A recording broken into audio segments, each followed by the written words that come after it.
Who the heck is Pep Talks? I'm not gay, but I fantasize about Marco Rubio. Pep Talks. Pep Talks. Pep Talks. Let's eradicate the Kung Flu. I'm literally coming. Pep Talks. Pep Talks. Who the heck is Pep Talk? They want our women. They want our children. Pep Talks. Sometimes no means yes. Grab them by the Pep Talk. Grab them by the Marco Rubio. Obama is a racist. Pep Talks. I'm literally coming. I'm Pep literally coming. Pep Talks. We found weapons of mass Pep Talks. destruction. My fellow Americans, it has been confirmed today from Pep Talks that we are indeed all high on politics. Yes, we are. Alrighty. Hey, how's everybody doing? Welcome, welcome, welcome. Hey, Anna. Sunglass. Hello. Hello. Is anybody there? It's one of those two-way mirror types of situations. It's like she can't see us.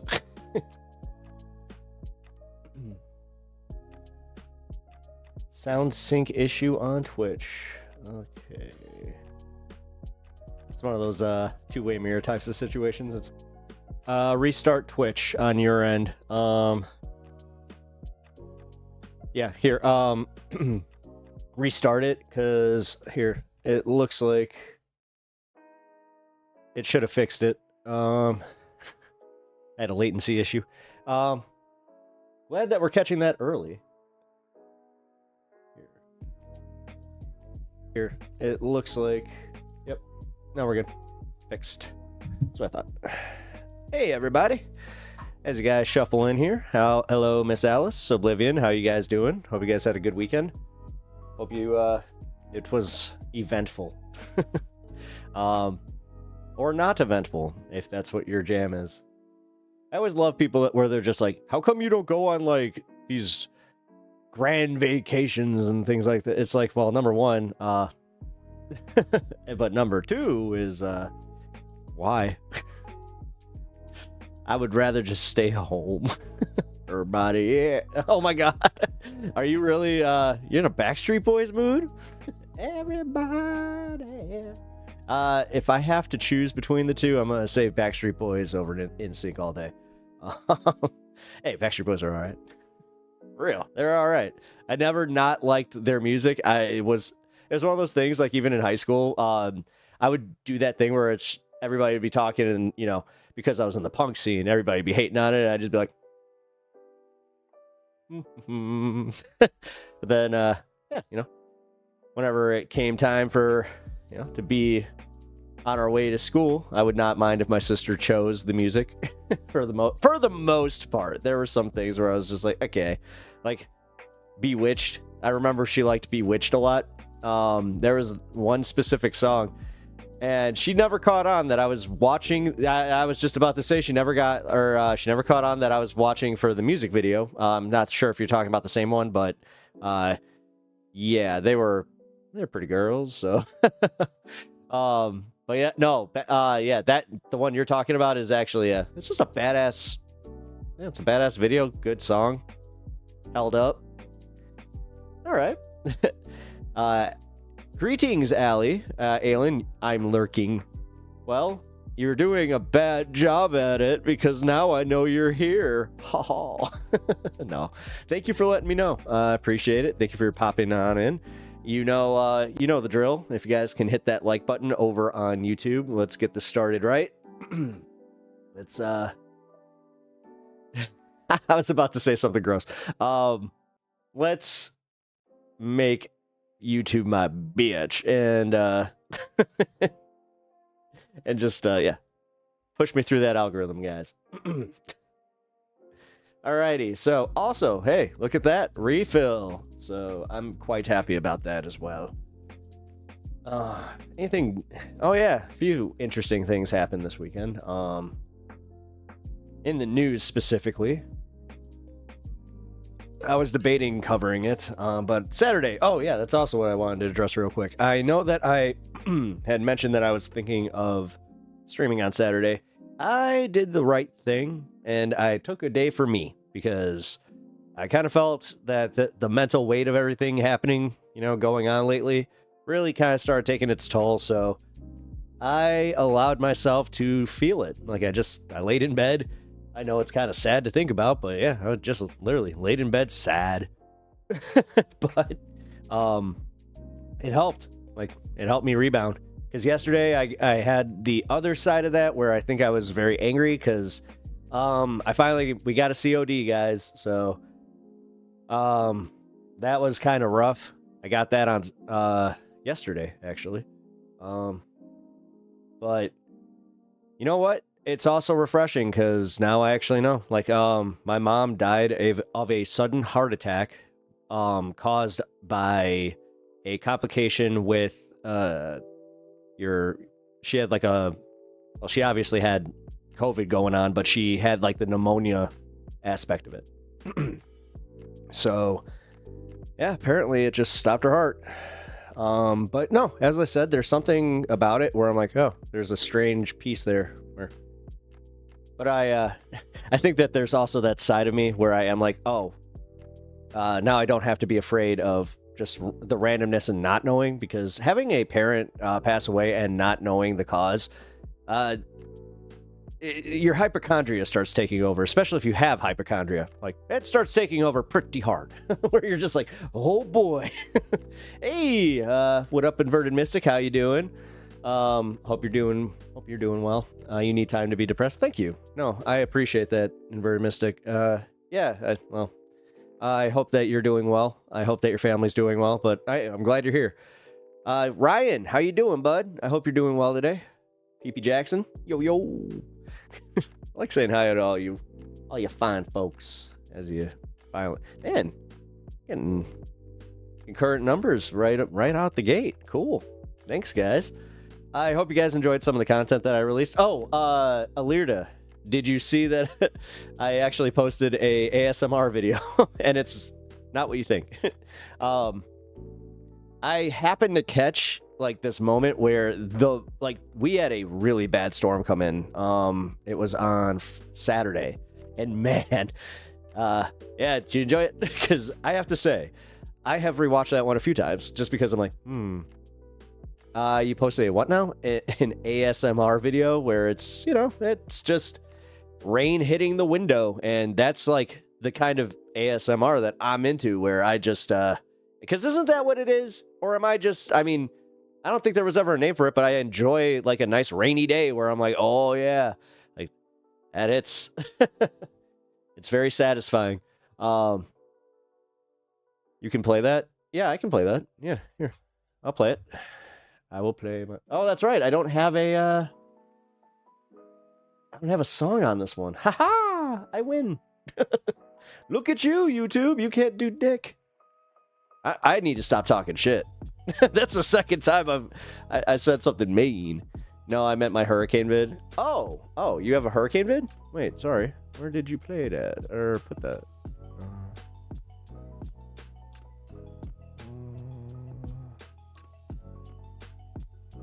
Discord mod. Oh, that's why I missed it.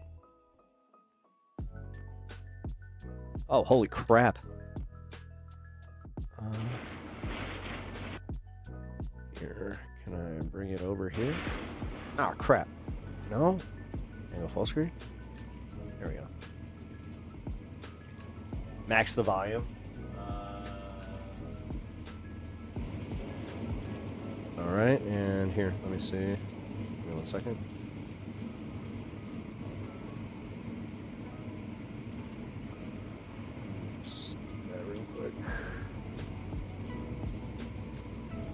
Sorry, give me a second. I know.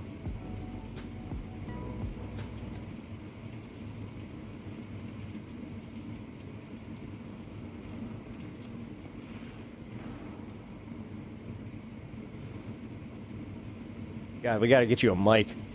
This was Milton last October.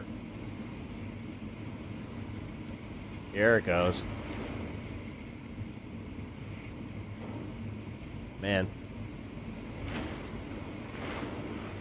Man, those are the ones, those sudden, like, the gusts. Oh, those are the ones that stuck. We get those here. Like they're, the tornado force winds or whatever. Nice. Alright, pull my Discord box back on. There we go. There we go. Cool. Thank you for that. But here, real quick, what I can do. Show mine. Like, what, a couple seconds? And you guys can check it out. I appreciate if you guys go watch it, because honestly, I could use a little more exposure on it. Because these, once they get the exposure,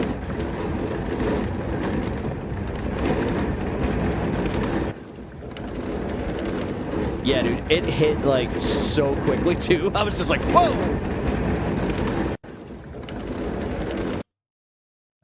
But yeah, I only got a few seconds of it because then I noticed that I had a shaking dog next to me that was just like, oh, okay.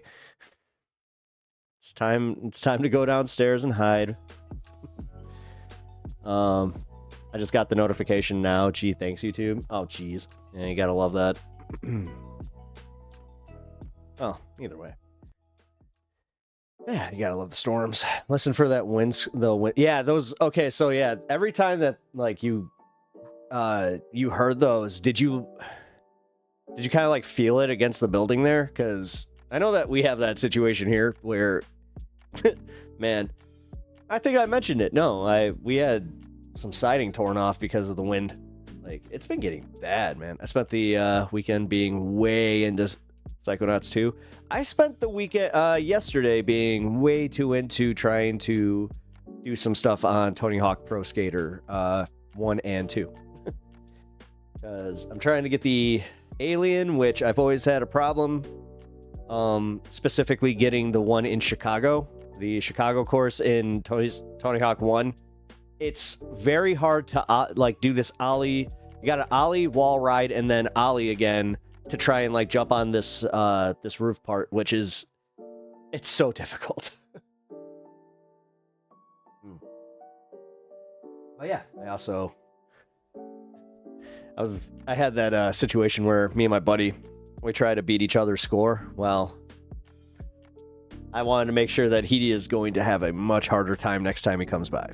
So if you keep these on, I'll actually fall asleep so fast the tired is catching up to me. I'm knackered. Oh geez, wow. Well, yeah, there you go. You could just play my video on repeat. I think that I get like 20 something repeat views before YouTube is just like, no, you don't get to help that much. You gotta love the arbitrary nature of YouTube. Although I do love the fact that like any view that I give to myself doesn't count ever. So if I'm on YouTube, I'm a ghost essentially, unless I'm on your page, of course. Then I am a premium viewer, which you get paid for. Like if you guys have YouTube Premium, that helps me out. Oh, speaking of, I'm going to start turning on the monetization probably in the 3rd hour now. Because, yeah, I noticed that it is kind of... It helps if I do. But I don't know. Nah, I want to keep the fun half. Like, what am I doing? Maybe make an extra $2? Nah, I'd rather give you guys content. What am I doing? Yeah, it's the analytics brain, guys. It's when you see that's the bitch about this weekend is I got to look at my analytics and I just hate doing that because they surprisingly were good. Like I had good news, but I hate that because this isn't the reason that I do it, you know. I'm all premium all the time. Damn. Oh boy. Well then. Oh shit, Allie, I am fucking up that. Because you're also a viewer from, like, the beginning, and then you stay pretty much the entire time. Man. Whatever. Oh, crap, but that's kind of like your way of contributing to the show. I have to think this one through. Because, again, I would love to just keep my content, not, you know, behind those. Because, again, the ads are, whatever. Sleeping here is nice. Sleeping here is nice sometimes. Actually, we don't have much traffic. Like, I'm actually kind of glad that I live somewhere where I avoided that. My last place, I live right near one of our main roads. Although, you know what? It wasn't that bad because it just becomes ambient noise, and it's mostly like the sirens, and then just the occasional, you know, people shouting, or just it's that kind of stuff where you're like, oh, shut the fuck. The one I miss is I had this really sick apartment where I was right by the train tracks, which most people would hate, and we got a discount on the apartment because of that. And I was just like, I am so it, because my roommate at the time looked at me. He's just like, is this gonna bug you? I'm like, no, no, dude, I am all for this. And then when we moved out of that apartment, it took me a long time to have a like solid night's sleep. I still, to this day, it does kind of like I have a problem with that. And the thing that sucks is nobody's perfected it. I have to try. I got to get a good mic. And then I have to like find the perfect position in my town, like where it's just far away enough from the tracks and the train to get the perfect like noise. Because if you look if you look it up, you'll only find videos where it's like really loud train noises, or the ones that it's like trains in distance, where it's not what I'm looking for. You know what I mean? It's weird. I kind of just. Oh, you know what? I think that's what did it, was that little bit of fungus that I took really helped me kind of open up to the fact that I'm like, oh yeah, like I am very like into the sensory kind of stuff. Not like some people, like the people that listen to like whispering ASMR I don't get that. Especially because I get annoyed by like whispering. I don't know, because when I hear whispering, I almost equate it to like, hey, what you talking about? Why can't you say you're whispering about me? I know it's about me. That's my insecurity. But no, for real, I don't know. And it's also there. I saw one video that really just, it pissed me off because whoever was doing the video obviously had not drank any water, and they were like, they just had the dry mouth, like, I was getting really annoyed by it. Which, you know, as somebody who is now doing this, I gotta make sure I don't do exactly what annoys me. I sleep through your streams like a rock. Oh, hey, man. Damn. Unless you say words, you know, the magic words. YouTube is giving me their 5-star pop-up survey. What do you think of the channel on you? Didn't know. Hey. Oh, yeah. Hey. Yeah. If you guys are getting those, please. Those really help me.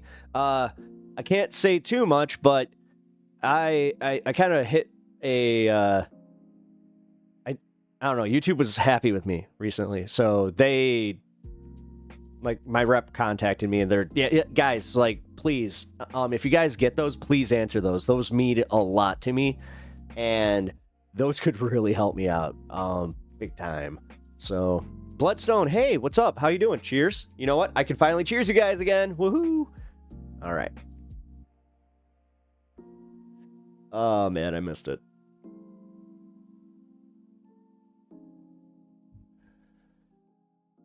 Oh, yeah. Oh. No, I really did miss it. So, Scaredy Bear's back.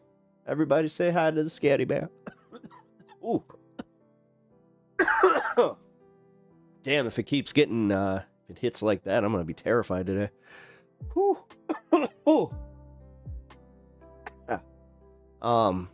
yeah, wait a minute. Anna, did you get any of the really bad weather that was coming through yesterday? It was yesterday, yeah. It was yesterday into today. Did any of that push down south? Because I know that it went through Arkansas, and there was a huge tornado outbreak in that cell. So, not sure if you guys know, but these There's a lot of damage going around the country right now, and it's a hell of a time for Trump to, just be like, you know what? We don't need FEMA. FEMA what?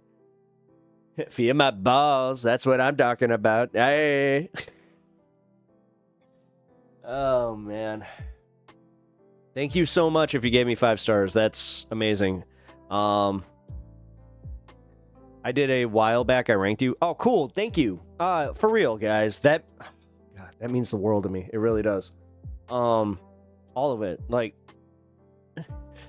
I hate the fact because I was watching, some other streamer stuff, and there was one specific video. I'm not gonna call out or anything, but I'm just gonna say at the very end of it, they got to their liking and subscribing portion, and I felt like I was like, oh, this is. There's something disingenuous about it that I was just like, I hope I don't come off that way. I just got me some Dunkin' and ready to go to make a sandwich while stoned AF. You know what? I'm gonna make you jealous. We got this place called Duck Donuts. Yeah, I have a very special donut upstairs that I will probably eat halfway through stream just to make you guys jealous. And you guys know that I try not to eat on stream. I'm like the antithesis to Hassan on that one, where my guy, he eats like 3 meals a day on stream, and he makes sure that, hey guys, you check this out, like that stuff. Ugh. Like I already have that thing. Actually, that's where the mouth clicks. I think that's what bothers me, is because like, yeah, the sound of chewing. I have that thing. I remember saying that to my roommate. Same guy that we lived in the train apartment, and he was just like, oh, that bothers you, does it? Ooh. Hey, special donut delivery. Well, here's Duck Donuts. Please don't drop them. Please don't drop them. Please don't drop them. That'd be the most embarrassing. Oh my god. That's right. I forgot this box is not like a normal one. All right, so check it out.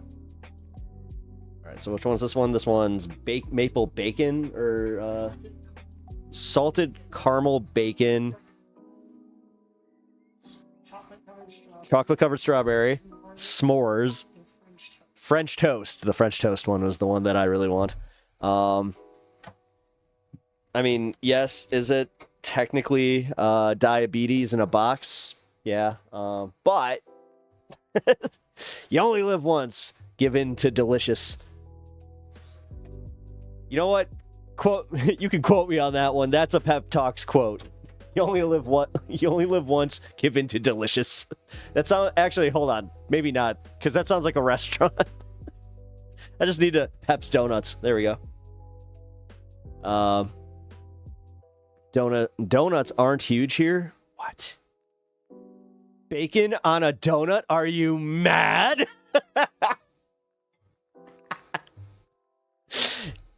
Just a little bit of madness, yeah. Macho madness, Like the bacon on a donut, yeah. People say, putting bacon on a donut, little bit crazy, but you know what they don't also have? Cream in their coffee. And you know what they say about cream. Cream rises to the top, yeah.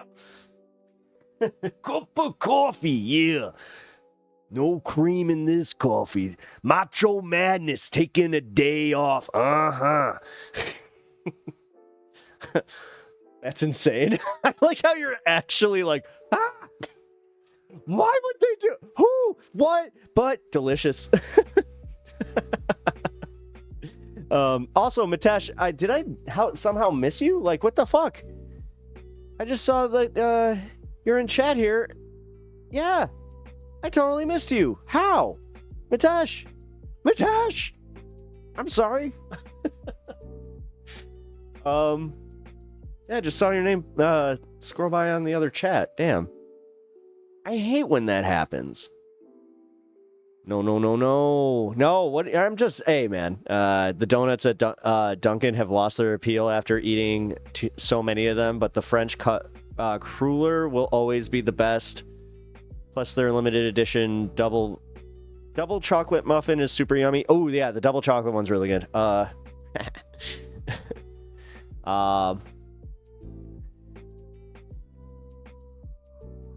see.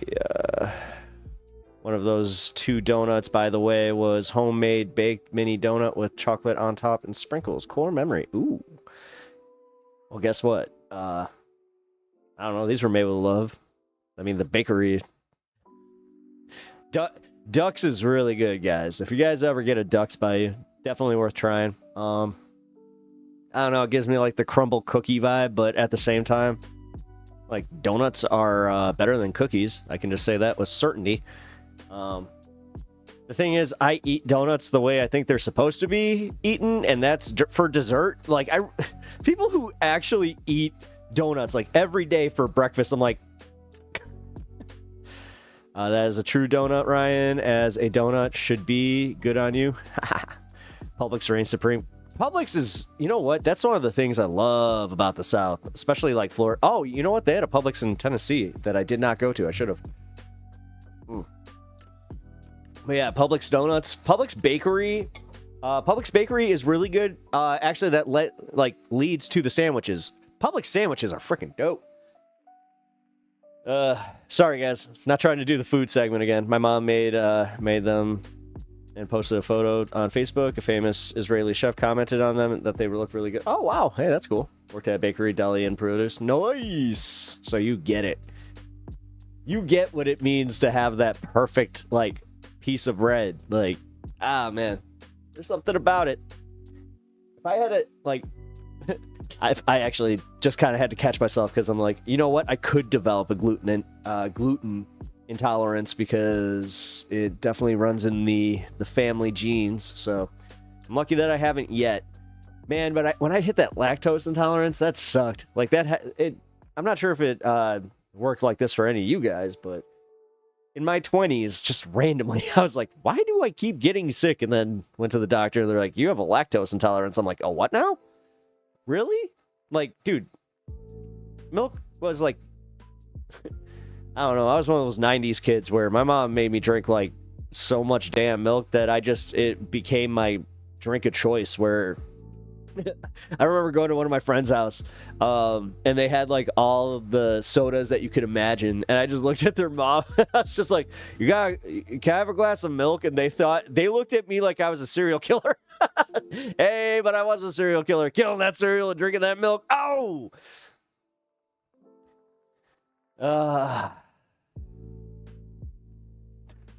Somebody's gonna clip that there and be like, see? It's just like, no, dude, I meant corn pops. And like, I mean, let's see, what was my favorites? Corn pops, Golden Grams. I love me some Golden Grams. God, what's another one? Trying to think of like the original OG Cookie Crisp. First he killed the cereal, and I said nothing because it was it was not cereal. And then he killed the toilet, and I said nothing because I was not on the Oh man. Had an old friend we'd always meet up and make chocolate chip cookies, played Minecraft. Oh, nice. Hey, that's actually that'd be kind of cool. You know, just having a chill gaming session, especially if those cookies turn out. See, I'm gonna like I got bad luck with that shit. Anytime I try to like do something like that and also have like gaming or that'll work. I usually forget and then I'll burn them or something. I'm very bad. I can only do massive months-long Minecraft projects. Jeez. You're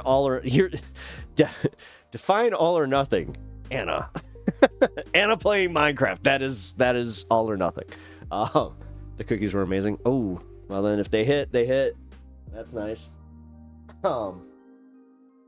Now, I was just about to say that the OG Cookie Crisp recipe, like, you guys know if you grew up in the 90s, that Cookie Crisp has significantly changed. And that it's kind of like the Trick cereal. Trick cereal used to, not only did it taste better, but Dude, when it was the shapes, it was so much better, but now they're just like little, like, orbs and just, What happened? They took the joy and the magic. That was the start of the end. That was the beginning of the end, guys, is when they changed Trix cereal. I mapped 24 square kilometers and renovating villages, reconnecting them and with roads. Nice. You have a road seriously, you got a road infrastructure project going on in Minecraft that's freaking actually pretty dope. Could we get a philosophy thread in Discord? There's an essayist I'd like to share, but again, I don't know where to put it presently. Yeah. You know what? Just because I'm lazy right now, just put it in general. It's fine.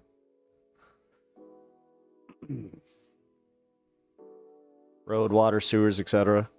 I used to be part of a club in high school where we would make cookies and write letters to send those to troops stationed overseas. I still have the recipe. It's delicious. Nice. Hell yeah. Did you ever get any, like, letters back from the troops, like, saying, hey, these cookies slap? Now, that'd be cool. Yeah, that actually sounds awesome. Yeah, when I was, like, in 8th grade, we had the option to take woodshop, which every single guy in our school took, except for me. Because when they described home ec, I remember exactly what got me. They were like, we're going to teach you how to balance a checkbook. I was like, that is way more important than learning how to do anything with woodcrafting, and that's something I can do on my own time. Like, yeah, and I made a pair of pants that were super subpar and very uncomfortable. So they were literally just pants that were... they looked like pants. They did not feel like pants. I mean, I'm pretty sure that I used, like, the roughest material ever. I remember telling my mom, too, where I was just like, hey, look, I'm making suit pants. She's like, where's the rest of the suit? I'm like, oh, yeah, that's probably a good idea to have a plan. I don't know. But then I also somehow almost burned the school down by making mac and cheese, and I forgot I didn't put water in the pot, and then I did that thing where I just left it. Yeah, it's all right. You know, fire department. We got more of a lesson in, like, you know, what happens when the fire department comes, and also how my school didn't technically have, like, the proper place to be doing that. So they had to, it was technically my fault. I hate to admit this, but it was my fault that in that home ec class specifically, until they switched buildings, that was the last one. Because fire department put a stop to that. They're just like, no. There will be no more cooking demonstrations unless you're using a... they made her use a hot plate, and it was just the teacher. We could not do any, you know, hands-on. That sucked. I do remember my class was also pissed. They were like, what? I also ruined live experiments where they would give us tools to conduct electrical currents. Yeah, they stopped doing that after me. So, whatever. I was not satisfied with the electrical current that was going through a lemon. Then I wanted to know what would happen if I sensed an actual electrical current through a lemon. You know what happens?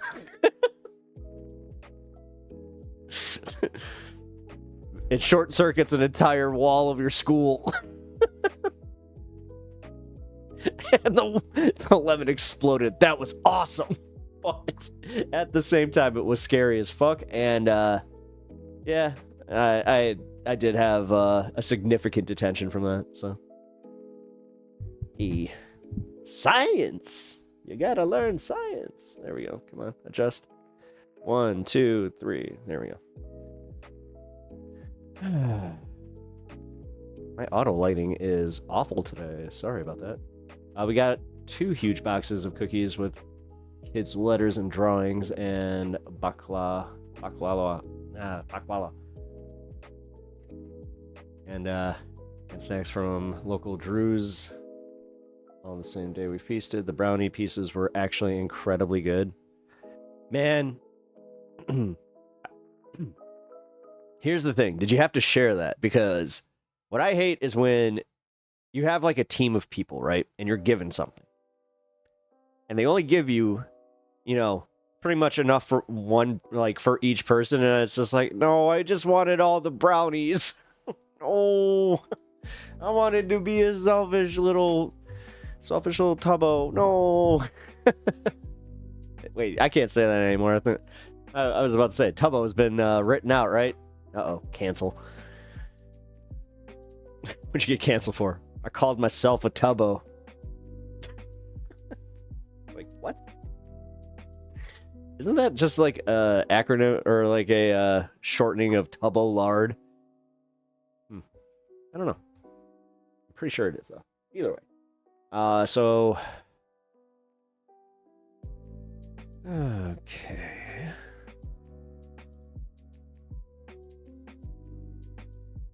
See, Kirk is lurking, I think. I don't know. Kirk the lurker.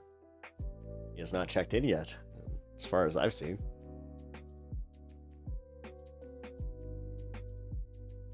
If that's the case, hope you're doing well, man. There's more than enough. Ah, cool. That's so sweet. I love brownies. I'm glad. Yeah, brownies. I'm not sure. Okay. Ooh, here we go. Poll time. We're doing a poll. Give me a second. Start a poll. Here we go. Which do you prefer?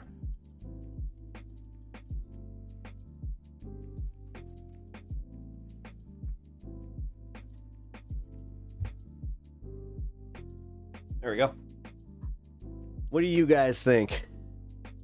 Brownies or cookies? Because I think that I've recently, I don't know, I swapped. Because I used to be cookies all day. But now, I don't know, guys. I gotta say, like, a good, like, a good brownie? Yeah, Bloodstone, they were extra active here because most of everyone knows someone who serves. Ah, nice. We're gonna cheers up real quick here too, because guys, I have a lot to get to today. I'm trying to think, should I do the fun story first? Depends on the cookie, depends on the brownie. All right, don't play this game where it's like, what if it's a cookie brownie? No, come on, guys. Like, let's go basics here. Like, if you're offered a basic, you know, chocolate brownie, I'll even give you a chocolate chunk brownie, okay? Or a perfect, and I'm talking medium rare chocolate chip cookie, like Mrs. Fields when it's perfect. Ooh. It always turns into this on my stream. I don't know how. I'm glad we're getting this out of the way, though, before we do politics, so I can not have to focus on the food angles. Oh my god, dude. This really is becoming like a staple of the Pep Talks stream, is the food segment. Alright, so is the brownie fudgy? No, I'd say it's like no. Okay. Perfect consistency as far as like crust, like the top crust is perfectly crispy or like crinkly, but it also has that, like, you know, the nice, I hate this word, but the moist, like, inside. Ew. I'm blushing now. Talking about brownies. I have always been this way. Yeah, the soft and gooey. Yeah, soft and gooey. Actually, that might be worse. No, new poll. Which one's worse? Moist or soft and gooey? Will they bury you with all your plastic fascist toys? I don't know, probably. My plastic fashy toys. Ba-balls. Hey. How you doing, dude? My name's Pep. welcome to my stream. Fascist toys. Like, was Godzilla a fascist? Did I miss something?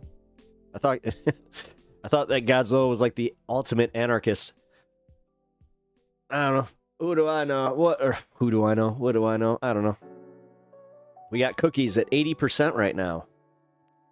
Really? I did not see that coming. Okay. This moist info. I mean, I do love, like, again, like, hey, actually, balls. I asked an important question. Now, this is what sucks, is the actual poll is over on YouTube, so you can go over to YouTube if you would like to, you know, join the fun. But, yeah, if you, which one do you guys prefer, brownies or cookies? Just like and I'm going basic here, man. Like, I mean, when I say basic, like, I mean chocolate chip cookie and just chocolate double, as I said, chocolate chunk. That is basic to me. If the brownies were fudgy, it's brownies. When you say, like, you mean like made with fudge? Like, I don't know. I just recently discovered, like, that fudge is a lot better than I thought it was. I don't know why I didn't used to like fudge. I'm still trying to piece that one together where I'm just like, huh, fudge was always weird. Now I like it. Yeah, pop on over to YouTube. We'll talk about the real important subjects. Also, I'm still trying to get over, like, fascist toys. I'm actually a little confused right now. Like, wait. Do you think I'm a right-winger who has a bunch of toys? Like, do you think I'm the quartering? I'm not the quartering. I am very much not the quartering. I am the anti-quartering. I'm the nickeling. Wait a minute. No, that just, well, I mean, well, I have like I have like not even a quarter of the audience. I'm such a sucker for chocolate chocolate lava cake with a little bit of, yeah, vanilla ice cream. Yeah. All right. You know what? You threw a loop in there. Well, 83% for cookies. Look at this. You guys are coming in strong for cookies. All right. Didn't see that coming.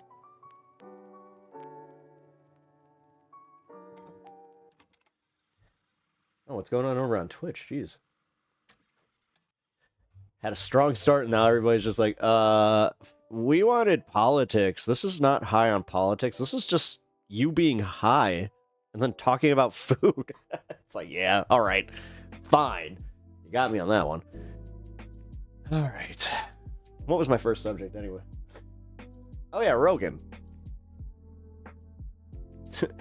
Funny enough, this isn't a clickbait article, too, because, yeah, it seems that Rogan's finally kind of seeing what the rest of us have been seeing and just be like, hey, you know, these people that they're locking up aren't criminals, and then it turns out that some of them actually belong here, so, yeah. I'm just, you know, that is part of the problem, though, is because I enjoy food. That's, like, I don't understand. Listen,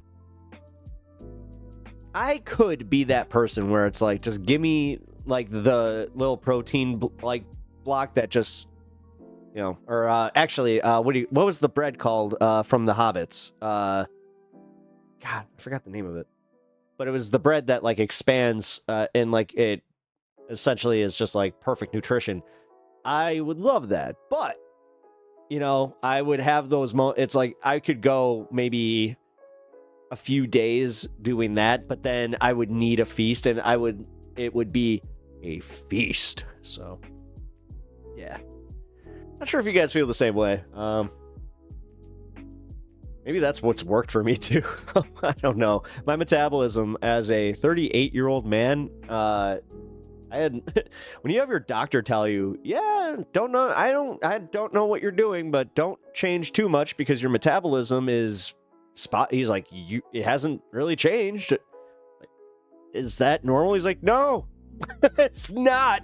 So He's like, it must be the frequency or infrequency of what you're eating, but then when you do, he's like, if you're maintaining and you're not, you know, if you're not malnourished, which it was weird when he checked my nails and he was just like, you can told me I could use a multivitamin. So never thought not that like keen on multivitamins because I think it was actually Sam Cedar that like just explained it where he's like, yeah, you're essentially just pissing all that stuff out. But then I guess he turned his view around on it. He's like, yeah, I used to think that they were ineffective, and even if you do piss a lot of it out, you do the rest of it that you need stays. And that's the whole thing. Take your vitamins, kids. You know, as I said, I've never been a Hulk Hogan fan, but I'm gonna take that little piece of advice from Mr. Hogan and take your vitamins, say your prayers.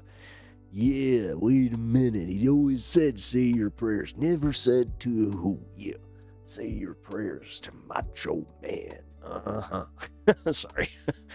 Hi, what up? You looking at me? I see you. Now I see you even more. Hi. I'm sorry, buddy. Looks like Cookies won. Okay, so let's end poll.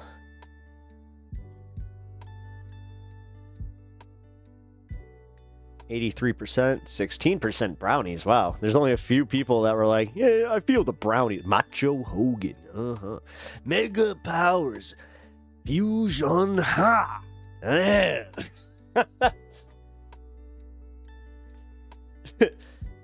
Only problem is now it made me a little bit of a fibber. Did you know? Wait a minute. No, that would be Ventura. Damn it. I can't do a real good Hogan. Yeah, brother. Like I do the same damn Hulk Hogan that everybody else does. Not gonna do it. Now the material I have for Hogan, not exactly what I call TOS. God, do you know what he actually said in those videos? By the way, what got him canceled is rough. It's rough to the point where I remember one of the first times I saw the WWE like universe turn on him, and it was wild. Because, dude, yeah, you had a lot of people would have just been like, yeah. No, what? Duh. And his base probably thinks like that. It's like, nah, surprisingly. Actually, that's one thing that I wish the conception of would kind of die down is how everybody thinks that WWE fans are like, you know, rednecks and right wingers. Like that is very far off. Like super far off. Just because Vince McMahon was, you know. What time is it? 4:50, but a 5 is an upside down 2, so you know what that means. Mental gymnastics of a high guy.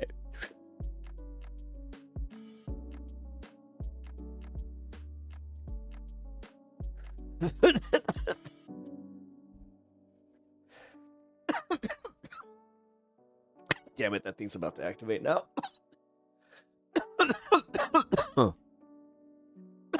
Tool time! Dude, I need to start saying that. You know what? Thanks for bringing that back, Legend of Sean. Pep, you remind me of the sheriff in the mayor in the best little whorehouse in Texas, sometimes strutting like that. Well, you know.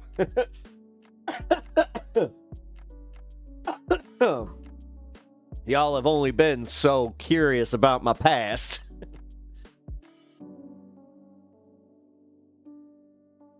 I'm glad that you caught that. You're like, did you catch how, like, in the middle of that, I was just like, too much?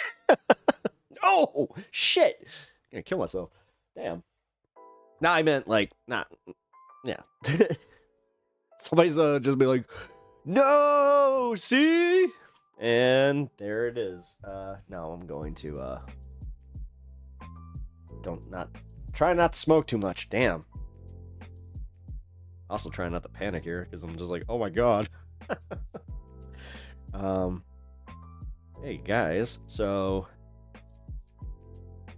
if you haven't already, I wish I could do this so much faster. Join the Discord. Please hit this link that I'm about to put in chat because it's a super secret Discord that needs to be handled super secretly.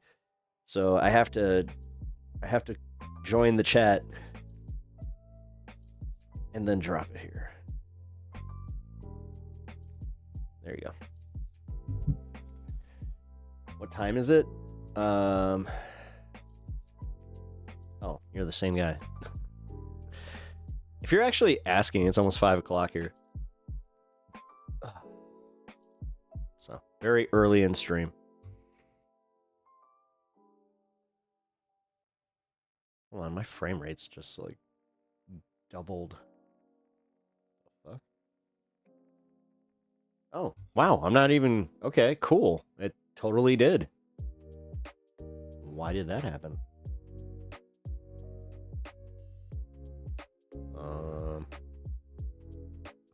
Well, if it starts skipping, guys, let me know, because for some reason, my stream was just like, hey, I'm going to change something. Central Time, the one true time. I mean, we are called Central Time. It's almost like we're the center of the whole universe.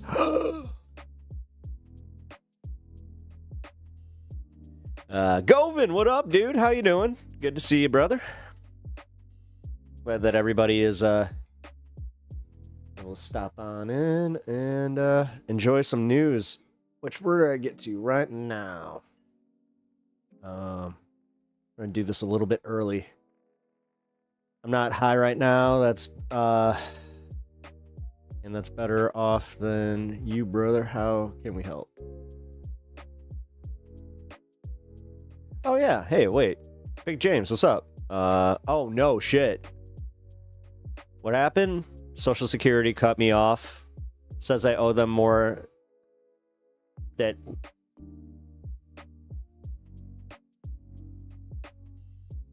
That's not a typo? 47.5?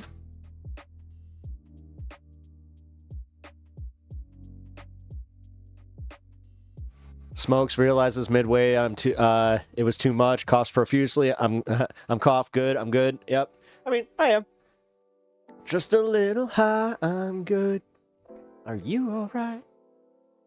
I'm feeling fine. Just a little high, I'm good. Alright, sorry. Stock market should be in Chicago. You do know that's why, like, we have the bulls, right? Look in Discord, look in Discord. What's that? Wait a minute. Hey. That is a sus-ass link there, buddy. Rome? I love you. I do. Here. Is it even gonna let me open it? Oh, it did. Jesus fuck, dude. Alright, so you are currently not receiving payments. You have an outstanding overpayment to repay. An overpayment occurs when Social Security pays you more than you should have been paid. An overpayment notice has been notified.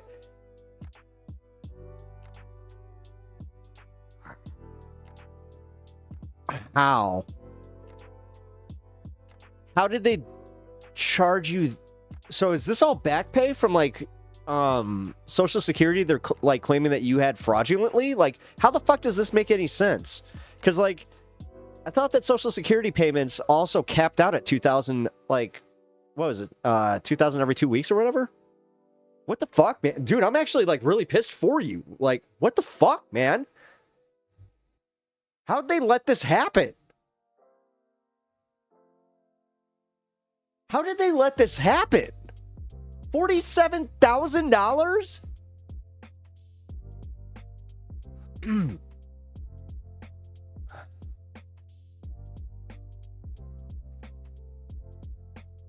Hayes, seems like a scam. SS takes it back automatically.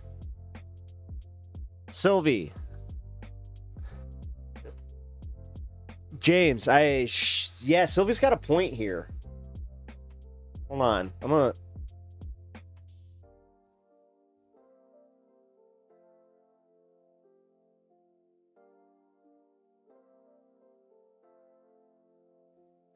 He just needs to leave the country at this point. IRS don't play.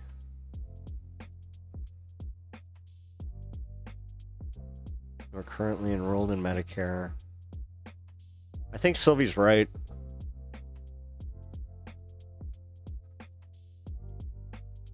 Yeah, Rome Dog. Did they already, Dude, it's their fault. I told them over the phone and call in person to stop payments when I was working.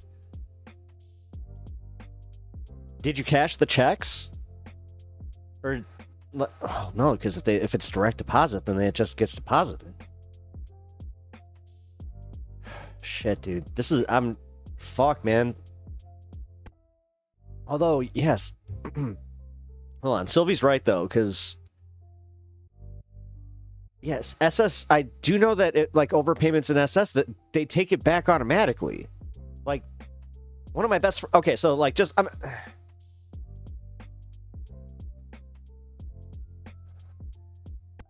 And no, this is legit. I called Social Security. I have an appointment to do paperwork and stop this. Okay. Well, then I'm going to tell my buddy. Then he... Shit. Okay, so... What Sylvie's talking about, like... People think this stuff is going to be fraudulent. Oh, my God. Because, like, dude, I'll be honest with you guys. We just had a situation where, with my mortgage company, they...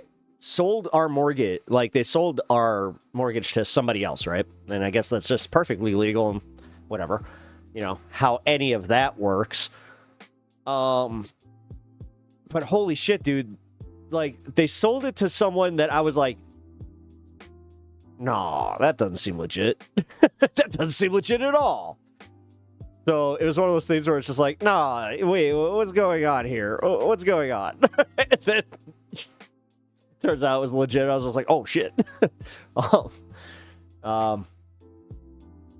So, and guess what they don't take as your explanation for a boo-boo is, I didn't trust you.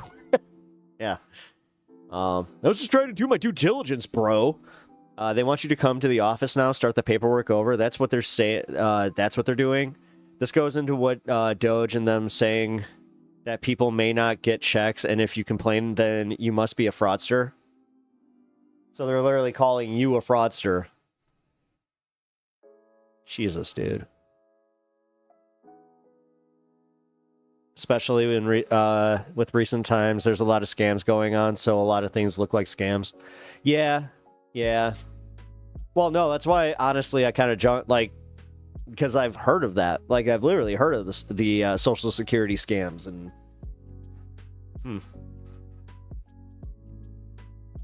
Interesting. That was explained to me, too. They have to start everything over to make certain that who you really are, and asking for all my SSDI payments back. That's... What? But... So what if they determined that you were not fraudulently paid, or like that you weren't improperly paid? Then what? So you're essentially working, like paying this stuff back, and then they're just gonna pay you again? Like, I'm very confused about this. Wait, it is the average mortgage changes hands 5 times in the term. Their investments. I don't understand that though. Like, just from like the person holding the mortgage, right? When I signed my contract, I signed it with a certain bank and certain terms and everything. So the terms of my contract has been completely like, you know, that never gets changed. But it's just so odd.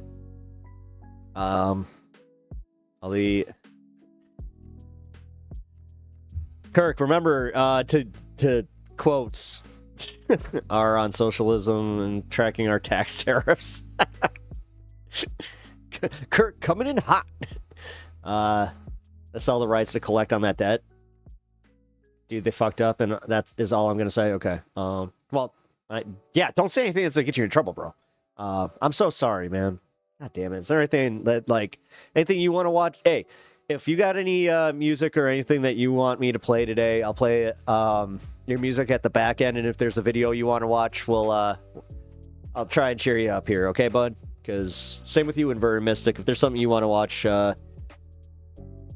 send it on over and I'll take a peek. The new bank takes over the contract as is, no difference. That's what I thought. Yeah, that makes more sense. The bank records show what they sent. That's all they can go by. If they can go to the title company if they change lenders, but didn't update the title and new bank, just be effed. Yeah, no, and that's kind of my point. Like, yeah, I had that happen with my car once where I remember I freaked out the same way, where I was just like, wait a minute, why am I getting charged by this new bank, like, that I had no contracts with? And again, when you're a kid, like, God, I fuck, what was I, 20 something?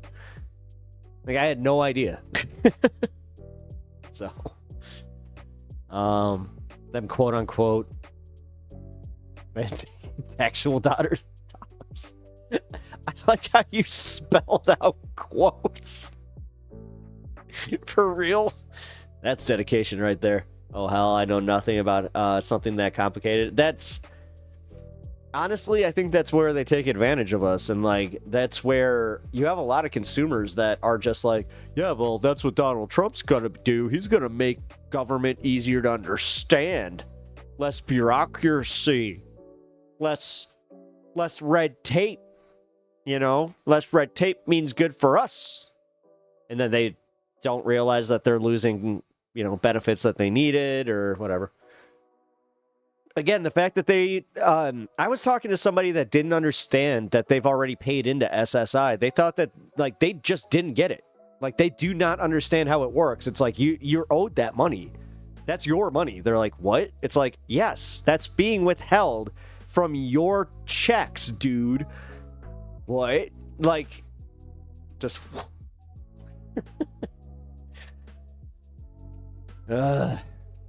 Had another friend conflate his 401k with his Social Security. So, like, when I have these conversations with, you know, just normal people, and, like, this is where I'm not trying to be a dick. Like, my friends are just normal. They're normal people, normal jobs, who don't pay attention to politics. So, when this shit starts hitting, they're like, they're very confused about it. And I think that's also, like, part of what they're doing.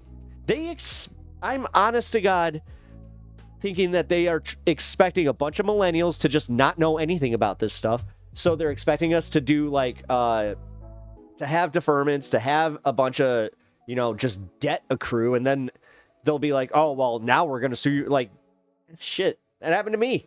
That happened to me with pretty much my first credit card, where I was just like, what? How the F do you not know you pay SS? Trust me. I hate to say this. When I say that these people do not want to think about this stuff, I mean legitimately, they do not care. But also, this same person lives by, like, the actual thought process of, I'm not going to be able to retire, because they're watching their own parents have to work even with Social Security.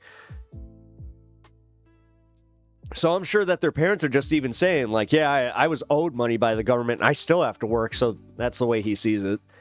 But... damn, I almost just said something that would have almost doxed. At least in this community where it's like, ooh. Social Security was not supposed to be touched and it would work, but then they took my money out and our accounts. Out of our accounts. Zach, really?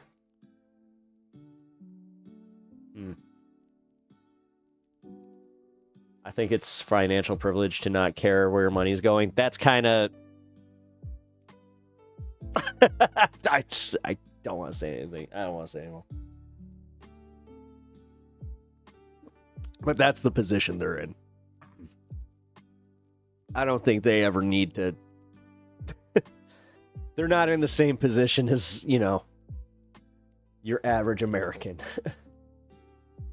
Arresting you would cost money? Yeah. They don't want that. They want to talk, really. I mean, they do. Like, they don't... Well, yeah, right now they don't have the manpower to send anybody out. They never sent me a letter or email about this. I only found out because Advantage Student Loans says I'm not getting Social Security, so I have to pay my loans. I was like, what? Dude.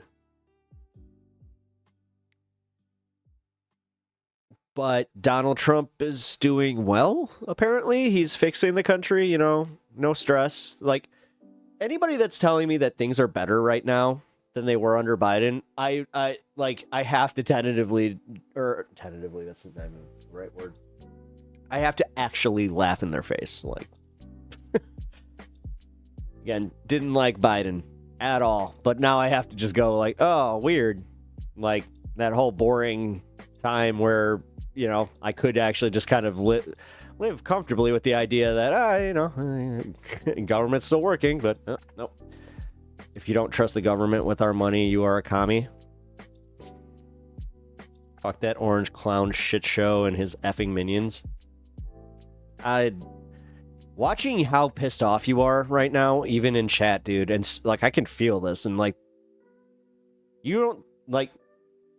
What should really piss you off, man, on top of all that, and I'm sorry to even bring it up, but it's true, is the fact that you have media gaslighting people like you. You do realize how badly that they are doing that, right? And like, that is one thing that's just like, yeah, the tension's palpable. Dude, seriously, just going out anywhere, everybody's on fucking edge. Everybody's on edge. I thought it was just me. And it ain't that full moon crap. This is just... Now, people are pissed off, and you have... Dude, how do you think that Trump supporters feel? Where not only do they have... but we're trolling the libs, right? Right? Meanwhile, they literally have mortgage deferments. They have tax bills piling up. They have a bunch of shit happening to them where they're just like... But Trump said it's going to get better. It's going to get better. It has to get better. Because, again, man, this is that whole thing where they're too deep in, but... At least we can be ready. Like, again, man, like, I'm for real edging right now. Ew. Ew. Kurt. Behave. I would behave. Still can't do an Austin Powers. Weird. Anthony, what up? I'm here for the kaiju. I know you're always here for the kaiju. Which, hey, I got plenty of kaiju. Comic-Con's coming up. There's one specific thing that I am looking at Comic-Con. Hopefully I will be able to bring it home and have it on stream here because, yeah, that'd be nice. Aw, are you cuddling with Snorlax? I just look behind me and he's cuddling with Snorlax. He's... Aw. He's got his little paws around him. I have safety nets. My sister is a doctor. Other is a gunsmith for I don't know what that is. My dad's an engineer. I'm not going to be without, but if they do this to me, who else are they going to... Well, that's what I mean. Like, they're doing it to everybody. Like, I almost called him, her ex-husband. It's kind of weird to think that he's, yeah. My mom's husband, he is dealing with this right now. And he kind of let it go where he's just like, this is the last thing I needed. And it's not because of my mom's. That's the weird part. Like, they're coming after him and his. According to the Social Security Administration, a total of $2.9 trillion has been borrowed from the trust fund since 1965. He's trying to incite uprise. I think so. I really do. I think he's trying to...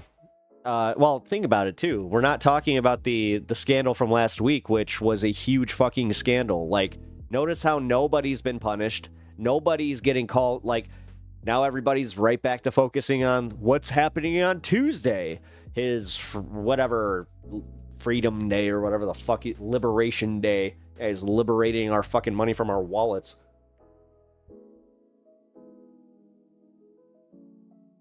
Seriously. I feel bad, again, at this point I do feel bad for anybody that has gotten that duped by him. But just because I feel bad for them, like, getting duped, doesn't mean that I don't hate them. Like, I fundamentally hate the fact that we have so many uneducated people. Did you guys see that viral video that went around this weekend where they were talking about, or like they went down to spring break and they were interviewing a bunch of these like girls about, you know, politics and news and all this shit, and it's watching that shit really did kind of wake me up to like, oh yeah, that's right. Live what day? Yeah, right. Yeah, right. No, and that the fact that he's calling it that is like, you know, not scary at all, guys. I don't know, man. That's you guys have seen the Simpsons post, right? Where the Simpsons said on April 12th something could happen, or it's like, And then you got another one, April 20th is a big one, where it's just like, what's he doing on April 20th now? Like, they're saying that he could possibly declare martial law. It's like, dude, there's some there's some crazy shit going around in the like media, the YouTube media sphere. But my problem with that is, man, some of it seems legit. Like, some of it doesn't seem like just, you know, Alex Jones level stuff. Like, you got The Hill and like other publications starting to jump on this and go, yeah, there's something going on. Like, they know something behind the scenes, and that's also why they're like doing these pivots and doing all this shit. April 5th is a big protest, so that is plausible. Oh, that makes sense. Martial law on Easter. Yeah, that's what they were saying. Shit. I am running into more white-collar normies. JQing. What's JQing? I don't know what that is. Just, what? Dude, come on. You have been a member of the Pep Talks community for how long now, and you know that acronyms are not my thing. Come on now. You need to hold my hand on some of this stuff. That's one of them.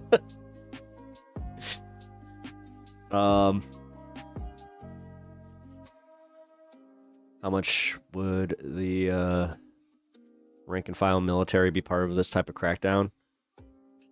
Oh, really? They're doing that. Oh, is that why he was doing the George Soros thing at the Wisconsin Supreme Court rally? That makes sense. That makes sense. Which everybody should, like, dude, really? George Soros, get it? Billionaire George Soros, who doesn't have nearly as much money or influence in politics. I'm the billionaire doing the George Soros thing, standing on stage calling out George Soros. Look at everybody clapping for me. Look at the monkeys. Look at the monkeys clap.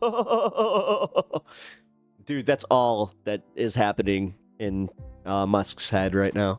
Dude, my favorite thing is how they think that they're trolling us, right? Where they're just like, oh, I thought that you guys loved Musk. I thought Musk was your daddy. I thought you guys loved Teslas. But now Tesla's tanking. They're not selling to MAGAs. Trust me.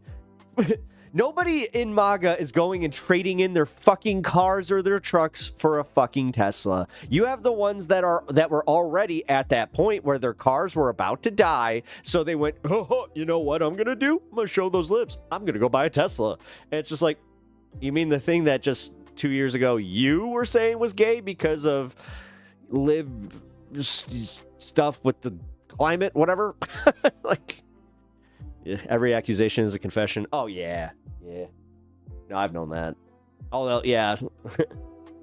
How is it that not, like, every single person who pays attention to news, like, how do they just not all know the term gaslighting and just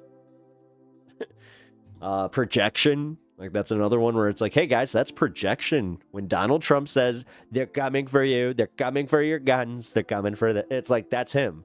Like, I just got into it with one of my gun buddies where he was talking about the Dems coming for the guns, and I showed him the proof that the only bills that have been passed or proposed was from 2018 and 2015, where the 2015 bill was from Congress, right? Nothing. The 2018 bill wasn't just the bump stock one. That was the one where he was just like, well, hold on. Technically, if you're accused of a crime, I think that we should be able to take your weapons. It's like, accused of a crime, eh? Not like they're using that language a little too freely and then just making every American go like, well, yeah, if you're accused of a crime, you should have your rights taken away. Again, insane how many people are just like okay with the like idea that due process doesn't exist. Like, did you see? Well, we'll cover this one because I pulled this one up, but we have this congresswoman who was out this weekend saying that due process isn't a thing. Where it's like, in America, you're not guaranteed due process. It's like, wow, you're an elected official? Cool. No doubt. And this is why everybody should be fucking terrified. It's because those are the people making the decisions for the country right now, where they don't even have a basic understanding of the government in which they are part of. That's fucked up. You know, I'll say this. The whole thing about having a civics test to go vote, don't agree with. But I do agree with having passing a basic civics class to even run for office. That should be a thing. Like, nobody in any of these caucuses should even be there if they can't pass a basic civics test. You know who else wouldn't be able to do that? Jill Stein. Which, God, that's one of my favorite clips from the election cycle. Oh. Who in the F?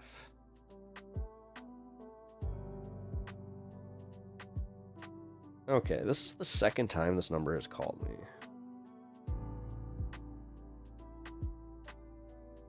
I told them to leave me a voicemail. So. The Constitution gives due process. These people betrayed their oath and need to be removed over the Republic. Well, that's, you know, but you know what they would call that, though. This is kind of the problem with all the outrage that we did show for January 6th, which was right to show, was the fact that now, if we do try to, like, do anything, like even coordinate outside the Capitol, they're automatically just going to be like, look at all these Antifa instigators, look. And then they're going to use martial law. Like, dude, trust me, man, we're fucked.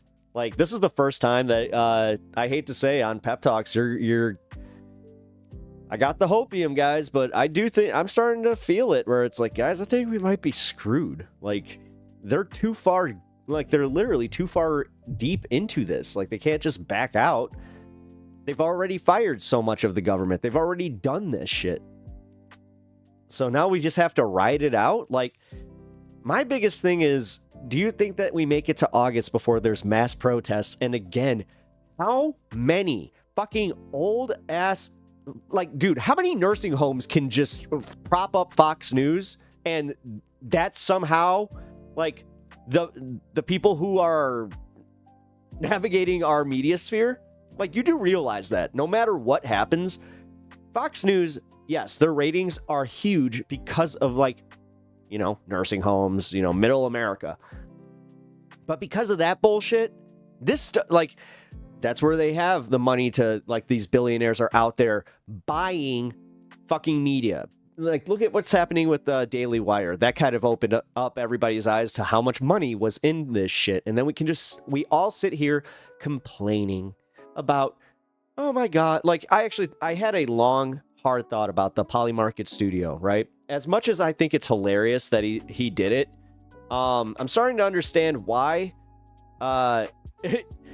we will need money to actually proceed in, like, our goals. And I'm actually getting a little confused about this, where I'm like, oh, did we fuck up? Did we really fuck up that bad, where we were just like, oh, we're gonna socialize this thing, and like then we're like, oh, why can't we get past a certain point? I don't know, guys. I did actually have a nice long think session about that kind of stuff this weekend. That was kind of nice. As much as I love doing that stuff on stream here, It was kind of nice just being able to do that. Dennis Leary's sewer base, like in Demolition Man. Yeah, no shit. The fact Ben Gravere, who hadn't served in the IDF as our Minister of National Security, is mind-boggling. That's, again, like, just, yeah. I mean, we have so much of that shit happening. Yeah, United States Uber allies.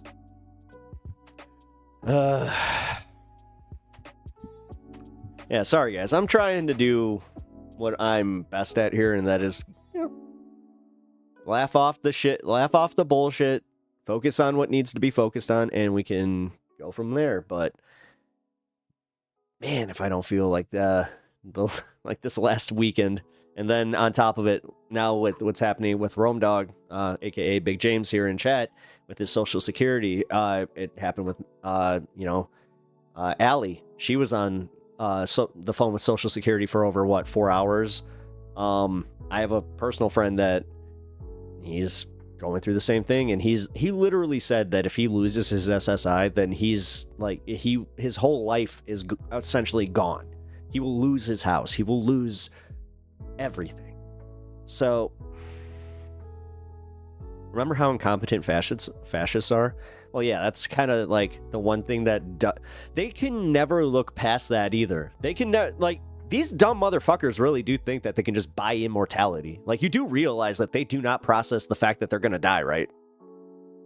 Like, that's the one thing I'll say about billionaires is they're delusional. They're fucking delusional. They don't, like, they're so delusional, they don't even know, like, the math behind the money that they've accrued. Like, they don't get it. They just don't get it. Like, and they don't care. What up, boys? What up, Bisky? How you doing, bro? How you doing, bro? Either way, guys. I heard billionaires and I came. It was like, I must stand up for the billionaire class. I just finished an exam. Oh, nice. Nothing quite like the, getting out of the exam and just being like, all right, now I can go home and sleep. Just chill. It's the same as like a rough day at work, or like the one where you just know you're gonna have a rough day at work and you're just like, and then you get off that day and you're just like, there's that, like, I want to say it lasts about 20 seconds, but that 20 seconds of euphoria, oh boy. Not sure if it happens to you when you walk out and like just breathe that fresh air, or if it's when you sit in your car and like you start that car and you realize you're on your way home. That's when it would hit for me, where I was just like, yeah, let's go home, let's smoke.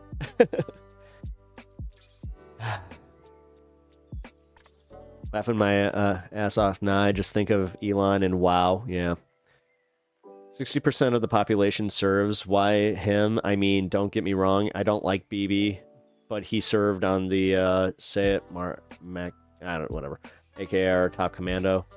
I guess I have to respect that. I guess. Bam, I wish I could celebrate more, but my head hurts. Yeah, no, I get it. As I said, there's something about it where it's like, ugh. I'm here in Ukraine chilling and getting free education. Nice. Yeah. Although, again, per the media, everybody thinks that, every part, like, do you understand how many Americans think that, like, the entire region of Ukraine is a war zone right now?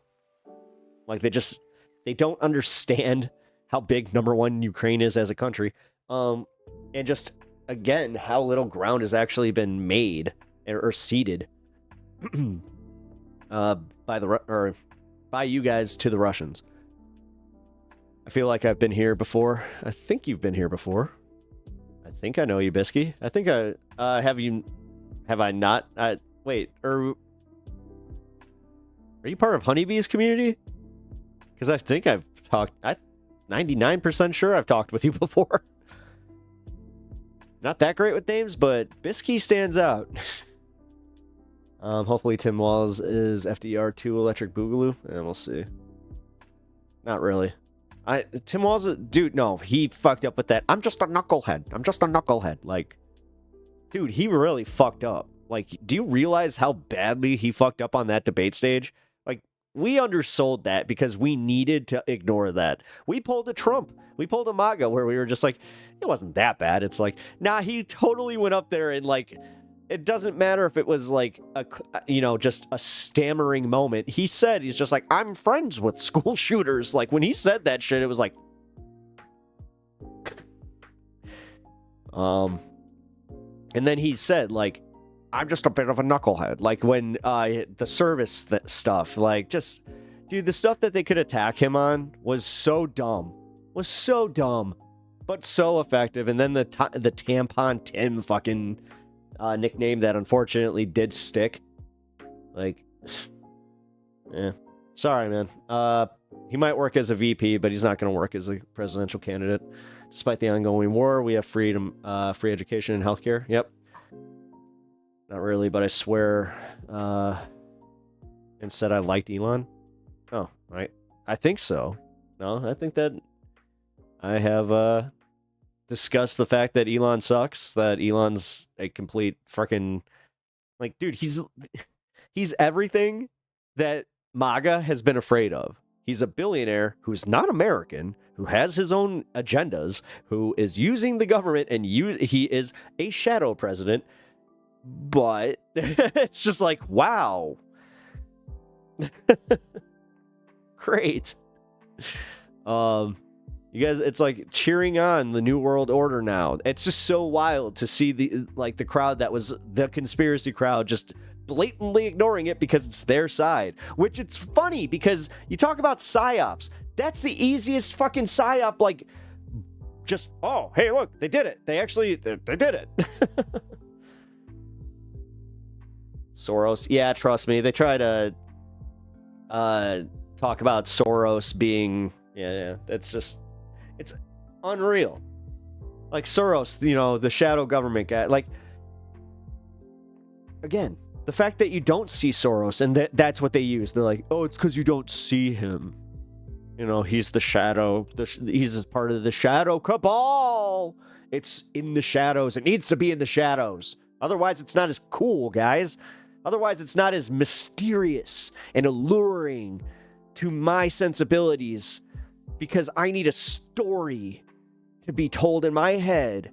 Like, dude, I used to do this with 9/11 true shit. I used to do this. I needed it to be a certain narrative because it was way more interesting than just accepting that people are just that fucking stupid. The fact that just people ignored the signals, they fucking, and then on top of it, that people were that greedy where they were just like, yeah, we could use this. Because make no mistake, there was definitely a conspiracy there, a conspiracy to keep their mouths shut.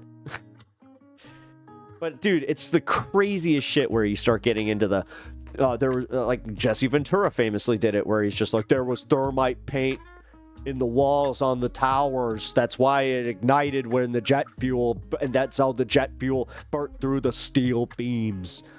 It's like, oh my god. And then you've had to hear that, like, it's on t-shirts for fuck's sake. Like, you can literally still see a person wearing jet fuel doesn't melt steel beams. And then they'll have a Trump hat on and go like, yeah, let's abolish the TSA. That's never, somebody said that, they're like, never forget. It's like, it seems like they forgot. They only stick when a candidate stands for nothing. The Harris IR for they, them, not you. Stuck because no one was trying to improve conditions proactively. Ish. Literally the convo on TMR. Oh, was it? Yeah, I only caught like moments of the show today. Like I popped in when they were halfway through the interview, so I didn't see the front half, and then I saw maybe 20 minutes of the fun half. I love people thought Bush did 9/11. They couldn't go to Kinko's and photocopy it. Yeah, right. Love those guys. Yeah. I just... Yeah, right. I just don't understand. I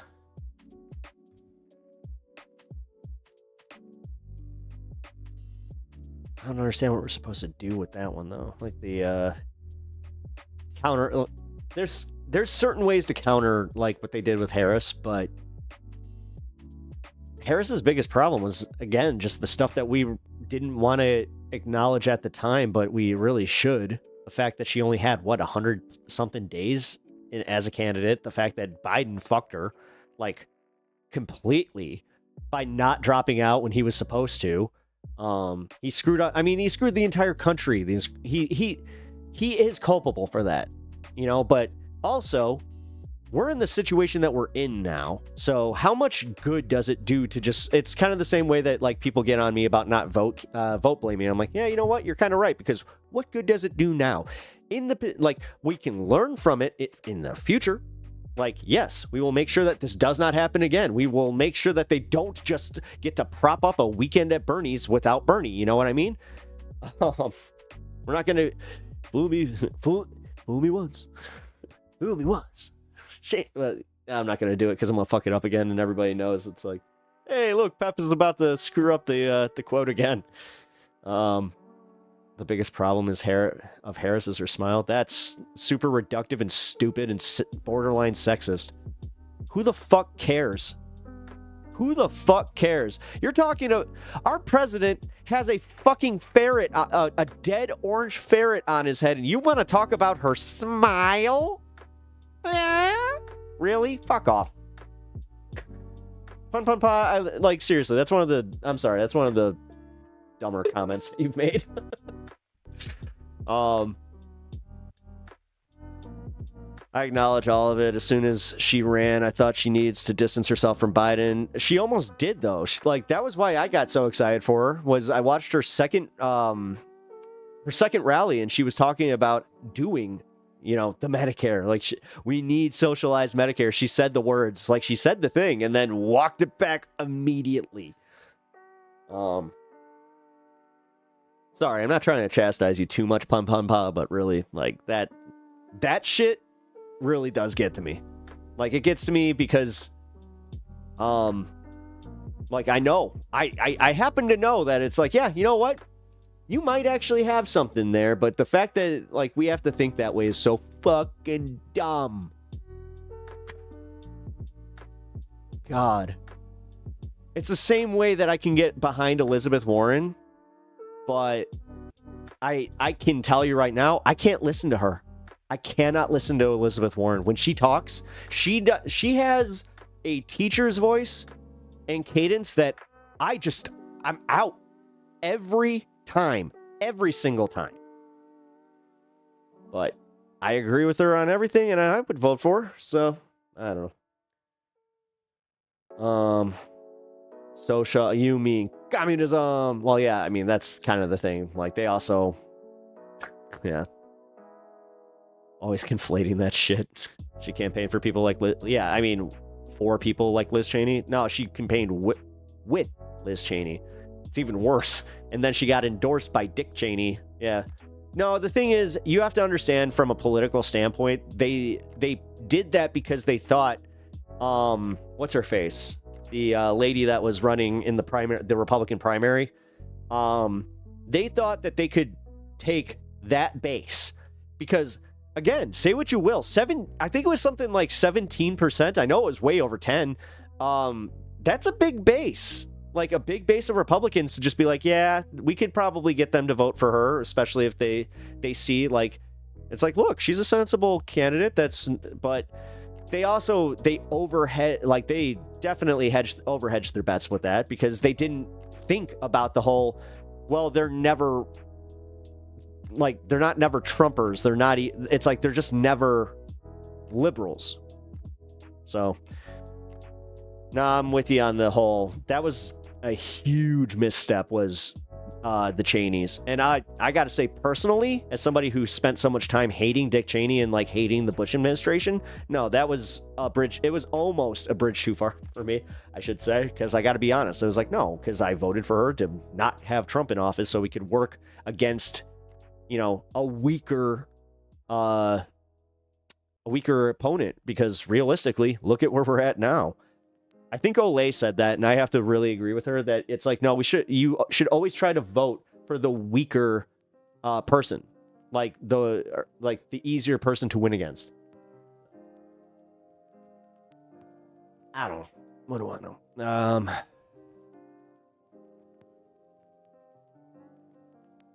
She was about to be the candidate of the people, but realizes her contact will never allow her to do that. People are getting paid behind the scenes to keep the status quo. Well, yeah, dude. Like, that's not... I'm sorry, I'm not trying to be mean, but, like, that's, like, lobbyists. The fact that we haven't been using the term lobbyists in a while, you don't see how that's not kind of something going on? Like, even Bernie, he barely talks about the lobbyists right now. I know why they did it. I'm just saying anyone that's glued in that looks at the this from the outside thinks that they're... What pisses me off, Sylvia, is the people that still will argue like, yeah, but what would really be different? It's like, oh, fuck off. At that point, I can't even take you seriously. Like, in the last few months, you want to try and tell me how it's like, yeah, he's not that bad. It's not that bad. At that point, you might as well just be telling me, you're just listening to your liberal media and you're just going crazy. Trust not your lying eyes and your lying ears. Why not just cede over to the almighty God King and just give in? Like, when the liberal order dies and capitalism is in crisis, people radicalize to fascism or socialism. This is a populist partisan time.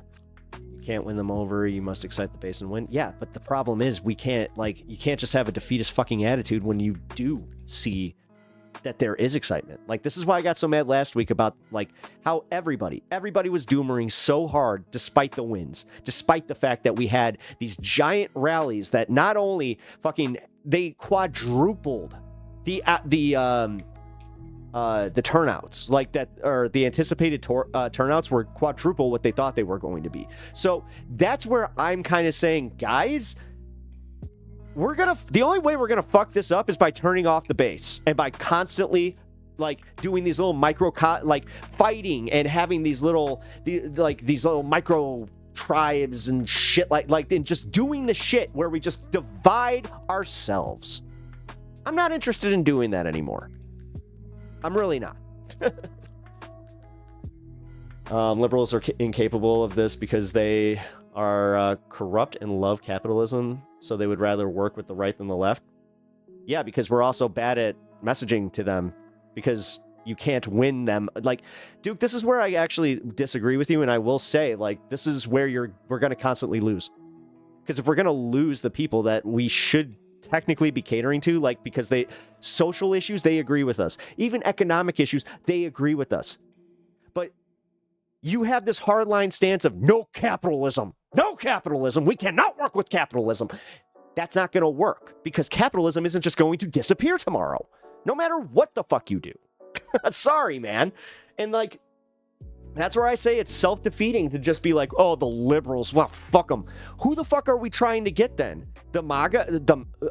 Should I be doubling down on my efforts to work towards speaking to MAGA? Like, who am I trying to win over then? Who am I trying, like, because obviously I'm already speaking to a little, like, my little subset of the internet where it's like, yeah, you know, we got the far left. That's also why I do pride myself on being able to, I think that in this community, I don't have your standard just a bunch of fucking, God, what's the word I'm looking for? Where it's just like repeating the same bullshit. Echo chamber. Sorry. But man, like, seriously, because honestly, I also want to ask you now, what's your perfect vision in a way? Like, who's the perfect person to try and reach out to right now? Like, who are we trying to gain? I think I already said it, but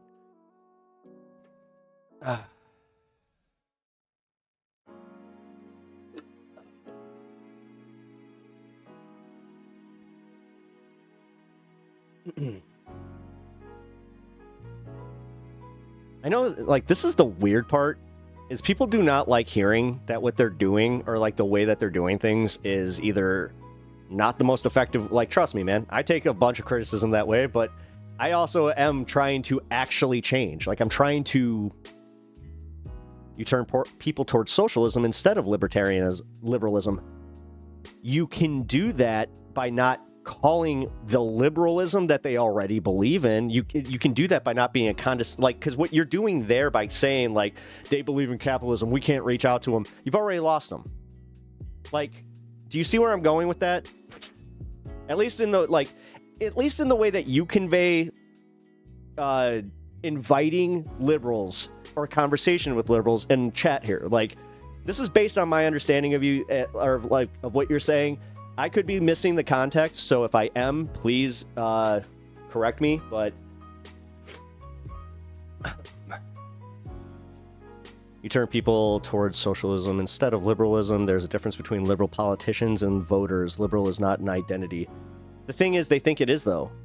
Yeah, like, you understand that that's why like Fox News does what they do by trying to lump everybody in as the radical left. Dude, they call Joe Biden the radical left, and you have enough people out there that, honest to God, think that Joe Biden was a radical leftist. Therefore, they hear anything to the left of Joe Biden, and they're just like, what? Communism? Red Scare? What? No, I don't think so, buddy. Like, meanwhile, here we are, like, just being like, I don't think that maybe we shouldn't be too, we shouldn't cater to libs. Like, no, actually, we kind of like, no, catering to libs. And when I say catering to libs, I mean catering to their progressive ideals, like the TYT audience. I honestly think that like the TYT audience is somebody that we should be trying to reach out to. We should be trying to bring the TYT audience to my channel, to the Angry Ginger, to the Majority Report, like those types of people. And also, I hate to say, maybe, just maybe, Cenk, I mean, after watching his whole thing, it did make me think where I'm just like, oh God, we're doing the thing. Like, we really are. Because I'm literally arguing like, oh, I disagree with you going on Charlie Kirk and you're doing just bad things. But then hearing, because I haven't listened to his show in a long time, hearing him actually discuss like what he still believes in, what his ideals are, and what he's trying to accomplish with the fucking channel, it made me go, weird. If this wasn't Cenk, if this was, and I wasn't mad at him and I like wasn't ashamed of him, then maybe I would still be watching, kind of thing, where I'm just like, wait a minute, what the fuck are we doing? We have we have the situation that we have politically right now. And this is what we're doing. This is, God, PSYOP 101. Like, put out like, get them riled up about like one thing specifically. I don't care what it is. Like, this is what they're really good at, is making you want to talk about liberals, or making the leftists care about one specific issue, like to the point where they're like, this is my issue, I'm gonna focus on my issue, and then they get mad when that issue isn't being addressed enough in whatever party they're identified with, or whatever group they're identified with. This, I'm sorry, I have to say, is pretty exclusive to the fucking left, man. Like, you don't see MAGA doing this shit. For some reason, you see these idiots, like, you have so many of them that'll put on a red hat, go to a freaking MAGA rally, just be like, yeah, I barely follow politics, but I kind of like the way Trump talks. It's like, yeah, but what about all these idiots? They're like, whatever. Like, that's it. Like, man. I just feel like liberals are incapable of this because they are corrupt and love capitalism. So yeah, like right there, actually, like rereading that comment, like say that to my mom, like, or like I wish my mom would still be here to have you say that to her, because then because again, she gets called a rhino, so she's technically politically homeless. She's like in a very Anna Kasparian way. You know, not everybody can just be as based as you want them to be, too. That's another thing. Like, this idea that you're gonna like, at some point, everybody's gonna think like a leftist, or everybody's gonna be a leftist, is fucking delusional. Stop with that. Nobody's ever gonna think like, nobody's ever doing that. In the history of mankind, that's never happened. And this idea that we have, like, the answers, isn't fucking realistic. Even in Star Trek, they had to bring in Klingons and like show that, oh yeah, you know what? Humans would still fight back. Like, they're not trying to conquer or nothing, but they would still fight back, and then they would definitely do, like, the modern Star Trek is, I hate to say, a little bit more realistic, where they show the imperfections of humanity, and they do show how we give into the baser instincts. People don't know what this term means.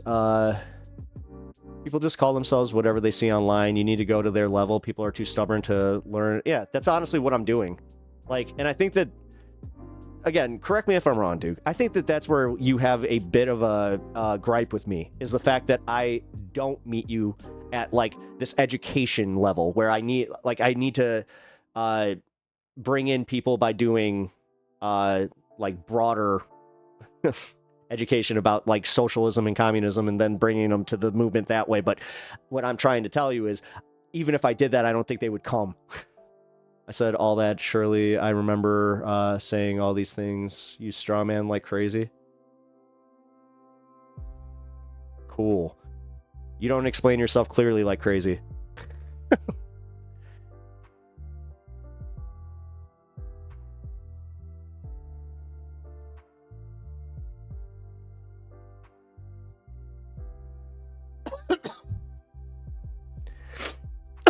I've admitted where I'm wrong in these things. Can you do me a favor and admit where you think that you might have a flaw in any of this? Maybe then I'll actually be more receptive. Honestly, Duke, that's kind of my point. Like, that is kind of my problem. Is, like, that's how it's perceived too, like, by other people. Is, oh, so you're telling me that my thinking is wrong, and you're saying that I straw man like crazy. I straw man, I guess, whatever you mean by that. Because this is how people fucking think, dude. Like, I'm not sure how you interact with people at work or outside of, like, these communities or outside of online, but I can tell you right now, man, like, these aren't the conversations people are having. Even in, like, leftist circles in my real life. These are not the fucking conversations that people are having. You know what the conversations we're having in our real life right now is? If we should even go to Pride because we're worried that they actually might do a fucking, you know, I don't even want to say the word, but, you know, like, we're actually terrified. And the thing is, there's no protections anymore. Like, dude, they're trying to make it legal for you to essentially plow into, like, people who you consider protesters, and they're gonna try and label Pride as a protest. Like, you don't see where this is fucking going? At least no paper straw man. Straw man shadow clone. Wait. I'll do my Naruto hand gestures, just, yeah. This is my ninjutsu. I can never figure it out. No, but also explain where I'm straw manning, man. Because honestly, I think that I should distinguish between liberal politicians and voters, I suppose. That would help. I mean, I've made it a point in this show to distinguish between MAGA supporters and, you know, people who voted for Donald Trump. There is a difference. You know, one is literally in a cult. The other one, they took the lesser of two evils route, and they voted for the more of the two evils, and it's because they're not educated in this. Pride is not a protest. I'm saying, watch the Trump administration try to classify Pride as a protest. I'm just saying that. Bro, strawman is every time you say shit like, not everyone is gonna be a leftist. Did I make that claim? Oh, okay. No. Oh, that's fair. Sorry. I guess I made a straw man argument, but at the same time, like, what's your expectation then? Like, where are you willing to just kind of back off the gas or whatever? Like, when are you comfortable? Like, at what point do you in your head say, I've won? Like, I've accomplished something that I can go and say, this is a goal that I've met. Like, it's kind of the way that I play video games, right? So, for instance, Need for Speed. I'll just use this as my example. Need for Speed, I have it has a bunch of options where you can go do, you know, leisure races, but then during your races, you can either, like, this isn't just Need for Speed, this is most games, but you have multiple things that you can accomplish throughout that. But the way that I game is I like to focus on one accomplishment and then go from there. You know, I don't focus on the multiple accomplishments throughout one run, which I see a bunch of people do, but I don't know. Yeah, I get where you're coming from. Made my post because is what Naruto says all the effing time. Dat Bayo? Bayo? Oh, when Musk's head... Hey, careful. You gotta keep it, definitely, keep it TOS, Seth. I appreciate that. But welcome in, and also, thank you for commenting. I do appreciate it. Yeah, okay. Sorry, you're in Minecraft only. Didn't pop up until I was like, whoa. What up, Kenzie? How you doing? A large gathering of people who think differently than you. Yep, definitely will be seen as a protest. Trump will take any opportunity to make people into targets. That's what I'm saying. And the thing is, this is the objective reality we are living in. This isn't the fucking Biden era where we might change his mind if we withhold our, that's the one thing I am still pissed off about, and we need to learn from that. You're not changing the Democrats' mind by withholding votes or doing any of that bullshit. Sorry. That didn't work. That did not fucking work.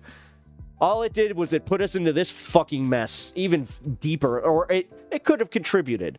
I'm not going to be one of those idiots, too, where it's just like, oh, if you guys had only shut up about Gaza. Like, no. No, I will not do that.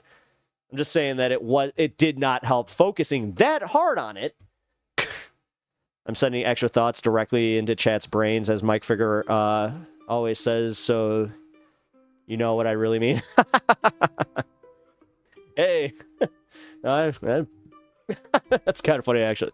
I heard my name. I heard my calling. Oh, boy. Actually, funny enough, you said the thing. You said No, what I was actually talking about, surprisingly, Ryan, was not really that. It was just more so the idea that it's like, the divide and conquer strategy is it's working. It's working very well, man. Like, I kind of thought about, like, BreadTube back in, 2020 something?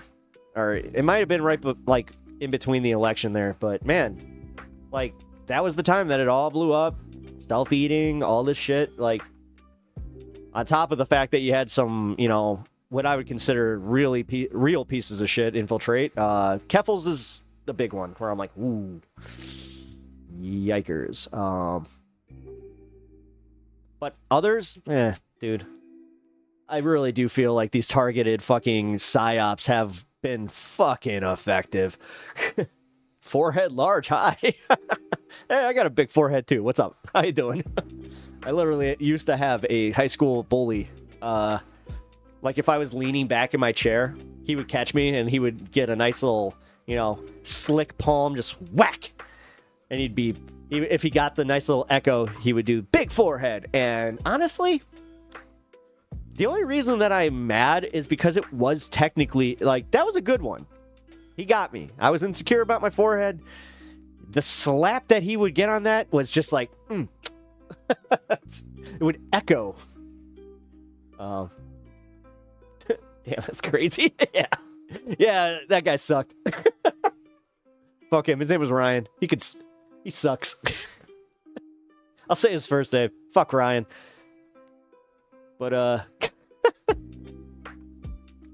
the funniest part is, he had a way bigger forehead than me.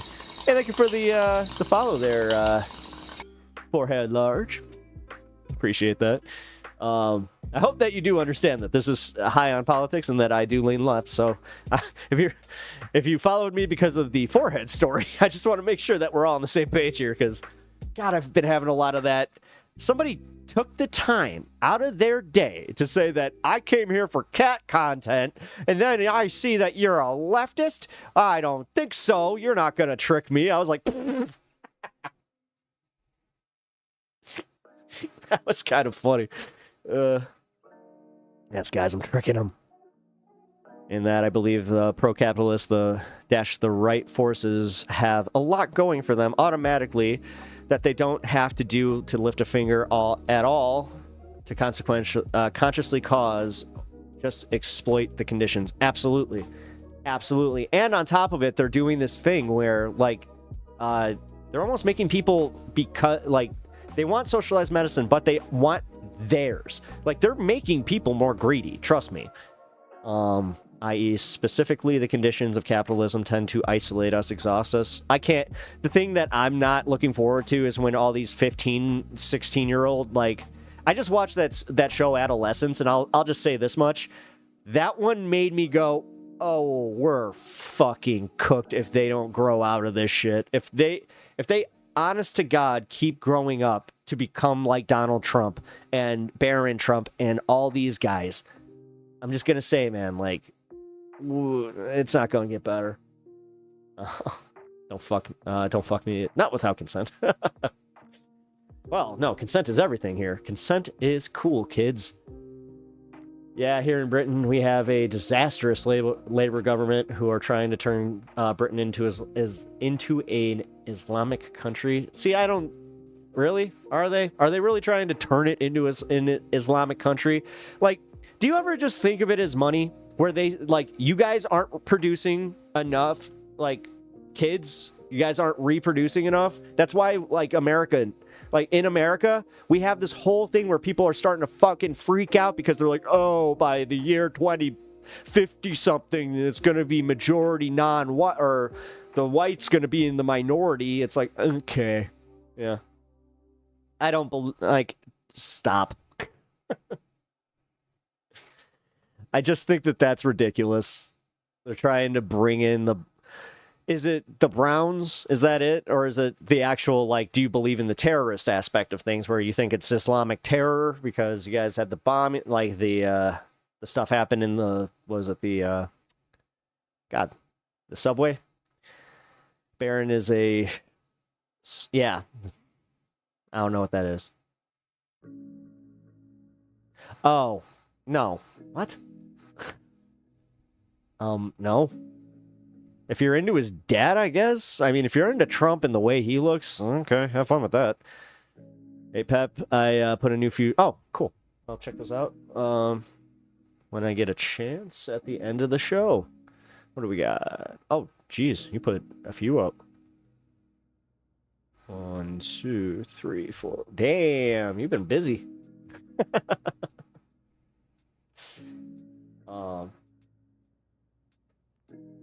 It feels insane because if you know a history, every fascist regime basically goes through that. Yeah.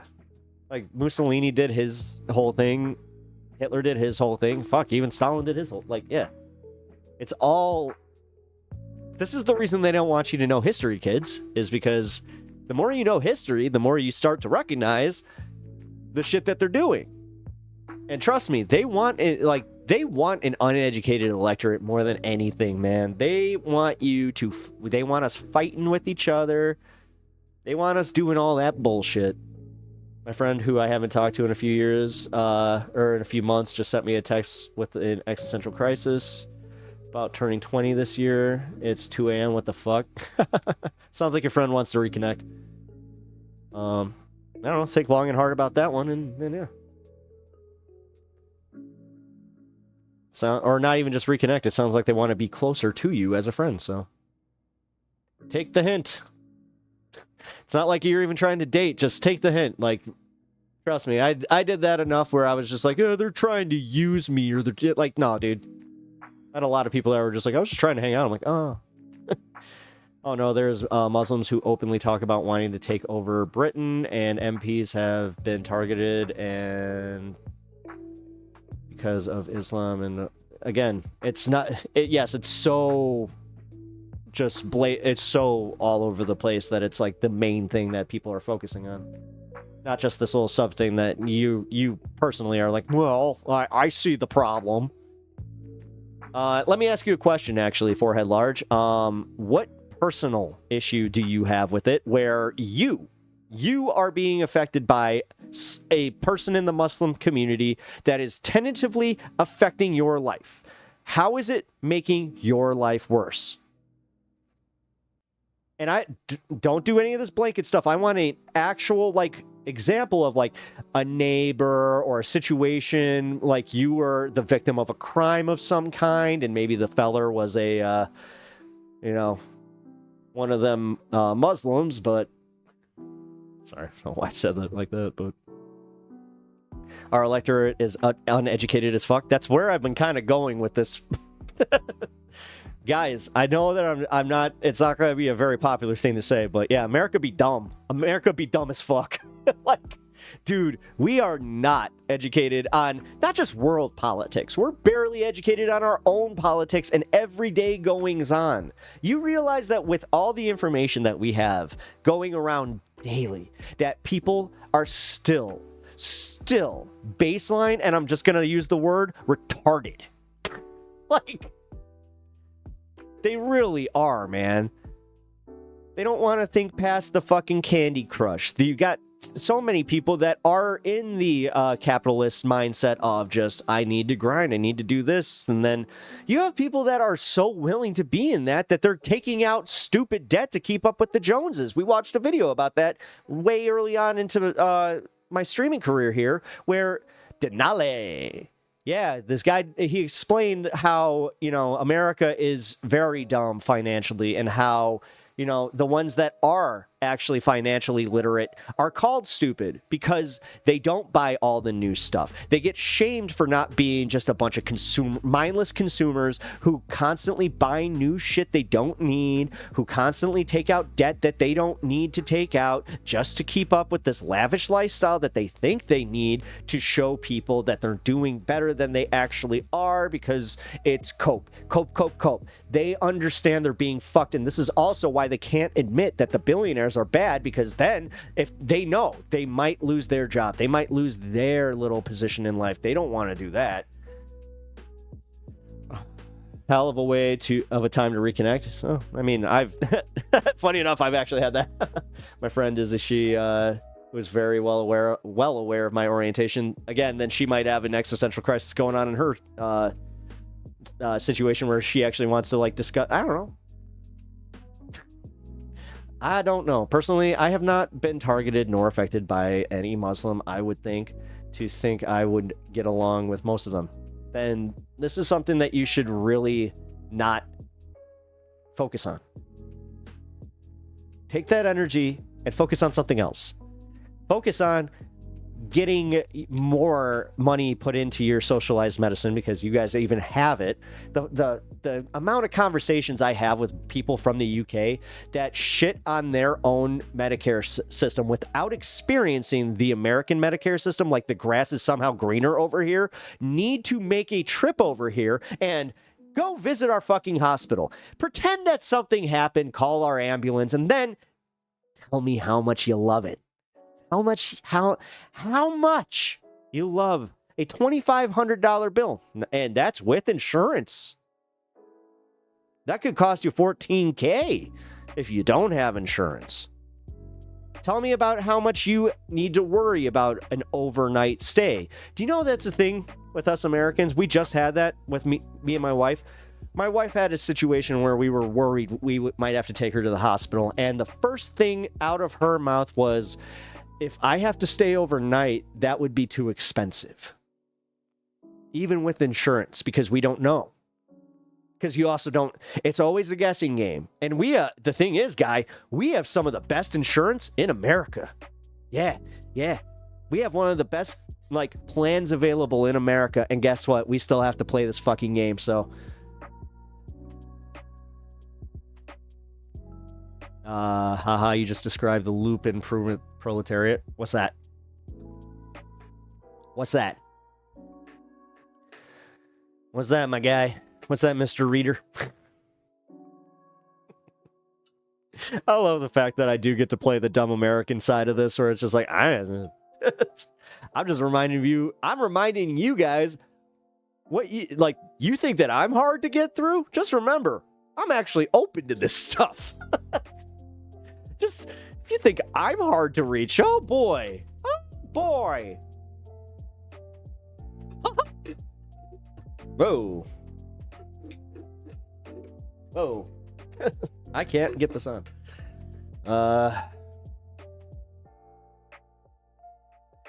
I've met great, kind, and friendly Muslims, I think. I work with one. Most of the Muslims in my life are actively trying to kill me, but I'm not an example. I've never met any Muslims in my life. This is sad. They're actually very nice people. Oh, you didn't say actually. They're very nice people. I mean, yeah. The thing is, the bottom line of it is the rich just want to get richer, and governments like to play tricks on the public. Don't look here, over here. Yeah, that's what they're doing. Like even the Muslim problem, like the fact that they got you focusing on that tells me that the psyop that your government wants to be most effective is working. Driving 1 sec. Okay, cool. Don't text and drive. Seriously, guys, don't text and drive. I'm dead serious about that. I had an issue with that. Actually, while I have this little lull right now... Oh, dude, we're 2 hours in, and I haven't done any actual news. Crap. Just chatting along. All right, guys. So, I mentioned that my... stay with my mom. So I need to post this. If you guys can consider donating to my mom's memorial fund, anything helps. I really appreciate it. I have to make another adjustment coming up here because turns out I'm getting stuck with another thing. Which I get to be very open about when it happens. But until it does, I'm going to keep this one to myself. Yo, on a lighter note, my lawyer found out today that my insurance company that holds the policy of the company's van that pulled out in front of me has a $15 million umbrella, so there's that. Ooh, nice. I can't stop. I'm busy texting and driving at 2 a.m. while drinking scotch. Dude, you might be playing right now, but damn. All right, well. No, and honestly, like... You know what? Before we go into the next thing, I do want to finish this discussion because I feel like me and Duke are also going back and forth.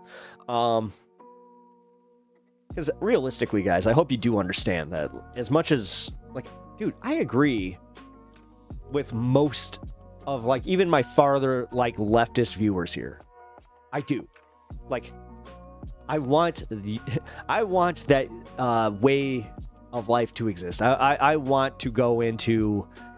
I guess, for lack of a better term, the communist utopia that we, do think would work. But I keep saying this too, where it's like, no, unfortunately, we're already fighting a battle that is it's going to take a whole generation just to fix the shit that they just broke. Like, there's a lot to process here, and I understand that that's also why it gets frustrating, because you do start to think like me, where, like, what I was saying earlier, where you start to feel like you're powerless. You start to feel like, what the fuck is the point? You know? But the point is, we gotta move. You gotta keep moving towards the goal. This is one of those situations where it's like, yeah, we're gonna be in this game whether we like it or not. I disagree, Pep. There are decades where weeks happen and weeks where decades happen. Yeah, it's true. We can fix this very quickly if socialists get power. Well, again, if they get power and if they get, like, enough power, like, you do realize that we're always going to be fighting against this system. And right now, the most effective system is, like, the hyper-capitalists. Like, honestly, that's what bothers me when people say, like, even if we have this disagreement, like, which I'm glad that we can do this, but in other communities, you just saying that, you would get banned. Like, and I've been talking to a few other people about that kind of stuff in like just online communities where they're like, yeah, I've been seeing this, where it's just like, that's fucked up. That's fucked up. And that's so insane. The fact that you can type out the words "I disagree" and you can get banned for that. That's, again, and that's where I get, like, I remember one of the first weeks I was on stream, I had gotten banned from the Majority Report Discord, and look at how, like, go back to those and look at how pissed I was. And rightfully so, because it was coming from the same place that I'm pissed off now, where I'm like, yeah, guys, talk about shooting yourself in the dick. Like, literally, I'm a up-and-coming leftist content creator who they decided, instead of, I don't know, I would like to talk to this person, I would like to see how I could change their minds. They blanket just said, fuck you, you disagree with me, go fuck yourself. And you know what that does? You know what that does? It doesn't send people like me to a community that thinks more left-leaning. Trust me on that one. You guys are so lucky that I wasn't one of those fucking incel dipshits that was just like, oh, see? Well, guess what? I'll become the nickeling today. My God. And that's happened. I've had that conversation with a few people where they're just like, yeah, dude, I got, like, pretty much shoved out of the left. Am I a Republican? No. No, I'm not a Democrat either. I'm an independent, left-leaning American citizen who is sick of the bullshit being sold by both sides of the aisle. I just happen to think that the, populist movement of Bernie Sanders is totally something to get behind. But the thing is, you got a lot of people that just, I disagree. TK, you're banned. Hard ban on TK. How dare you? Nobody gets to disagree with Pep. That's a spicy take on Pep Talks, guys. I mean, I would like to know what the disagreement was about. Which one? Which one are you talking about? Like the disagreement I have with the left-leaning community? Or if you want to know why I got banned from the Majority Report Discord, I can tell you right now, it was because I was standing up against a trans bully who was literally doing cry bully tactics against another trans person in the Discord. And they tried, and at one point, the other person said, chill, dude. And then they took that and they're like, don't misgender me. Don't gender me. And I made a careless joke, but it was also like, the fuck? Like, I was standing up for them. What are you doing? I said, dude's not gendered, dude. And I got a hard ban from Majority Report Discord. So apparently I'm not, I don't support the trans community. Which, if anybody here wants to sound off about that one, it's like, yes, I don't support the trans community when it's literally my number one rule of, if you think trans people don't exist, get the fuck out, like, or don't have the right to exist. Like, dude, that shit's wild to me. Again, and that's where that's where I will bring up things like purity testing. Like, these are the terms that you're going to hear a little bit more because, guys, it's happening. Like, I just watched a video from Lance from the Surfs, and it made me want to puke. That Discord definitely has a problem because I've talked to someone that was obviously going crazy, and they thought I was a troll, or they thought he was a troll. Yep. No, that Discord it's wild to me. Like, now thinking back to it too, like, just how quickly they ban people, it's insane. Like, and then for Sam to actively just be like, well, I think that you remember to go to the Discord, and then I'm just like, every time I'm like, well, can I get back in the Discord? Our stream together on Honeybee's channel was enough to prove enough proof of your advocacy for the trans community. LOL. Yeah, dude. You guys want to see, like, the one time that I had a trans debate and it was in somebody's chat. Dude, I was on Honeybee's channel, or her stream for, God, better part of like 6 hours, arguing about trans rights and just the whole thing, which it turned out that she is actually pretty based. Her community, not so much.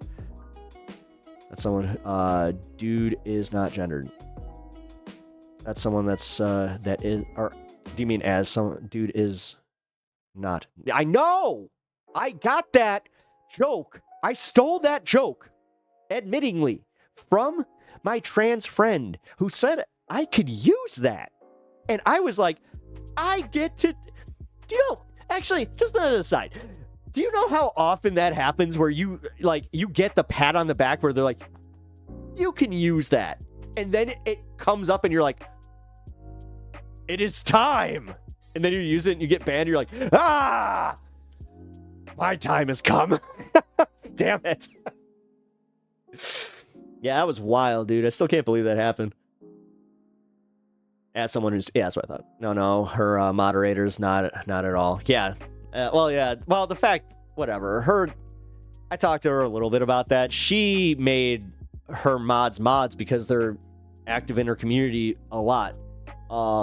Dude, I am lucky that I am not like a female streamer. I have to say, there's a few things being a female streamer I don't envy. Like the thirst, the guys that just openly thirst like for and say some creepy ass shit in chat. And then on top of it, like, I kind of feel bad. That's why I would never stream. I'm sorry. Would you ever consider maybe doing VTube though? No, you would be a great streamer, but would you ever consider doing like maybe a VTube character or something like that, or maybe just doing like a radio type of program where? Because I'm telling you, Anna, like you'd be great. You would be. Like, even if you don't have the time, like, your takes on things are definitely something that, you know, would make you a little bit better. That it won't hide my gender, though.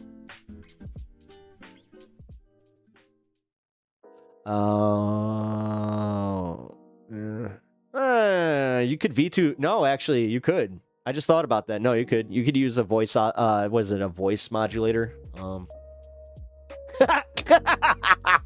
my god!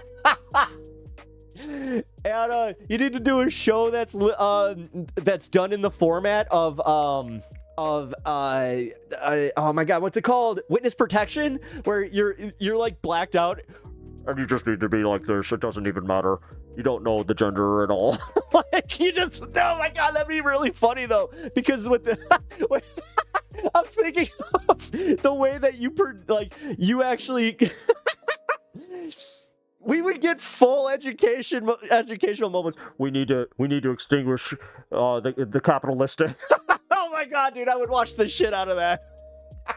Sorry, I can't even get around it.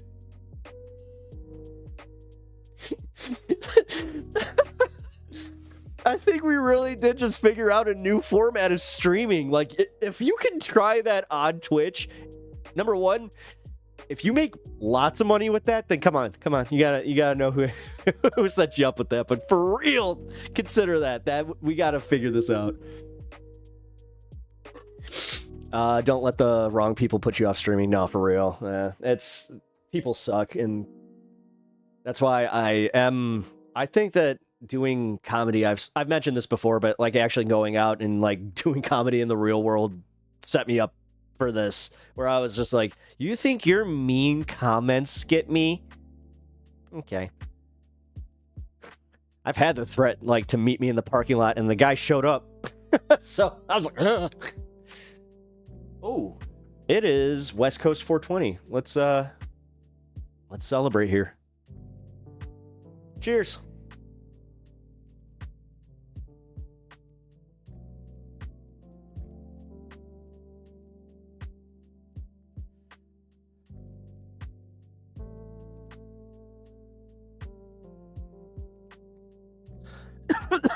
Seth Evans. Oh, you throw in the veil of anonymity on the internet? Oh, shit. I've missed your first part there. My bad. Nothing seems to quite destroy any social filter like the male socialization for how to handle being horny in public. File not found. Dude, again, I just watched that adolescence thing, which I recommend. It was good. It was a good 4 episodes. You know, if you guys got like 4 hours to kill, just you can either come watch, but my stream needs to not be on when I'm not live. Yeah, right. But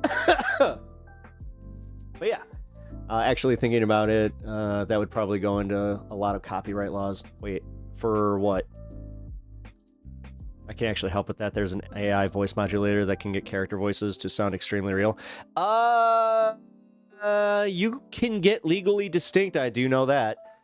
Well, if I do a political stream, I'd need permission. Other than that, I'd be okay. I think, you know, I might be able to help you with this. I'm not even kidding. Like, one of my friends was considering doing VTube, and, very worst case, I have the camera that you would need to do VTube. Because apparently the Xbox, VTube thing. Oh, don't worry about it. Okay. Well, either way, you're always welcome to come in, pop on stream and have a chat. You know it. So I guess you will just be part of, if you don't know what the Whack Pack is, from Howard Stern, although you're not really, you're not part of my Whack Pack. No, you're actually, I'd call you, actually, you would just be part of, like, the crew. You could do all the stuff for me, and I'd still get vetoed. Oh, because of, that's right, you're organizing. I keep forgetting about that. Well, you know what? No, it's, God, can we at least do one special where you do, like, we can make it a Pep Talks exclusive where we we do it in the the way I was talking about the witness protection program. I'm telling you guys, that would be very funny to get a full-on political lesson with that. We could no, I'm trying to think. I'm trying to brainstorm what we could call it. Yeah. I'm in an org that tightly controls messaging and media. If I do that, it would... Doesn't that bother you, though? Doesn't that bother you a little bit? Because, like, think about it. That's, like, what a lot of people have a problem with in general. Like, with organizing, so... Like, I know that I would have a problem with that, because I'd be like... Alright, I'll try not to embarrass y'all, but if you guys aren't also gonna own some of this, like, criticism that you guys have from people within, then maybe, just maybe, you guys have broader issues than you think. Trust me. Been there. Kind of grew up in something like that, where it's just like, oh, you guys think you know you guys have all the answers, and then you guys, not exactly good criticism, that's for sure. I need to need that if you ever want me to be on, to be honest. Oh, okay. Oh, you want the voice modulator? Well, I think you can do that on Discord. Yeah, we'll teach it one day. I can give lessons on marks. That's what I mean, though. Like, yeah. Like, okay, so, like, it would have to be a 101 lesson. But, God, how could we market this?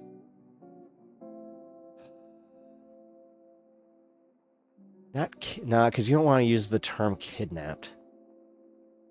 But something like that where it's like...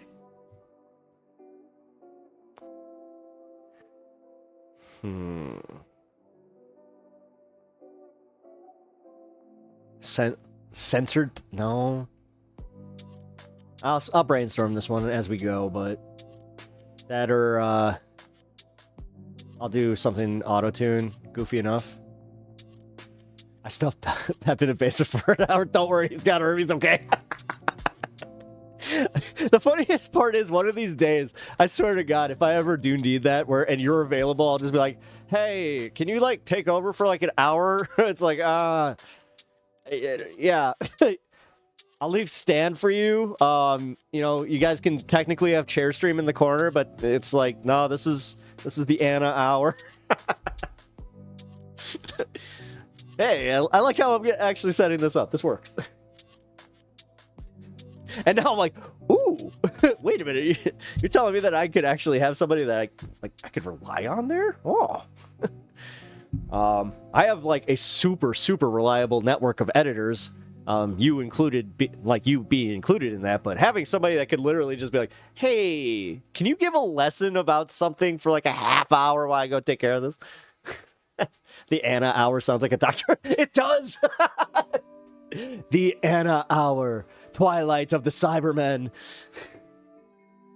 It really does. You nailed that. Damn right. Same here as well. I have communist stuff in my room. Oh, cool, man. Hey, thanks. Base. Anonymous. Oh, Matesh with the win! Oh my god! Okay, anonymous tests. Anonymous tips. Oh my god. That's brilliant. Matesh, give yourself a pat on the back for me, please. Like, for real. That was a good one. Damn. Can you tip yourself on that? Like, give yourself the $2. Speaking of, by the way. Oh, hey. He's covered. We got him some healthy marrow snacks finally. Oh, and he went on his walks. He finally let me take him on a walk 2 days ago. And then he stayed outside all day yesterday, so I'm very, very proud of him.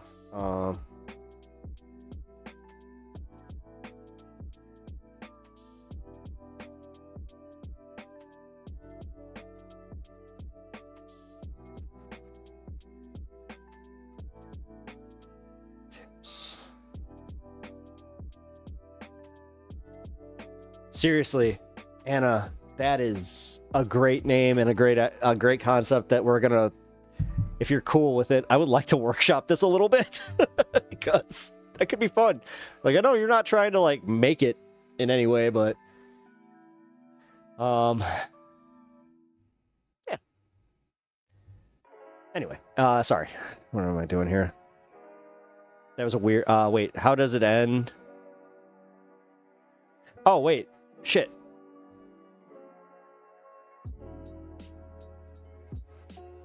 I left you hanging. Wait, can you pick up the story where I left you hanging? Hold a stoner's hand, please. I may have gotten stun locked and forgot where I was. Unless I become a liberal. Don't do that.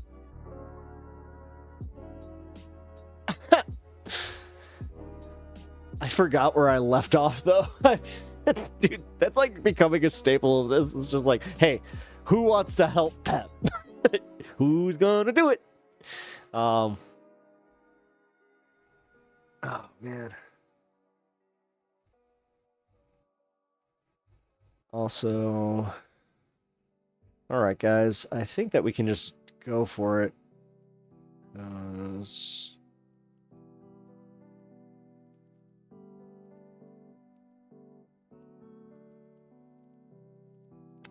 I think the Joe Rogan thing is what we're going to go for. Okay. Let's do that first, and then we'll do some other news. I listened to an Anna hour. Yeah, no, I'm not even kidding about this. An Anna.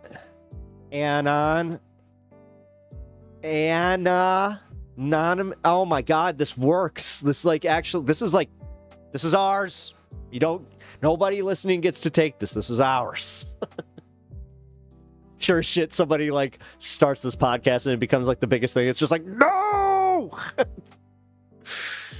That would be in my luck. I need to shut up. All right.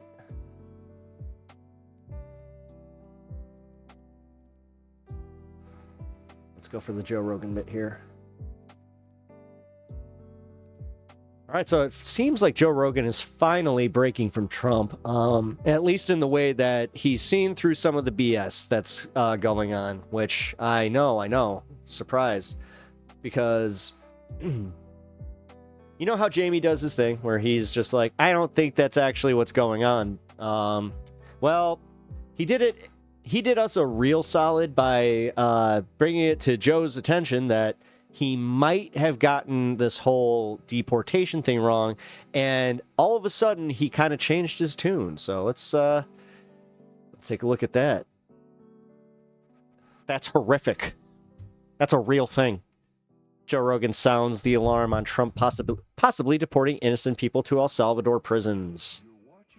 Joe Rogan spoke with fellow podcaster I have no idea who that is, on the latest episode of his popular show over the weekend, and at one point during the lengthy conversation sounded the alarm over the possibility that the Trump administration sent innocent immigrants to El Salvador's brutal mega prisons. Earlier this month, the Trump administration made headlines that sparked outcries for sending hundreds of alleged gang members, which Trump declared a terrorist organization, to notorious prisons in Central America famous for their very harsh conditions. And there's probably still more. Wait. Oh shit. Okay, never mind. This isn't. This is Rogan. And there's probably still people coming through that are criminals. You know, Rogan began praising the Trump administration for bringing down the number of migrants crossing the border illegally. But the thing is, like, you got to stop. You got to get scared that people who are not criminals are getting like lassoed up and deported to like El Salvador prisons, like that kind of shit. Because I read some story. Rogan said, was it Glenn Greenwald? A gay barber guy kissing ass. It's scary. Yeah, and here's the guy being reported on by the ACLU. Is that true? Is that story accurate? Rogan replied, I don't think we know. Can you explain the story for people who don't know what it's about? Rogan pressed. Well, from what I can read, or what I read, I think that it was in Time Magazine, Jamie. If you can pull it up, maybe we can get it accurate. But basically, with a bunch of these Trende al Agua guys, allegedly they got at least one guy who isn't a criminal. He was just a gay barber who I think, according to his story, came here legally. He was here legally. That's what they said. He was here legally. That's what they said. So do they have a green card? Rogan asked. I don't know what the details are. Maybe JB can find it. Kissing ass again and again. Rogan asking Rogan's Google fact checker to weigh in. No criminal record. Rogan pressed. From what it said in the story, Kissin replied, now this is the problem, right? Because the mainstream media has been putting out so much shit that I don't know what to believe anymore, right? I feel the same way, Rogan says. And so it's difficult, but it's something that we actually brought up in one of our conversations. We interviewed the guy from the Heritage Foundation, Kissin replied. We brought this up because I think we talked about this with Doge as well. When you do things quickly and you do things aggressively, that's how you get shit done. But that's also where mistakes get made. And I think a human being plucked out of nowhere and ending up in a country he's never been in a maximum security prison with gang members, seems like a bad thing to happen to me. That's horrific. Rogan replied slowly, adding, it's horrific. I don't think that should be controversial. No, that's not controversial at all. And the thing is, measure twice, cut once, or measure twice, cut once. This is kind of crazy. That could be possible. That's horrific, and that's bad for the cause. Like, the cause is, let's get these gang members out. Everybody agrees. Let's not get innocent gay hairdressers lumped in with the gangs. And then, like, how long before that guy can get out? Can we figure out how to get them out? Is there any plan to place to alert the authorities that they made a horrible mistake and correct it? Oh, that's adorable. Joe is so curious about that. Well, if you think about it from the government perspective, this is where I think it gets quite sinister. Once you've done that, the incentive structure is never going to be to admit that and deal with it. The incentive structure is to say nothing, cover it up, and pretend like it didn't happen. That's horrible. So someone ends up in a black hole, but we've seen it. We've seen it in every country, including America, Kissin says. But that's the thing about politics, right? Never admit your fault, never admit you're wrong. Rogan said, adding, it's so dumb. And this is the thing we're seeing with the Signal thing, and this is the thing that we're seeing with this. It's like, I don't know if it's been brought to their attention. I mean, I would assume someone's alerted them to the fact that they might have rounded up this just random hairdresser and accused him of being a gang member. As the conversation continued, Rogan wondered out loud about the allegedly incarcerated barber. But what is his life like there, man? Yeah, it's horrific, he added. Watch the clip above from YouTube. Bust them. Yeah. Oh, I can actually do that. Here. Yes. Right. Yeah. That's a big number. 94% is good. So there's still people coming through. Yeah. And there's probably still people coming through that are criminals. Yeah. But the thing is, like, you got to get scared that people who are not criminals are getting like lassoed up and deported and sent to like El Salvador prisons, like that kind of shit. Because I read some story. It was a Glenn Greenwald. It was. Yeah. The gay barber guy. Yeah. Yeah. It's scary, man. Is that true? Is that story accurate? I don't think we Can know. you explain the story for people that don't know? Here, this is interesting, actually, now that I'm thinking about it. So it seems like this guy's not like just a right-wing, freaking parrot. So, hey, is Joe Rogan actually listening to some of the criticism and bringing on some more left-wing people? Because the most baller thing that he would do right now is to bring on the guys from Midas Touch and try to do something like to interview them and just admit it's like, so these guys, they dethroned me, man. Well, from what I read, I think it was in Time magazine, Jamie, if you can pull it up, and maybe we can get it accurate. But basically, with a bunch of these Trendy Agua guys, Trendy Agua. allegedly they got at least one guy who wasn't a criminal. Who was just a gay barber who I think, according to the story, came here legally. He was here legally. That's what they said. Don't know if it's did true. he have a green card? I don't know what the details are. Maybe Jamie can find it. No criminal record. From what it said in that story. Now, this is the problem, right? Because the mainstream media has been putting out so much shit that I don't know what to believe anymore, right? I feel the same way. And so it's difficult, but it's something that we actually brought up in one of our conversations. We interviewed the guy from the Heritage Foundation. We brought this up because I think we talked about this with Doge as well. When you do things quickly and you do things aggressively, that's how you get shit done. But that's also when mistakes get made. Right. And I think a human being plucked out of nowhere and ending up in a country he's never been in a maximum security prison with gang members, seems like a bad thing to happen to me. It's horrific. I literally just read this whole transcript. It's horrific. I don't think that should be controversial. No. Hey, you know what? At least you guys got it, right? That's not controversial at all. And this is the thing, measured twice, cut once. Yeah. This is kind of crazy that could be possible. That's horrific. And that's bad for the cause. Like, the cause is, let's get the gang members out. Everybody agrees. But let's not innocent gay hairdressers get lumped up with the gangs. And then, like, how long before that guy can get out? Can we figure out how to get him out? Is there any plan in place? Hey, look at that. He's actually got like a whole human side to this. Nice. To alert the authorities that they've made a horrible mistake and correct it?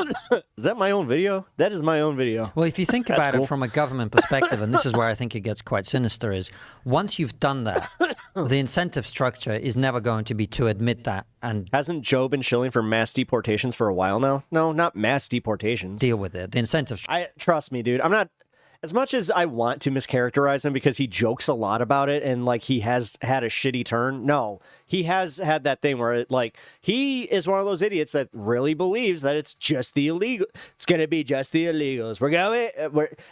By illegal I mean the criminals. We're going for the criminals. But then they pivot and say, but being here illegally means that you are a criminal, therefore, structure. Like, dude, Sean Hannity was doing that. To say nothing, to cover it up, to pretend it didn't happen, right? That is horrible. So someone ends up in a And this plays directly into that. black hole. But we've seen it. We've seen it in every country, including in America. But that's the thing about politics, right? Never admit your fault. Never admit you're wrong. It's so dumb. And this is the thing we're seeing with the signal thing, and this is the thing we're seeing with this. It's like, I don't know if it's been brought to their attention. I mean, I would assume someone's alerted them to the fact that they might have rounded up this just random hairdresser and accused him of being a gang member. Did you find the story, Jamie? But Time magazine. The thing is, it's like, what steps can be taken? Does prison know now? Does everybody know? Can they talk to that guy? Can they pull him out of there? Well, this is it. It's a maximum security prison. So the answer, I think, is we don't know at this moment. But what is his life like in there, man? I mean, Yeah, it's horrific. fuck. Horrific. I mean, again, I'll take the small victories. I'm glad that Joe is actually here and he's realizing, like, yeah, dude, this is horrendous. You should be scared. Not even scared. Like, you should be scared for these people. You should feel bad for these people. Also, a large part of why this happened is because of illegal immigration. So you had this, and look, It's just weird that he even believes this article he's reading. Usually he'd just be like, well, sure, he's a hairdresser, but he was probably yeah. Actually, all right, that's a good point. half Venezuelan. You had Trendy But also why I can say that I can give him a little credit that he's not doing that. Aragua, which causes chaos in Venezuela. it comes to the US, it causes horrendous amounts of chaos in the US.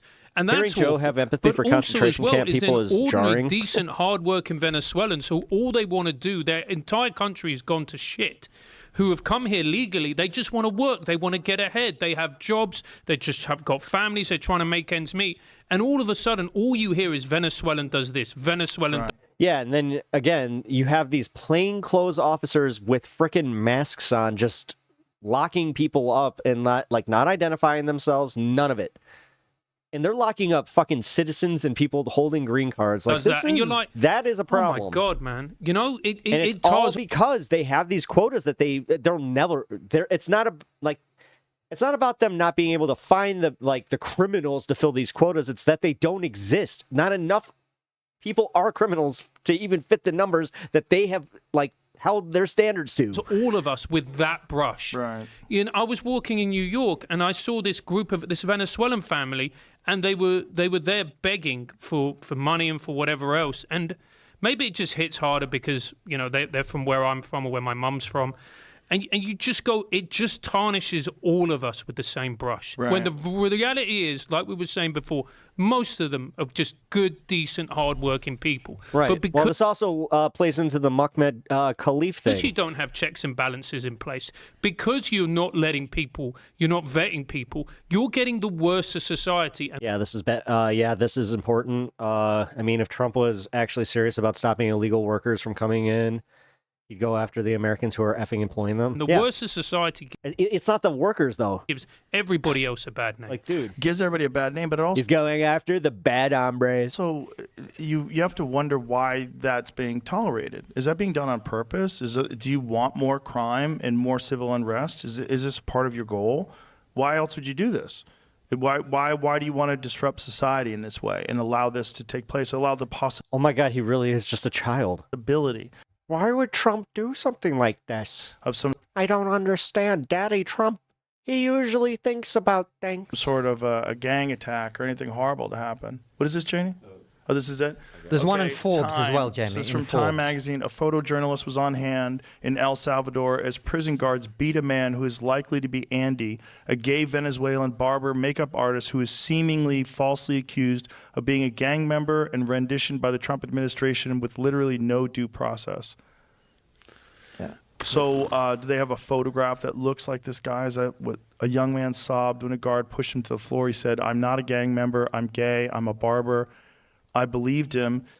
Using Streamlabs. He began to whimper as his head No was way. roughly shaved, folding his hands in prayer as his hair fell.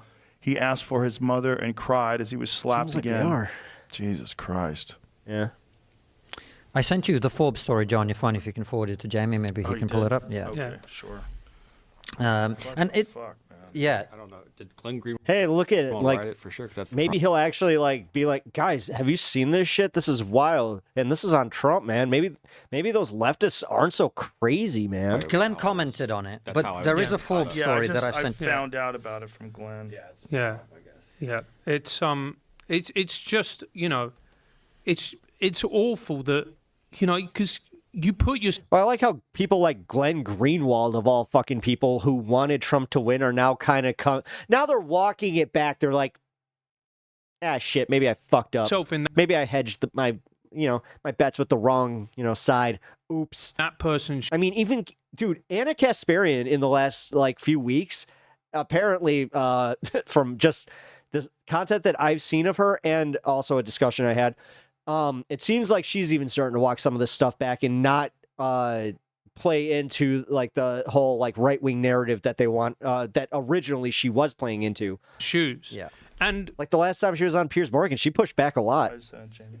what's terrifying about that is that you think about what that poor MAGA is the true brain rot. It really is. guy is going through. Yeah. You know, if this story is real, what that guy is going through, that is literally the stuff of nightmares. Yeah. That's literally the stuff. Well, and that's all. Actually, you brought up a good point here, Dave. We're paying this Salvadorian concentration camp to do this to people, and MAGA is too cheap to fund Ukraine. What the fuck? Exactly. They don't they waste waste, fraud, abuse. They don't actually give a shit about any of that, because if then they would see how stupid this is, how much money we're paying to these people to house.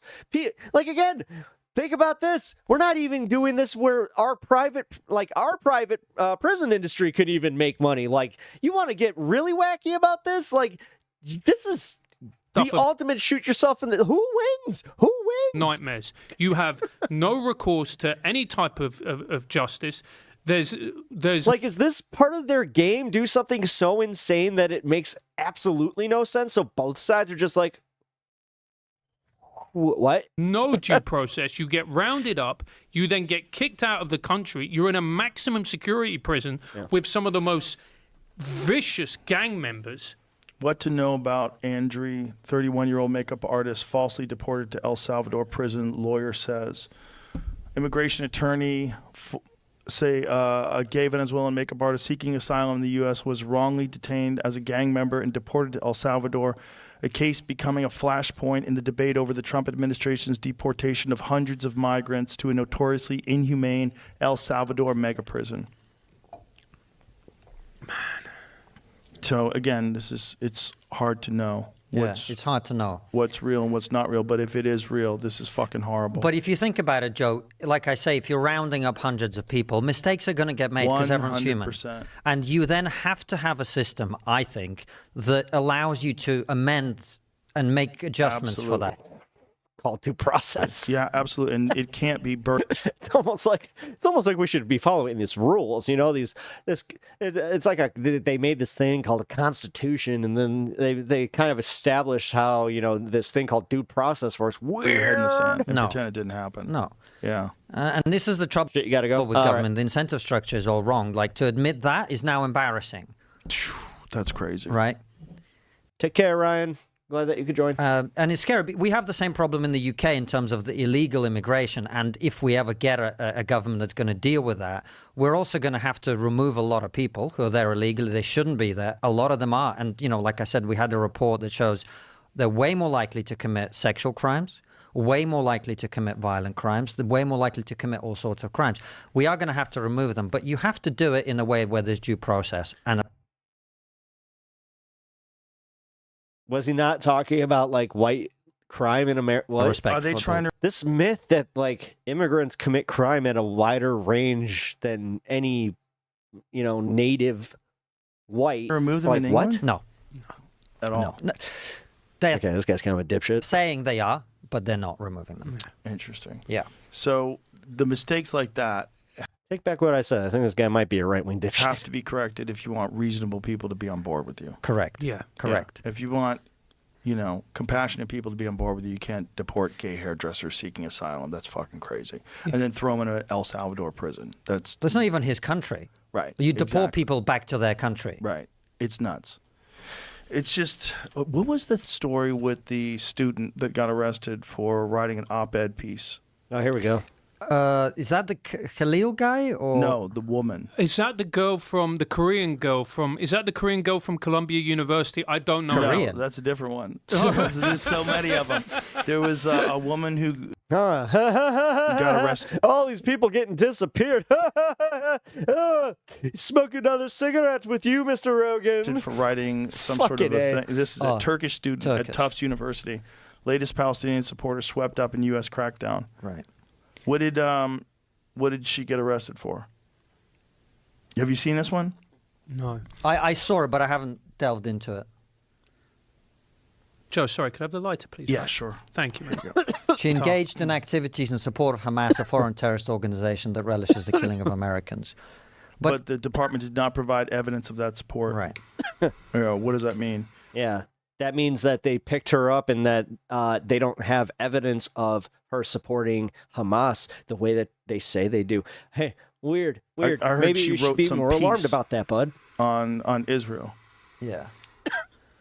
I don't know Or what maybe, the law. just maybe, the whole fact that she was critical of Israel and still got picked up should scare the shit out of you, Joe. That is Again, won't scare him because they're not coming after Joe Rogan. because she's not an American national. Right. But instinctively, I'm just like, that's a lot. That's like crazy. I think she's been in Yeah, because you're not an American national. Honestly, anybody that, like, these are the situations where, honest to God, if in a perfectly just world, this would make me believe that there is a God. Someone like him who is comfortable going to Joe Rogan and then him not being detained at the border, I'm just going to say it. Like, that's kind of... America, though, like, that would change my mind a little bit. It was 7. Right. Well, the hell is that? Oh, dude, really? He was on... has she? Oh, okay, I got to find I believe that. so. I thought she had a student visa. I think she's been in America since she was very young. I think that's one of the things that I had read. Okay. She'd previously been arrested in April 2024 for taking part. Yeah. Taking part in protests at Columbia University. So it seems like they're really trying to crack down. Hell some of yeah, these we're watching a Columbia Piers Morgan protests. segment today. And I'm in two minds about that because I think on a free speech basis, unless I don't know the law. Just for clarity, that was a second person. Second person. Oh, this is a second person that was arrested? Second arrest. Oh, second pro-Palestinian Columbia University protester. Okay, so this second person has been arrested before. Yeah. Okay. I see. Yeah. Yeah. It's like, are we really arresting people for protesting? Or are they protesting and also causing vandalism and violence? Like, what are we saying? We don't know, right? All right. But I think there's the legal thing from what I've read is very complicated because if someone is not a U.S. national, Right. they may be subject to different rules or they may not. I think that's a kind of live debate.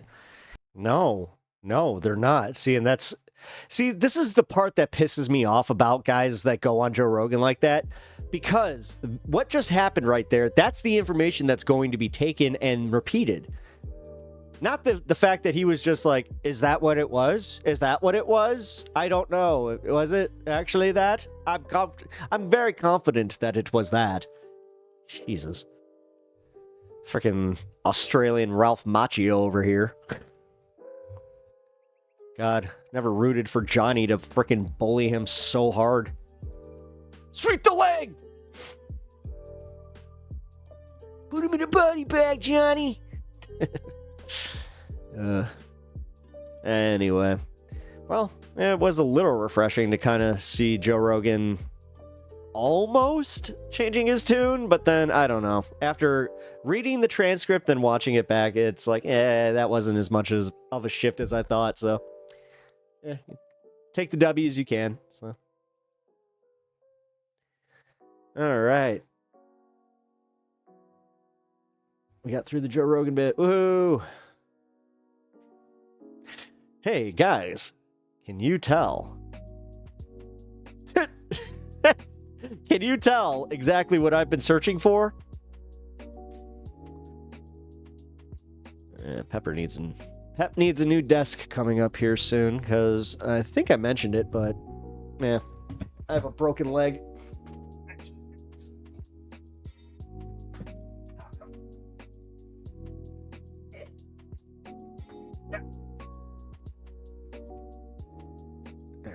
Nice and even now.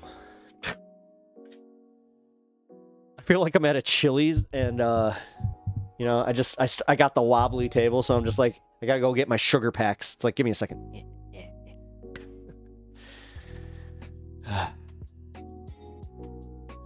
Sylvie, B Pice text sucks.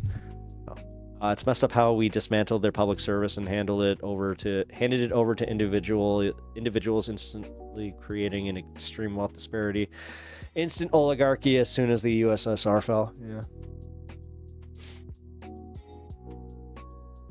Without due trial, you can keep people indefinitely in prison, slave labor work. Yeah, exactly. No, it's gulags. It's literally a gulag. It's an American gulag system.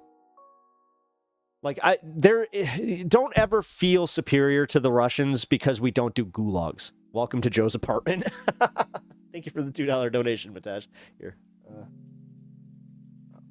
Welcome to Stanley's happiness. He gets a marrow treat. Oh, man, he just sucked that, like... he hoovered it. Just... Woo! Didn't even bite that, dude. What the hell? I really like those marrow treats. Also, Joe did a great replacement theory conspiracy in that video. Yeah. Yeah, I kind of noticed that.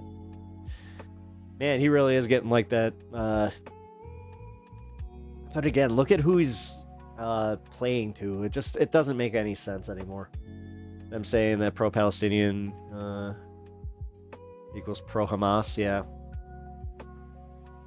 Currently letting the oligarchs kleptocrat the F out of this country, and we're also culture warring real hard, so much of the differences between the US and Russia right now.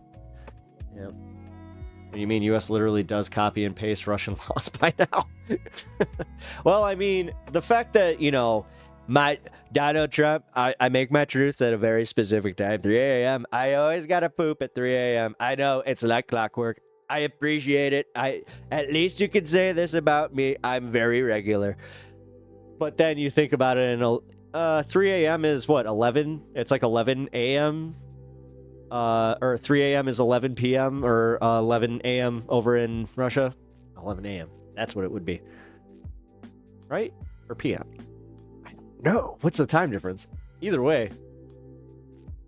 My point being that I think that he's docking to... While I'm pooping, I'm docking to Putin. Taking a Putin poop. Drumpy dumpy, taking a Putin poop. What can I say? I have a lot of time to sit here and think up nicknames.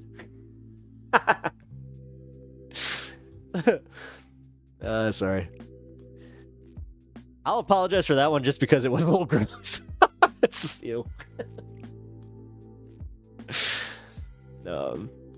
Saw a funny picture that they taught the dog to come to shout housekeeping when you drop food on the floor.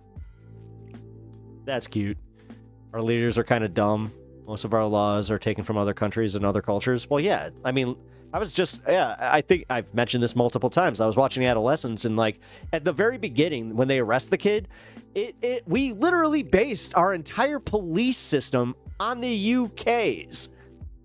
We just call them different things. They literally have Miranda rights, and their Miranda rights are read almost in the exact order that we read ours, except we don't call lawyers solicitors. We call ours lawyers. They also say at the exact time. Say I were to get arrested right now, they'd be like, at 6:58 at 6:58 a.m. is when we stormed the house of pep talks, and we decided to engage in a rest with Mr. Talks. I like how that's like, yeah. Wait a minute.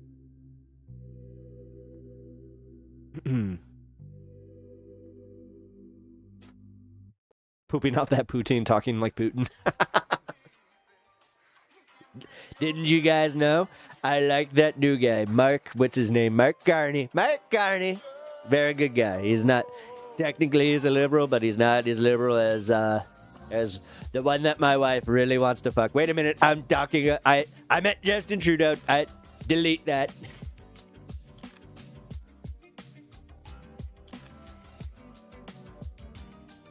Not to mention our police system evolved from slave catchers. Yeah. Well, yes, and Keystone, but yeah. You know the buses full of... Oh, you guys are having your own little thing over there. Putin played Trump. That is the kind... I mean, it is. No, oh my God. And him having to come out this week where he was just like, I'm a little mad. I'm a little perturbed at Mr. Putin. He made me look like a fool. I don't like looking like a fool. Only I'm allowed to make me look stupid. Speaking of Trump, actually, speaking of making Trump look stupid, hey, look, Benghazi. It's its own Benghazi. We're gonna call it the Lithuania Ghazi. Lithgazi. Actually, here, let's find a new name for this one, because, yeah, we should focus on this one. You know how hard they focused on the 13 dead. They fucked up the entire thing in Afghanistan. They could have done it my way. It's like they did do it your way. What do you mean? They used your war plan. No, they didn't. I don't know what you're talking about. The person I met with at Camp David was totally not the leader of Al-Qaeda. Al-Qaeda. They work with China. All right. Bodies of 3 missing U.S. soldiers found in Lithuania. The bodies of 3 U.S. soldiers missing for 6 days have been found in a muddy swamp near the Lithuanian city of Bradre.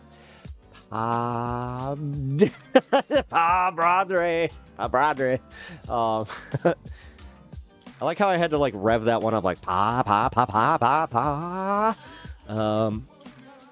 where they were taking part in military drills. The U.S. Army has confirmed U.S. Rescue teams are still searching for a 4th soldier. The soldiers we have lost in this tragedy were not just soldiers; they were part of our family. But the search isn't finished until everyone is home. Okay. The complex search and rescue mission has included U.S. Army and Navy, plus Lithuanian and Polish armed forces in an effort to that has required tremendous resources. What happened to them? The 4 soldiers went missing on the morning of 25th of March while carrying out an exercise in their M88A2 Hercules. I'm assuming that's a helicopter of some kind. A large armored vehicle that is designed to recover damaged tanks and other vehicles from the battlefield. Oh, really? Is that it? Oh, that is. Oh, it's like a tow. Oh, it's like a tow tank. They were conducting a mission to repair and tow an immobilized tactical unit when they went missing. The soldier's vehicle was found submerged in a bog near the border of Belarus early on March 26. Pulling it out of the mud was a difficult mission. U.S. Navy divers were brought in to hook the cables to the sunken vehicle and had to maneuver through the thick layer of mud, clay, and sediment with zero visibility. Those cable... Dude, that's... If I'm reading this right, that means that these guys sank in it and couldn't get out. That's horrifying. That's horrifying. That's literally... Oh my god. Sorry, I actually have like a small fear like of dying in a submersible. So, and I'm not talking like the way that like the Titanic one went. Like, no, I'm talking about the one where it like sinks to the bottom and you're just trapped. Those cables were then connected to another 2 M88A2 Hercules, which also started to slide into the bog. Oh my god, this sucks. So like this was one of those situations where it's just like, no, it was just that muddy. Other heavy... This is where you don't fuck with nature. They don't care how cool your toys are.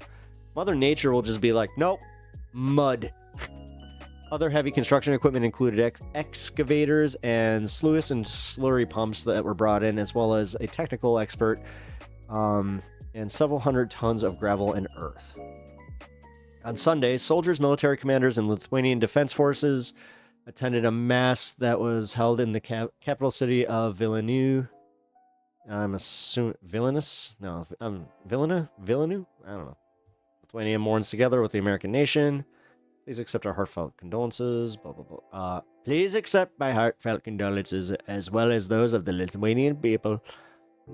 To you, the loved ones of those who lost their lives, and all the United States and all the people of the United States of America.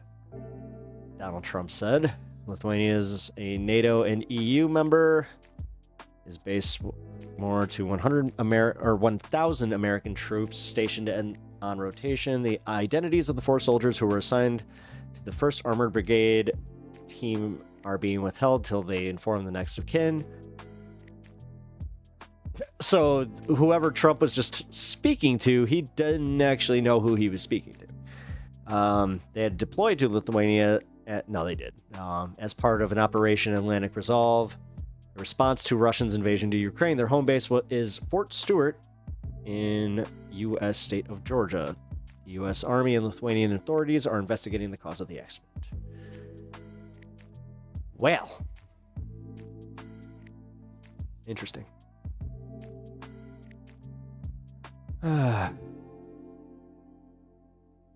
It's funny that people are on the right have tried using this tiny bit of anger to be like, hey, look, You were wrong. Oh, what are you talking about? Like the Benghazi? I calling it like Benghazi. I mean, it's 4 dead soldiers under Trump.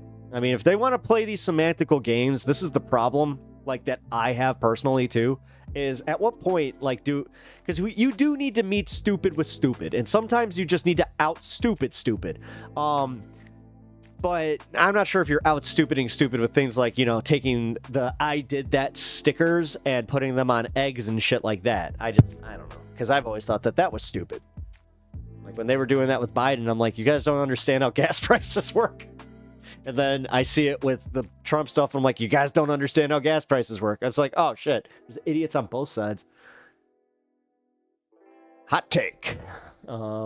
History didn't start 9-7 or 10-7. That was a retaliate. Yeah, okay. You guys are really going for it. Keep it civil. Did you see Epstein's most prominent accuser was just involved in a traffic crash and may die from her injuries? No, I didn't. Interesting. Simply Steve, if you don't mind linking that, I will actually take a look at that. Where are they all at? Let's see. Like, where are the Trumpers coming out with all their outrage? Oh, great. Breaking news. Iran has rejected direct negotiations with U.S. in response to Trump's letter.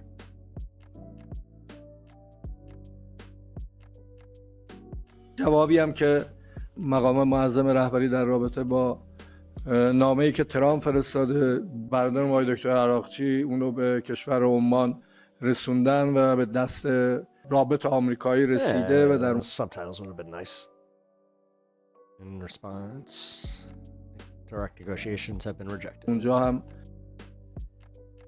The UAE, Iran's president said Sunday that the Islamic Republic rejected direct negotiations with the United States over its rapidly advancing nuclear program, offering Tehran's first response to a letter that United States President Donald Trump sent to the country's supreme leader, President Mossad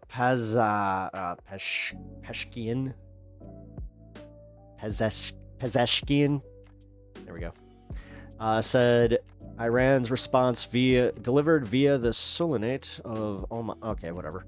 Blah, blah, blah, blah, blah. We don't avoid talks. It's a breach of promises that caused issues for us so far. I mean, to be fair, he did pull out of the Iran nuclear deal in the first place. So I'm not sure if I'm going to take, Trump doing they're not, listen, they're totally fucking, they're not listening.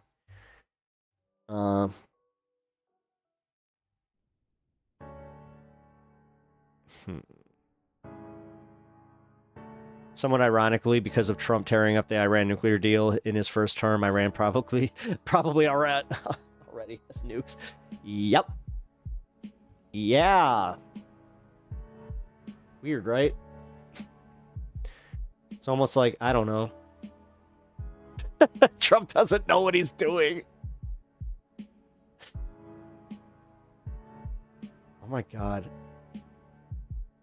Getting advertised a bunch of these Christian movies like The Chosen.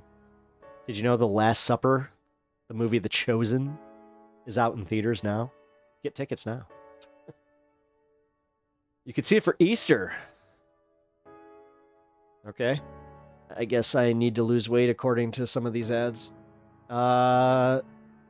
French far-right leader Marine Le Pen barred from seeking office for 5 years. A political earthquake. For seeking public office for 5 years, a hammer blow to the far right. Okay, so I'm assuming that they're going to have an election soon then. I know. Okay, major political implications. Here we go. The court ruling was a political and as well as a judicial templar for France, humbling one of the leading contender. It's too early to say how the case will affect voters. The potential elimination of Le Pen could fire up diehard supporters just as you... Yep. This could actually, like, ignite the base, and they could just be like, look, they're going after far-right leaders. They really... It's like they're trying to hide it from us. They're trying to hide the utopia from us, guys. Ah, thank you. Oh, who gave a shout out to Alirda? Yeah, I don't know who gave a shout out to you, but I appreciate it.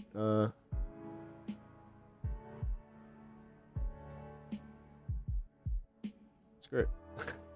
I just followed you, Alira.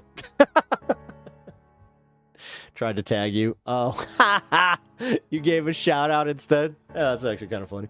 All right. All right. Well, I got to piss, so let me take care of that real quick. We're at 3:10. Come on. Auto adjust now. 1, 2, 3, 4, 5, 6, 7. This is my chance. Shit. It is. All right, guys. I'll be right back. I really gotta go. I'm putting this off a little too long. We're gonna do the ground news segment.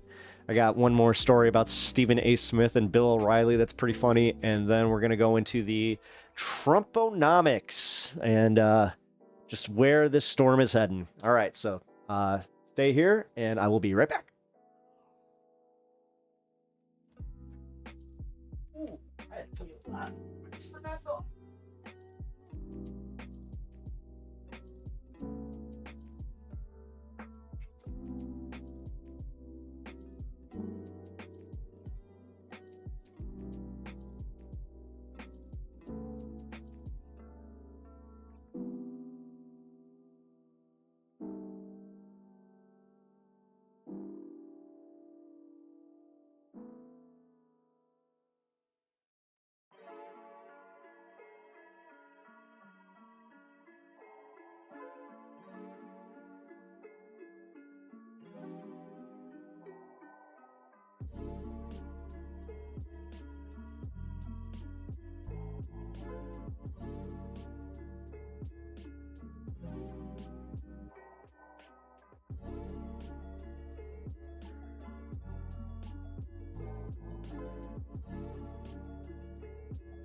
Yeah, all right, back. Uh-oh, do you guys have a new Lord and Master? Oh, no. Crap. Well, it was fun while it lasted. Now it's Anna Talks. Swagmaster, hey, how you doing, buddy? How we doing? I'm at Tim Hortons right now, and I'm feeling good. Breaking news, Tim Hortons is finally... is fine. It is what it once was. No, but was it? Is it what it once was? No, but international students working here are not the reason. It's the downturn. Blame American, Brazilian companies that have control of it, neglecting its brand. Oh, fuck yeah. No, I heard that. Actually, my first time ever having Timmy's, like, I was kind of like, oh yeah, this is good. And then it was like a few years later, I got invited back to a hockey tournament, and it was, yeah, totally different. Last time I was in Toronto, it was pre-2010. Well, I know that the one I had was pre-2010 because I still smoked. So yeah. You get all you all get infinite Timbits. Hey, Timbits are cool. Well, are you doing like the actual donuts, like the little donut holes, or are you just giving Timbits as far as Timbits of you know, information? Hey. I gotta take him to get his allergy shot. I can hear it right now. You're about to make yourself stop. I know. You got your little hay fever going on. We gotta take care of that. Poor boo. Tim Hortons is run by communist radicals. Did I miss the jank segment? No, you did not.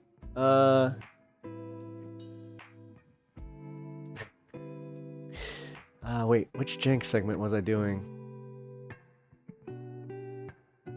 Hold on. Wait, jank segment? I didn't do a jank segment. Actually, you know what? Here, I want to do this real quick.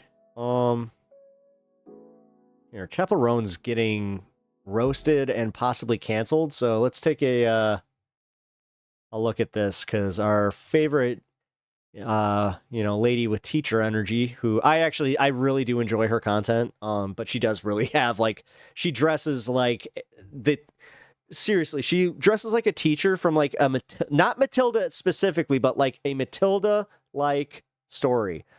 Not Chapel Roan, what happened? Well, apparently she said that not having kids is based, and yeah, that most of her friends that are mothers are miserable, which this is one of those times where I'm just like, yeah, Chapel Roan! Because I 2000% agree with her. I'm sorry, I know, hot take from Pep Talks, but this is, I don't see how this is worthy of a cancellation. Oh, come on, don't you understand? That's just how it goes. I mean, here, let's see. All of my friends who have Actually, you know what it is, Anna? It's what we were saying before. It's the, you don't agree with me, so I want you canceled. Like, honestly, and that's where we have to just fight back and go like, all right, stop being stupid. kids are in hell. So Chapel Roan is getting canceled because of what she said about Again, Big Mom. I love her guillotine earrings. Oh my God. motherhood and not wanting to Okay. have children. So cool. I've got 4 kids, and I have. By the way, I actually found out exactly what that is. She has a skylight that she blocks. Strong opinions about that interview, but they're probably not the ones that you are anticipating. I actually found out about this because my second kid, who's 20, called me while I was on my walk today and was like, "Mom, her second kid is 20. People are she has a 20-year-old trying to cancel Chapel Roan because she looks great. Said that she doesn't want to have kids, and all of her friends who are mothers of young children are miserable. She doesn't know anybody who has little kids who's happy, and people on the internet are really pissed off about it." I mean, the thing is, the people that usually get the most pissed off about this, and this is actually a hot take, and I will own this one, is because they do feel that way. They have wrestled with the idea that they might be happier if they didn't have their children. They've wrestled with the, like, what ifs of, oh, God, if I just didn't have my kid. They are definitely those parents that in their weaker moments, they have said, you are so lucky you don't have kids. I'm going out on a limb here. Again, obviously, I have 4 kids. They're 22, 20, almost 17, and 13. And I had my first child when I was 23 years old, the same age that Chapel Roan's mother was. She looks fantastic. When she had her, and Chapel is the eldest of 4. So I want to show you a little bit of this interview and then talk about it because I have big feelings. All of my The thing is, I said big teacher energy, and I'm sitting here thinking that she's my age. That's freaking crazy. friends who have kids are in hell. I don't know anyone. I actually don't know anyone who's like happy and has children at this age. I have like At this age. Yeah, she, I mean, hey, I agree. like a 1-year-old, like 3-year-old, I think those are dinks. I'm a sink. 4 and Yeah, under. I am actually part of a dink income. 5 and under. Or a dink income, a dink household. I literally have not met anyone who's happy, anyone who has like light in their eyes, anyone who has The children, they took the light out of their eyes. who slept. They're all walking around with gray, dead eyes. I have to take my child to soccer, and then we have to go to Target because apparently there's some kind of new toy I have to go get. I don't know. And, So folks, and then my 13-year-old just called me a whore and told me that all women suck. pretty mad that Chappell said that in that interview, but like no lies detected. I I wonder honestly what communal child rearing would look like. It's not always the most conducive, and it's also not the most healthy. I have a friend that came from like a very communal upbringing. He's like 1,000. Like he's not a Christian by any means, but he is very into marriage, very into the structure of things because it's something he I lacked. don't understand why people are pissed off at her for this because But then it again, is- he does have like other like based ass ideas, like where he never lost the like he's still a communist in the way. But I know that for a fact that he's just like, nope, not into swinging, not into communal living, not into any of that stuff. Nope, nope, nope. It's like, terrible okay. to be a mother in America. It is a lonely, unsupported, stressful job to be a mother of small children in America. I don't know why anybody would sign up to do it, especially in Trump's 2025 America. Damn, anti-keen communists. We don't have a village here in America. I'm not anti-kink. I really don't give a shit. Toxic individualism underpins everything in our society. And not only that, but like we don't have paid maternal leave. 40% of America's pregnant women are on Medicaid and they're about to lose their coverage. Him, not you. Bridge Oh, I between was like, talk about 30 and 40% of children, Don't give a depending shit. on where you live in the country, are on Medicaid and they're about to lose their health care coverage. Mothers are watching all of the programs that are supposed to help support their children, their school. I'm scared to have a kid because I'm afraid that they will be as troublesome as. Oh, Schools, well, I mean that's fair. lunches, SNAP benefits, support for kids with disabilities, all of those being stripped away. But not only that, like even before all of this current horror that we're living in, it really sucked to be a mom in America. I was never so lonely and isolated as when I was the mother of 2 children under the age of 2.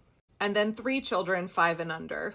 I mean, and like, honestly, it just got worse. When I had 4, I was shamed by other women for having so many children, for choosing to stay home and be their primary caregiver. I was lonely. I was exhausted. Being the primary caregiver for multiple small people who need you 24/7 is absolutely exhausting. And Oh, this is so refreshing. Thank you. then trying Thank to you. work You're part-time making me or feel full-time like I have never made such a great decision for on myself. top of that. I mean, I just don't understand why Chappell is getting flack for this. And we're watching a declining birth rate in the United States, which is freaking Yeah, see, that's the thing. Like, what I don't like is when people hear that you don't want children, they automatically think that you are some, like, kid-hating, bachelor life living. Like, they really do think that it's just like, oh, you're just so selfish that you just could never process even having a child. God, there's nothing more condescending than when somebody says to you, you will never know love until you have your first child. You just don't understand. fascists out. By the way, I get it. You get a special chemical reaction in your brain, but yuck. birth rates absolutely decline in fascist regimes because it's not safe for women to have children. I also hate people that become parents and they act like it's like they're the first ones to ever do it. And it's not a good environment to raise children in, and people are not financially secure enough to raise children. But even before all of this, it was Her honesty about parenting was what drew me to her videos. Oh, nice. terrible to be a mother of young children in the US. It's exhausting. You're sleep deprived. You're stressed. You do not have the support network that you need. There is no. If I had a friend that got shamed for having that many kids and taking care of them, I would fight for them. Yeah, I mean, at that point, it's like, I'm about to get in a fight. Just be prepared. Here.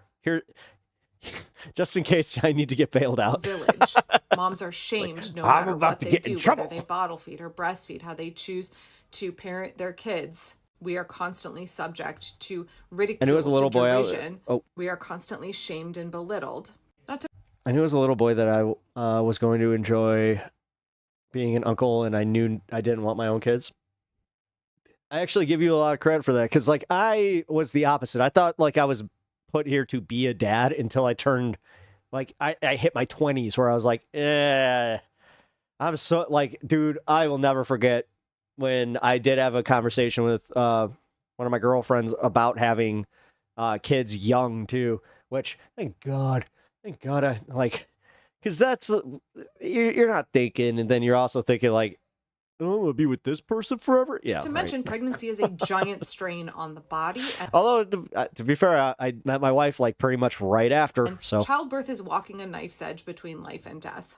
Especially, honestly, if you're a Black woman in America, our maternal mortality rate for Black women is terrible. My 2 adult daughters do not want to have children. And obviously, I fully support them in that. And they may, I don't know if they'll change their minds or not. What you want at 22 and 20, who knows if you'll want that when you're older. But like, I see that's very common amongst their friend group.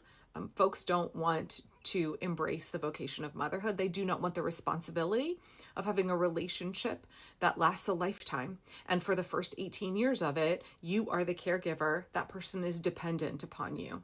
I know a lot of parents that are no contact with their kids, and it's not because of the parents' choice. So I'll also say that just because you have them doesn't mean they're going to be in your lives forever, guys. And it's not even like the depressing side of that. Sometimes, sometimes, you stuff happens. I would like to think that because my children I also, there's nothing that I hate more than the who's going to take care of you when you're older argument. I can't stand that, because do you know how many times I've seen, specifically when I worked in a certain job, I used to help set up curate estate sales, and I can tell you right now, understand nothing will make you more depressed about the state of American families than that.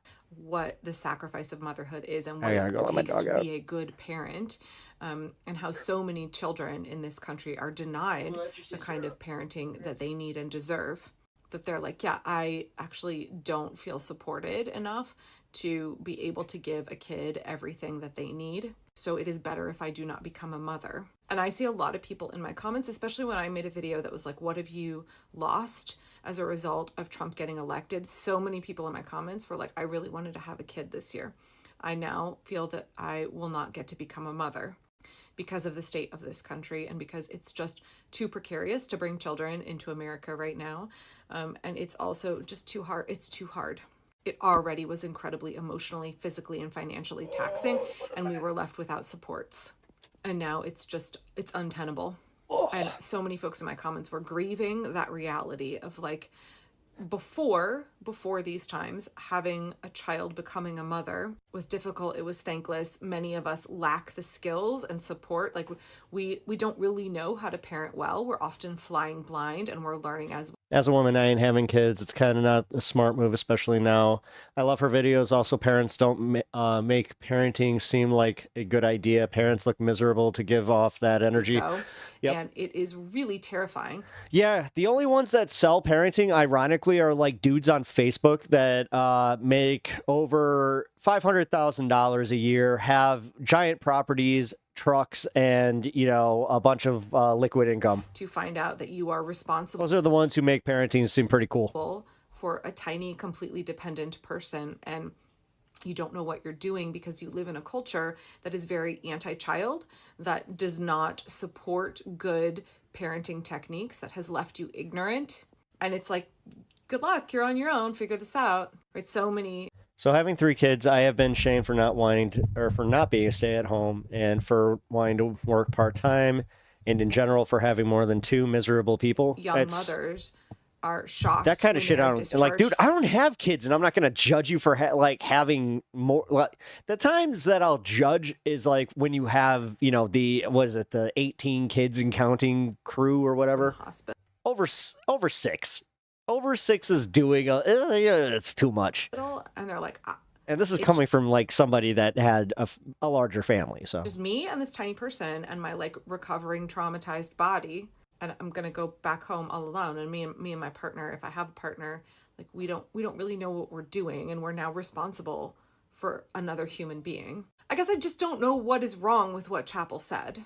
Mothering, if you do it well, is absolutely sacrificial. It's incredibly difficult. It requires an extensive set of skills. It's exhausting. It's a 24-hour-a-day job. It's something that really evolutionarily and culturally requires support. And mothers are denied all of the resources that we really need to make that job sustainable. So of course, America's mothers in 2025 are miserable. Like she just was spitting facts. Like I don't understand the problem. I mean, I love my children. Because they don't, these Fox News, blonde bimbos don't want the whole veneer broken that this whole 1950s, nostalgia, like trad wife thing that they want to look forward to isn't as great as it's been sold to them as. They have Disney princess brain, and the second become fucking mothers, all of a sudden they're shit shocked. What is this postpartum depression thing? What is this?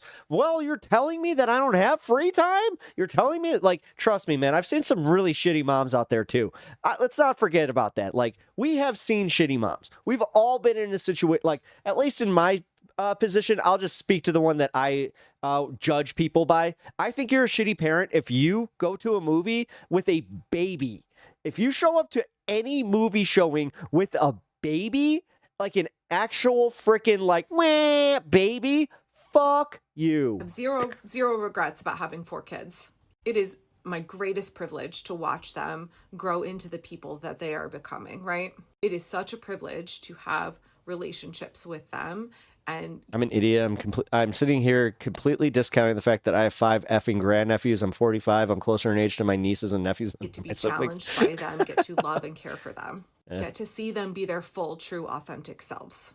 But when I was the mother of young children, I was intensely lonely.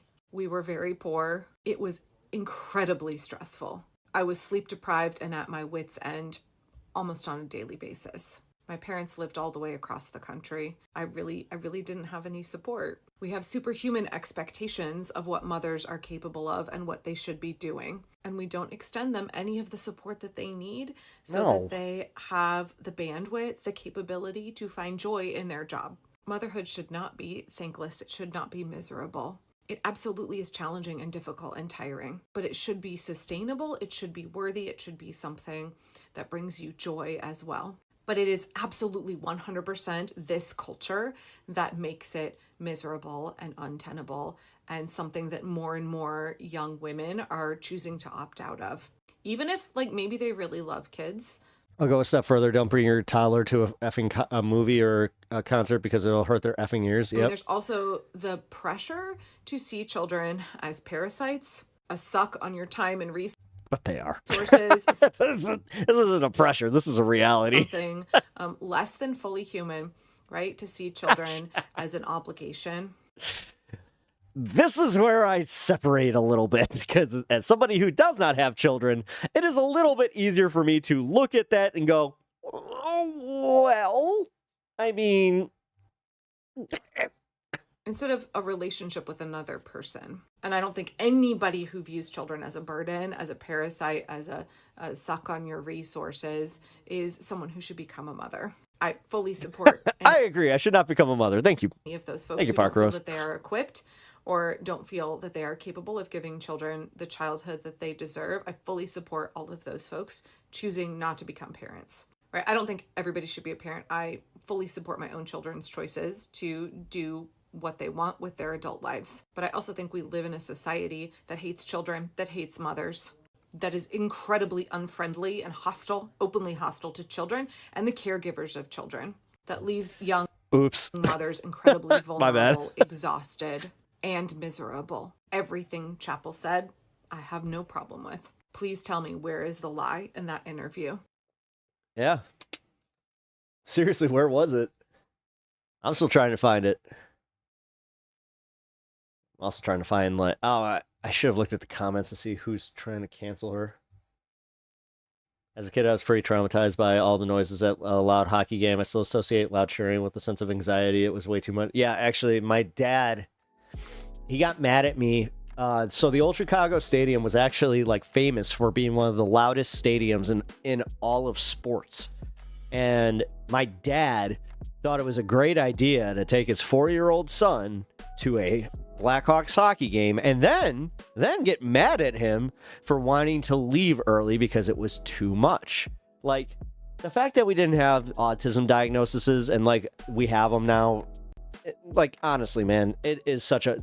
These kids don't even know how good they have it. And I hate to be that guy, but it's true. Because there was nothing there. And honestly, like, my entire life, I got kind of like, I felt like a pussy because, I made my dad leave a hockey game early. And he would always remind me of it. Like, to this day, honestly, if we were to bring this up, I'm pretty sure he would tell the story. He would just be like, yeah, though you're going to have a good time. Meanwhile, this was at a time in the 90s when you could still smoke cigars, not just cigarettes, cigars up in the upper deck. That was insane. And I had a guy who fucking sat next to my dad as a season ticket holder who smoked cigars the entire time. I hated him. God, when I heard he died, that was the first time I remember as like being a human being where I was like, you know what? I do not feel bad for that. Because I remember somebody else was sitting in his seats and he was just like, passed away. And both me and my dad were just like, who would have thought? Smoking cigars throughout an entire hockey game. This is the epitome of health. A society can't ask for kids when they do nothing to help those people who have kids. Lack of healthcare, lack of medical research for women, childcare. Yeah, I get told I'll change my mind and have them anyway, that I am less of a woman. I hate people. Yeah, people suck. Yeah, I've literally told people, like, I have told them flat out, if I ever have a child, it was 2000% a mistake. So, don't know how to go on with that one, but whatever. What's going on with Twitch?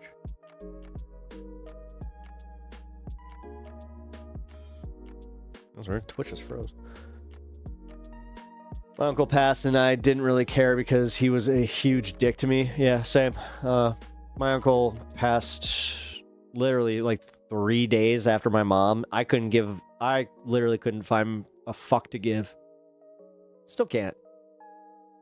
He was a piece of shit. My sister used to come to me and just be like, he used to give Major Predator vibes, and yeah. He did. That's one of those ones where it's just, and yeah, when he passed, legit, dude. I remember when my dad called me, I'm like, am I supposed to care about this? He's like, no, I thought you should know, though. It's just like, yeah.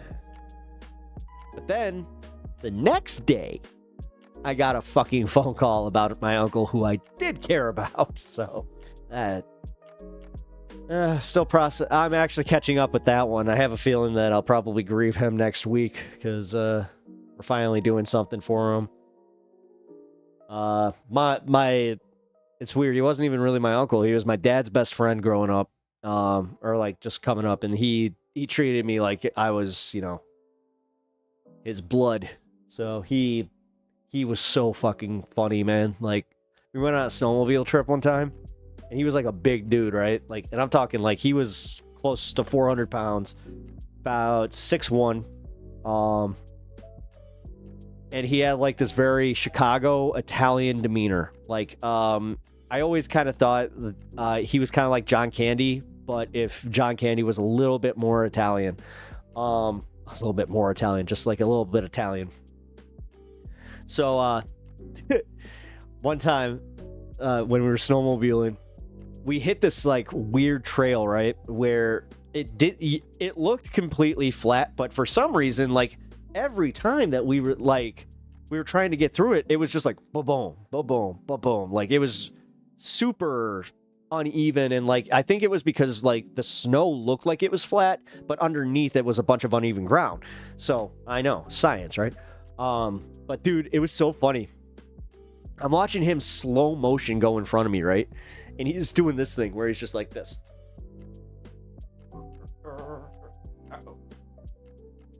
Uh-oh. Uh-oh. Uh-oh. I just see him in slow motion go like this. Then just like, it's like I was watching him in slow motion, and then all of a sudden it just like bullet time slams into the snow. The snow was so deep that it just like it kept him in it, and he's just like, I can't move. It was all the fucking, and then this is why I love my I'll just fuck it. Not gonna find out who he is. My Uncle Bobby. I love my Uncle Bobby because, dude, not only that, and like the thing is, he had a really good sense of humor about this shit. So we would, like, when we went to dinner, we were laughing at him and about that for probably like the rest of the trip. But then we get back, right? And he was one of those dudes who he would buy a car, but then he would sell it immediately, and then just like, because he would get bored with it. It's not like, it was partially his business, but it was like, he would drive a car like twice and just be like, I'm bored. I was like, what the fuck? So one day he shows up to my dad's house, right? And he's so proud of himself. I mean, he's got this gold frickin', I think it was either like a 1968 or 69 it was a gold Corvette. And he pulled up with this shit-eating grin, dude. It was so funny though. Or he's just kind of thing. And then my brother, who is also he was a big boy, he looks at him and he's like, Bobby, how you gonna get out of that? And then all of a sudden you just saw it hit Bobby's face like,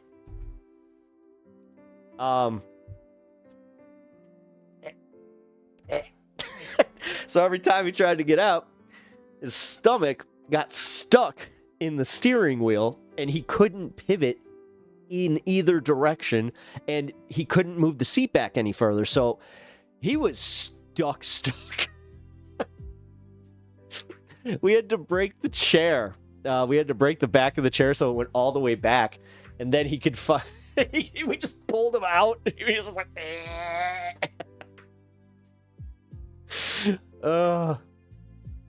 that was hilarious. And it was also one of the first times I got to drive a Corvette, because he was just like, I need a lift home. So I had to follow him in his Corvette. That's fun. As I said, my Uncle Bobby was a trip. Fucking love science. Implanting yo, we got a stroke patient speaking after getting a brain brain implant computer thing. I don't know. I hear brain implant computer thing and I think immediately of what Elon's trying to do, and I'm just like, no. The fact that his daughter came out and said that his favorite the person that he wants to be isn't even Iron Man, it's the boss from Ready Player One, I was like, oh, that makes a lot of sense. Which makes me hate that book a little bit more now. I already hated it because of the movie sucking, but now I actually have a reason where I'm just like, oh, right, okay. This inspired one of the very worst people ever. Great. Oh, boy. Here we go. Trump stuff. I said we get to Trump stuff. We're going to get to Trump stuff. Right after I get to Stephen A. Smith calling out Bill O'Reilly. Yeah, Bill O'Reilly's still alive, guys. Did you know that? I didn't know that. No, I did. Fuck it, we'll do it live. Stephen A. Smith and Bill O'Reilly went at it Sunday over President Donald Trump's openly musing about running for a third term. In a recent interview with NBC's Kristen Welker, Trump explained that he was completely serious about running again, though it's currently prohibited due to the 22nd Amendment limiting U.S. presidents to 2 terms. Trump claimed that there are methods in which you can do it. Perhaps unsurprisingly, responses to those comments ran along party lines, with Democrats sounding the alarm on Trump floating the idea of violating the Constitution and Republicans praising him for his honest and candid response to a question. At least he's honest about subverting democracy. God. Vote in your local elections tomorrow. I am voting in my local election tomorrow. I forgot to vote today. Damn it. I meant to do that. Crap. On Sunday, O'Reilly, Smith, and Chris Cuomo took the stage for a live discussion in Westbury titled Three Americans. The event saw the trio tackling a number of issues, blah, blah, blah. You got...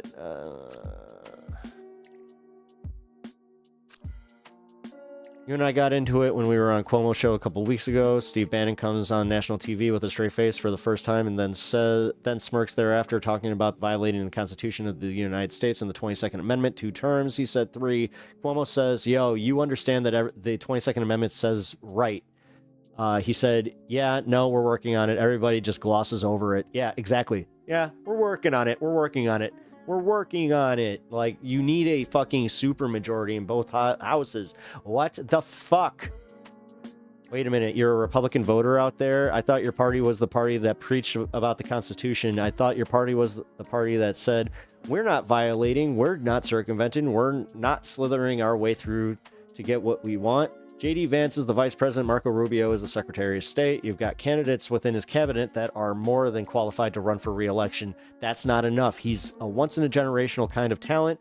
We got to hold on to it. So it's just literally like, dude, it's like they found their Obama and they're like, we can't, you know what? No, fuck that. And yeah, I hate to say it, guys. Let the libs have their third term of Obama if this is how he wants to play it, because it really is his fucking nightmare. O'Reilly then confidently stated that Trump will not run for a third term and claimed that the president only said those things to get a rise out of his critics. All he wants to do is get a rise out of people like you. That's what he wants to do, and he succeeds. Oh, so everybody's just... the strategy is to just ignore him. Just ignore him. And then when he does it, then just be like, what? And then when he does do it, you also go, yeah, you know, he says things... You fucking people, like, the people that support this shit are just so shameless about the fact that it's like, no, whatever we can do to get our way, to get these brown people out of here, to get the homeless rounded up, to make things more comfortable for us to look at, because it's all eyesores to us. Honestly, we don't like those poor people, and we just want to make the world less of an eyesore for these rich like, honestly, dude, if they could, they would wipe out all of middle America. I hope you know that. For everybody that talks about, like, how great the middle American, they would wipe you out in a heartbeat. If they could just guarantee that they could have 3 super cities in the United States of America. Are you fucking kidding me? Middle America. These motherfuckers, like, they look at farms as, like, a cute little something to do, you know, to go right, like, get some Insta pictures and shit like that. Like, God, they don't value you. They don't give a fuck about you. Blue wave. I mean, I hope so. We'll see. I mean, Kaz, I'm District 9. I don't know which district you're in, because I know that you're in a little bit of a different spot there, but yeah. I don't know, man. I'm not actually, like, really happy with what's going on with District 9 right now. I just realized I'm in District 9. Weird. Because what's her face? Here. I remember that she's a TikToker. Like, yeah, if you guys hear about this, they talked about her on Majority Report for a little bit today, but if you guys hear about this girl, I have to be completely honest with you, she pisses me off. Mitesh $5. They are all Oscar the Grouch living miserably in their trash cans. Yep. Yeah, but they make me feel like I'm Oscar the Grouch living in my trash can, you know? That's where I'm like, trying to be a little bit better about this.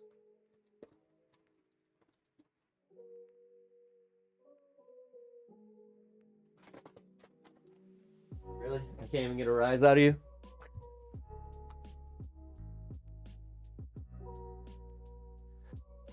It's like, Daddy, I was sleeping. I don't want to get up. Obama as president again with Michelle as VP. We all just need to... I mean, the thing is, at that point, I would just get behind the troll aspect of that and just whatever. Because, yes, we could probably... Whatever Democrat fucking tries to win this one, if we're in a position where we need to choose between a third term between Donald Trump and Obama, I'm sorry, I'm going to pick Obama.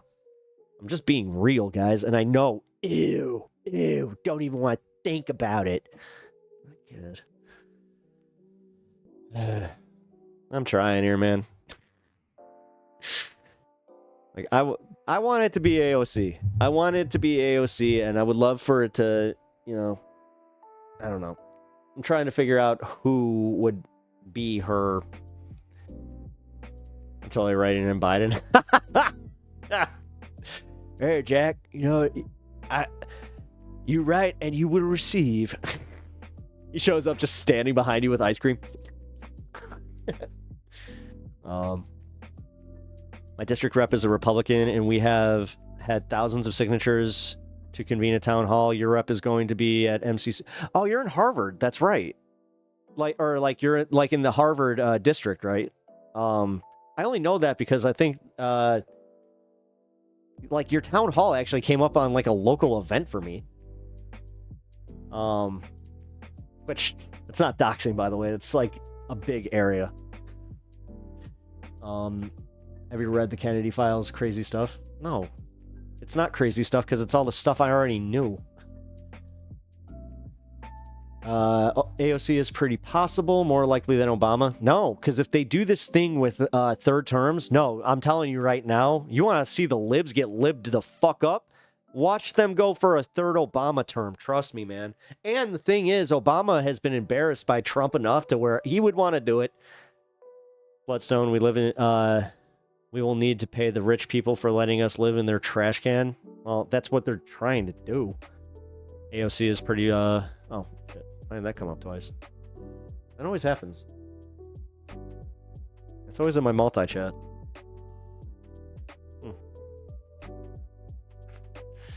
Whatever.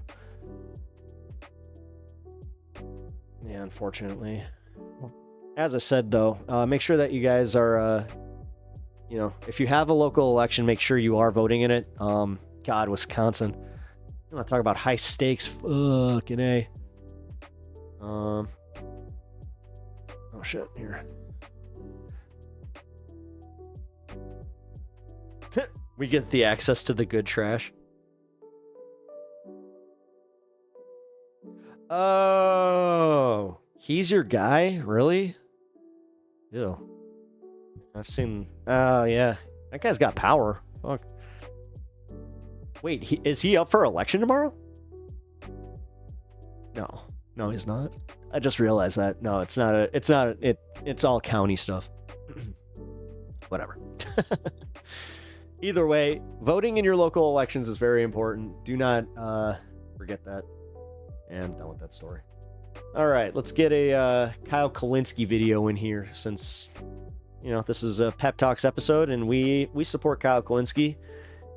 And honestly, he does really, really good coverage, so let's take a look. All right, y'all, welcome to the show. Whoa, holy shit, today. We got a lot to get to today. Now, by the way, the AC in here is broken, so I am on fire.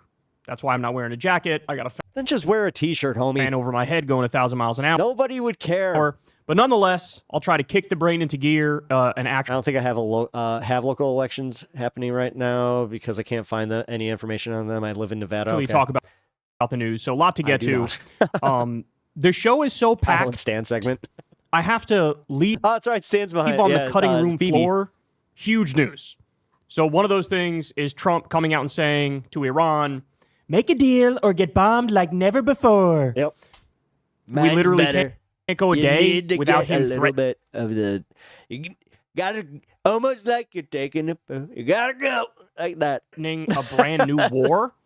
If you've ever thrown up, it's a little bit like that. Throw up your words. You know, keep them going. Gotta start low, then go high. And by the way, why would they agree Macho Man. to a deal when we violated the last deal, ripped it up? So we're not good for our word when they were following it. Why would they get back into a deal with people who've proven over? If Trump tries to run for a third term, he will lose badly against any Democrat. I don't think they will do it. I think they will. They are right, and he's trying to get a rise and distract people. Well, yeah. Well, he pulled the Trump card. This is why I love my name. He pulled the Trump card because of the Hexa thing, and he's just like, I'll distract him. Wait, just watch this. It'll be this easy. Third term, and then all of a sudden they're like, whoa, third term. He said third term. See how easy it was? Over and over.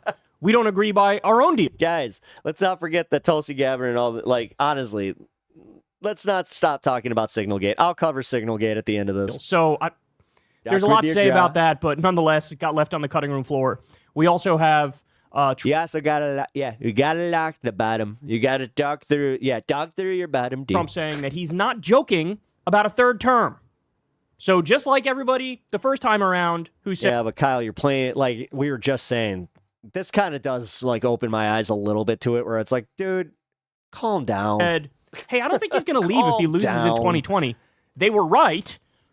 It's starting to look like that again for 2028. So real terrifying stuff. And then, of course, last night we had the Elon event where he's doing an illegal vote buying scheme in Wisconsin, handing out millions of dollars.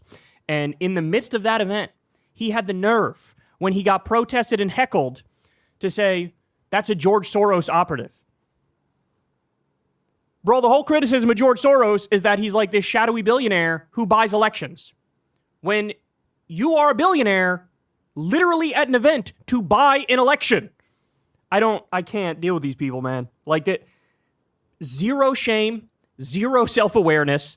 But anyway, the show was so big today that those things got left on the cutting room floor. So we got a lot of other stuff. So we're going to talk in just a second about Trump's economic support collapsing. The U.S. economy is officially barbecue chicken. We have ICE now kidnapping children. Hundreds of... I think Signalgate is also a distraction. Violating the Constitution is more serious than anything, in my opinion. The violations of the Constitution are being addressed. No, Duke, I hate to say it. It's because it's a blatant embarrassment and just pie in the face of the Republican Party. And they're already in a position where the economy is tanking, that they know that they can't afford too many black eyes, especially this early in the game. But Trump went and he did it. He's pulling the risky shit. Super Saiyan Kyle has been killing it. Are effectively being deported for thought crimes. We got the so-called independent media idiots now in the White House press room coddling Trump's nuts. Humiliating. It's absolutely humiliating for all. Also, not sure if I said it, but thank you for the $5 donation again, Mitesh. Alternative media. Russell Brand struggles to defend Elon Musk. We have Trump apparently dead serious about invading Greenland because they keep bringing it up. He sent J.D. Vance there. We'll talk about that. We have another MAGA town hall, which goes completely and utterly off the rails, and people wind up getting arrested while they're there. So we'll get into that. And then we have a dire warning from a fascism expert. And we also have Elon Musk nearly crying yet again. And this time, it's over Tim Walz. So a lot of stuff to get into. You guys know the drill. Please subscribe to the channel. That's below. That helps out massively and costs you nothing at all. And, of course, much love to all of you who support this show on Patreon. Literally could not do it without you. This is real independent media. Never pulled Stefanik from her UN ambassador position. Couldn't risk her... Oh, shit. Had a conversation with an advertiser. Never done an ad read. Never talked to a Thanks for streaming. corporation or company or billionaire or government or anything like that. Ground up media, man. Grassroots. You guys made that happen. So I love you all for it. All right, let's go ahead and dive into it. So let's start with this. Based. Trump, except for the ground news sponsorship, I can say all the same things. Is saying things that for any other president, it would be like a career-ending scandal immediately. Yep. But he just says so much insane shit that he effectively gets away with it because it's impossible to focus on all of it. So look at this from Yashar Ali. In an interview with NBC News, President Trump said repeatedly that he, quote, couldn't care less if auto manufacturers raise prices due to his tariffs. He also said that he hopes they raise prices. The president says he believes that will just lead consumers to buy American-made cars. All right, now a few points. Number one, there are literally zero cars that are 100% made in America. Literally zero. None. No cars are 100% made in America. That's not a thing. Either you're getting the parts from somewhere else or you're just assembling it here. There's no from the beginning of the supply chain to the end, there are 0 cars. That's bad, but it's cool when I do it, right, guys? Right? They're made here. So that means the tariffs affect. Well, the thing is, he still has the embedded ads. This is the funny part. I'm sacrificing like the ad rolls for just giving you guys, like, for bringing in more content, like, or for bringing in more people. Every car. So, maybe some more than others, but it affects every car. Okay, that's a super important point. The second point is, but to be real, like, yeah. Hold on, you spent the whole election season telling us tariffs won't raise my prices. Brown News sponsorship is making or breaking this program. And now you're saying, well, of course they're going to raise prices, but I'm fine with that because it'll incentivize people to buy American. Even though it won't, because as I said, there are no cars that are 100% made here. All right, so here's... I mean, the writing on the wall for this one is because the only car company that will not see some hits from these tariffs is Tesla.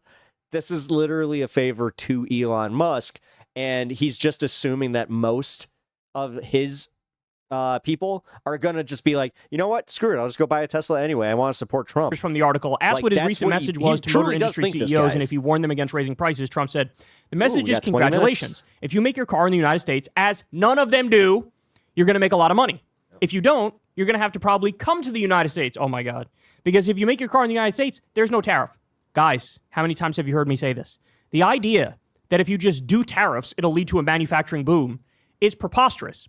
Because you also need to do targeted tariffs are fine, but these aren't targeted. And then you need massive industrial policy. You need to subsidize the industry in order to bring back U.S. manufacturing. You know who was doing that? Joe Biden. That's what the CHIPS Act was. He killed the CHIPS Act. That's 115,000 manufacturing jobs that are gone now because Donald Trump decided to freeze those funds illegally, by the way. So he lives in this fantasy world where you just do taxes and it's like, with this one weird trick, fix everything. No, that's not going to happen. Not even close. In fact, what taxes are going to be is effectively a regressive tax on the working class. Right. That's what tariffs are. And the fact is, it is a tax. Like, he keeps saying this. Like, this is the fucking dumbest part. Is now you got his base saying tariff's good, and it's like tariff is a tax. No, it's not. So slap an extra minimum 25% tax on everything that's bought by the working class, which they can't afford right now because they're being squeezed. Their wages, productivity is up. Their wages are not going up. And you want to hit them with effectively a 25% tax on every good that they buy? Are you insane? The one thing holding this economy together with bubblegum and duct tape is the low cost of consumer. One thing I have to just bring up is why? Why all this extra packaging? Why? All this for that? Consumer goods, and he's trying to ruin that. When president, if he told CEOs not to raise prices, as reported in the Wall Street Journal, Trump added, no, I never said that. I couldn't care less if they raise prices because people are going to start buying American-made cars. I couldn't care less. I hope they raise their prices because if they do, people are going to buy American-made cars. We have plenty. No, we don't. Don't take my word for it. Look it up. Go to Google, go to Grok or ChatGPT or whatever and ask them, are there any cars that are 100% made in the U.S.? The answer is going to be no, there's none. So he doesn't know what the fuck he's talking about. As he was concerned about car prices going up, Trump said, no, I couldn't care less because if the prices on foreign cars go up, they're going to buy American cars. Again, no American cars are fully made here. The tariffs will impact everything. And if you think these companies are just going to start making everything here from beginning to end, you are wrong. That requires subsidizing them. That requires industrial policy, which he's against because they would call that socialism. I'm going to lose my fucking mind. Yep. He's destroying the economy on some willy-nilly type shit. Now let's get to this. Ready? Yeah, that's my favorite part is this actually isn't really going to benefit a lot of the billionaires either. Trump keeps talking. Like, he is going to end up fucking over, like, some people that are just going to be like, damn it, Trump. You were so... Elon eventually is probably going to be the one left holding the biggest bag here, where he thinks he's going to get all these wins. But, dude, I have a feeling, like, and this is just coming from me. This is just my theory on what will happen is... I think Elon's end up in jail or deported, ironically enough. Liberation Day. It's Liberation Day, folks, which I think is April 2nd. Jesus Christ, that's in 2 days. Oh, my God. So Jeff Stein, the wonderful chief economics reporter for the Washington Post, says this. Donald Trump is described by several sources as pushing to... Can't instantly move an assembly plan. I know Ford gave $1 million to the inauguration and met with Trump, but I don't think it's for... I don't think it worked for Elon or for Musk and Tesla. Too big with tariffs. That is why he's interested in a single, simple, universal rate as high as 20%. he is described as wary of advisors trying to talk him down and weaken his trade agenda, which he believes limited the tariff impact on his first term. He thinks tariffs are a win-win for federal revenue and bringing back manufacturing, and is thinking of transforming the U.S. economy in terms of decades or centuries, some sources said, rather than the next few months. So a few things. If he thinks tariffs are a win for federal revenue, that's a way of saying we're going to shake down the working class in this country and effectively raise their taxes, and that's how we're going to get our federal revenue, which is the polar opposite of what the leftist idea is, which is shake down the wealthy, shake down the top 1%, raise the capital. Kyle, but don't you know that even though I have EBT and I'm working 2 jobs, that honestly, man, you gotta let me keep mine when I get my billions, bro. Come on. Gains tax, for example. Raise the we all knew estate this. tax, God. for example. We're on the same page. What's more American than like asking me to like pay my future fair share in my mind palace where I'm a billionaire? Do a wealth tax, for example. This is the left-wing idea.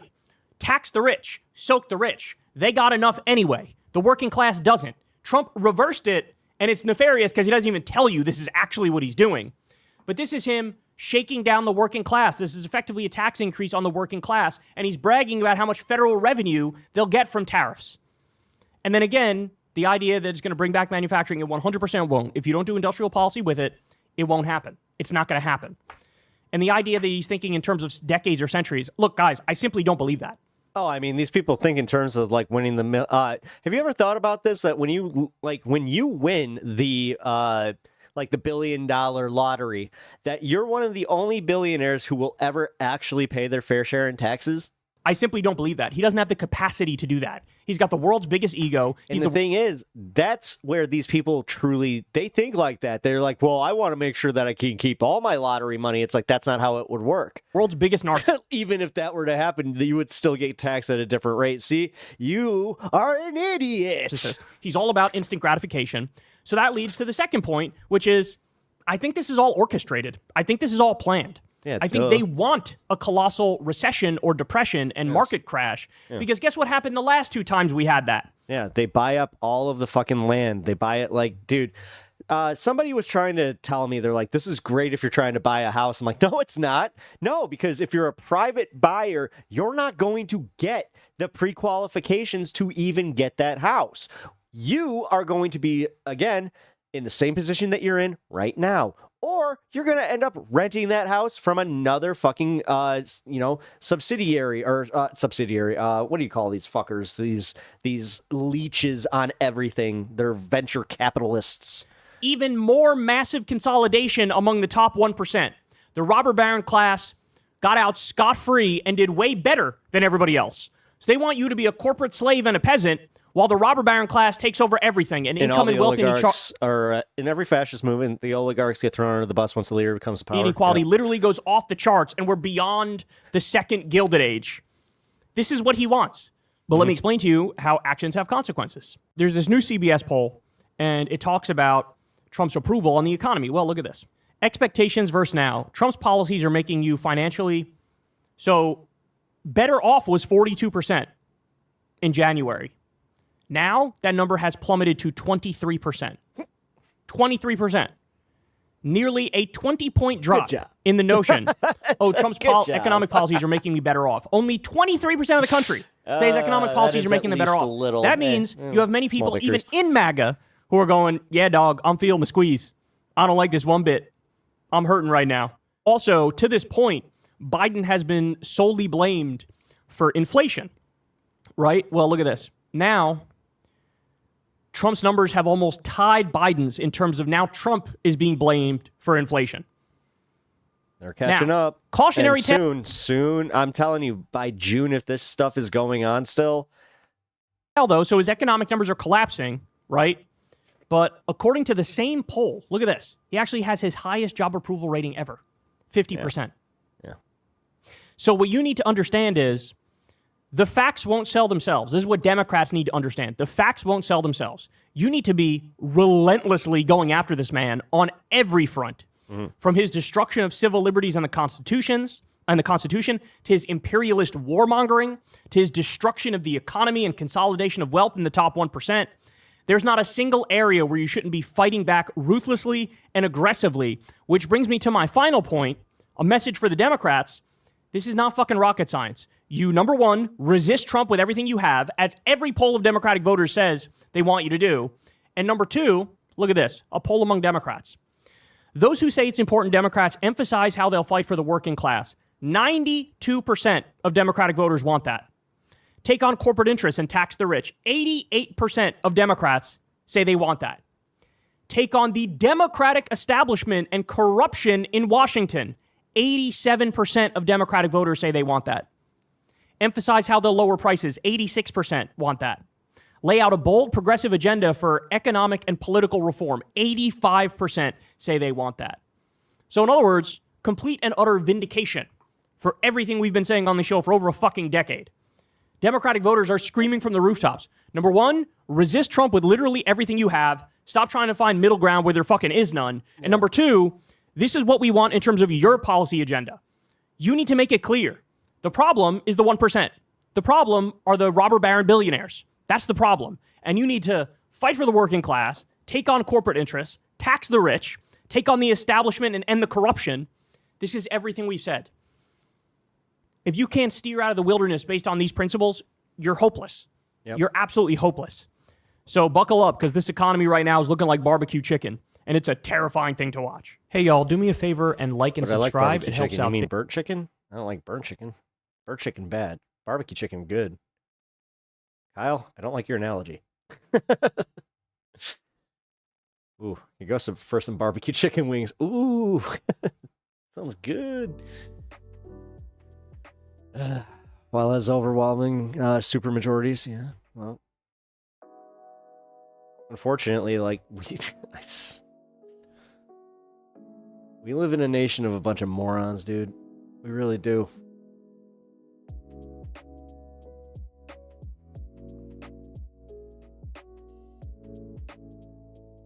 I have had more people.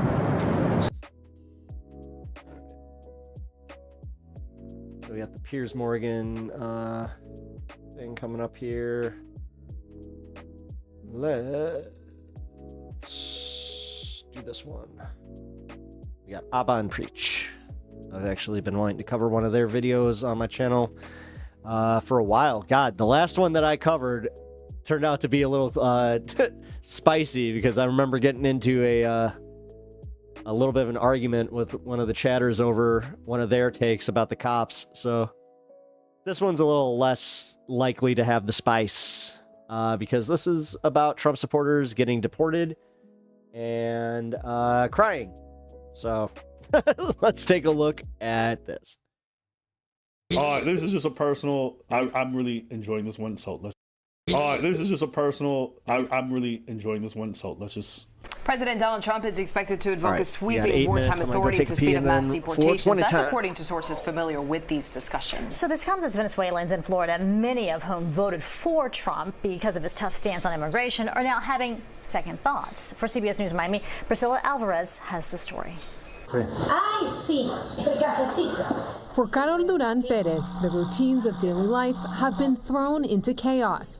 She's a Venezuelan immigrant, now terrified of being deported. Are you afraid of your son walking to school? Yes, truly, yes. What are you afraid of? That they'll pick him up and he won't have time to call me. Also that it might happen when I'm not with him or he's not with me. That is the worst fear I have. Like so many other Venezuelans, she cheered when Donald Trump was elected because of his tough approach to policies, such as his promise to crack down on a violent Venezuelan criminal organization. We will expel every single illegal alien, gang member, and migrant criminal operating on American soil and remove the savage gang Tren de Aragua from the United States. I think the problem is that to him, every Latino is from that gang. Hey, listen. That's the problem. I'm not even going to be saying that. All I'm going to say is this. I hope you get deported. You voted for that policy. Now you Pikachu surprised. Bitch, he told you what he was going to do. Why would you be worried about you getting deported if you're not illegal? But she's not illegal. He made her illegal. Because before he got there, he was not illegal. It sounds like she's not a citizen. You supported Donald Trump, even though you couldn't vote for him. Carol is one of hundreds of thousands of Venezuelan immigrants who were granted temporary protected status, or TPS, under the Biden administration. Temporary protected status does not mean you're a resident. It does not mean anything. It's temporary. It means they don't have to keep you there. There's no obligation for them to. So you voted for somebody who's anti-immigration. He was forced. He didn't vote, but yeah, go ahead. Anti-immigration, had a very strong policy about being America first. You're not part of that. That's what you voted for. I mean, that's what you voted for. You're not wrong. Well, no, because you can't vote. Wait a minute. Oh, wait, he's Canadian. I keep forgetting. These guys are Canadian. Temporary. And you think what? You think they was gonna look at you like, oh yeah, you one of us? Well, hey, look, she got that Drake treatment. Listen. She got that Drake treatment. I saw that. No, that's what the thing is. I feel zero sympathy. I can understand there's fear involved. I can understand what, but ma'am, this is like you doing and be like, I understand what you're saying, but she's not an illegal. You understand what I'm saying? So that's her thoughts. She was in basically, which she wasn't. But he said we're gonna deport all illegal immigrants. She's saying in her head, I got here on my people still support him because even though they know it'll hurt them, because they want it to hurt others more. It's just that now I hear people here in my Hispanic community support him. I'm not illegal. Insane. I got here. There's some people that don't have any papers and they overstay their welcome. So she didn't think that it was her. That was not the. I actually I know somebody in my life that they are technically like Trump supporters, and he's got a green card, all that stuff. And even he still kind of supports the Trump agenda, and like he slams the door behind him, but at the same time, they are well aware that he might get deported. So you want to talk about mental gymnastics there? I don't know, man. Like, you answer that one for me, please. Like you. That was not the only claim. He said asylum seekers. He said the people who were part of the born there shit. He was not just saying illegals. She did not. Either she didn't pay attention to what was on the Capitol Street, or she didn't know what she was cheering for. Maybe. That's her problem. I ain't mad at that. I feel zero sympathy. I understand. For people who voted for somebody with this agenda and cry. It made me think of the other person who's like, man, I fucking love Trump. They deport his wife. What? But this is a picture of her that he keeps in his wallet.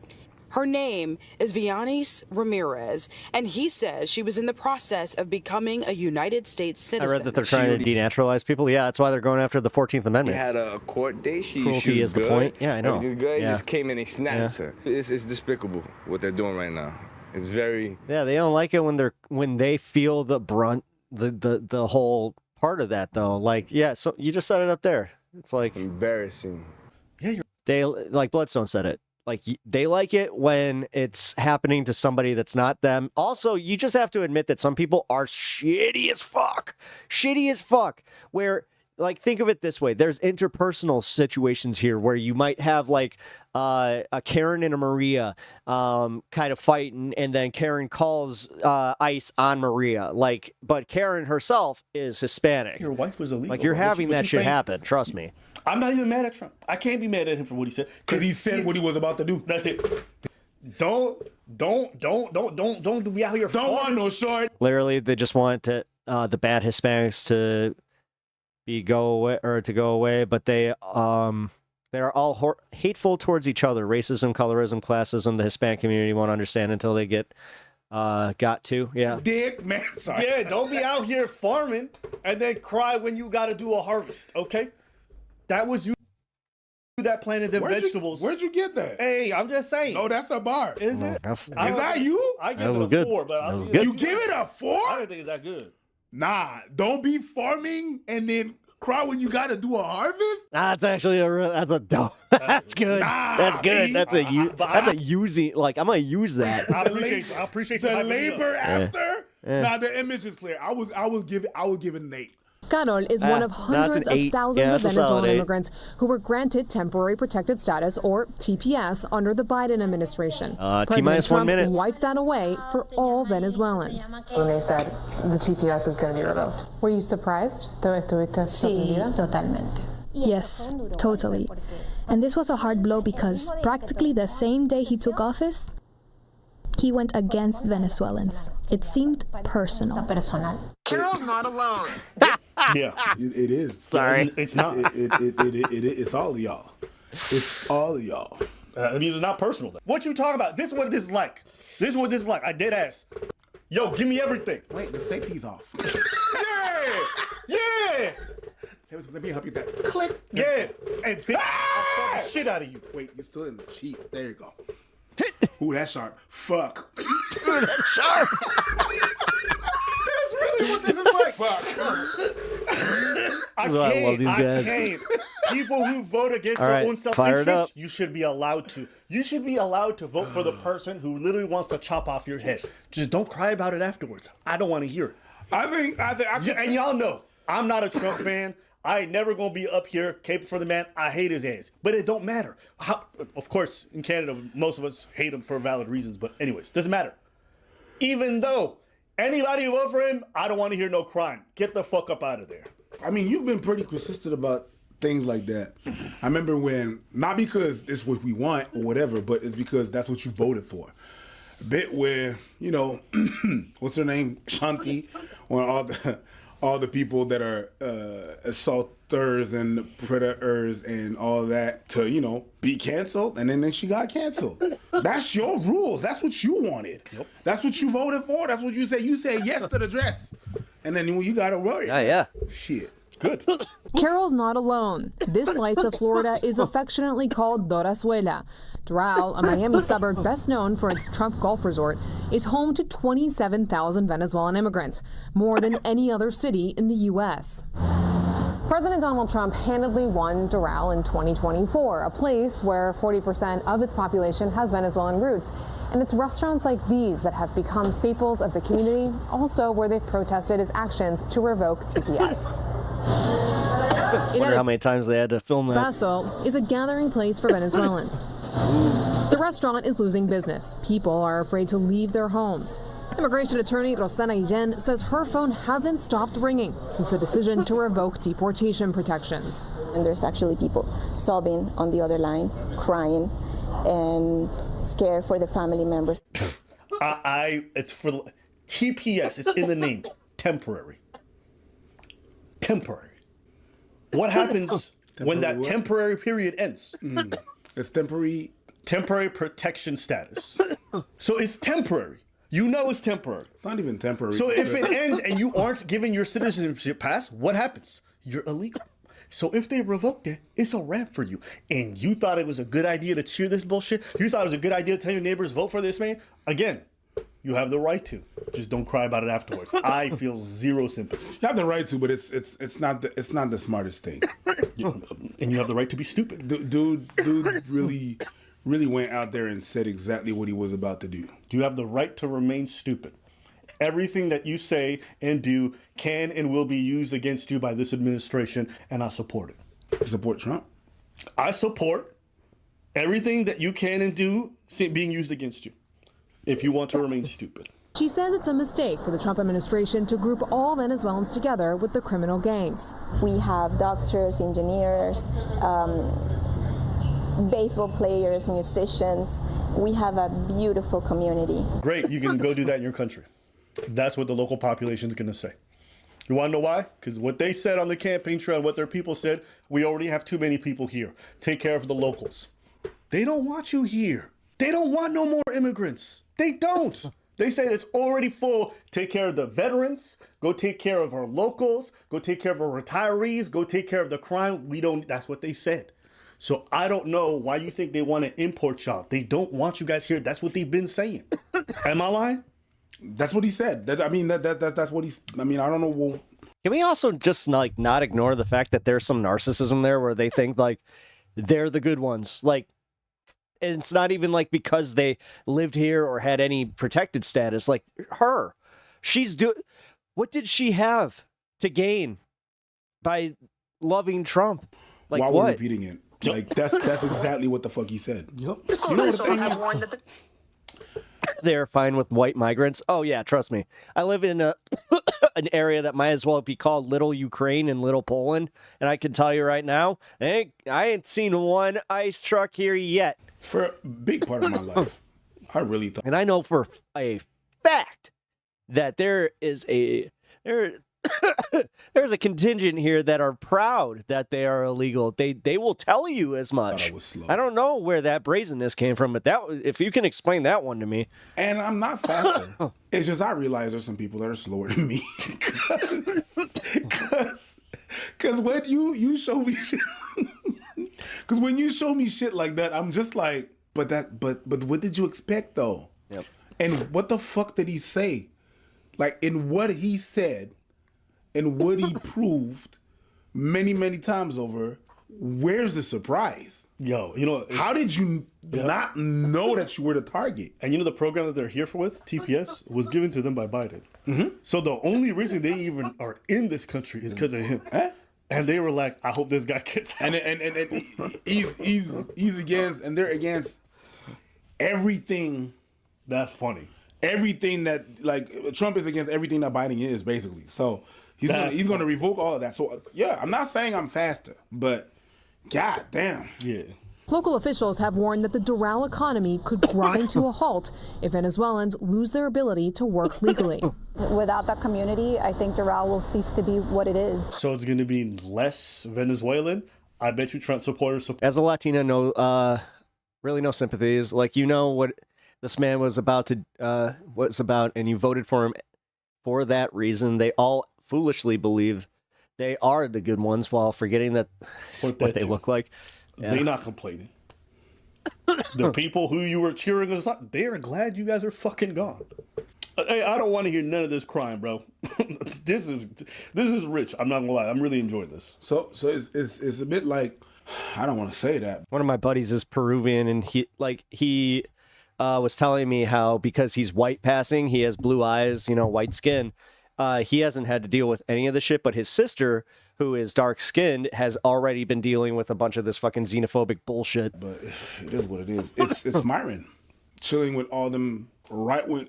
You think they don't want to get rid of you too? They don't like you. Hey, you know what? Let's listen to this. President Donald Trump promised an immigration crackdown, and tonight an Indiana man is learning the hard way the president is serious. The Granger restaurant owner faces deportation any time now. Roberto. That's it, though, right there. He thought because he owned a business. Like, this is where my sympathy ends, right here. Is because realistically, this did come from the fact that this dude thinks he's better. He thinks that just because he started a business, that he deserves more protections, and that's why, and on top of it, he was protecting his tax incentives and all that. It's greed. It's fucking greed. The fact that they can't put themselves into the positions of other people like themselves is even fucking more insane. Beristain came to the U.S. illegally 19 years ago. Back in 2000, he was ordered to leave the U.S. after he was stopped at the Canadian border during a visit to Niagara Falls, but never left because his wife was pregnant at the time. He regularly checked in with immigration authorities to fill out applications to stay, but was detained during a visit last month. Even if you have no criminal background history, even if you support and own a restaurant that employs 20 people, it doesn't matter. You could be walking into immigration and an ICE office and being detained. Nah. Yeah, this is getting rich. Hold on. Roberto has his social security card. I mean, he's got his I'm license. just saying, man. Where am I wrong on this? To have to be here. Except the citizenship. Hey, listen, man, and this lady voted for Trump saying illegals got to go. His wife supported President Trump and feels his policy shouldn't apply to her husband since he owns a business and he pays taxes. Boom! Boom! Every day she looking at her husband. Right there. Boom. She voted for when I hear small business owners, that really does start to piss me the fuck off, because small business owners really are the ones that cause these problems. They don't actually benefit from any of these fucking tax policies. They're the ones who truly do think because they have a little bit, just a little bit, they're rich, right? They're not wealthy. They'll never be wealthy. But these motherfuckers, again, closing the door behind them also while skating on their taxes. Do you know how many times I've talked to somebody like this that owns a small business, and they're using every single freaking little loophole they can? So no, It's the same way that, honestly, it's the same with the farmer subsidies thing. This has changed my mind on a lot of this shit where it's like, nah, I support certain small businesses as long as I know you're not a complete putz who would just tank the rest of the economy to put you over. Sure. Sorry. Small growth, Jesus. Actually, wait, you know what? I gotta take it back. This is probably one of the coolest divorce cases I may ever see. I mean, if you think about it, what better way to get all his fucking assets if you think about it, right? You don't even gotta work. You be like, yeah, I love you, honey. Fuck. I want you to stay forever. She had the ballot box. Bye, bitch. She about to get the restaurants, all of his assets, and she don't gotta pay him a dime. Even if you get lawyers, you're not legal, so none of your ownership is legal. Oh yeah, but we'll pay you back in Mexico, for sure. I love you, honey. I love you. I'll send you money.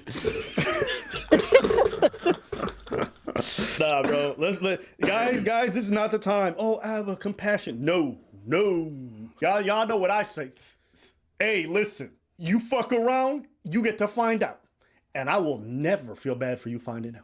Especially if there's a fucking fine print saying, hey, bitch, you aware that we about to deport your husband? And you're like, yeah.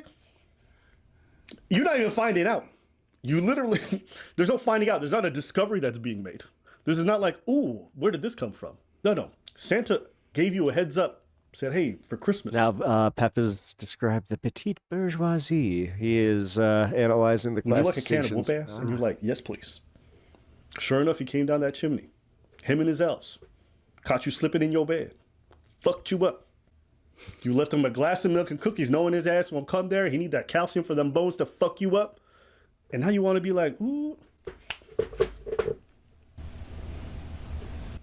There's nothing else to say, bro. Hold on. You know what, though? I'm really enjoying this. I did a good job? I'm pretty sure there's a lot more of these guys. Oh, hell no. I don't want to see this. I want to see tears. I don't want you to write some text for me. I want to see someone crying. I'm telling you, this is the comedy shows all over again. How many of you are U.S. citizens? How many of you support Donald Trump? You're undocumented and you support Donald Trump.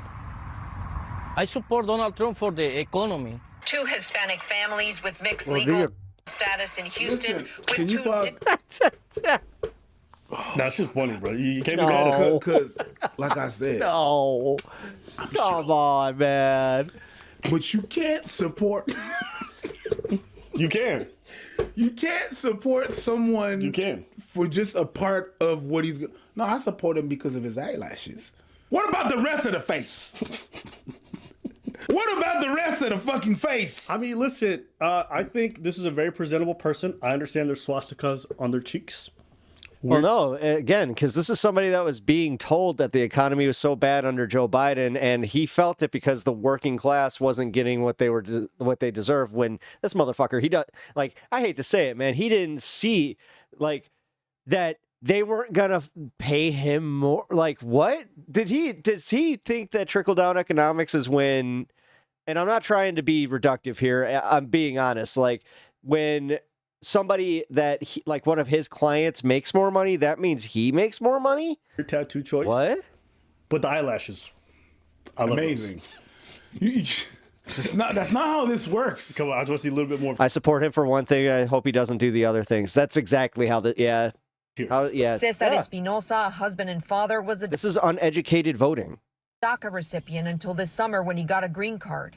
His sister and brother-in-law are DACA recipients. His sister-in-law is a green card holder, and the rest of his family here are U.S. citizens. Some who are not present are undocumented. Older, your wife? Yeah, because they don't want to be put in fucking camera. Because you know ICE is watching like, okay. Oh, you voted for Trump? Yeah, perfect. Yeah, you like his policies? Great. According to his policies, bitch, get the fuck out. They don't care if they voted or not. They don't care. They don't care. It's not a question. And good for them. I'm glad they don't care. Yeah. They shouldn't care. Just because you vote don't mean you get to have a different say. No. Go straight to Mexico. You didn't vote. Go straight to Mexico. You didn't vote. Go straight to Mexico. You don't collect 200. Oh, bro. Go. You didn't vote. You're undocumented. So you just support. Yeah. I just wanted to enjoy this for a little bit. It was great. Listen, at the end of the day, you look refreshed. My skin's glowing. And I'm glowing. nothing like a little bit of fucking around to find out to open up them pores. Now, well, it opens up them doors too. Bye bye. Yeah. Pores and doors. Now, I will say, I could understand why people was like, man, these people's lives are about to be upended. Absolutely. But they chose that. They supported that. That's it. So I'm not going to sit here and spill no milk or cry over spilt milk for people who fucking flipped over the table. I'm just not. I'd never be me. There's a lot of people who are actually going through tragic circumstances they didn't ask for. So for these folks, no. And maybe they learn a really good lesson. Maybe they learn to actually study someone's political platform, their policies, and then don't cry about the fact that the person that they voted for was not in their self-interest. Amen. That's their responsibility. You have a responsibility to be informed. And if you make a decision that's really bad for you long term and the information was readily available, a simple Google search, and you don't do that and you get fucked afterwards, don't cry to me about it. You never. And that's honestly, like, I hate to say, the broader left should kind of react that way a little bit. Like, yes, we should have open arms for some cases. And this should be a case by case. But if we hear the ones where legit, they did it all for their business, they did it all for their personal interests, yeah, those are the ones where I'm like, okay, close the door. Everyone get my sympathy. That's you see how that worked? You see how that you don't like it when doors are closed? Because sometimes I'll be out, like what he was kind of saying. Sometimes they need to feel this shit, and then they're like, "Oh, I didn't like the way that felt. I guess I won't do that again." They should have known better, but I mean, I personally think that that's a better way of possibly getting your point across. But we'll see. That's all I got to say. You don't feel bad for them? Well, I don't really. You're a better person than me. You can go ahead. No, but I don't. No? Though it's just like I'm before this moment. You know what I mean? Yeah. How could you support? Like you didn't understand that they were against you, and then you just it feels like you decided to la when he was talking about all the time they was talking about that he wanted you out. Yep. So you went. Oh, I don't know, crap. But that part I like. Nah, I just realized what happened. You can't do that. You can't fucking do that. Yeah, but the part that didn't touch my face, I'm not for it. It's connected to the arm that fucking slapped you. I get you, boss. That's why I'm like, God damn, I really thought I was slow. I get you, boss. Anything else? Nah. Beautiful. Let us know what y'all think in the comments. I love the creaky floor. Oh, man. Oh. Yeah.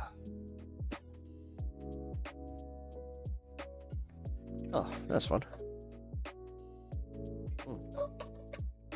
Excuse me, man. Yeah, man, stuff like this is why I don't like it when they say you can't blame the voters at all. Yeah, I don't believe in that. Not blaming the voters. Fuck you. You do have a responsibility to be informed. Because honestly, Sylvie, the problem is then that puts the onus on us. Why do we need to cater to them and babysit these people when they refuse to help themselves? When they refuse to even, like they were saying, do a basic Google search? Like, this isn't like we're sitting here doing these comprehensive tutorials and then all of a sudden they're just like, I don't get it, you know? And sometimes we do. I mean, sometimes they'll say like the messaging where it's like we get a little, like I've said this before on this show, is we get a little steeped in theory and then we kind of it's like, why did I lose them? It's like, because they're listen, these people are barely educated enough to actually vote, like even just vote. Like, I'm not talking about voting for the right people or voting for their like right positions. I'm just talking like even getting out of bed and figuring out how to put their pants on type of shit. Like, sorry. That was a little reductive, but I'll be honest, like that's kind of where I'm at. You can blame a voter. There is a truth there, but the argument is it's the responsibility of the candidates and people with power to run a campaign, offer something to win, lead. That's bullshit, dude. Nah, because do you know how many people that like didn't pay attention to any of the campaign? Like they didn't even know who Kamala was by the time the election came up. Like the fact that people were still Googling, is Joe Biden still in the race? the day before the election, that kind of throws that into, like, throws a wrench in that theory, because honestly, man, like, yes, that's part of it, but that ain't gonna do it. No, honestly, man, you know what sucks? And this is, I'm kind of pissed that I even have to break it down to this simplistic of a fucking thing. No, it really is elementary school politics. More recess. We're going to get more recess, longer lunches, less homework. You need to get better about that shit. Like, the left needs to get better about that shit. But we're not good at it. We're not. Like, dude, how many times have I said this, that my biggest gripe is the fact that it's our messaging, and it's the fact that our marketing is horrible. It's horrible. It's not about punching down. It is not about punching down. It's not about even like, what are you talking about? Like, you don't even need to be doing the punching necessarily. You can just acknowledge that it's like, like, all right, guys. You know, some of y'all just, because this is why they revere Trump, because Trump thinks for them. Most of these people want a daddy. You don't see the fact that even at least 17% of the electorate are perfectly comfortable with having a dictator. It's because they want somebody to tell them what to do. This is the problem, where I don't think a lot of you guys philosophically think in the differences between leaders and followers. And you might be a leader, Duke, and I think that is part of it. You think like a leader. You don't acknowledge the followers. You don't acknowledge people that just want to show up and be told what to do. Trust me, I've been both. I have been on a hockey team where I've been the captain, and I've had all of the fucking administrative position like put on me. I've had the planning, the game, like, and then they're looking at me during the game. I hated it. I fucking hated it. I hated every second of it. It's cool for a second, but then I kind of realized, I'm like, yeah, you know what? There is something to having a follower mentality when you have a good structure, when you have a good leader. Like, trust me on that one. I'm a bit of both, where it's like, yeah, I'll lead if I'm a what do you call it, an apprehensive leader, where I'm just like, if I have to fucking do this, I guess I will. And I'm good at it. Like, I'm good at the administrative thing. I'm good at talking. I'm good at breaking down things. The one thing I was not good at was working on the fly and actually coming up with on-ice plans. So that was always a problem. But, you know, huge lapse in reasoning there. Explain. Caleb is not broke. Well, good for you, Caleb. Welcome to the show. Appreciate you stopping by. Yeah, if you don't mind explaining yourself, I don't mind what your take is. I don't see where I'm lacking reasoning. Really drilling into people that, hey, your vote, it does matter. Well, I mean, that is part of it. Yep. That's a good start, is saying, hey guys, you know how they do this thing where they run these elections that cost so much money? No, again, this is why the QAnon stuff and like the conspiracy brain stuff is so, like, this is why it catches on so quickly, and why a lot of people would just rather believe that there is this weird, again, shadow cabal controlling everything, because they don't like the fact that shit's random. This is why Christianity and religion, like, is so, like, prominent, is because people don't like just random. They don't like that. They need just... So, first off, I would like to say I didn't mean to be offensive. I just wanted to have a dialogue. That's fine. Just a pointer for next time. Just say, hi. Hi, streamer, whoever the hell. Just say that. Just say, I would like to have a dialogue. I may not agree with you, but I'd like to have a dialogue. Plus, I mean, I literally was in the middle of doing, like, I saw your comment after I already, like, went over it, so I was like, oh, I kind of already forgot what the fuck I was talking about, so... Yeah, I don't know why I said that. Oh, well, Caleb, it's okay. This is why I try to tell people, like, hey, something that's, you know, good to adopt when you come into a stream is just introduce yourself.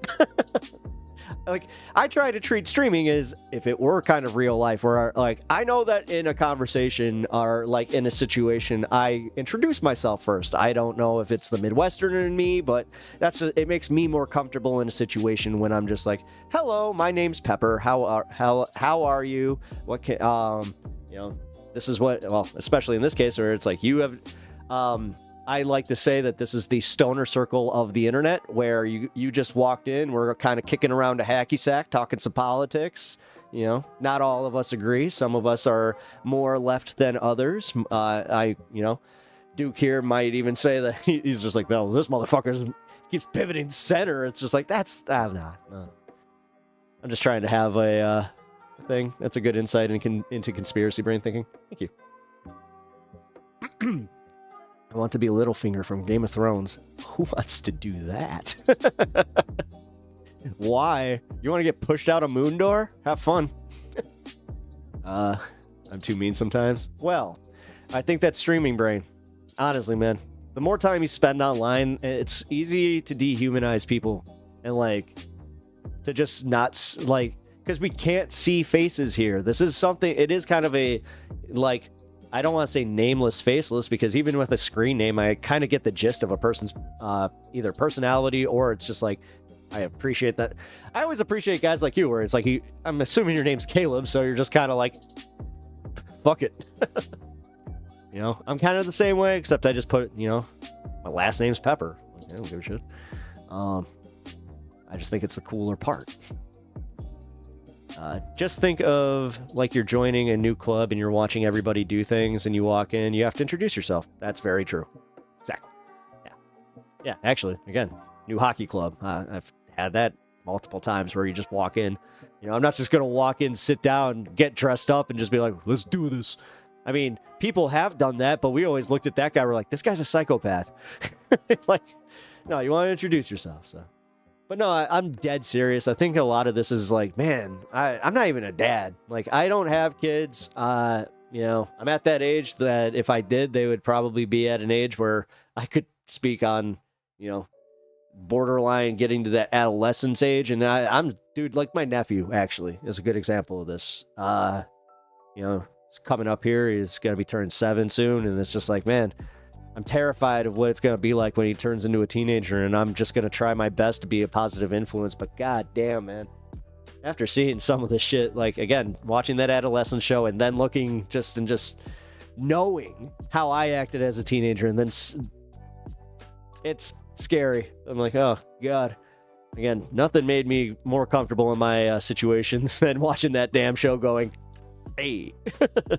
I actually don't think you ever pivoted in a bad way. I think you have self-reflected often, grown even in the short amount of time you've been streaming. Thank you. I appreciate that. Aw. God. Aw. You hit me. You hit me in the heart. You got... damn. You actually got me. See? Like, that's actual blush. Like, that's like the... That's what happens when the blood goes to the cheeks, and it's just like, you embarrassed me in a good way. Now I'm giggly. Hey.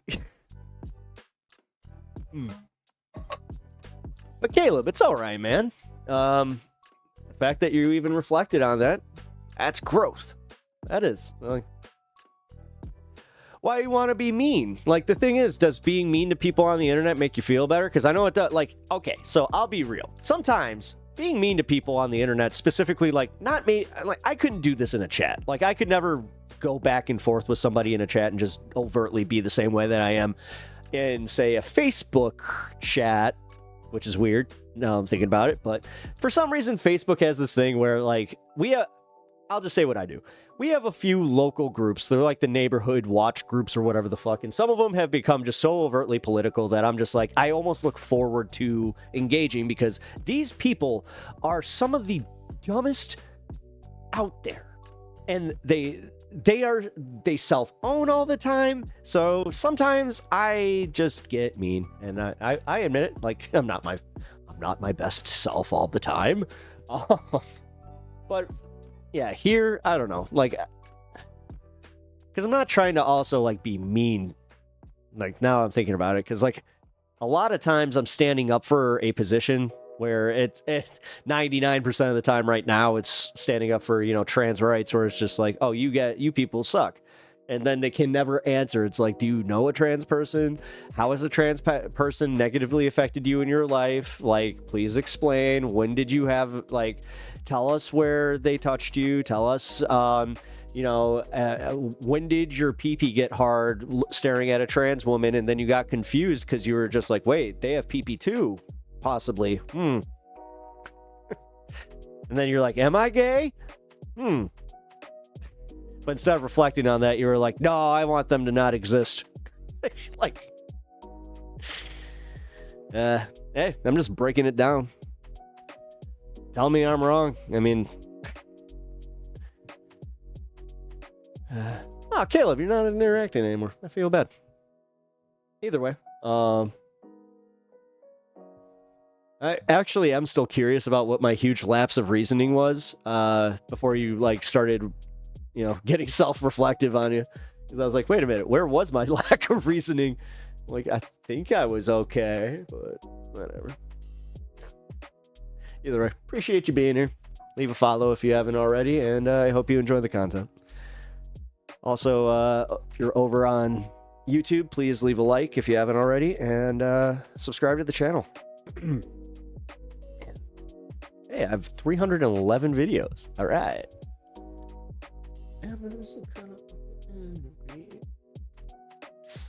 We're going to go to the Piers Morgan bit here.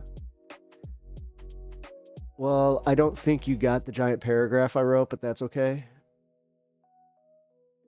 You wrote a giant... Oh, wait, was that something that you said after your first time chat? Because I don't know why. Like, usually I would get it. That's odd. I think I'm just too tired because I thought about it, and you were not wrong. Oh, thank you. Well, as I said, leave that follow. I hope you're having fun here. I haven't slept in days, so I don't... Oh, bro. Like, get some sleep. I mean, I have insomnia, so, like, I know that that's not just something that people can do. I have to smoke a very specific amount of Mary Jane, and I also have, some eddies that I hit in a very specific pattern. Some CBD and THC, if you will. Yo, adult over here, so that sucks. What up, Court? How you doing, man? I just chose not to sleep. That is very bad for you. If you're a younger lad, too, then I hate to big brother you or unk you here, but... Son, you see this complexion? This was done from getting high and sleeping a proper amount of time. And also hydrate. I'm 38 years old, man, so it has recently been brought to my attention that I do not look 38 years old, and it's making me kind of reevaluate where I'm like, okay. Not gonna use it like an ego trip, but I will just be like, hey, all right. And I'm not kidding about that hydration. Hydrate. And if you're feeling ashy, never feel embarrassed to use some lotion. And I'm not talking about in the creepy way. I'm talking a vino for your face. I could also be taking this creepy now. I'm thinking about. You mentioned the magical letters. I did. If anyone here has trouble sleep, I recommend a thing called NSDR, Non-Sleep Deep Rest Protocol, also known as Yogi Nigra.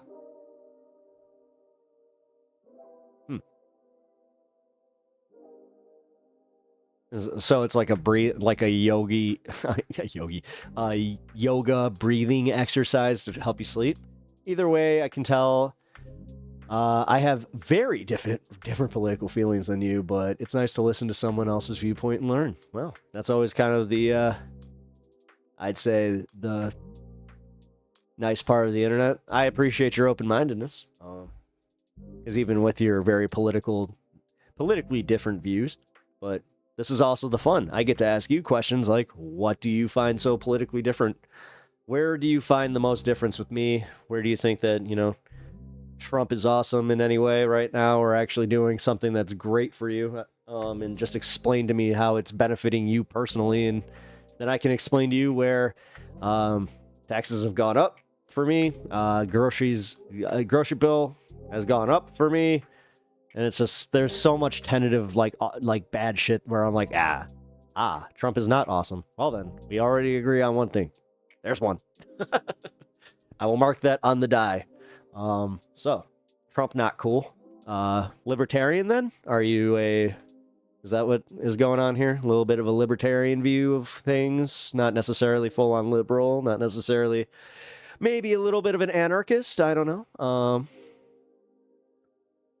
Yes, it's a guided breathing exercise while you're laying down, meant to help your body. I actually kind of do something like that. Interesting. I didn't know it was called that, Sylvie. Because I also Duke knows the name of it, Anapassana, and I think I'm finally getting the name. I think it's called the Anapassana way of meditating, where it's based in Vipassana, but I'm not doing long retreat. Sorry. I mean, I am conservative, but I'm independent. I do not follow anyone for no reason. See, that's the thing. Like, I'm an independent.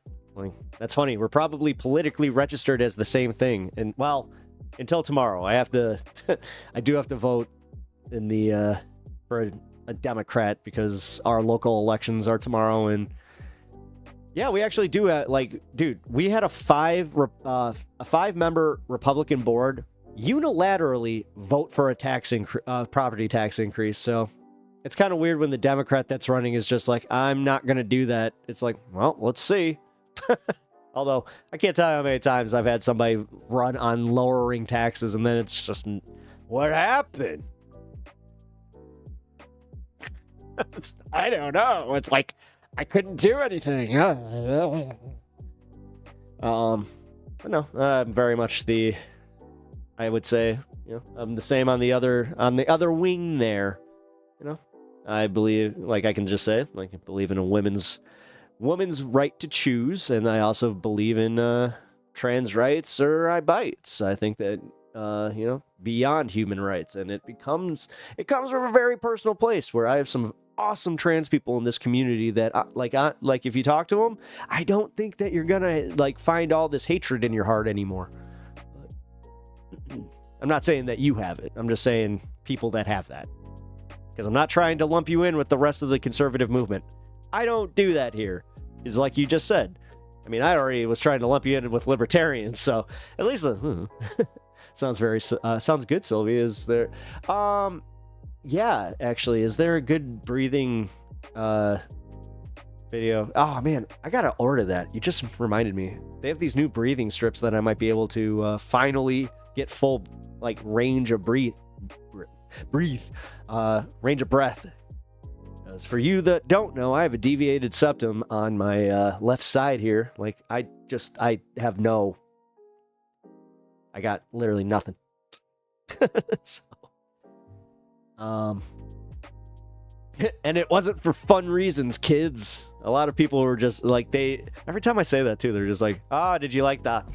It's like, no, I've only done it twice in my entire life. It's like, no, I didn't like it. Bill Maher had a really good joke about it that honestly, he was pretty dead on, where it's just like, I don't like a drug that makes me feel like I'm at school. Where I'm anxious and I'm like, I don't want to do this. I don't want to be here. Although I can say that, because I've had some fungi where I had some fungi where I wasn't the fun guy. Because I let my brain take that turn. And you know how it is. If you've ever done, what I'm talking about, then you can talk yourself out of fun real fast. It's not cool. I did it. The last time I did that was at a concert where everything kicked in at the right time. I was having a great time too. And then I had this random bit where I felt every vibration in the building I was in, and it was a medium-sized venue, but it was packed. It was literally packed from the front to the back. And oh man, I remember staring up at the balcony and just be like, oh! It's why do I feel everything in this building right now? I don't like it. That was just funny because somebody, one of my friends that was with me, she just put her hand on my back and she's just like, are you coming back down? I'm like, I am. She's just like, okay. Sounds like, can you just, all right. Because I kind of felt like I was an action figure that had like a stand on me where I was just like, okay, I need this. I'm like, just give me a minute. And then all of a sudden the music started. I was just like, yeah. Ooh. I am independent, but unfortunately to any local elections, I have to register as... Wait.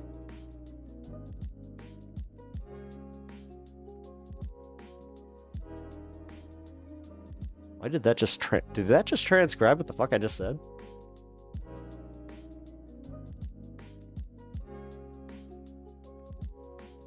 I will say I believe in Christian values, but I'm not in the classic hate way. The Bible is surprisingly liberal. Oh yeah, Jesus's message was pretty clear. Love thy neighbor. You know, he not once did Jesus say believe in this religion or you're going to hell. The way that they'd make it seem, it's like no, and even believing in him has been misinterpreted. It's the same way that they misinterpret, you know, taking the Lord's name in vain. Like they think it means saying God damn it. That's not what it means. It means literally being not being a good Christian and then going, God says that I have to hate you because you're gay. It's like, no, that's taking the Lord's name in vain. Pretty freaking clear message there, but whatever.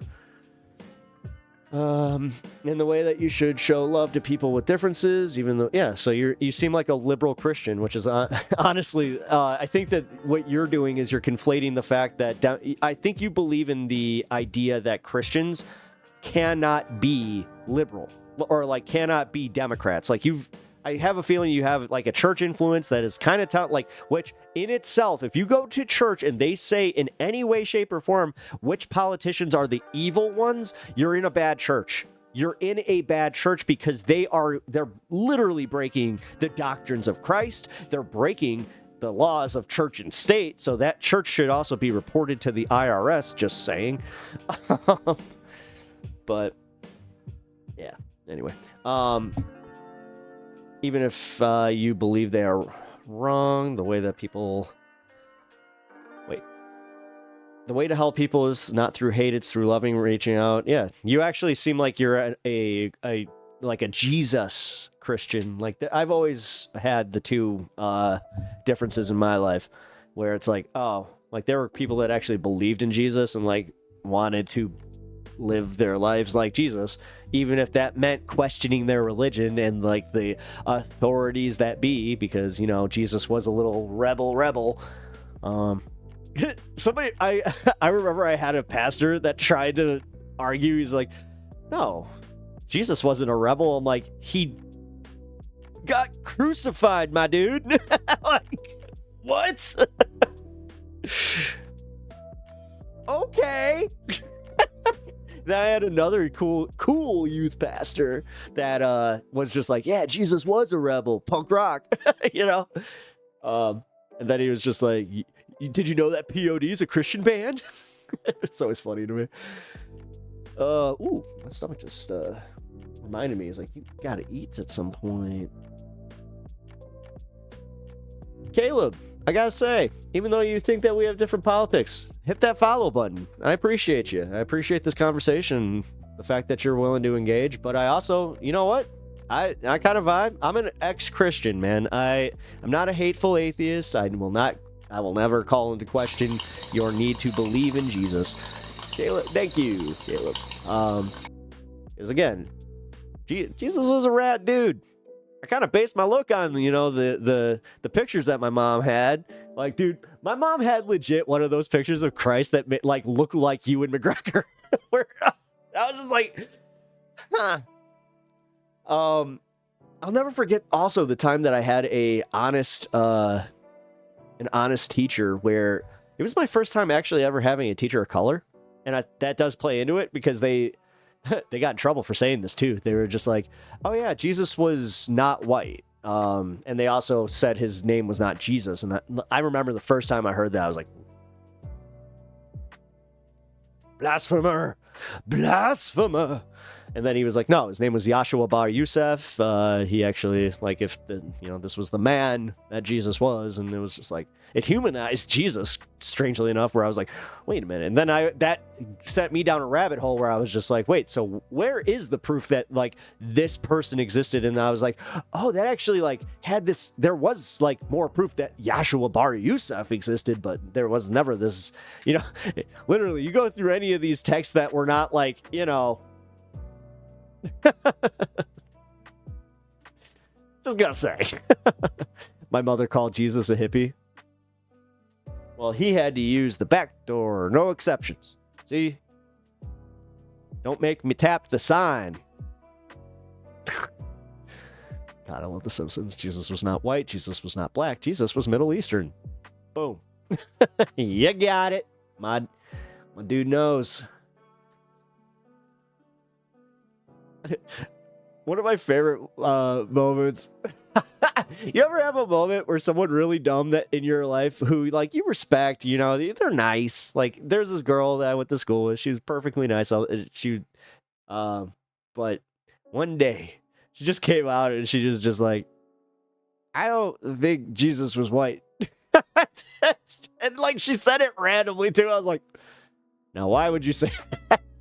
She just went, I don't know. They don't really talk about white people in the Bible. I'm like, yeah. She's like, they mention a lot that they're all, like, bronze of skin. I'm like, go on. Just watching this person have, like, this epiphany. You're like, you're almost there. I don't want to push you over the edge, but you're so close. You're so close. And then she just looked at me and then she's like, I don't think Jesus was a Christian. And then I was like, oh no.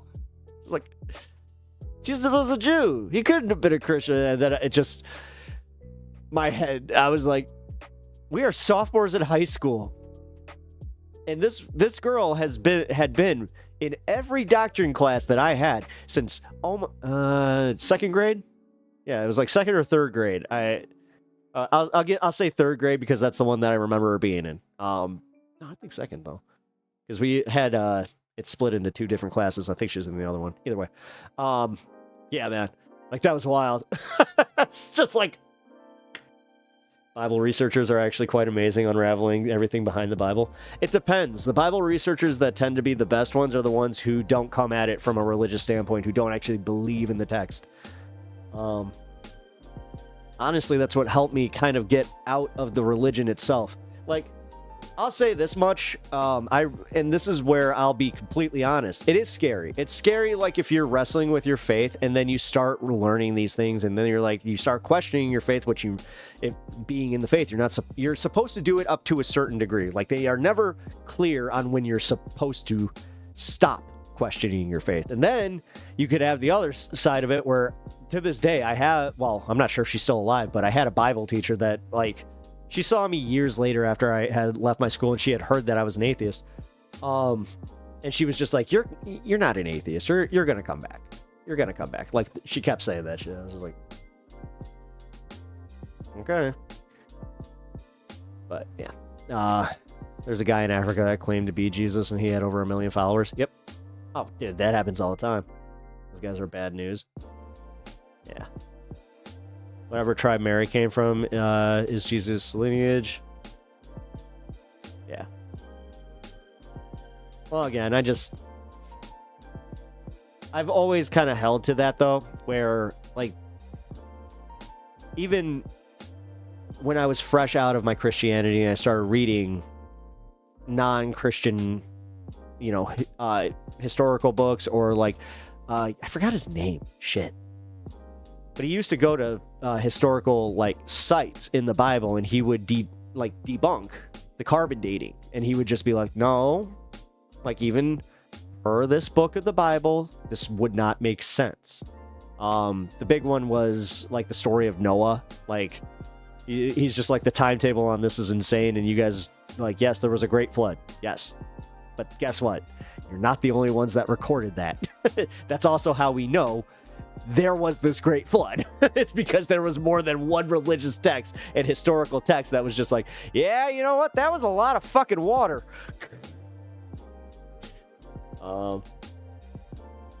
Sorry if I'm being a little too reductive, but not trying to insult, your religion though. Because also, like, I don't know what you were. I don't know what you are. I'm not sure if you're Catholic or whatever, but like I was part of a, just say like a very enthusiastic, about Revelations sect of Christianity. I still gotta figure the legality of this. Religion and science will always clash, sad to say. Well, yeah, but the thing is, science is, like, that whole theory of, like, I had this explained to me once, where it's like, all science is the theory. It's like, yeah, but that's kind of why science is kind of neat, where if they are wrong, then they can evolve. The problem with the Bible is it's this literally set in stone, even though it's not, because it's been edited so many times throughout history. I mean, fuck. Just look at the way that the NIV Bible had to, like, Americanize its language, because it was like, well, all this ye old crap is about, that's too confusing. I ain't gotta get us anybody to pay attention. We gotta Americanize this. We gotta simplify it. And thus the NIV Bible was born.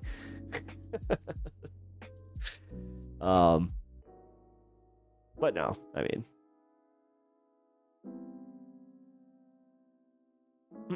I'm more so curious where you think your conservative values are stemmed from your religion, even though you kind of like made it clear that, oh, don't get me wrong, I'm a science lover. No, I wasn't getting you wrong. I was just saying. No,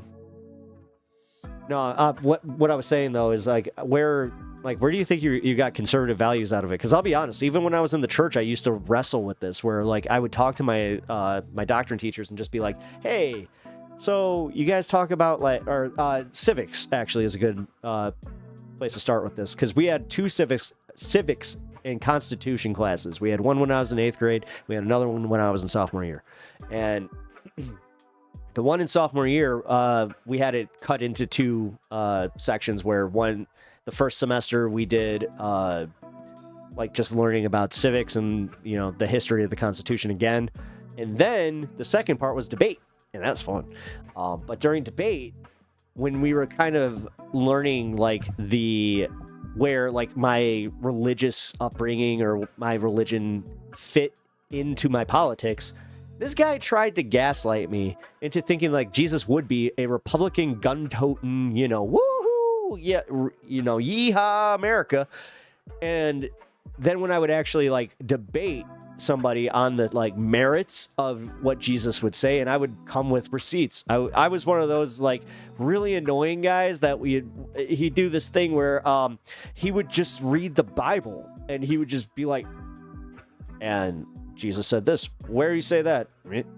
Just turn it to him well. And then the number one thing I've always been really annoyed about is how when you start figuring or asking a question about the Bible, how if their fucking answer turns into, well, you just gotta have faith. You can't question the Lord's divine work. You just have to have faith. It's like, fuck off. That stuff always pissed me off. And I'm sorry, even if you are in the religion, don't take that shit. But to my broader point, about debating Christianity and the merits of liberal versus conservative values, I never got past the fact that it's well, Jesus seems kind of like a commie. The way that you talk about Jesus Christ and then you talk about communism, and then when I actually found out about what socialism was, I was like, so Jesus was a socialist. And then immediately you'll get this, no, he'd wear red hats. It's okay. Well, anyone who tells you to just have faith, they just don't have an answer to your question. That's not always, well, okay, yeah, that's true. But my point is they don't want to question their, that any further in their head. Trust me, I get it. My mom, she recently passed, and I say this knowing damn well that she would be okay with me saying it. She needed God. And honestly, I could never, push too far. I would always get to the point of just being like, why do you believe that? And she would just be like, because I need it. It's like, okay. You know, when I was younger, I would push it a little bit more. But as I came into my age here, like, I just got to say, like, yeah, it got easier for me to just be like, all right. Because what's it do for me? You know? Like, getting her out of religion, I guess, would have been kind of cool, but realistically, it would have just been, like, points for me just being like, oh, cool, my mom's an atheist too. I had a phase when I was like 14 through 16 debating religious people, and the faith card is always the final argument. After many people doing that, I realize I'm trying to debate people in religion is dumb. Yeah. Because they always have their final answer isn't even an answer. It's a feeling. It's a feeling of and the thing that pisses me off is that they use that as like their justification for their feelings of superiority. It's kind of fucked up. Oh, don't get me wrong. I'm a science lover. Well, anyone who tells you, oh wait, what? Oh, it did it again. It just reversed my my Twitch chat on my multi-stream. Shit. Oh, wait. This time it happened to Twitch. Oh, damn. Oh. Sorry, guys. Streamlabs has been doing this weird thing where it's just like, I'm going to go into mirror mode. I feel like I'm reading a manga. Huh. Oh, just give me a second. I gotta shut it down. There it goes. Fade to black. All right, now let's go to the Piers Morgan thing that I've been teasing. Even though I am enjoying the hell of this conversation. I always enjoy like a good religious conversation. Although, wait a minute. You still really haven't answered my question though. Like, where do you think that you have Christian values based in religion? Or just, what are your Christian values? I'll just ask that. Like, what do you think your values that would label you as a conservative are? Because, yeah. I don't know. Everything that I'm learning about you so far, it seems like it's like, you seem like a liberal Christian to me, but not necessarily a Democrat. Just saying.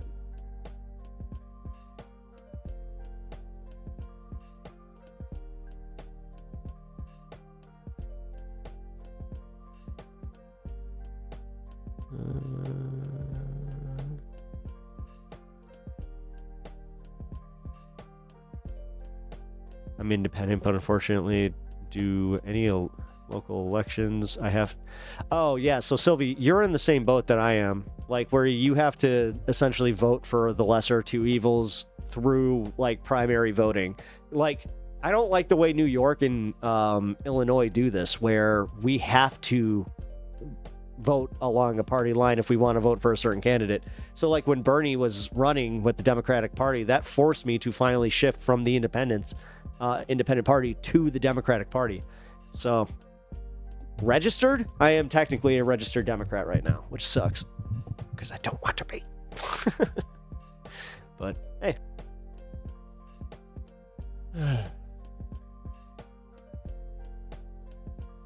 I just hope that you do end up getting to that. I'm sorry if you're too tired to have this discussion. I will eventually would like to continue this discussion. Also, here, I'm going to link the Discord. Because, yeah, man, this is my jam. I like having religious, not even debates, just conversations. Shit. Where did it go? Here we go.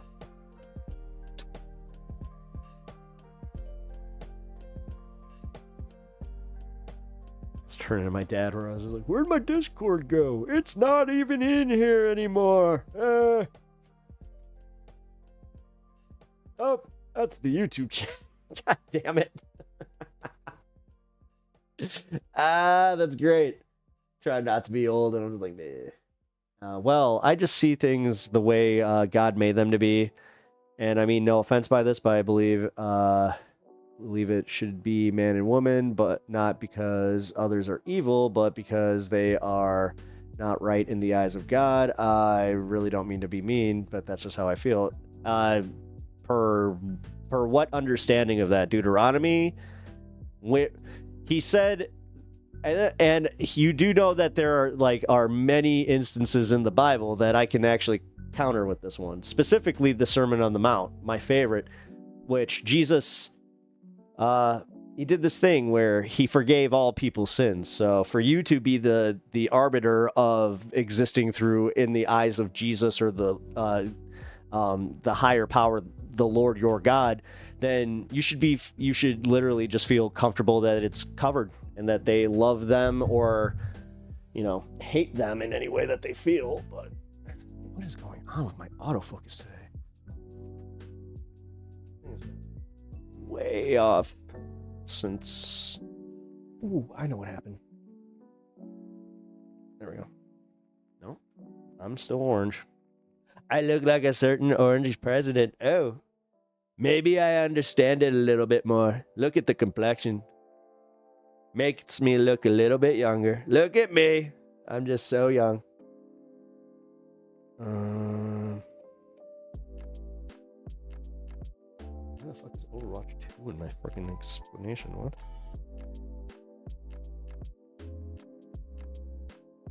I didn't do that. There we go. Who here voted for Jill Stein? She disappeared since the election as expected. We should see her again in about 4 years? Maybe. That depends if the Russians need a patsy. Yeah, she was, dude, that was so... She's just, whatever. She annoys the piss out of me. And no, you're not offending me. What I think... See, this is where I think that I can change your mind just a little bit. Because even if you think this way religiously, like, if you're not using your religion to justify the hatred of a trans person and, gay people, then I can actually refer you to books of Jesus, of like the word of the inspired word of Jesus Christ. And they prove you completely wrong, man. Like, I'm just saying, like, here's the thing that Christians and atheists alike don't realize. Your sins are forgiven for following Jesus. That's not what I'm talking about. That's not what I'm talking about. It's not about following Jesus. And you actually have a very American misunderstanding on that.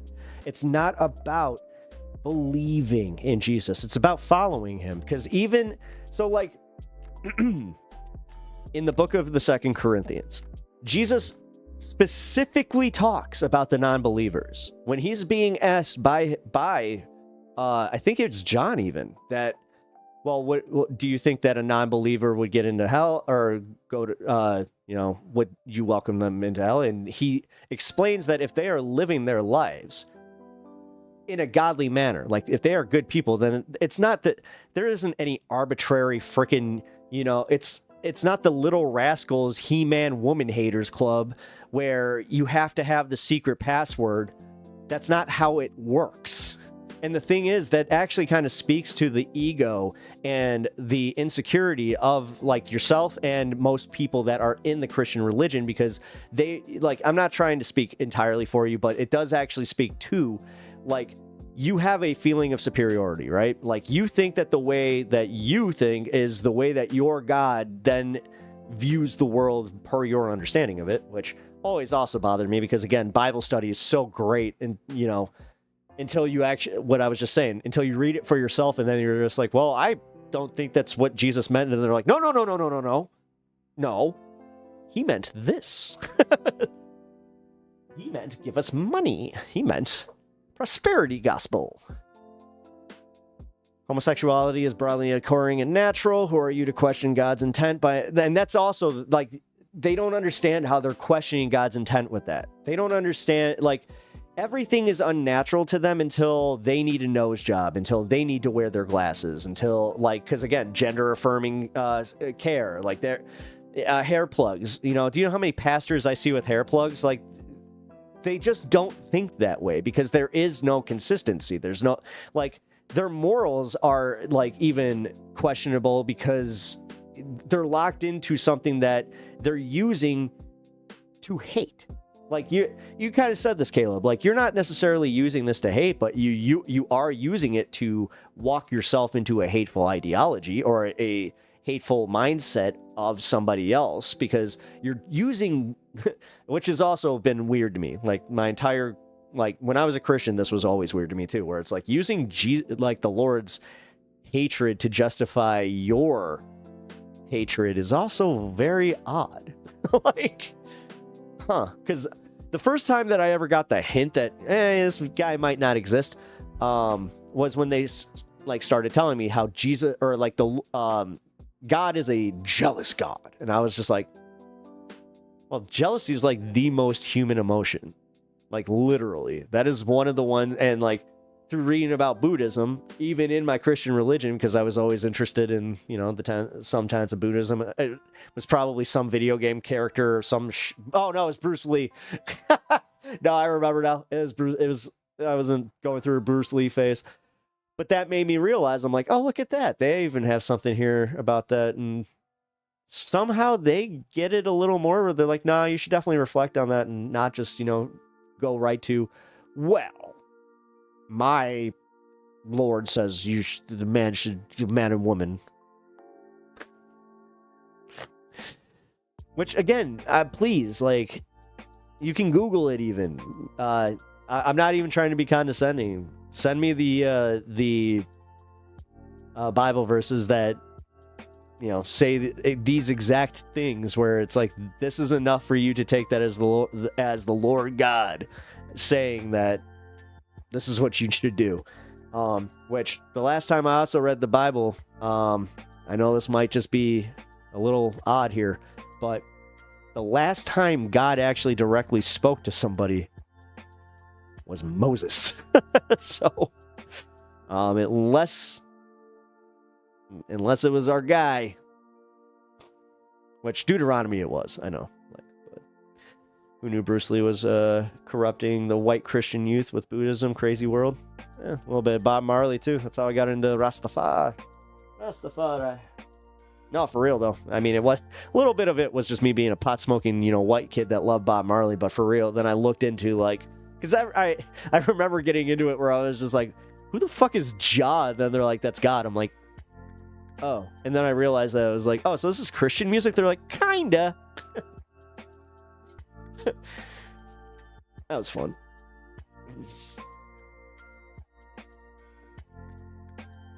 If you keep sinning without trying to be better, that is not being a Christian. But that's your interpretation of it being a sin. A sin is actually something that's laid out very clearly, even in the Ten Commandments. And guess which one the Ten Commandments don't really cover? I'm just gonna say, man, like, it seems like you're bastardizing the love of Jesus Christ to fit your ick, you know? Because you also talked about, like, how you have a liberal view and show people love. Well, then why can't you extend your love to that? Why does your love have like, what is that? What's the mental block there? Like, you seem to be very open-minded on the other end of that, but then you're like, nah.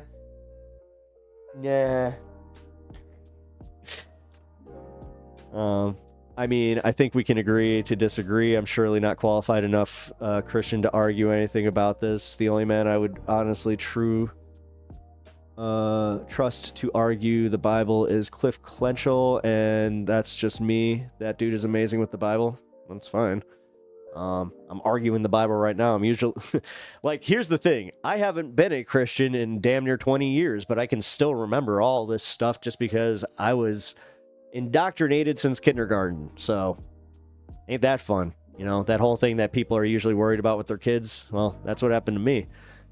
You know, how do you think do you think my parents feel any, or well, my dad at least, do you think my dad feels any, like, actual shame for, like, putting, well, no, he doesn't, because he didn't want me in that school in the first place. He offered me to get out of that place. I was just like, oh, all my friends are here. All 2 of them. It really was like that. Jesus.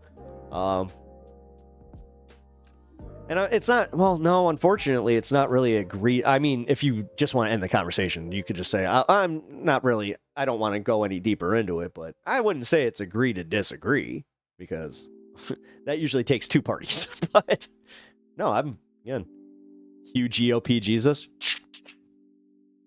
You know what I don't like? Gays and trans and immigrants. Let's go get them.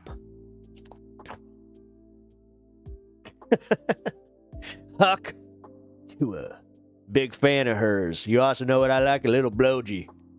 God never said nothing about a little blowgy.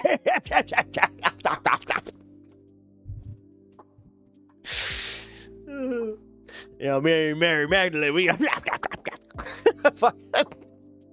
Jesus is a creepy uncle. Yeah, you ever seen that Ruth? She isn't like Sarah in heaven. You're an Alabama looker. Bro, I'm sorry, but I love immigrants. Okay. Why are you sorry? Like, okay, so you love immigrants, but that's fine. Like, what do you? Okay, you love immigrants. Do you love trans and gay immigrants, or do you draw the line there too? Sorry, bro. I am being a little bit of a dick here.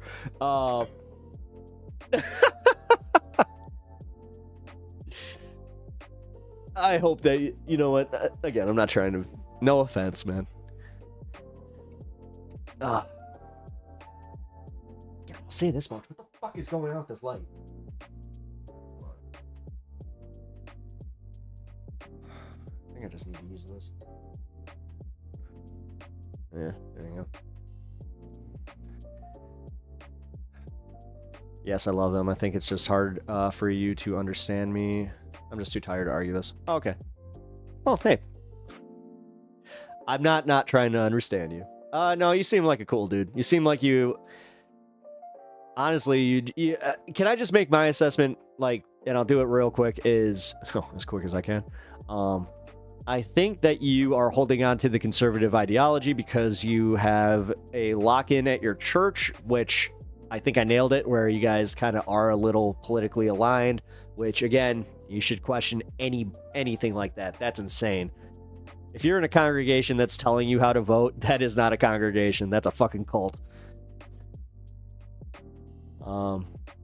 But either way, I think that your heart's in a good place. You seem to actually give a shit about people. GOP Jesus. I can't remember. Was this one covered in the... Truly I say unto you, whoever welcomes... Aha! You know what? I actually think that I got this. Surprisingly, I don't even go to church. I actually got bad news for you then. You not going to church, but having hard stances on your belief system about Jesus and what he thinks. He's actually got some, like... That's my thing here. Like, Jesus actually has an opinion on that. Like, that's riding the thin, like, that thin line of hypocrisy. Because you have it in you to be, to use your moral authority and your moral superiority to judge people based on, you know, their sexual orientation or whatever. But you don't apply that to yourself, so. But I appreciate you. Again, I'm not trying to put you on the spot. Yeah, okay. The soft light works the best for me. I just don't know why the fuck it keeps doing this. Yes, as I told you, I'm by no means a good Christian. I'm still learning and growing. Are you a new Christian? Are you like a born again? Because if that's the case, then I will loosen the fuck up. Because, again, sorry, man. I do, this is like my subject. This is one of those things. You happen to find the one, like, left-wing streamer that is like, no, I kind of understand this Christian stuff, and I also understand the right-wing stuff a little bit. Like, I wasn't ever fully, like, ingrained in right-wing politics, ever. Conspiracy politics? Yeah. Because I wasn't able to vote by the time that was happening. You know what? That's it.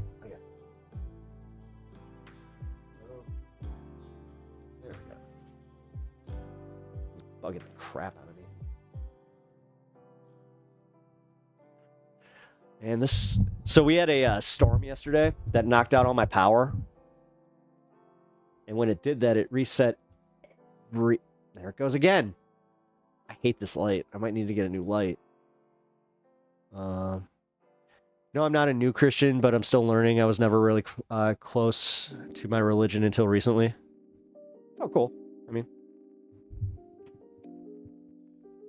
use that time to also explore other religions. I mean, honestly, that's one of the biggest things that the biggest disservice that you can do is not explore other religions and just other knowledge because you think that you have it. It's part of the problem with religion. It's always been my problem with religion.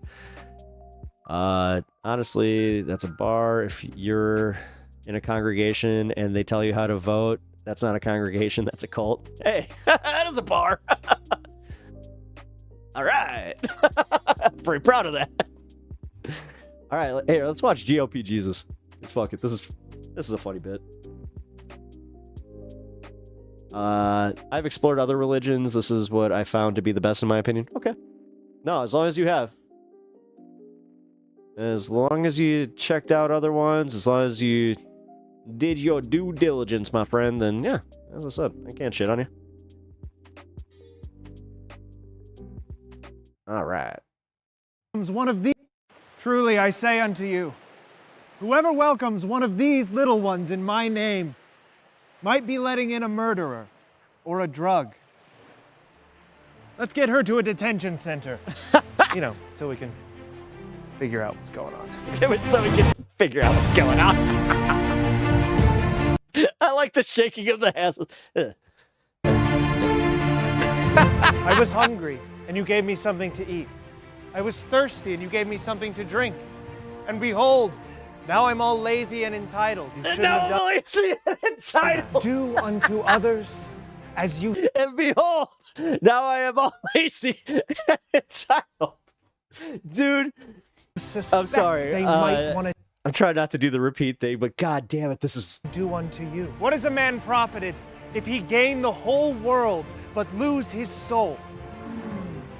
A lot. He has profited a lot. One soul for the whole world, that is an amazing deal. Why do you look at the speck of dust in your brother's eye, but ignore the plank in your own? Because of her emails. Yes. Because if of a her man emails. strikes you on the right cheek, turn to him and shoot him. That is the law. That is the law. If you want to be perfect, you turn to him and you shoot him. That is the law. perfect. Go. Sell all the possessions that you have and give the money to a solid mutual fund. By this, they will know that you are my disciples. That you say, Merry Christmas! Christ! Christmas! That's my name in there, and I put it in there because I wanted it in there so we could all celebrate Big Boy Jesus' birthday time! Big Boy Jesus' birthday time! Okay? Okay! Guys, that's what I'm calling Christmas from now on. Big Boy Jesus' birthday time! Rabbi, surely you can heal me. My child, of course I could. But who would pay for it? What? I don't understand. I don't have any money. Yes, it is a sad story, but it does not make me responsible. It is super duper easy for a rich man to enter the kingdom of heaven. The richer, the better, really. Maybe get a solid gold house, just to be sure. Love your neighbor as yourself. Unless you are better than your neighbor, then tell them that they're weird and you do not want to bake them a cake. You have heard it said, they're weird, thou and you do not want to bake shalt them a not commit cake. adultery. But I say to you, any man who looks upon a woman with lust in his heart should go ahead and do what he's got to do. Lord, your followers grow hungry and we have only this fish and bread. Oh, sweet. He just leaves. You have a clever way of rejecting God's law and order to uphold your own teaching. Regular Jesus, Mark 7. Yeah, see? Right here, Caleb. this is what you need to look out for. As a practicing Christian, this is the stuff that I, as a non-practicing, but, I used to, this is right here. You have a clever way of rejecting God's law in order to uphold your own teachings.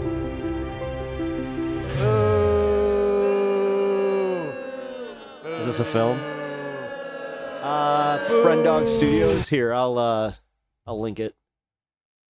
I think that this is an improv group. Oh shit. Yeah.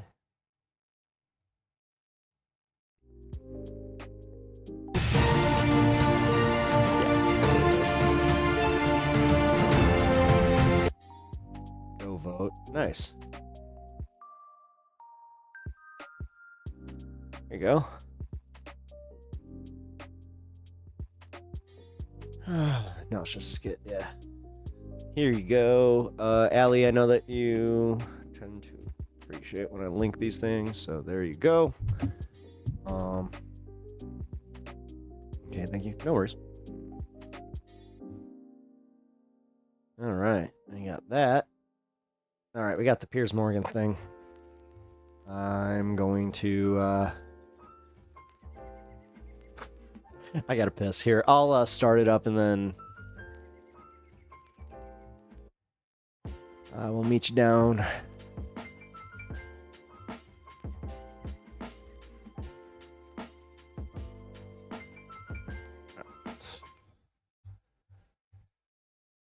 Cool. All right, I'm gonna start this. Go pee, and then I have had more people say, please run again. Is the Long Live the King post from the White House flirt with the idea that he's not joking, he wants a third term in violation of the United States Constitution? It will not happen. It's a silly debate. Trump is just having fun with all of us. Absolutely, he's having fun. You know, can you guys give us a Donald Trump fun dictionary so that we know when he's having fun and then we also know when he's serious? You guys break it down and let us know when we should freak the hell out. The hate speech on Twitter. When can I jump in here? The hypocrisy's killing me. Wait. He didn't throw up a Nazi salute, and you know he did, right? I know he did. Nazi salute. How many videos do you need to see of politicians on the left making the exact same hand gesture, and yet nobody's alarmed? The hypocrisy is bananas here. The problem with US elections is that they never seem to end. A newly minted president waits months to be sworn in and appoint his cabinet, while a never-ending inquest into the losing side's failures rumbles on for the best part of a year.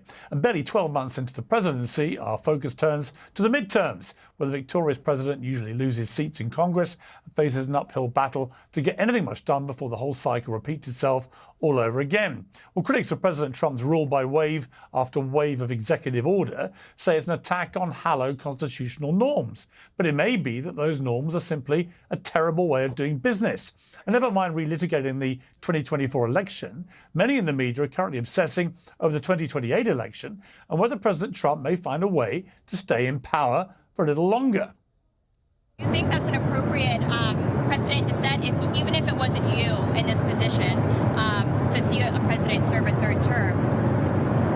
I don't want to talk about a third term now because no matter how you look at it, we got a long time to go. We have a long time. You know, we have almost 4 years to go. And that's a long time. But despite that, so many people are saying, you've got to run again. They love the job we're doing. Most importantly, they love the job we're doing. Note that he does say that many people want him to run again, as opposed to many people wanting him to build a moat around the White House and send tanks down the aisle. But his main point is the right one. There's plenty to be getting on with right here. In 2025, the president's about to unleash a new wave of tariffs in what is either Liberation Day or Black Wednesday, depending on which colour hat you're wearing. He's negotiating hard with Zelensky and Putin, both of whom got a presidential tongue-lashing this weekend over an end to the war in Ukraine. Doge is blitzing the federal government as apparently paid-for protesters attack Teslas in a ridiculous show of support for waste, fraud and abuse. All of this should be of much greater interest to everyone than who is running in 2028. And if Democrats do want to focus on the next campaign... I remember when conservatives were acting like Obama was going to run for a third term. Yep. Their main concern should be that Jasmine Crockett is emerging... Yeah, but that's the thing. Because I remember that time, I'm trying not to be that. especially this early into the term. One of the front runners. Last week, she mocked Texas Governor Greg Abbott, who Hot uses Wheels. a wheelchair. Y'all know we got Governor Hot Wheels down there. Come on now. Governor Hot Wheels is a banger, dude. And the only thing hot about him is that he is a hot-ass mess, honey. Now, joyless Jasmine is facing a backlash for an appearance on The Breakfast Club You know, when everybody's all about AOC. last month, in which she criticized Republican Byron Donalds for marrying a white woman. We continue to put people into office, and that even means some of our skinfolk who definitely are not our kinfolk, such as Byron Donalds, who are going to continue to say that, like, I mean, the fact that you sitting around talking about life was better under Jim Crow, like, is this because you don't understand history? Or literally it's because you married a white woman and so you think that that whitewashed you? I'm not. No, wait a minute. Where's this point wrong? Please enlighten me. Really sure like what it is, Well, but you I couldn't even need be married to a white woman under Jim correct, correct, and it took Joy to call him out. Well, there's a word for that. It's called racism, and it's certainly not the position any Democrat took on Kamala Harris. That's rich. Who has a Jewish husband and 2 white stepchildren, none of whom had anything at all to do with her disastrous campaign for president.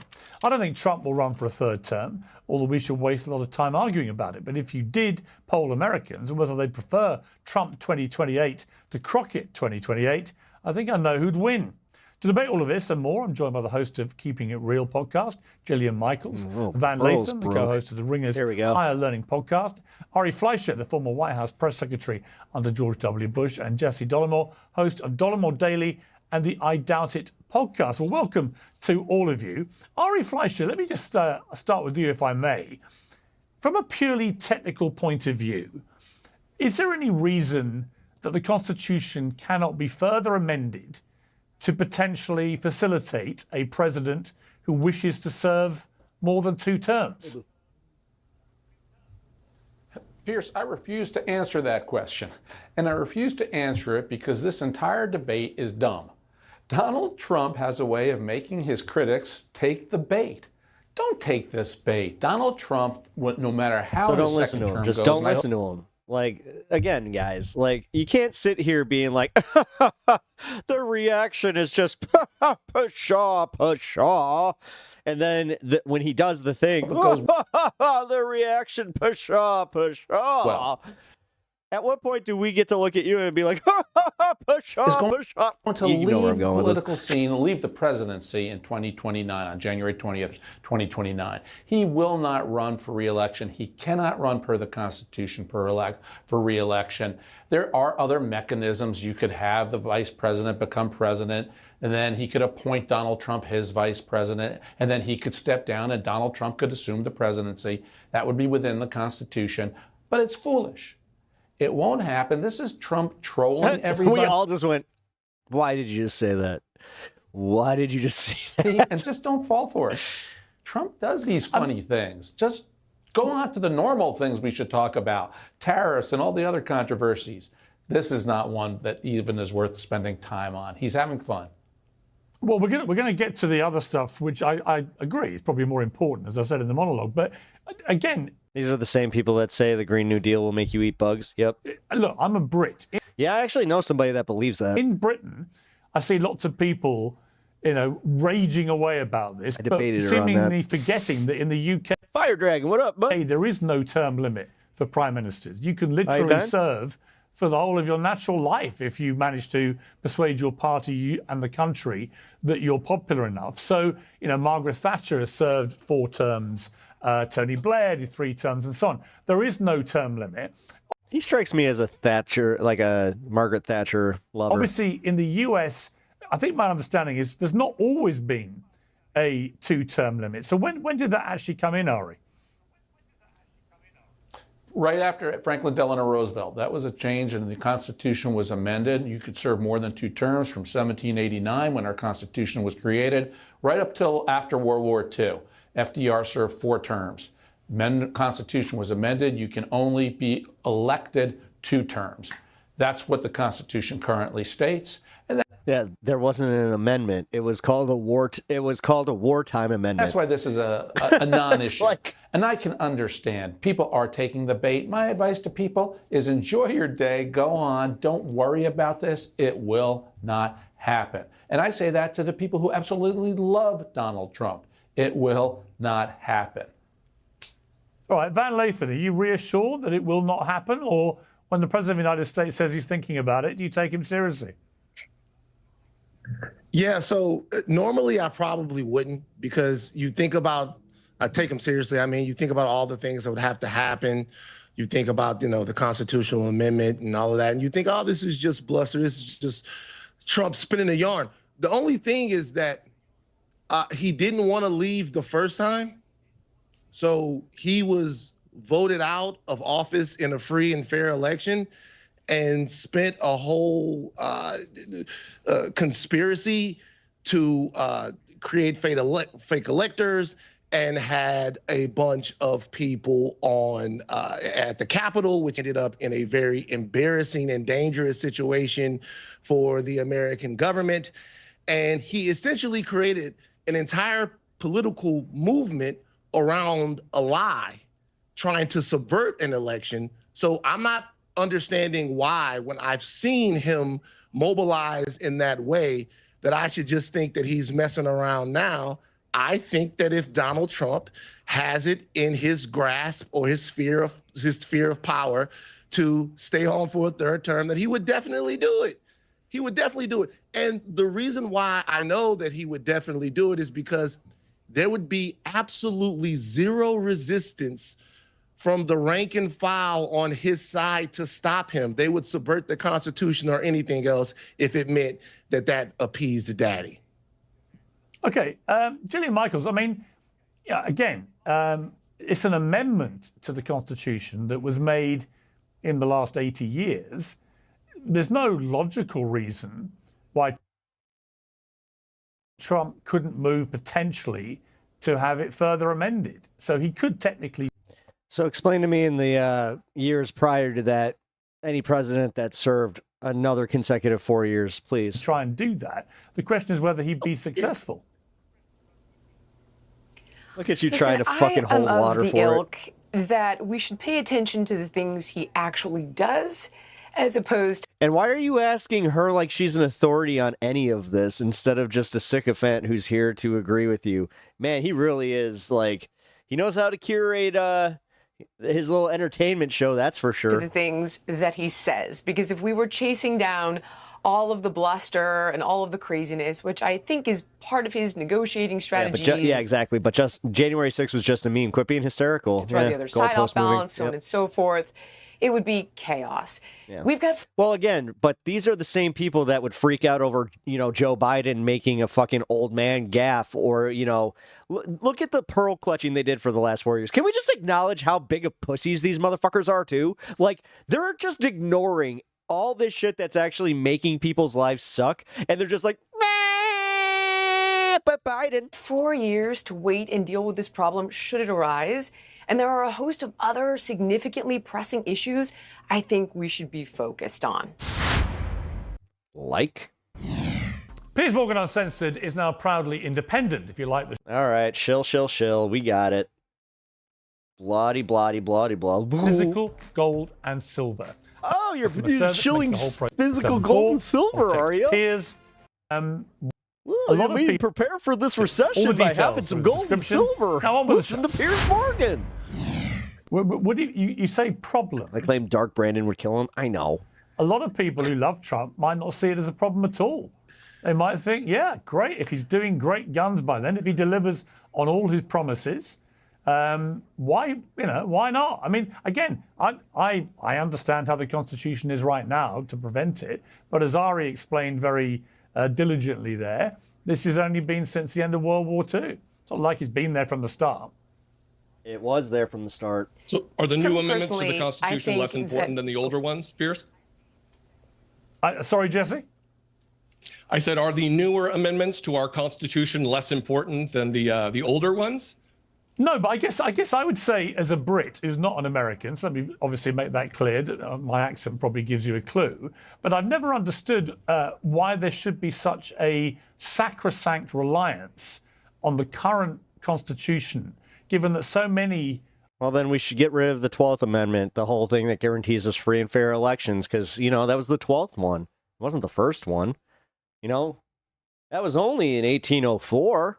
That was not that long ago. Of the things in it are amendments. So if they've already been amended... You're a fucking dipshit.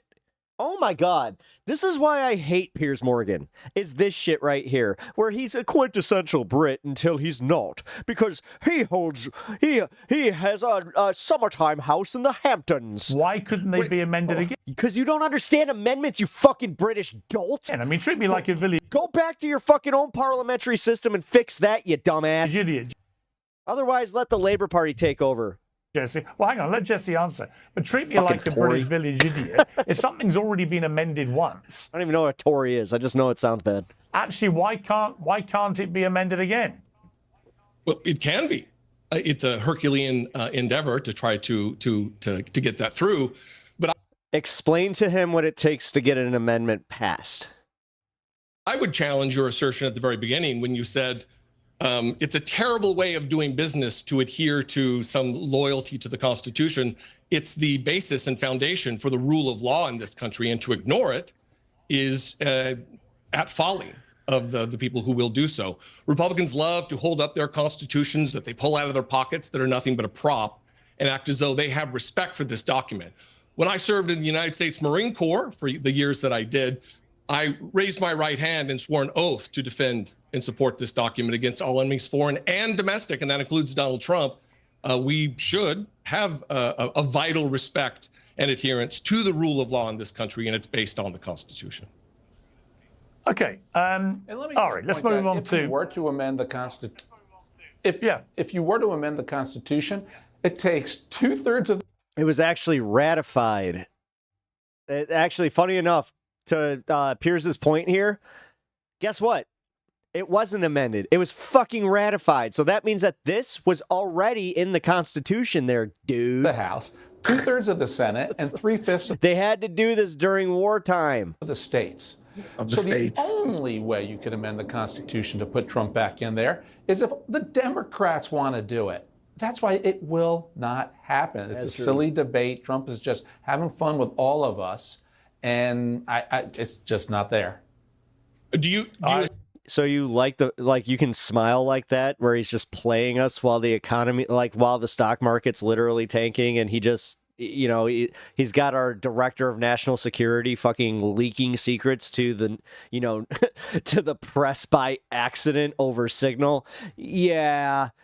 Look at that smile and tell me that this guy's fucking, he's a genuine person that you should really listen to. Sorry that Donald Trump is lying when he says, I'm not joking. This is... How the fuck am I sitting here on, you know, Twitch and YouTube, and I'm the one that has to struggle. I have to struggle. What I want. He's a liar. Hit that like button. Oh, he's having fun. Absolutely, he's having fun. You know, I think he has no intention of serving a third term. Let him have a successful second term. I'm more worried about that. Well, he nearly Hey, had can you guys a do us a successful favor? insurrection, so... Yeah, can you guys do us a favor? Can you guys give us a Donald Trump fun dictionary so that we know when he's having fun, and then we also know when he's serious? Because when the president... Yeah, how come this is something that we didn't allow Joe Biden to have, where it's like, oh, it's the Joe Biden dictionary, where this was old man Joe, you know, oh, Grandpa Joe, oh, you know, he said some wacky shit, he smelled some hair, but that's Grandpa Joe.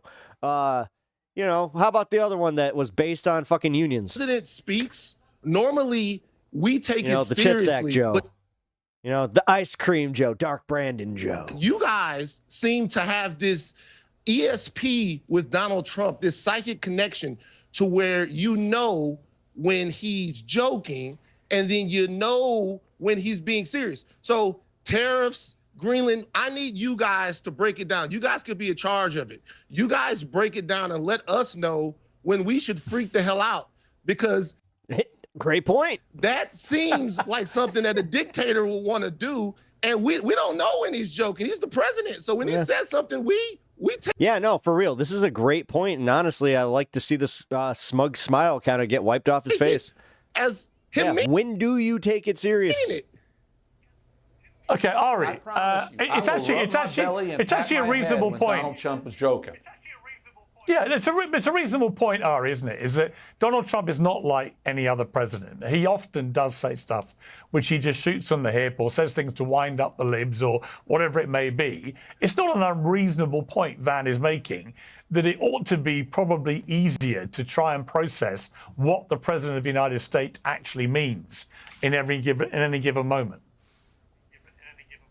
Look, Trump was elected because he's not a politician, because he's not predictable. And I do feel sorry for his critics. I feel sorry for people who go through every day saying, oh my gosh, Trump did this, Trump sneezed that, Trump coughed this. And they die, and they take it seriously. And you're right, maybe people like me have a decoder ring, and so we know when he's saying these things that you just roll your eyes and move on to the next one. I do that when he says, is the long live the king also part of your decoder ring, it won't be a Ari 51st Fleischer? state. I'm sorry? I think this is obvious. We should be paying attention is to the the long things that live he the king does. post from the White House. Would this have been something that would have flown in the George W. Bush White House to declare himself a king and also flirt with the idea that he's not joking, he wants a third term in violation of the United States Constitution?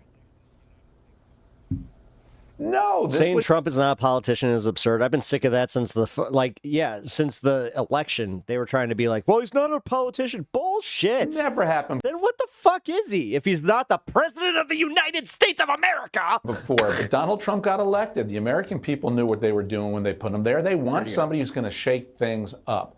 Part of his shakeup is to say these things. That's weird because I'm thinking if you held the election again today that he wouldn't win again based on his actions. Weird. And I'm happy to have that decoder ring. That's why I was saying Canada's not going to become a 51st. How come it's always these bald rich fucks that have the decoder ring? It's always the bald rich fucks. State. We're not going to invade Greenland, and he won't serve a third term. It's so obvious. So he's an unserious, unbelievable person. So he's not keep moving. Yeah, so he's not to be taken seriously in any regard. Okay, cool. Thank you. All right, Julie, do you wanted to jump in? I would simply say you can decode it by the actions that he takes as opposed to the things that he says.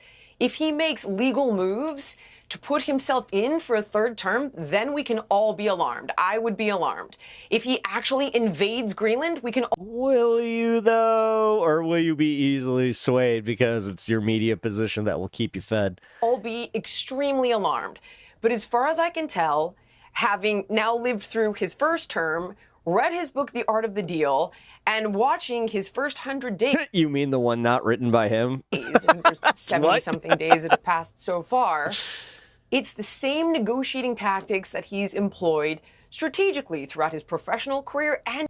She really is, guys, just so you guys know, like, pay attention to Julian, to her. She's America. She is America. This is who you're, like, these are the people that you're talking to that feel like they're smart and up, like, you know, oh, I'm in the know. I watched a Fox News. I saw Piers Morgan, and yeah, now I know things. And his political career. I read The Art of the Deal, and yeah, on an airplane once, or I was on the beach in Mexico with an audiobook. So that's your decoder ring. When he takes action to do these things outside of just the words that go make more money off a bunch of fatties, fatty. That come out of his mouth, Sorry. Then we can all be alarmed. Call her fat because she alarmed about a third term. Okay, Ari, let me ask you. I can't believe that Sasha made a Wait, don't talk at once. I want to ask Ari. I want to ask Ari a question, which is about tariffs. So on the tariffs, Trump seems to be escalating this tariff war now in a pretty radical way we've never seen before. It's no longer just reciprocal he's talking about. He's talking about, you know, a 25% tariff on all imported cars, but also potentially a sort of global tariff on pretty much everything. Translate this for me. What is Trump? Because he doesn't understand how that's a tax on the American people. Trump's real aim here with this tariff war, do you think? His real aim is to bring manufacturing back to the United States of America. It'll be too late if we wait until he takes action. Yeah, exactly. Yeah, these people's idea is don't be alarmed until it happens. Okay, so we can sound the alarm that it's happening, and then you're going to shock Pikachu face when it happens and go, what? What do you mean? America. And it's a huge roll of the dice. So they just want to be like that Venezuelan voter. Okay, I get it. Every economic theory says this will be unsuccessful. It will result in an expensive trade war in which no one will win. Trump believes that the United States will win because we will start to buy products made by Americans. There'll be more blue-collar factory jobs for Americans, and that is what he wants to return to. So he doesn't care if a customer is going to buy. Notice not how not one factory has actually been announced. Weird. Buy a Range Rover, and the price of the Range Rover is now 25% higher. He hopes that will happen. That way the customer buys a Cadillac made in Michigan. That's his gamble. That's his roll of the dice. It's a huge risk, but that's what he thinks, and I think it's genuine. He wants to return manufacturing to America. Okay, Van, And he's such a essentially, builder. what is... Well, hang on, Jesse, I'll come to you after Van. Van, intrinsically, what is wrong with that ideology? I mean, if Trump recognizes that American manufacturing has been disappearing rapidly, a lot of jobs and factories outsourcing out to other countries, actually, is he wrong? Yeah. I mean, let's put aside the way he's going about this, which many think is too radical. And yeah, let's do this with the whole let's put the shoe on the other foot and because I know how the media would be spinning this one. Oh, wait a minute. Guys, we need to send these because we already played this game during Bush 2. Yeah, guys, for those of you who are old enough to remember, you guys remember when they would do this where they were like, oh, but we need to outsource this factory to Mexico because it's gonna make the cars cheaper and it's gonna bring it's gonna make the profit incentive better and it's gonna make the stocks go up. Notice how it's the same fucking people playing us again, and it's like they caused this issue. And now they're trying to make it where, oh, look at these evil Democrats that want to outsource manufacturing. Look. Can't work. But is he wrong in trying to bring manufacturing back? The only thing that really pisses me off is how effective Piers Morgan is at doing this. And here I am, on fucking... in a big way to the United States. Thing. God, I could literally, I could be Hassan and it still wouldn't even make a dent. Two things. One, I want to respond to Jillian real quick. So you're right. When Trump does something. But remember, we saw Trump try to overturn an election, use nefarious and illegal means to try to overturn an election. Yeah, but she's already been gaslit into thinking that that's not what happened. So therefore, her alarm doesn't mean much. Definitely wouldn't trust her to wake you up. Right? So we've seen him take action to subvert constitutional... Damn it, Jillian, it's 11:30. I told you to wake me up at 10. I had to go on my run. Law and American norms. We've seen him do that. That's the first thing. So when he's not just... And he wasn't successful, though. He wasn't successful. In spite of himself? What? Oh my God, she really is certifiably stupid as fuck. And it should have happened again. But not because he didn't should have happened again, though. Okay, oh my God. Oh my God. The emptiness between her. Oh my God. And should he try again? Second, look at her dumb eyes. That right there, guys, is that's the emptiness that when you see that, just know. Those are the people. Secondly, this is what I would say about the tariffs. God, Number one, Trump supporters are you can kind of spot them. Is we would all like to see domestic manufacturing come back to the United States. We would all like to see Americans have wage growth and stable jobs. The point that I'm making is, or that a lot of people are making is this doesn't work. When Trump instituted his tariffs in his first term and he, tried to raise prices on foreign goods, do you know what happened? Domestic goods actually went up as well. And the reason why they went up as well was because those domestic manufacturers... No, Sylvia, I think that she honestly doesn't believe this. I think that she wants to be part of the in-group, but realistically, you could change her mind in an instant. Just by giving her a an actual breakdown, just be like, because like the way you reach people like her is like, do you see how this makes you look? And then she'll go, oh, but nobody's going to break that to her here because Piers is too invested in her continuing this charade. Demand. They saw the fact that they were now in demand and they rose prices to meet the prices of foreign goods that were also more expensive. Of course, it matters the way that you do something, because the way that you do something denotes whether or not that something works or not. Yeah. Jillian was a fitness expert. I like to run. I also like to eat brownies in excess every night around 7 p.m. It's not going to work that way, right, Jillian? I'm going to break even. So you have to do something in the way. He's like, I mean, that will allow it to be successful. And this tariff thing is not going to work. And that's not a red hat or a blue hat saying that. That's economists who are studying it and looking at it independently. Okay, Jesse. Well, not to mention the fact that even if we were to accept the premise of what Donald Trump is attempting to do here and what his motivations are, it is a long-tailed endeavor to stand up a manufacturing facility, to alter the nature of our economy and how diversified it is. It's again, where's this plan for manufacturing? Again, 4 years. You do understand in 4 years they could get a lot of manufacturing done.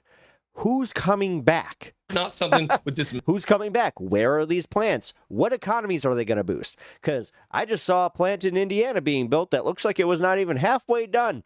I bet it's going to create, a big boost in economy down in Hammond, Indiana. Magical thinking that conservative has, that all of a sudden you've got an auto manufacturing plant or name another industry. It takes a long time to get that done. And by punishing these... it's going to create a sub-economy where they can't get out of that small town. That's the only place to work. So they are thus creating a whole situation where, oh, look, we're going to exploit this whole town because we have them under our thumb. So if we threaten to leave, then they have to vote how we want them to vote. They have to, the whole monopolization, they also don't understand how that monopolizes communities, but whatever. The American people with the tariffs and the price increases that are sure to... Detroit, because apparently Piers Morgan still thinks it's 1974 and that the Ford plants and all these fucking, car plants are still even in Detroit.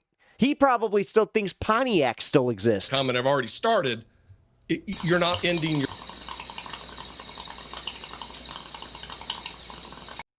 Mitesh $5. People will just not buy new cars until prices come down as maintenance will be cheaper. Yep. Your goal, all you're doing is creating chaos, which seems to be the order of the day. Okay, Gillian, the problem it seems to me is that... That's a great point. Trump's... Thank you for the $5, Mitesh. I appreciate that. Got to be very careful here. Here, I'll give that the economy doesn't get sent into a kind of death spiral in the short to middle term while he tries to achieve the longer-term goal, which I think is quite an admirable goal, actually. But it's the fact that in the meantime, if the stock market keeps crashing, if the economy starts to tank, if inflation starts to soar again, he just may not have time to do this in the way that he wants. Look at this the midterm guys, look at him. He won't even get up for it. Could end up being a real shellacking for the Republicans if the American people feel they've been let down and not. You have made a monster out of this dog. not buying into the long term here. So as Ari said, it's a big throw of the dice. The fact you won't even get Without question, it's going to be a fine needle to thread, obviously, and I'm certainly not an economist, but I've interviewed different experts on the subject matter, and here's what I've taken away thus far. And my first question, and correct me if I'm getting this wrong, is Cookie's fortune. Hell yeah. keep Trump's tariffs? Because I'm under the impression he did. So please tell me if I've misunderstood that. Now, table. Okay, so correct. So he kept them. All right, moving on. Now, if we... Do you guys believe that if you throw away a fortune cookie without reading the fortune and eating it, that fortune will then be reversed if it was good? Look at... And you'll have bad fortune? Many of the ways that he's utilizing these tariffs, it seems to me that it's been... I want to screw the working class so we're forced to be even more divided and overworked, so We can't have time to pay attention to what they do. Yep. In large part, there's Amen. an asymmetry without question, and we could go through the asymmetry with Canada, the Comfortable EU, slaves. China, That's all they want. South America, each and every. They want to, they want to so dumb down. Like, honestly, the one thing that they should be scared of is the fact that these streaming services have fucked us over so much, and that like it's ruined our brains that we can't focus too much on one thing at a time as far as entertainment goes, that we're gonna start like pivoting to the news for entertainment as a collective, like as a mass collective. Like, you're seeing this happen with weather, where all of a sudden some of the top YouTubers are weather guys. People are starting to pay attention to things in their lives. So everyone, and I'll say this, once the weather starts affecting people in more regions that usually they wouldn't have, like, dude, the fact that the new tornado alley is Nashville, Tennessee, should scare people. Obviously utilizing this as a leveraging tool. So whether it's getting Venezuela and Colombia to take their criminals back, or it's getting neutrality back at the Panama Canal, or whether it's getting different countries around the world to invest here in America. And again, now, please correct me if I'm wrong, but I was just told recently by an expert that there has been $400 trillion now in investments here from other countries like Saudi Arabia, the EU, even Canada, looking at bringing the chips from Taiwan over here, Hyundai investing more money in manufacturing over here. So I'm not saying it's going to work. I don't know yet, obviously. It all remains to be seen. But I think the intentions are pretty good. We've tried to get a grip on these imbalances for decades now, and no one's done it successfully. So yes, I feel like I'm on a roller coaster and I'm holding on, but I'm hopeful that it's going to work out based on, honestly, the things I've seen thus far. Okay, Ari, I know we've only got a few minutes. Well, hang on, Jesse, because we've only got a few minutes left with Ari before he has to leave us, sadly. Ari, just to pivot to what's happening on the foreign stage before you have to go. In terms of Ukraine and Russia, some tension creeping in now with Trump making some jungle drum noises about potentially punishing Russia with tariffs. He said he could fix this Ukraine war in a day. That clearly was never going to be possible and has proven not to be possible. But don't take him at his word ever. Where do you think we are going with this? Apparently that's the standard we live by. That he's trying to navigate through? Well, the expression is it takes two to tango, and I think you could add it takes two to untango. And if we're going to be successful in creating peace between Ukraine and Russia, we need to put leverage on both countries, not just Ukraine. So I thought it was welcome to hear the president's tougher tone now against Vladimir Putin. And you have to be very careful with Vladimir Putin. He lies. He lies regularly. He invades his neighbors. And no matter what you think about how long this war can go on, or whether America or Europe should be giving aid to Ukraine, for how long will we give aid to Ukraine? If you only put pressure on one party, you're going to encourage the other party to become more aggressive. So I like to hear this new language by President Trump about President Putin. I hope we can achieve peace there. This doesn't have to be a forever war.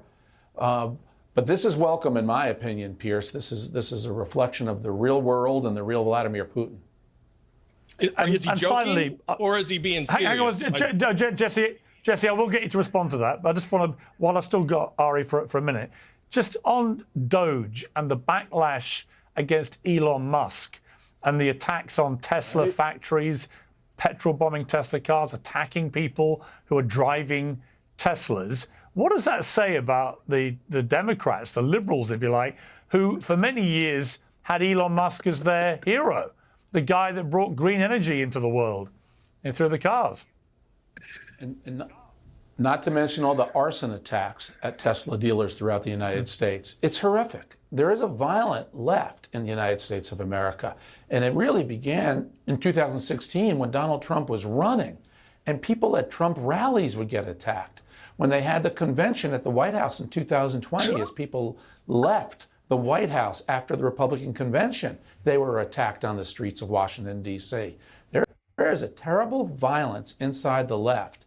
And this guy is one of the dudes that literally, like, he would walk outside of his hotel in Chicago because he was at a conference or something, of course. That's the only reason he would ever be there. And literally, like, ducks on his way to his private car that he already had lined up And it's you're because he thinks he might get shot seeing in the it dangerous Chirac. now in the Tesla dealerships. What a loser. I'm so glad we have a different new... Seriously, this guy is a loser. L7 loser. FBI that takes us seriously. They arrested already one of these people in Las Vegas who committed these attacks. And it's not how Americans should settle. It's not how any democracy should settle its differences. The differences should be settled peacefully and at the polls. But this anti-Trump reaction, anti-Musk reaction, it is terrifying for anybody who really believes in democracy. There is a threat to democracy in the United States. It largely comes from the left, not from Donald Trump or Donald Trump supporters. Wow. Before you go, I just want to say something.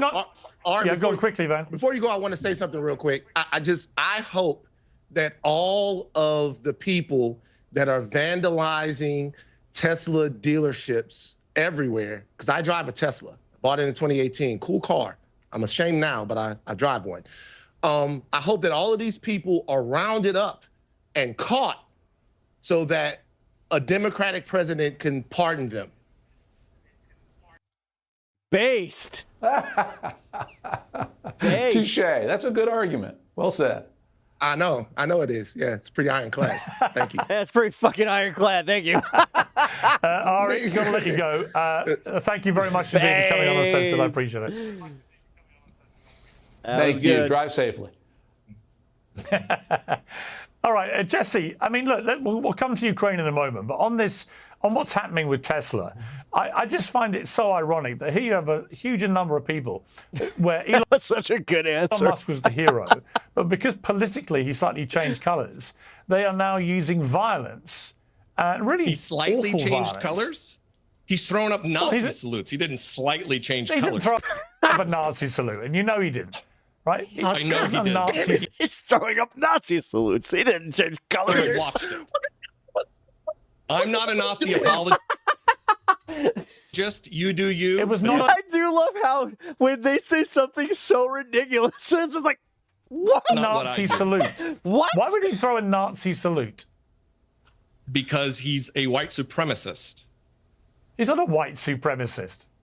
Why would he campaign for the AfD in Germany? Why would he do that? Why would he continue to talk about Democrats not going to pardon your ass, comrades? the great replacement theory and birth rates among white people? Whatever. It was a banger line. Being too low in a But he's right. He's right about manner. birth rates. He's right about birth rates. Yeah, like I said, that's you do you. It's not me. Well, it's not about doing me. He's right about global birth rates are plummeting, and that is extremely it's not an dangerous for existential the future of the world. It is. It actually could be. Yeah, it is. I mean, if you look at some countries around the world now, it is becoming a genuine crisis. Do you know why birth rates are plummeting? Because there's too much PFAS in the fucking food. I don't know why you would dismiss. And then there's this whole thing, infertility, that has become a major thing. Like, I'm one of the generations that it hit the hardest, and you guys, you're so up your own asses, you know, you Gen Xers and you boomers, that you forgot that it's like, oh yeah, we poisoned a bunch of our kids, and then we're wondering why the fuck they're not having, you know, normal kids, because, you know, autistic kids are the ones that's a bridge too fucking far. It's so scary to have an autistic child. What's that? Because I don't think it's an existential crisis. It's cyclical. Population rises and falls, and fair. Be cautious as a communist currently. Yeah. Honestly, that's why I'm not like really putting my name on anything but DSA, and even that I'm a little like, I kind of regret doing. In the 70s, it was like, I'm glad that I'm supporting them, but at the same time, like, oh, it's an explosion of too many people. We're not going to be able to feed the world's population, and thankfully to people like Norman Borlaug, who through genetically modified organisms, we're able to feed the people who are here. But it's not an existential threat. That there are certain countries do face a far. But RFK wants to get rid of all of that. He wants only organic food. Far greater problem. South Korea, Japan. Whatever. The United States is not one of those countries. This is born out of racism. That the birth rates are. Maha makes me haha. Not falling in Africa, and it's the, oh my God, black people will be the dominant force on the planet. That's what this is born out of, and that is what motivates Elon. Elon Musk, the guy who for sure No! didn't throw up a Nazi salute. Well, he didn't. He went from my heart to yours, as everybody knows, and it was a completely trumped up. As everybody bullshit. knows. Here. No, did you notice how Piers didn't even do it? He didn't even do it. Here. He didn't even do it. Force on the planet. That's what this is born out of, Here. and that is what No, motivates. he's not going to do it on Elon TV. Musk, the guy who for Are you sure comfortable didn't enough throw doing up it? a Nazi salute. Well, he didn't. He went from my heart to yours. He didn't do it. He didn't do it. He did this. He did my heart to yours. He didn't do it. This is how you know Piers Morgan is full of I mean, we all knew Piers Morgan was full of shit. This is how you absolutely know he's full of shit. And you can just play this back to him and be like, oh, you're full of shit. Just do it. If it's truly your heart going out, why don't you just do it? What? I mean, he did the, and then he did the, as everybody knows, and it was a completely. Dude, he made a little bullshit to claim it was a Nazi salute. But all right, Van, you've been gesticulating. He only wants the healthiest, most organic raw milk. You were laughing as Ari was talking about the petrol bombing of Tesla dealerships and so on. Why is that funny? Why would you not want to roundly condemn any act of violence, whether it's against cars, factories, dealerships, whether it's targeting people driving? Then why don't you condemn January 6th? Teslas. Why would any of that make you feel there like it is. You're amused?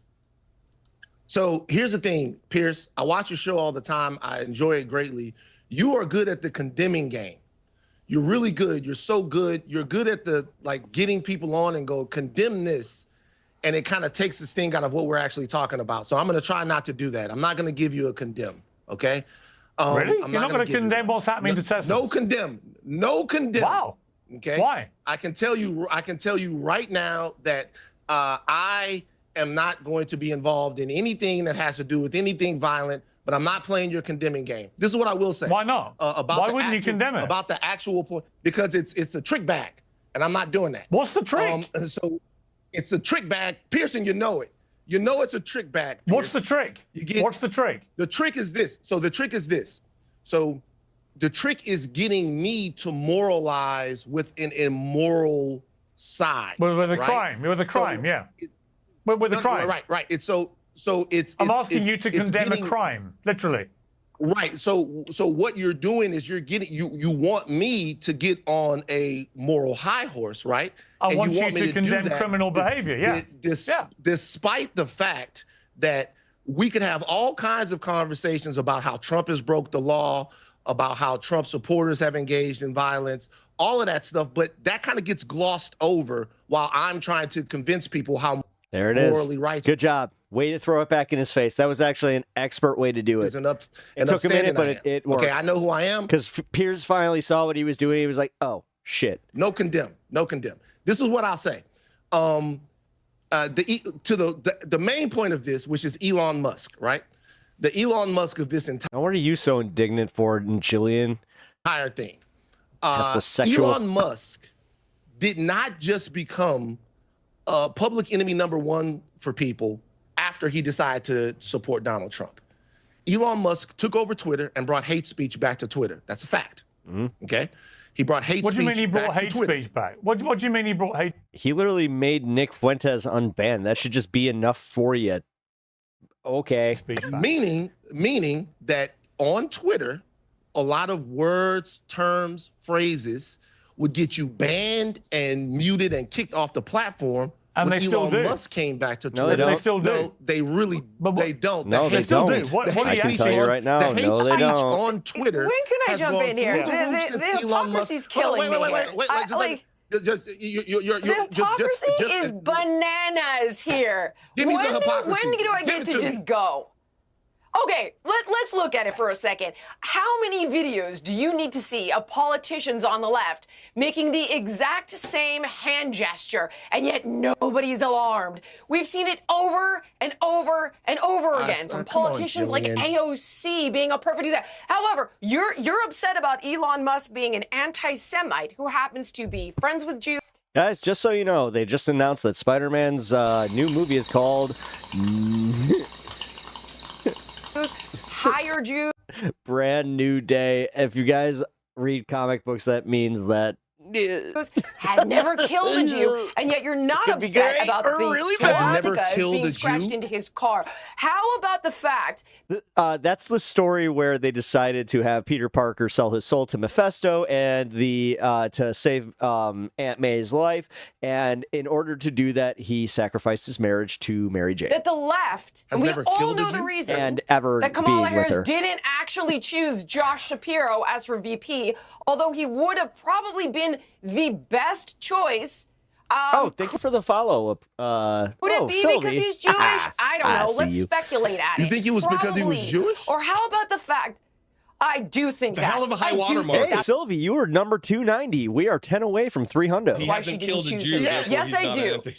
Hasn't killed a Jew, therefore. What about the sick hail from all of your politicians? Not only has he not killed a Jew, Democrat. He's hired Jews. He's friends with Jews. Donald Trump's daughter Ivanka has converted to Judaism, and they're very close friends. I would imagine I can't. You're full of crap. You guys, how about this one? Why are you not upset about? Shut up and let him speak. Mahmoud Khalil. Where's your outrage about this guy who's part of an organization that celebrates the October 7th attacks? You want to breathe. So you're saying that Kamala Harris is an anti-Semite because she didn't choose a Jewish running mate. She's married to a Jewish guy. That the Democratic Party did not choose. I think I'm not saying Kamala Harris. Can you concede that point? I am saying that the Democratic Party. That doesn't make any sense. That doesn't make any sense. No, She's married to a Jewish I'm talking guy. about the party. I am talking about. So she's trying to say that the Democratic Party is anti-Semitist because reasons. Yet we saw, like, I hate to say, man, you're missing the easy one here, where it's like you do realize that she didn't even bring up a Palestinian at the DNC, and she pissed off enough of her base to theoretically lose the election because of that specific reason. But you're calling her anti-Semitic? Okay. Oh, look at this.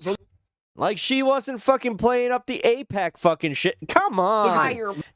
This is why I can't take this. Like, I can't take the biggest loser here. I really can't. Look at the level. So you really. Elon so tell me, Musk why do you think they didn't choose Josh Shapiro? I think I got a new rule. If you have a board game, I can't trust you. I don't have no clue. I wasn't in the meetings. So it goes for Piers Morgan too. Elon Musk is not an anti-Semite because he's never killed a Jew. Right? He's never killed a Jew, so that Elon Musk is not what I said. Kamala Harris. That's exactly what you said. Obviously, I said to you, he is friends with Jews. He hires Jews. And he hasn't killed any. Yeah, he hasn't killed any. You literally said Nazis who slaughtered 6 million Jews. Obviously, there is no comparison, and it's insulting to a person whose she's doing the he has Jewish friends defense. Grandmother ran from the But I have Jewish friends. I listen. I don't know. Nazis. What do you mean? You would even make such a grotesque comparison. Why are you holding shoe polish? You are exploiting this tragedy, actually, that the Jews experienced to a black guy, nonetheless. Yeah, no shit. Demonize this guy for political purposes, and there's no question. Where is your outrage about your own politicians making the exact same hand gesture? Why are you guys defending Mahmoud Khalil? Like, God forbid we can. Because it's called due process, you dumb whore. Consider deporting this guy done. who's here on a visa. And this is a guy who represents the CUAD, whose Substack has an entire article supporting October 7th. I can't with your hypocrisy. It's bullshit. There's been no due process. If you want to talk about this nation and what we stand for, the rule of law and due process should be chief among them. He's here on a visa. While you defend, I guarantee you. Like, well, if he first of all, this has not played out. It's being looked. No, he's not here on a visa. You're actually wrong about that. He has a green card. He has the protections of a U.S. citizen. You're just objectively wrong, Julian. Dad. You don't know what you're talking about. Second of all, the Constitution applies to him. And I guarantee the Constitution applies to him. So tell me about your hate speech. You're so upset about hate. Again, she can pivot all she wants, but the fact is, whether or not like she's outraged great. The fact is, the Constitution still applies. It's the same way that they use this shit against us when they're like, well, Nazi demonstrations are protected free speech. Yeah. Hate speech. Are you upset about You're moving the subtext hate goalpost, speech Jillian. Yeah, and honestly, call her out on being a little bit dumber on this one. Like, she's stupid politically. I'm calling her on this. That's why I called her what I did. Celebrating October 7th. I'm moving the goalpost. No, I'm pointing out your grotesque hypocrisy Or not shutting up. I to can't serve tell your which is political ends to means to an They're end. not shutting up. I don't know. Jesse, let me ask you this. Jesse's just like, I mean, you can keep talking, but you're burying yourself. Okay, go ahead. Jesse, hang on. Jesse, would you condemn the attacks on Tesla? On the dealerships, Ooh, it's a gotcha. On the firebombing Yes. of dealerships. Do you can condemn that? I don't understand why Van has such a problem with condemning obvious criminal behaviour. Well, you've talked to him. I'm not going to answer for Van. I don't know him, but they have broken the law. It is civil disobedience, and with civil disobedience, if you get caught, there is a consequence for that. If I'm going to sit here and talk about the rule of law, I'm certainly not going to be a hypocrite like Republicans are and act like that only applies to the other side. Yes, they are breaking the law and they should be held accountable if convicted by a jury of their peers under the system of laws we have in the United States, undergirded by the Constitution. And how do you feel, Jesse, about Bill Maher going to see Trump at the White House for a dinner with Trump, with Dana White, with Kid Rock? Yeah, I think what a brain trust. Kid Rock and Donald Trump and Bill Maher all in one room to wax bigoted, anti-science, and maybe Dana White. I don't know much Bill about Maher's him, now a bigot. Yeah, the thing is, he actually is, and he's also thrown his, like, he's an elitist that has thrown everybody under the bus to make sure that he gets his. He's never represented the Democratic Party, and I like how Jillian is too dumb to understand that that's the case. That's unbelievable. Yeah. What's bigot about Bill Bill Maher? Maher sat with Donald Trump, he's now a bigot. Okay. Hey, so look, but here's the thing. I feel like sometimes you guys don't pay Bill attention. Maher First is of all, I'm not going to call. pro-Israel, for God's sake. Can I? You think that's the only form of Jillian, bigotry in the world? The fact is, just because she's louder and like more indignant, like they are getting played here. They need to be able to be like, Jillian, you just got into politics 2 minutes ago. Can you shut up for a second so we like the actual adults can talk? Hang on. Don't all talk. I mean, this is why I'm not on the show. Jesse, just to be clear, hang on. I'll come to you, Van. Jesse, why is Bill Maher a bigot? I don't understand.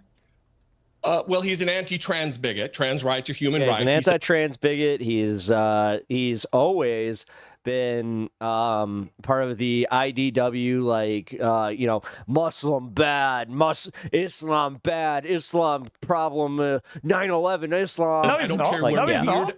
No, he's not. Sir. No, he he's said, not. I'm going to tell you when he said it. He said, I don't care where weirdos go to pee. That is bigoted language. Bill Maher is an anti-science, anti-vaxxer. He's terrible. No, because this doesn't fit your narrative, and they're crushing your dreams that Piers Morgan and Bill Maher are essentially the same fucking person.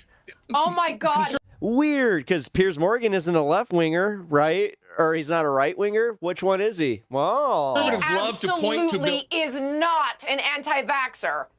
He wishes he hadn't got the COVID vaccine. Nor is he anti-trans. Yes, he is actually. Nor is he anti-trans because yes, he is. On both of those, I've watched his show enough to tell you. Yes, he is. This is the reason I stopped watching his show. All he wants with trans people, he wants trans people to stay out of women's. Yeah, look at the screaming from both of them, and they're just like, "Oh, you didn't feed into the point we were trying to make. You didn't agree with Bill Maher. Wait a minute, we were trying to get you, and we didn't get to get you. Damn it." Close with Bill Maher. I know his positions on this subject matter. Because you're carrying a lot of water. And anti-science. Are you sure? This is what I would say about Bill Maher. So, the Bill Maher shift has happened long ago, right? Bill Maher got on his show. He said the N-word on his show. Black people didn't like the fact that he said the N-word on his show. Ice Cube came on his show, and then they went back and forth about the fact that Bill Maher very casually said the word, said house nigga on his show, and black people did not appreciate that. I don't know if Bill Maher thought that he's been with so many black women that he had the right to use that word on his show, but we didn't like it. And since then, what you've seen from Bill Maher, what I've consistently seen from him since people got up in arms, is him chastising groups of people that in the past he used to advocate for.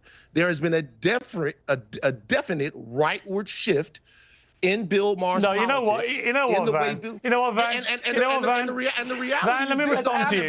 That's untrue. Let me respond to you. I watch okay. Bill. Hang on. That's okay for Bill Maher. He can do whatever he I wants, watch but Bill we can Maher feel every however week. we want about it. I watch Bill Maher every week. I'm doing his show in 2 weeks. He hasn't got a bigoted bone in his body. This is all complete bullshit. And honestly, all he's become is like how me. Are you gonna tell me though? Hang on, I haven't finished yet. All he's become is like me. Wait, okay? I hate to use the race card on this one, but it is like, how are you gonna tell the one black guy on your panel that he's not racist and doesn't use racist language? I mean, I hate to say that. Well, I hadn't finished when I was talking. How are you going to tell me how I'm supposed to feel? Well, I got it. Well, well then that's fine. But how are you going to tell me as a black man how I'm supposed to feel about Bill Maher? Because I'm telling you, you're being totally disingenuous. About it? Totally disingenuous. How can you tell me that? How can you tell me that? You can't tell me how I'm supposed to feel about something, and I'm telling you, you're full of shit on your show. Okay. Well, I think you're full of shit. You think I'm full of shit. And on that note, we're going to leave it. But it's good to have you on Uncensored. The great thing about Uncensored, we can call each other full of shit, and you know what? We can all end on a happy note. Thank you all for being on the show. I'd like to have you all back. That was great. Thank you. It was an enjoyable segment, I will say that much. All right, let's discuss. What do you guys think? You should bring up how butthurt Piers is about Meghan Markle not dating him. Is that a thing?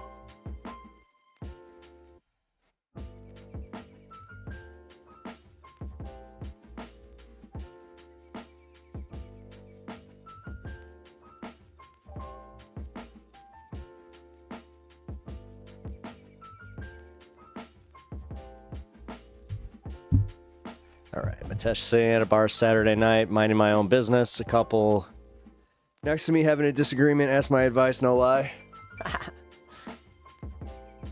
I'm sorry. That's always a really hard position to be in, where you're just like,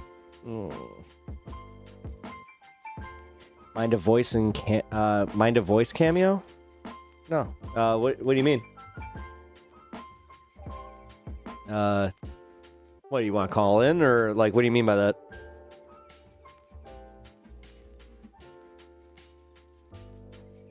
Or do you need me to cameo, record something for you? Yeah. Oh, yeah, you can call in if you want. Or are you part of the Discord?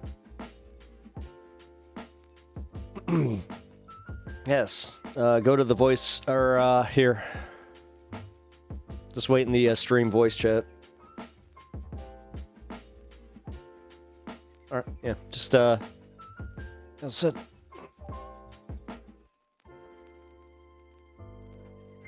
Here, I'll link up with you in a second. Once I see you in there, I'll put my headphones on. Bet, give me a sec. All right.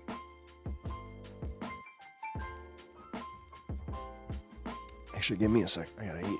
Oh, eat. I gotta smoke. Not eat. That's the opposite of eating.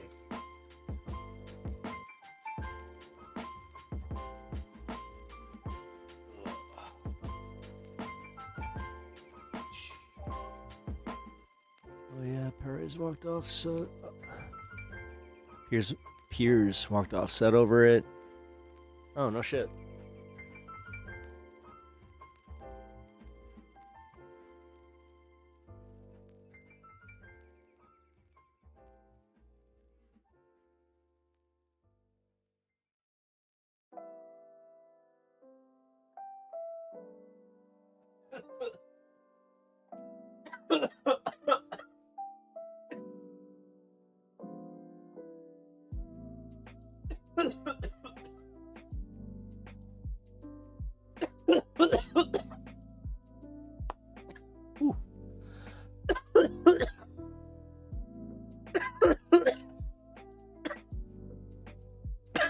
Dang.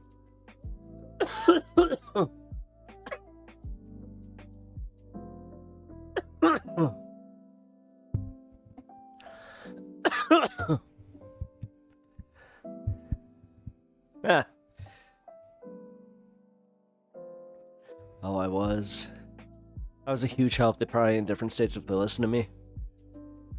Or you help their relationship. Trust me, there's nothing funnier than when you're like, you do that. Like, I've been in this position. Listen, I'm willing to admit it. Where me and the wife having an argument. I'm the one who usually does the, oh, you heard that. What do you think? Putting somebody in an awkward position. Honestly, I deserve the bad advice. I deserve you giving me all the bad advice in the world for putting you in that position. So.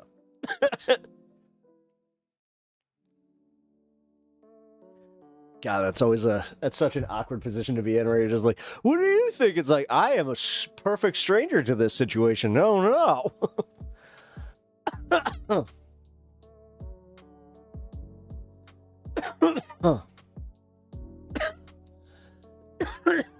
Oh, fuck. This made me high as fuck.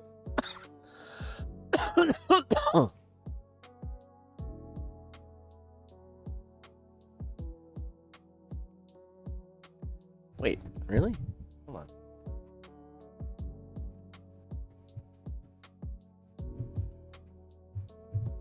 There we go.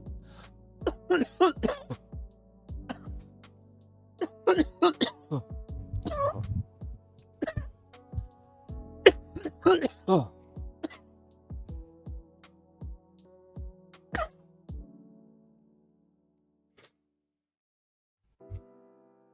That's weird how it turned my lights all blue. Huh. Dude, my auto filter is like so messed up right now, but it's actually kind of cool. Current strain is called Molten Fuel. I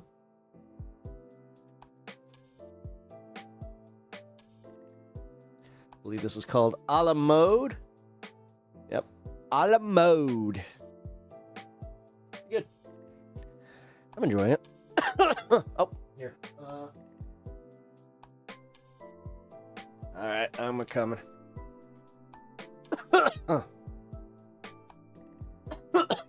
Alright.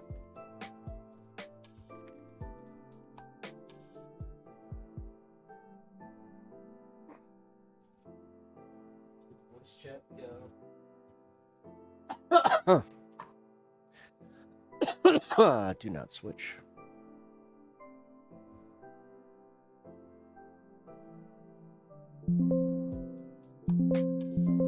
There we go. Yo.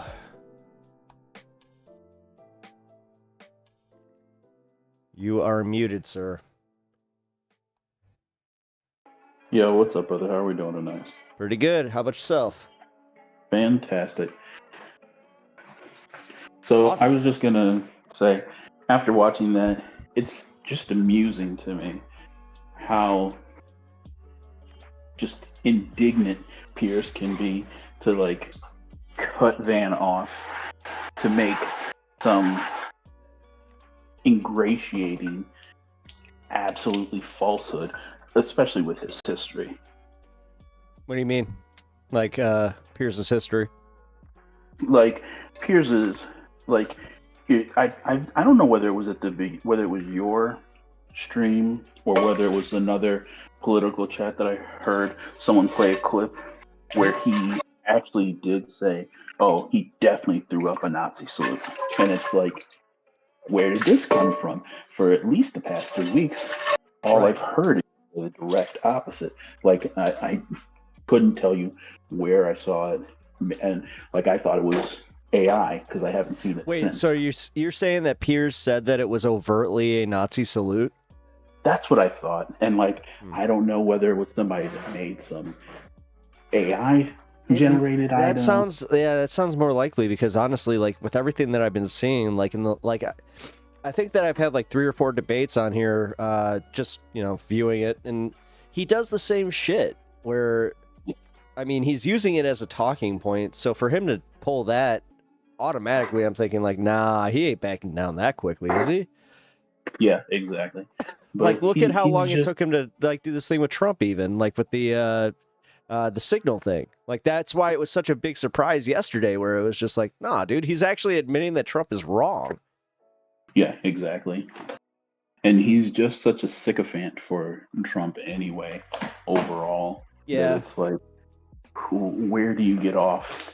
Well, that's what pisses me off about his whole like demeanor, where he's just like, no, I'm actually like, I'm not a Republican. I'm not conservative. Like, he tries to, then what is he? Like, cause he's obviously not a leftist. He's not he's said that he's, gone with like leftist policies before in England, and he's agreed with Democratic policies before.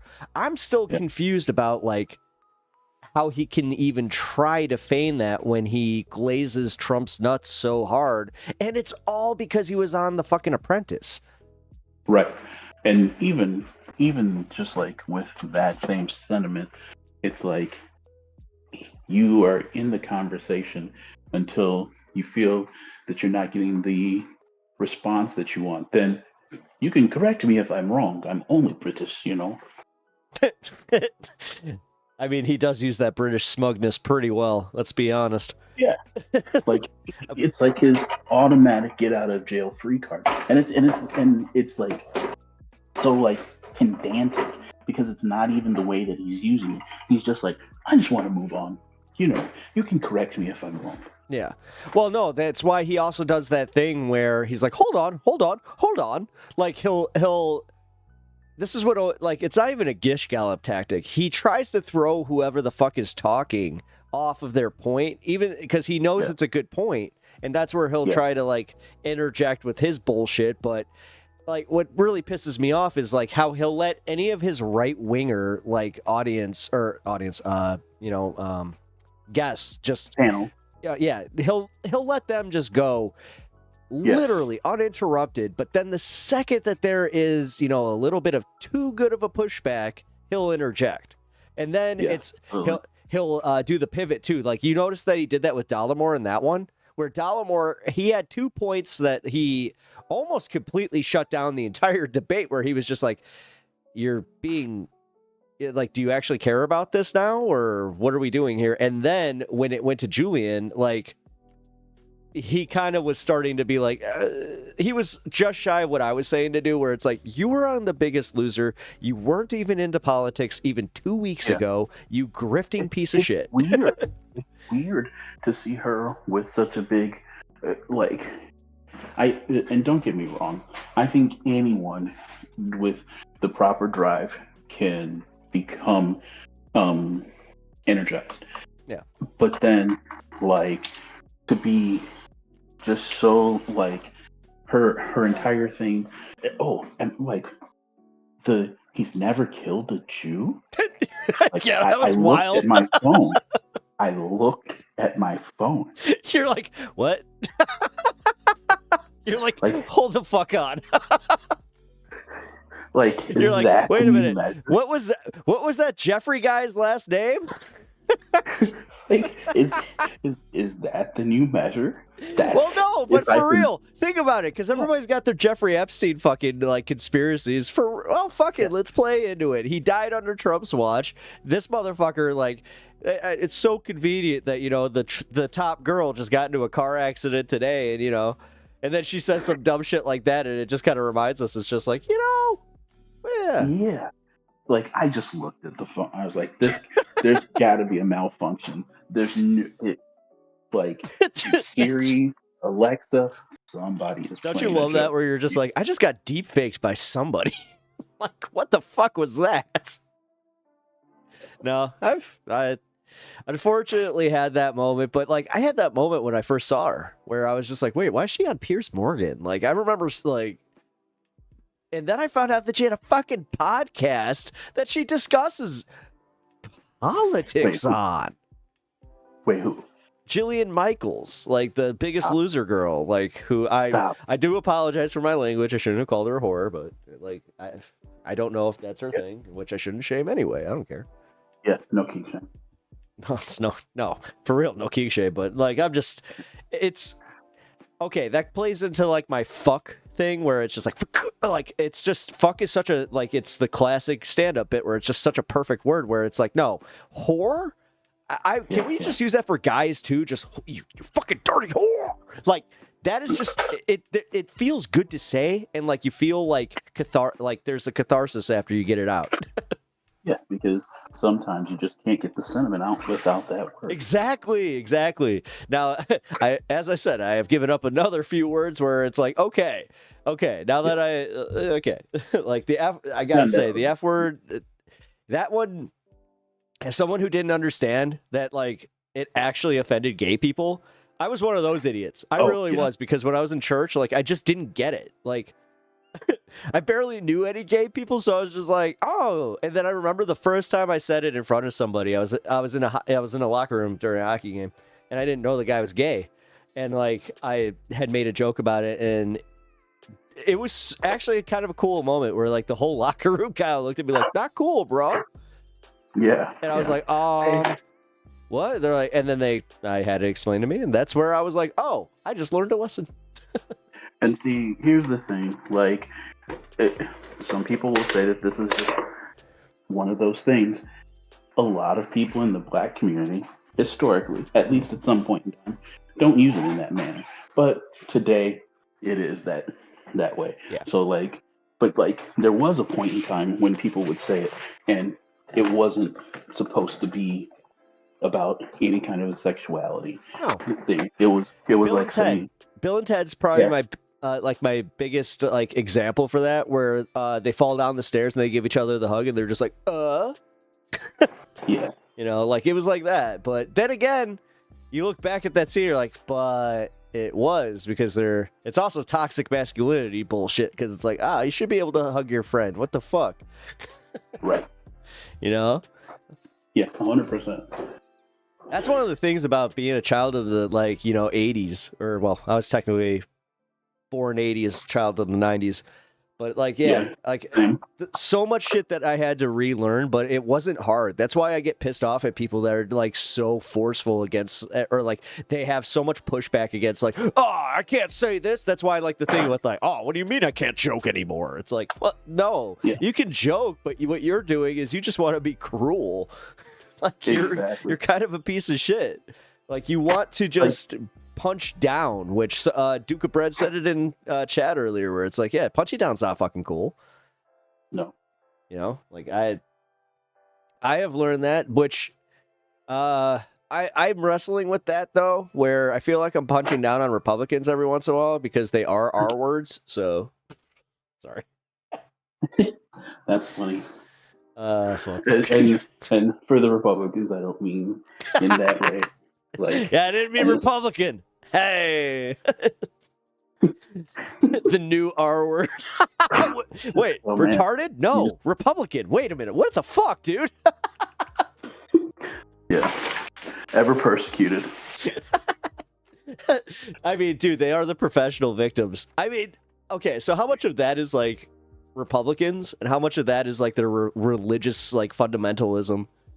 Because, like, I dealt with that, like, again, professional victims. That was my whole thing, man. Do you understand just, like, how many times I was a victim specifically because I got told that I couldn't loiter in front of a post office or something with a bunch of Christian pamphlets? That's funny.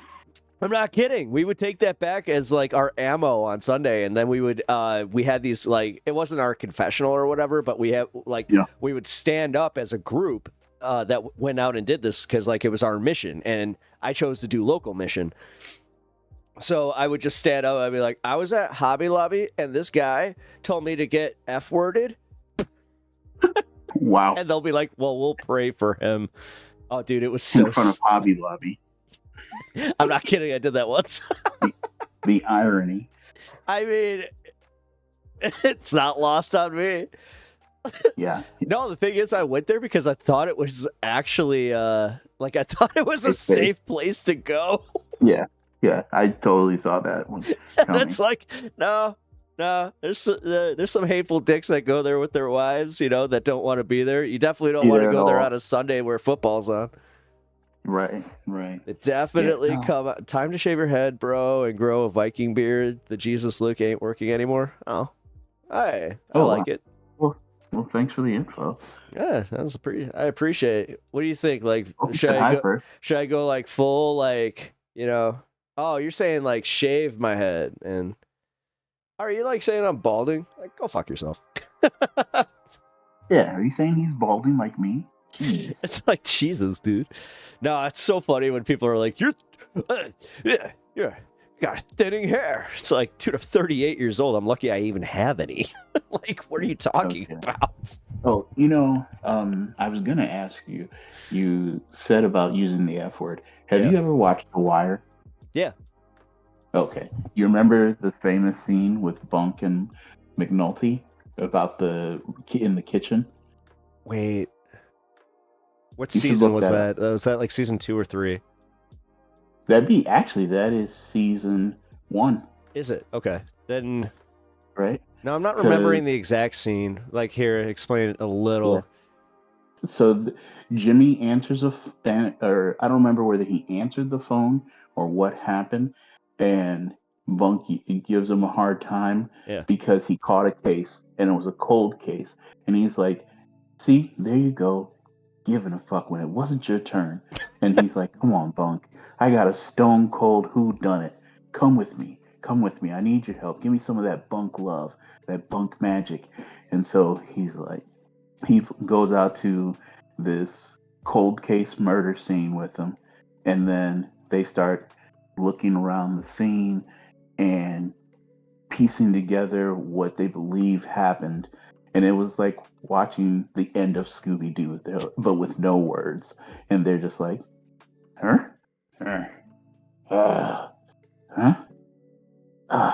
Gotta be kidding me. And then they just repeated the word fuck back and forth with the perfect inflection. And you just watch the scene and you're like, exactly. I don't know if Discord will let me minimize to find it. No. So, even the audio might trigger the copyright. Well, maybe. Hold on. I don't know. If it's under 7 seconds, I could probably do that. I'm a visual person. I just think that you look better like Kratos at this stage. I mean, I love Kratos, but what? The fuck? Well, number one, nice to meet you, I guess. This dude telling me I should shave my head or whatever. That's funny. Whatever. No, I'll be honest. I haven't seen the Wire in like, God, 10, 15 years, like, at least. Yeah. Like, I just at this point, I just remember like the let's see, Michael B. Jordan, like little tiny Michael B. Jordan, but he was also in Hardball, the Keanu Reeves movie. If you did not know that. Oh yes, yeah. About the same time. Actually, that was filmed in Cabrini Green. Yes, I dropped it in chat. I don't know if it'll let you see it. Here. I may have to. I did it in this stream chat, if that makes sense. Yeah. That's okay. I can go to a general one here. Check the general one. Yeah, put it in general. Yeah. I don't know how long it is, though. Shit. Just watch 7 seconds of it. Playback has been disabled by the video owner. Oh, really? I literally just watched it.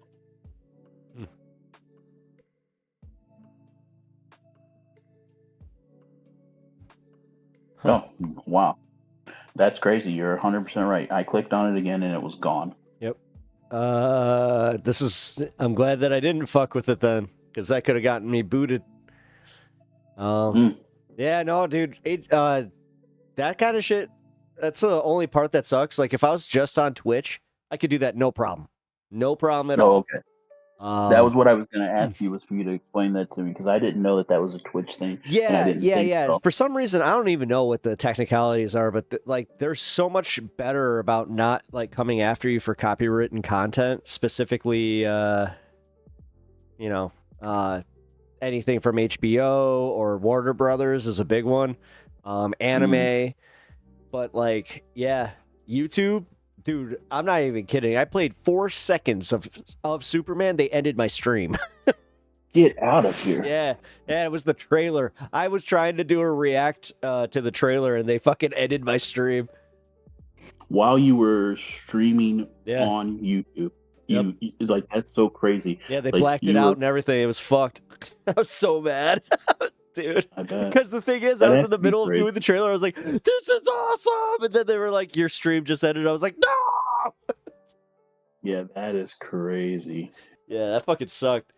That's why, as a dual streamer, I tend to play it a little safer than most. But this is where my training came in, where it's like, dude, I was trained to be PG. Like, I can say fuck.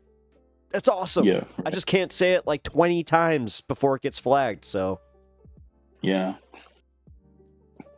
I don't know.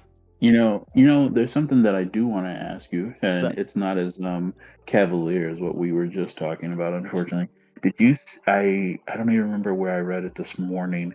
Did you see the report that they found like a truck, like 2 trucks, I believe, in Gaza that were supposed to be going, like they were physicians, I believe, going to I thought they were UN aid.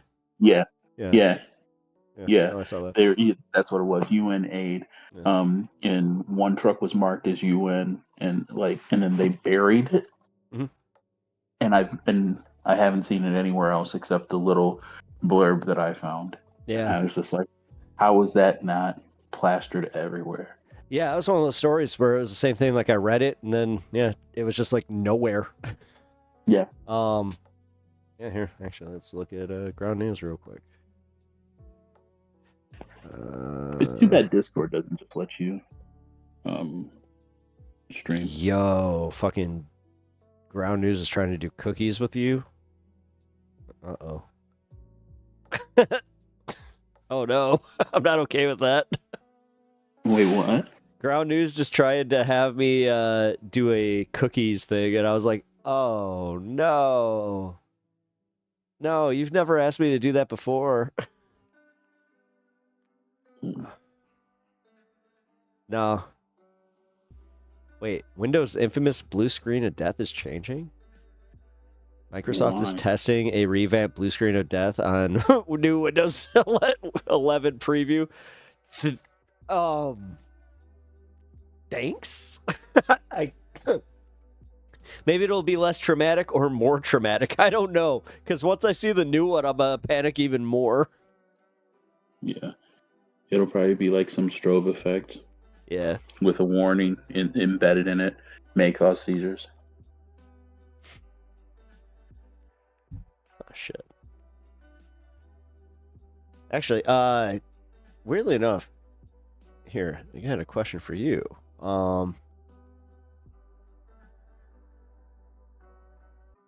You said you were from Atlanta, right? I grew up in Atlanta. You did? Yeah. So like both my parents were born in Nigeria. I am first generation along with my little sister, and we moved around a whole bunch. So cool. Like when I was 6 months old, my mom took me home until I was almost 4.5 while my dad finished college. Then we lived in Louisiana and then Georgia. Then we moved to Illinois and we lived in Aurora and then. Oh no shit! You lived in Aurora? No fuck. Yeah. Yeah, that's awesome. I'm the one that I was the one that was talking to you about C2E or E2C2. Yeah, C2E2. Yeah. Yeah. So. Yeah. No. Hell yeah, dude. That's too funny, Aurora. No shit. I used to move back up. I used to work over right by Aurora there. Okay. Yeah. Yeah. That's actually. I mean, I can just say it because it's gone now. fucking that's where my Radio Shack was. Oh, really? Yeah. Where was it at? Batavia. Oh, where in Batavia? It was right off Randall Road. Oh, dude, that's crazy. I used to work at that. This will be going way back. There used to be a. Did I work at Eagle Foods? The little grocery store there? Yeah, that's now Best Buy. Yeah. If you've been there, yeah. Yeah. No shit. Yeah, that was my first job in high school. Damn, dude. 5 miles away from my my house when we lived in North Aurora. That's fucking crazy. Small world, bro. Yeah. Small world. Because that's that's literally 2 plazas down from where the Radio Shack was. Yeah. That's too funny, man. So what were you gonna ask about ATL? Oh yeah. No, because that's where I was asking about like the whole like Tupac getting discovered down there. They used to have this thing, like it was like this big gathering where they had a convention center there, and I was just wondering if you knew what that was. No, unfortunately. Okay. I in a different manner led a very sheltered life when I was younger. So like we didn't really go anywhere. Even now when I'm in Chicago, it's like I have no clue where anything is. Oh, really? Yeah, we didn't. We literally only came to the city to go buy like African food, really. Oh, no shit. Yeah. Huh. Wow. Yeah. Like I'm staying with some friends, and like he's also Nigerian, and I tried to talk his wife into letting me buy 50-pound bags of rice, and she was like, "No." I mean, that's a lot of rice. Not in an African okay, fine. Like, yes. Oh yeah. Like in an African household, it's like it's the same as water, really, man. Like rice is such a staple item. Oh my god, as a white guy, it's just like that's survival. Yeah. Like, wait, what kind of rice? Uncle Ben's, buddy. Oh, just Uncle. Oh no, you're just buying Uncle Ben's. It's not. Yeah, I man, mean, is it jasmine sticky? Like what? Like, just the regular regular grain, like not the brown or anything, just the regular white rice with the orange packaging. I don't know what they changed it to. I don't think it's called Uncle Ben's anymore. But like, I'm pretty sure it's still called Uncle Ben's. No, Aunt Jemima's the one that they changed. Uncle Ben. I mean, I don't know. What's wrong with Uncle Ben? Literally, I don't know that there is anything wrong with Uncle Ben. His name is Uncle Ben. Hey, I can definitely tell you this though. Like, definitely don't go cheap on your rice. I learned that so I went to U of I, and while I lived down there. Oh shit! Damn. Yeah, so like I literally have been down there for a long time, and so I would cook all the time, and eventually I was like, let me try this cheaper rice. I've always bought this name brand, things are expensive, and it was the worst. It was just the worst. I couldn't cook it right. It would turn out like mush. I was like, I feel embarrassed. I don't know if I can let other African people know You're just that like, I messed up the rice. Like, this is embarrassing. I brought shame on the family. Like, this is crazy. So, like, after that bag, it was like, nah. And that's like, you talked about the 10 Commandments before. Like, if I had to make an African set of commandments, it's in there. Don't buy cheap rice. Don't buy cheap rice. Okay. Well, I don't know. I've heard that from other people before, where they're just like, nah, this is like, I don't know. I buy a lot of sticky rice because I just have a lot of makeshift teriyaki dishes. Oh, that's a great reason. Oh, I mean, I had that thing where I was just like, oh, Japanese cuisine is like the best. It's healthy. I'm gonna just learn how to do this. So, I got myself a hibachi like topper for my grill, and yeah, that was it. Oh, that's awesome. But that's the thing, about living here is I've just recently even gotten to use it. So, really? Well, yeah, dude, it gets so fucking cold. Like I'm not gonna use it. Well, I can't use it in my house. This one's like an actual grill topper. Yeah, you'd be surprised. When I got a turkey fryer as a Christmas present. I didn't know how to use it, and I thought that the propane tank was frozen. And so down in my very first college apartment, I was there, had friends come over, and I couldn't figure out how to get it turned on. I was like, I just think the propane is frozen. Oh no. So I brought it inside, and sure enough, right there by the balcony door inside the apartment, I fried a turkey. Well, you're lucky you didn't start a fire. I watched all the safety videos in No, I know. We were good. I am literally one of those guys where I was like, even if you're doing it the safest way, I'm just like, get me away.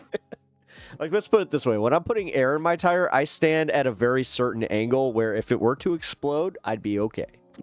Not in the line of fire. Exactly. Wait, Jeff, I was in Peoria, Illinois. That's actually pretty far from me. Walk into a store. Peoria is not too far from Champaign. It's about an hour southwest.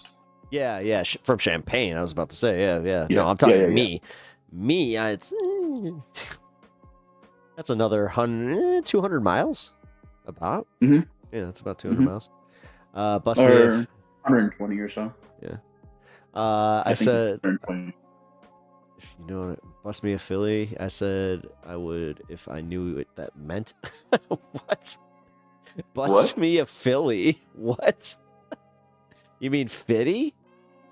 Did you just misunderstand and he was saying bust me a fitty? And if he said fitty, that just means give me $50. Were you buying weed? Wait a minute. Wait, what just happened? Jeff Curry just said in chat, I was in Peoria, Illinois, walking to a store. A young kid asked me, bust me a Philly. He spelled it Philly. I said, I would if I knew what that meant. Okay. Oh, wait, a Philly. Oh, wait. No, a Philly, a Swisher. Hold on. I think he was asking. Philly cheesesteak? No. I think he was asking him for a blunt. Oh, okay, bad. Sorry. I just kind of pieced that together. I'm like, wait. I forgot. There's Swishers and there's Phillies, and I think he was asking you for a blunt wrap. Gotcha. Either that or, as I said, he was asking for a fitty, which you just got that wrong. He was asking you for $50, and you should just be glad that you didn't get fucking beat up by a bunch of teenagers. That's hilarious. Oh, I mean, he said Peoria. I don't know. Peoria's got its, like, shady areas. Yep, that's right. I see him. He said something that they told him that it was a cigar. Yeah. Yeah. No, that was a blunt wrap. Yeah.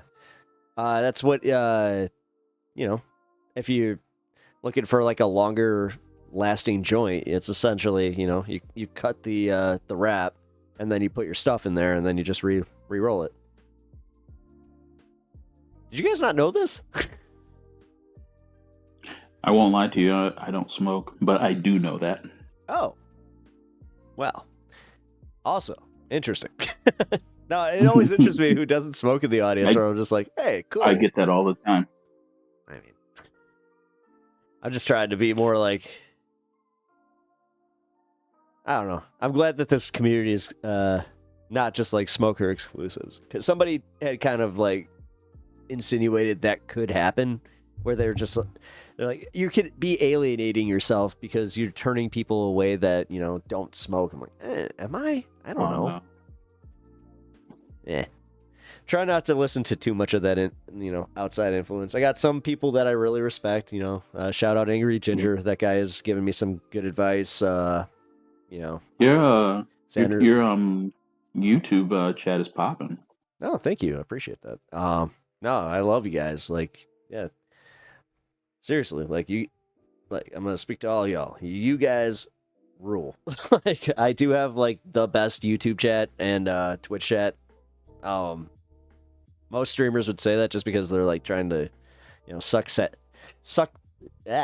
up. But I am not. I am, honest to God, like kind of surprised that I'm like, no, man. Like, everybody's so chill here. We kind of, if we don't agree on things politically, we let things go. Like, the only person that I'm just kind of like, yeah, he needs to occasionally just like not go on as long diatribes as Talon, but I even love Talon. Like fucking, he's brought some raids to my channel. He's apologized for his past behaviors that got him banned, which is very rare. So, are you talking about on Twitch? Yeah. Talon's funny. Yeah, we got Talon over there. He comes into another chat that I frequent as well, and we've kind of gone back and forth about that, about stuff. No, he's a good dude. It seems like he's got a good heart. And that's pretty much my biggest thing is like, if you're a good person, then fucking A. Like, it's these disingenuous assholes that like come in here and just try to start fights and do all that bullshit. Not here for it. Yeah, I think that unfortunately a lot of times they think that they've watched enough of the banter on TV from their new heroes, and they think that they will be able to dominate the sphere when they come out on the scene, and they'll be hot shit regurgitating everything like it literally is. What is the Ben Affleck and Matt Damon movie where he's Good Will Hunting? Yeah, it's Good Will Hunting. But the fact is that you know Ficus? Well, if you knew Ficus, sorry. Yeah, but like the fact is that the majority of progressive talking heads on here know their shit. Like, you know, I think it's much like you speaking about religion earlier, and like you're more versed in the Bible than I am, and I grew up as an altar boy. And Jesus. I'm like, yeah, man. And like, I think sometimes people think they really, really have an argument until someone's just like, nah, that's just not it. Oh, I mean, I've had surprises even here where people have admitted that I've disarmed them just through like engaging with them in a way that isn't the online. I think it just happened today, like where somebody came in to chat. Oh yeah, Caleb. Like Caleb came in to chat and he was like surprised, where he's just like, "Whoa, you don't hate me?" It's like, no, what's up, bro? Like, yeah, how would I hate you? Well, it's also literally have not even met you. Exactly, I've never met you. Even if you are like, I'm not one of those people that if you have different views, like I was a little worried where he started going off about, you know, like, oh, I think, you know, the man and a woman. I'm like, oh, here we go. Yeah. It's just like, but again, with Christians, I can always it's always a wash, because if you go to the Sermon on the Mount, Jesus was pretty fucking like, hey man, you gotta love these people if you want to get into my kingdom, period.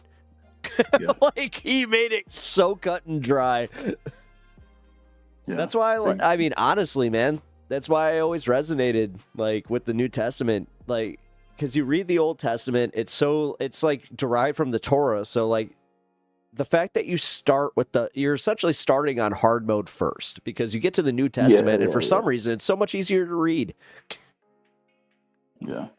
And I think it's that exact same thing that you said about them having to, I think you put it in nicer words, but dumb it down so that it was more appealing. What is the NVG? What do you mean? The NVG? The version that came out to make it more NIV, NIV, the New International Version. There you go, that one. And like, I think that was one of the things that helped with my push after being an altar boy, that I was like, what are we talking about here? I mean, I was like about 10 or 11 the first time I went, what the fuck is this? Actually, real quick, Mr. Rumble, hate is a typical condition for the human species. Yes, it is, unfortunately, but that's why I get really sick when people are like, oh, you're a pussy for having empathy, you're a pussy for being nice. It's like, do you understand how hard this is? It's actually like, I have to, like, it's so easy to hate you assholes, like, or any of the like Trumpers. It's just so easy to hate them, you know? Yeah, Sylvie, I don't know what's going on with the Twitch chat either. I think I switched over to his YouTube chat too. Wait, Sylvie, what's up? I've self-deported back to YouTube because Twitch is taking too much to load my phone. Huh. I know Twitch has been having issues. Yeah. Yeah, actually, yeah. No, because what was it? 2 days ago, my Twitch stream just like ended. Yeah. And I had to like reset it. Oh, my bitrate's still fine. I don't think people are capable of empathy without drugs. Well, whoa. I mean, that's a little rough. I mean, yes. The thing is, I feel bad because it's like, well, you came to a show called High on Politics at the later hour of my, like, I'm almost, Jesus, I'm 7:23 into the show. It's late into the stream, so I'm a little high on politics. So, but no, that's not where my empathy is coming from. No, see, I don't like that. Hold on, you might be joking, but I think that Can we count life as a drug? No, because empathy only comes from my Christian upbringing, according to people like Andrew and other Christians, where you don't have a moral compass unless you have Jesus. And since I had Jesus, that's where my moral compass came from. I'll be honest, I do wrestle with that shit. Like, I'm already preparing for that for, like, the future debates I'm going to have with people where they're just like, well, where do your morals come from? Huh, sinner? Generally from a Laffy Taffy rapper, because those are the best jokes. Yeah, they are. No, the popsicle jokes over Laffy Taffies, but still. Ooh. That's a good one. That's a good argument. I'm telling you, every once in a while you get one of the popsicle sticks, you're just like, that was a banger. You're coming home with me. You're coming home with me. Exactly. I'm putting you in the save drawer. You go to your junk drawer, you're just like, what the fuck? Why do I have a bunch of popsicle sticks? You forget. You just throw them away. You're like, oh, I just threw away gold. Damn it. It's hilarious.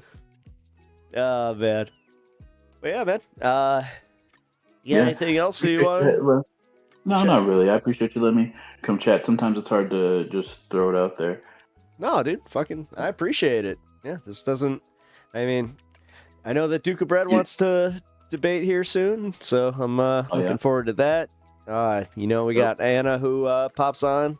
I think that I'm essentially her proxy stream at this point because she can't do... Like, she doesn't want to do it. Oh, really? Yeah, nah, dude, she'd be so good. I won't lie to you. Like, I usually play video games when I would get on. But like lately, I'm just like, I'm gonna have to get on and just rant because there are just days. It's like I'm just so angry. You know what? I'm glad that I'm here for it. Like, trust me, it was kind of weird. The day of the election, I had that moment where I kind of did like. I'm like, okay, so Kamala wins. That's not great for me, but I'm happy. Like, I'm happy that I can we can start pushing the movement. But then, I think I've said this before, where the next morning when my wife woke up and she just looked at me, she's like, at least this is good for you. Wait, what? She's like, at least she looked at me. She literally said, she's like, at least this is good for you. Like, pushes it closer to anarchy. No, for me, because just what I do, like, because with Trump, it is admittingly like just it's always news. It's always something to talk about. Like, and I thought of that as a streamer where I'm like, oh God, like that sucks because it's such a cynical way of looking at things. But then that's where I'm admitting where I'm like, no, that's what you, dude. If I felt that for even half a second, you don't think that the fucking mainstream media was just like, yes, like the mainstream media and comedians. Oh, I mean, that one I am happy about. I'll admit, like that was where like I did start like brushing off the impression. Like you can even go back and see my earlier streams where it's like the impression wasn't as good, but then all of a sudden it kind of took a turn. Hey man, it's like sitting down and looking at things that you've posted on social, and then somebody who's worked with you or knows you is like, she just said, no, Sylvie just said I said her name wrong. I have. Listen, acronyms and names I've always been bad with. bear with me, but Kamala. I get it. Okay, now there. It's not because I hate her. It's because I'm stupid. All right. I think it's a dead end if Kamala is the best choice. I'm not. Again, I wasn't a fan. Hey, Like, you know what? whatever. It would have been such a better life to sit in that alley. What do you mean? If it's a dead end alley. Oh, well, yeah. I don't know, man. Again, I think that Kamala, I'll just say it like Trump. How about I just do the Trump impression?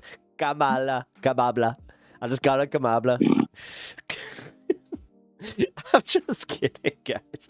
But no, for real. I do think that things would tentatively be different, but like what I hate is just how people like try to throw it in my face where they're just like, oh, well, this is why she lost. It's like, yeah, no shit. Like, yeah, 100 fucking days, a half-dead guy that I was never jazzed about to begin with. Like, who the fuck is dunking on me at this point? Yeah, but you know, that's the thing about it that's so unfortunate that, like, and see, I think that this is one of those times that I don't want to, like, push my narrative on your platform. But as a black man, I'm sorry, there was no choice. I don't think that there has been a choice for many years. I understand the fact that the Democratic Party lets us down on a regular basis, but at the same time, they're not actively undoing laws that people literally laid down their lives for. And I don't know how to square that circle. Well, so are you saying you had a problem with her like before she even became the nominee? Me? Yeah. No, I think that the problem that I have with the Democratic Party Anna. is... Pardon me? Oh, Anna asked if we're taking calls. I said yeah. Yeah, we're talking to Coy. Yeah. How do I pronounce your name, by the way? Try to remember turquoise. So it's turquoise. Like it's Coyce. Yep, Coyce. Got it. Yep. Got it. Coyce. Do we know your real name? No. It's just Pep. Nope, that's good enough. Pepper. You can call me Pep. I mean, you can call me Pepper, but it's my nickname's always been Pep. I mean, it's been Pep on every hockey team or anything I've always been on, so it's actually like I almost respond better to that name than when people call me my real name. Yeah, but you know, Rumble, when you say that the U.S. needs a third party, I think this is probably one of the times that I'll expose myself that I'm not lockstep with Pep. I personally, in my studies, don't find that a third party is viable. And hold the condemnation so that I can bring the point home. You mind talking to Rumble for a second? I got to take a piss. Go for it. Thanks. Yeah. It's not that a third party is not viable. It's just that, like, when you look at parliamentary style, like overseas, like in the UK primarily, right? We see that it's less effective because every time that they form a parliament, they have to find whatever factions are going to go in. And then in the end, they still form a party. They still name it by the different... The Republicans are the most successful third party in U.S. history. I think you're going to have to explain to me more what you mean by that. But ultimately, you still end up with two parties because once your factions decide who is the least evil that they can side with and try to progress their platform, whether it be single topic or multiple topics that they put in together. But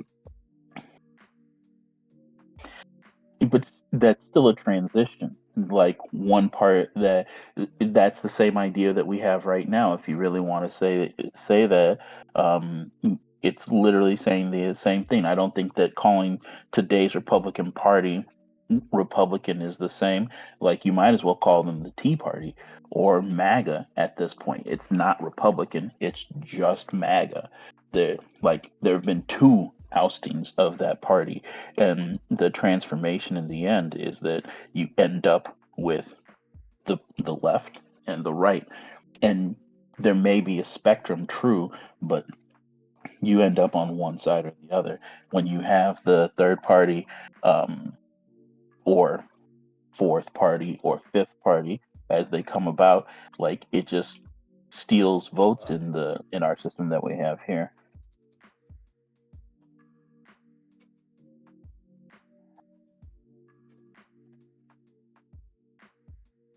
I think that the idea of having a third party that brings balance in the ideology is truly having a vision and a true plan that helps people actually move their boundaries one way or another. Because I think that that's really what it is whether or not you're progressive or whether you're conservative. And I think that for me, at least, and maybe this is a fallacy in my study, is that you're either going forward or you're going backward. I know that that's a partisan thing for me to say, saying that the Conservative Party is still looking backwards, but that's just the way that it feels. They're trying to hold on to something, whether it be the ideology of we used to have everything so great and now everybody wants to change and they don't want to give up the power struggle. And Did you say the same about the Democrats? The power struggle? No, not necessarily the power struggle. Well, no, the power struggle specifically is actually what I meant. Mm-hmm. So, like, I've heard it wrapped where somebody tried to say that the Democrats try to sell their corporate policies under the veneer of caring.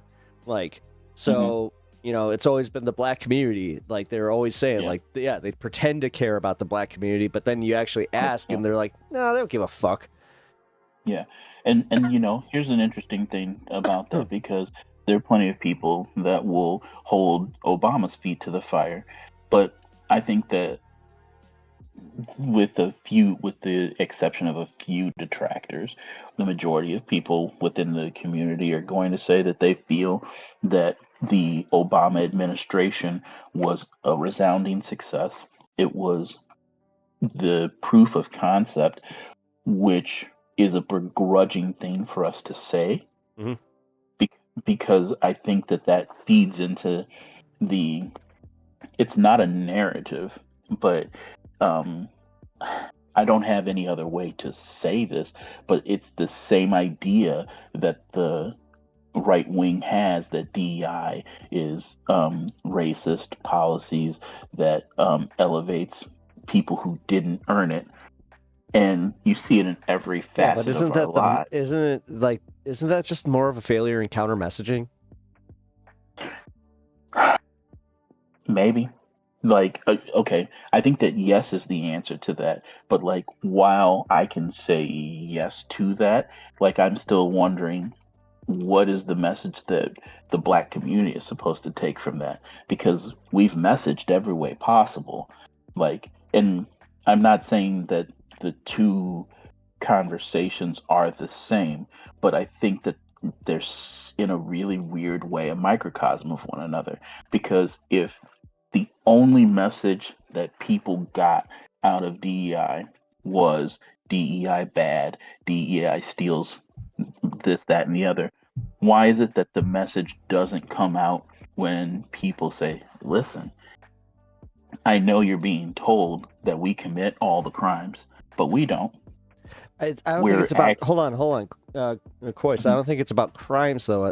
What I think more like. So here's what I'm having more of a hard time. Like, how come we're not better at messaging where it's like, no, like this is just giving opportunity to people of color at an equal rate that we would anybody else, you know, that's white. Like, I'm just. Because everybody talks about merit, but then they're not talking about how, like, getting rid of these policies then opens up the doors to just blatant discrimination. I apologize. Mr. Rumble, what does that mean? What is LGBT Black Lives Matter fascism. Like, what is that? Oh. Like, I mean, like, actually define that. And I apologize that I left your question, Pep. I promise I'll come back to it. Don't worry about it. If I forget it, then it's gone. We all know how Pep Talks works here. Great, Yeah. he's doing Yeah. his little, Yeah. Oh, Bob Ross. little Yeah, Bob but Ross. that's not. But like someone else's freedom. Like, can you equate the freedom? Like, you're saying at the expense of someone else's freedom. But so does that mean that it's only that person's freedom that matters? Because I don't even know how to address that comment, because that literally still comes off as all lives matter, and I'm not even begrudging you for it, because I think that generally the all lives matter argument is infuriating, but Well, like it's because it comes don't from a disingenuous, like, well, how come whites aren't included in that? right. Like, I don't think that that's what this is rooted in. But like, it's not like this, zero sum game where to grant people the same opportunities is going to take away from the other people's opportunity. Like, if you keep the status quo, then you may as well be going back as close as you can to slavery.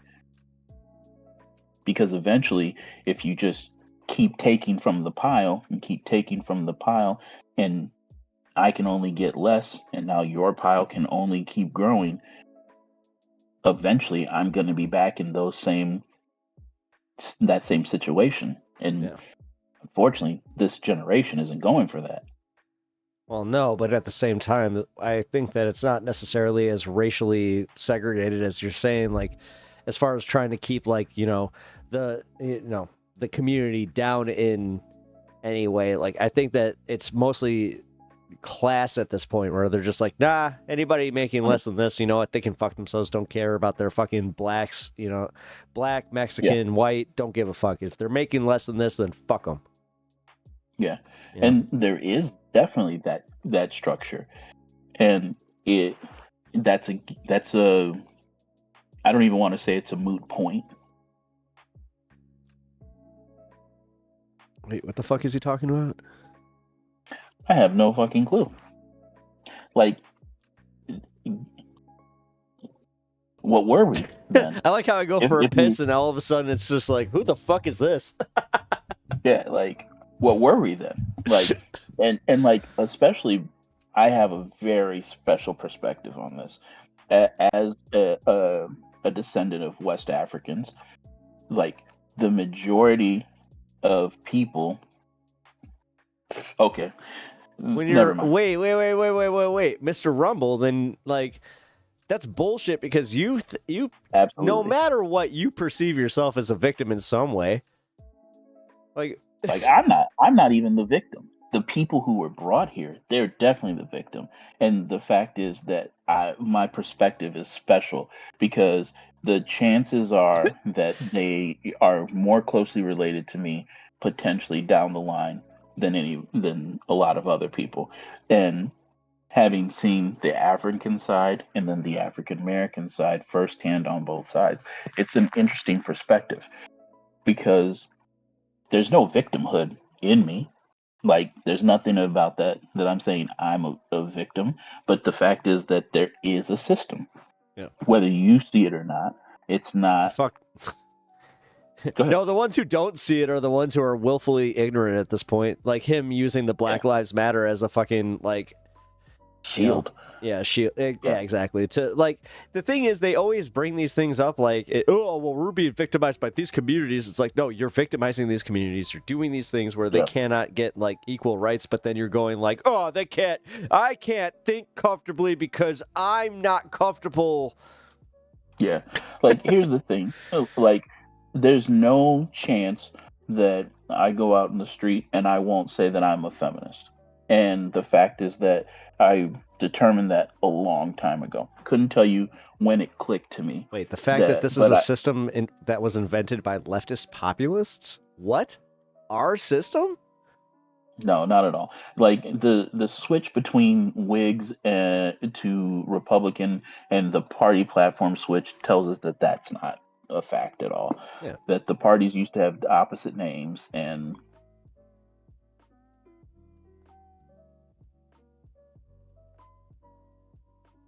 It's weird that he didn't put President of the United States in there. I have to actually say, like, if he was trying to insult, it's weird that he didn't say that. Yeah. And like it's just amusing, I guess. I don't know. That's an interesting perspective. Like, yeah, we can, but when you walk into a room, because this is the vernacular that's being used, he played the Charlie Kirk video earlier. There are people that believe that because of my black skin, that I'm not as qualified. Right. And that's bullshit. Well, you know, but that's like, see, that's where I always got pissed at, like the music, like that's why it's the dog whistle that it is, like them using DEI. It's just like, the fuck are you talking? Like, so is that just another way for you to be like, oh, black man got job that I wanted, but I'm not qualified? It's like, you're just admitting that you're not qualified. And it's just like, oh, it's because it's totally because he's black. I mean, to be fair, it's been that way like for what, since the 60s, 70s, whenever they instituted the actual like DEI policy or whatever the fuck. Yeah, when they passed the Voting Rights Act. Yeah. Like, yeah, immediately these white I almost said it. I almost got banned on Twitch, guys. Well, I don't know what you were gonna say. You can saltines. Oh, would that have gotten you banned? Mm-hmm. Oh, okay. Oh yeah. They equate that with the N-word. Oh, I'm pretty sure I've heard other people say the N-word on Twitch, but they're probably black. Meanwhile, they're still there, right? I mean, well, but they're also probably black. Oh well. Yeah, because like, let's be serious. Sanat's Kai's on here, isn't he? Yeah. On Twitch. Yeah, Kai's on here. Yeah. Okay. Yeah. My first I don't know, introduction to him was somebody from work being like, yeah, somebody told him that he couldn't say the N-word, and he was like, N-word, N-word, N-word, N-word, N-word. I say it like it's breathing. That's my thing to say. Ain't nobody gonna stop me. And like, okay, yeah, but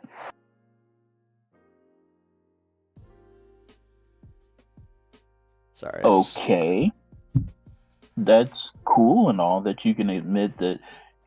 It's just that you're too lazy to become a scientist. Some people believe that when I walk into a room, I'm just not smart enough. Yeah. And it doesn't matter the flowery vernacular that I use, the poignant turn phrases. There's also the double-edged sword here where you have it from your own community that if you do start doing that, then you get like called a traitor. Like that's, dude, right. One of my best friends, he speaks too white, and he's from a family of 8, right? His brother is a weightlifter, very well respected, but my buddy is like super nerdy, you know, like he would call himself not well respected, but I'm just going based off what he would say.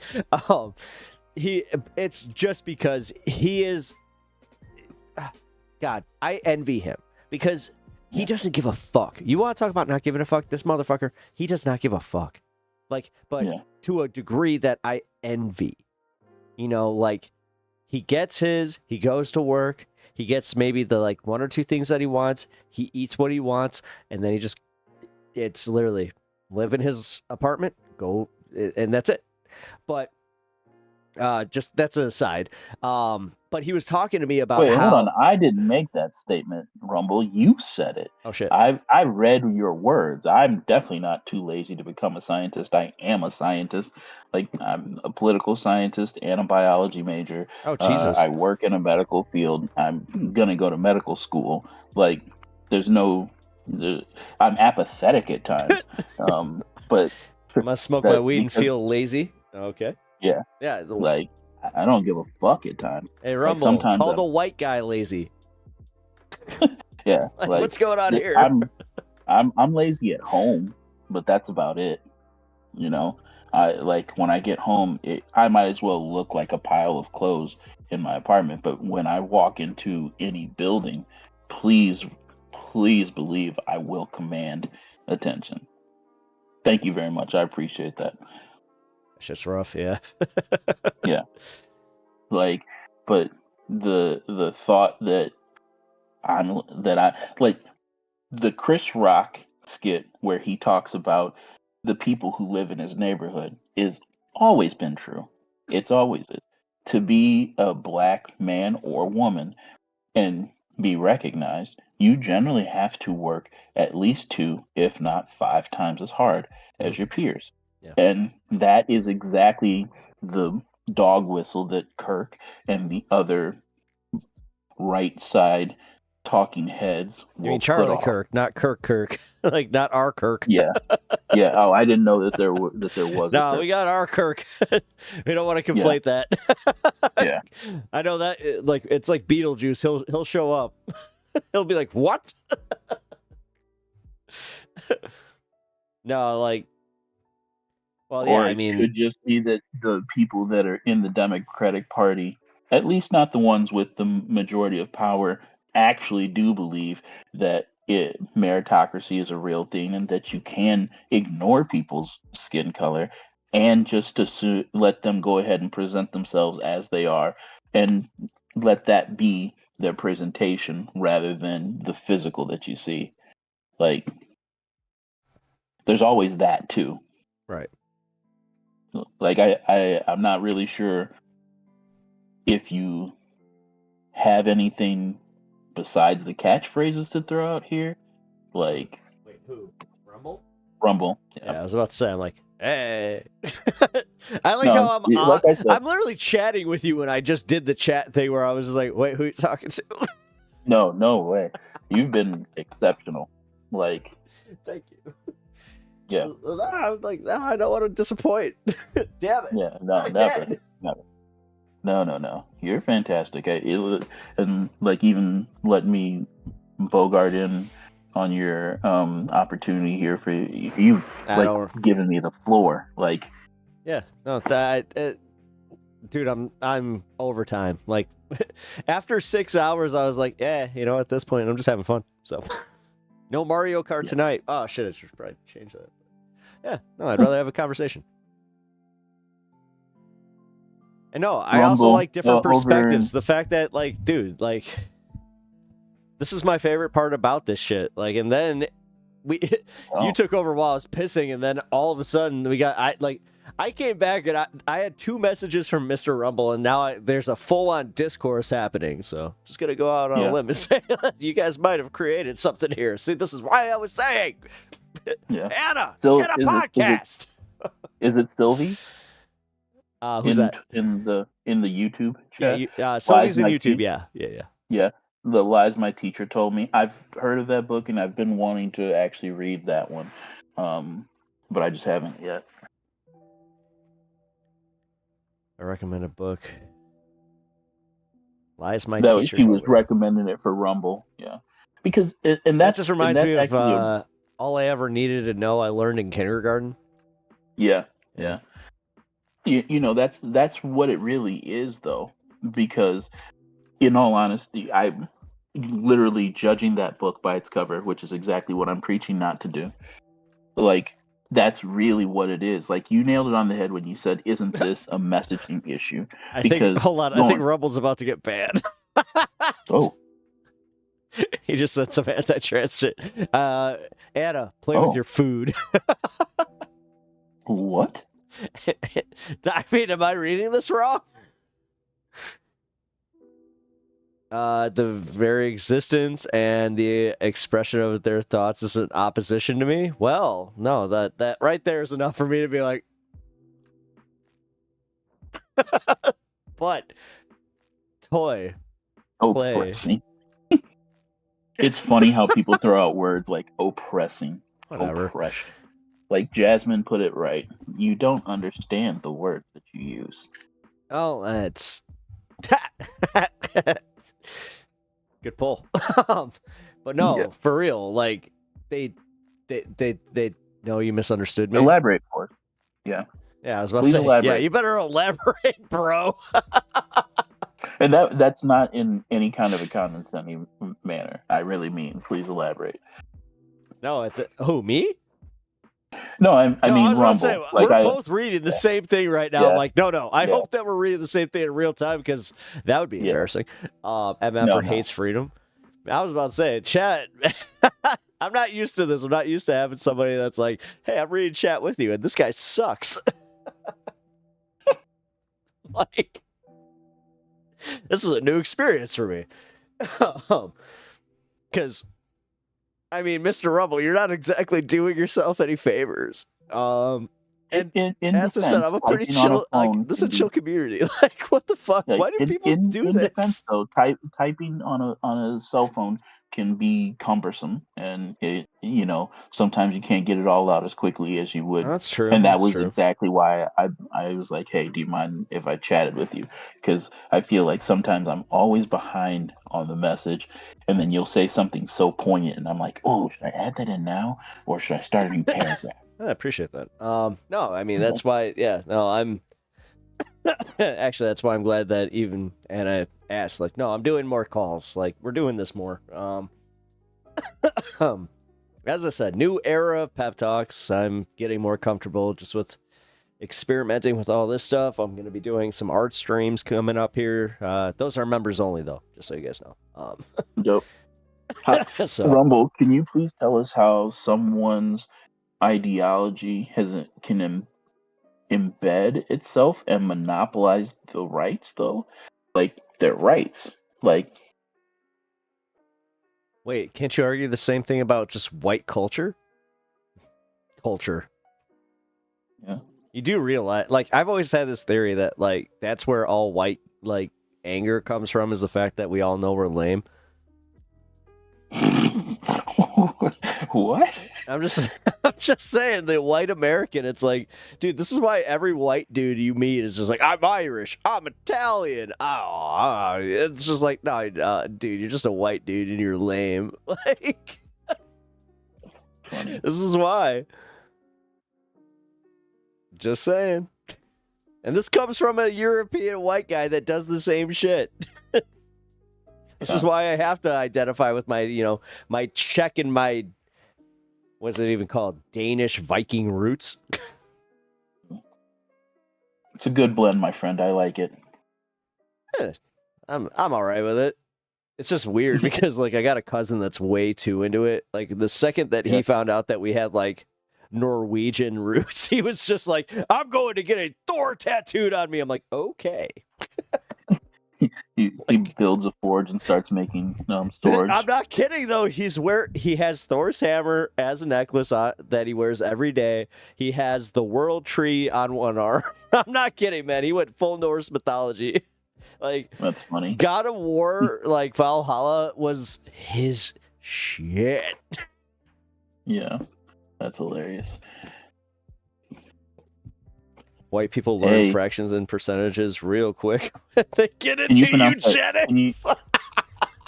Hey, Pep, can you pronounce your mod in Twitch's name for me? Because I don't want to. Lirda. Perfect. Yeah. It's better than being 3/5.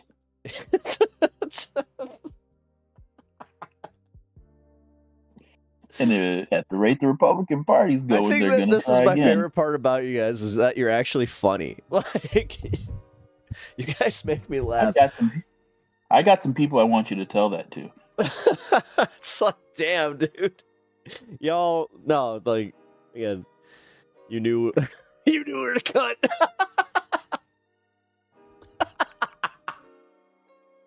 Dude, you guys are, wait, oh, that's and then, great. Sylvie, and then he has to come in with a lame fucking retort. He can't even be funny with it. Like, damn, dude, come on.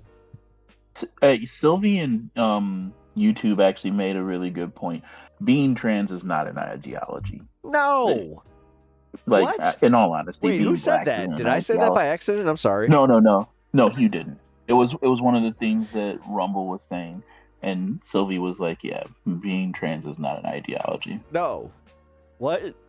Like, I know there is trans ideology, but there is more, like, right? Am I wrong? Because I thought, like... Oh, yeah.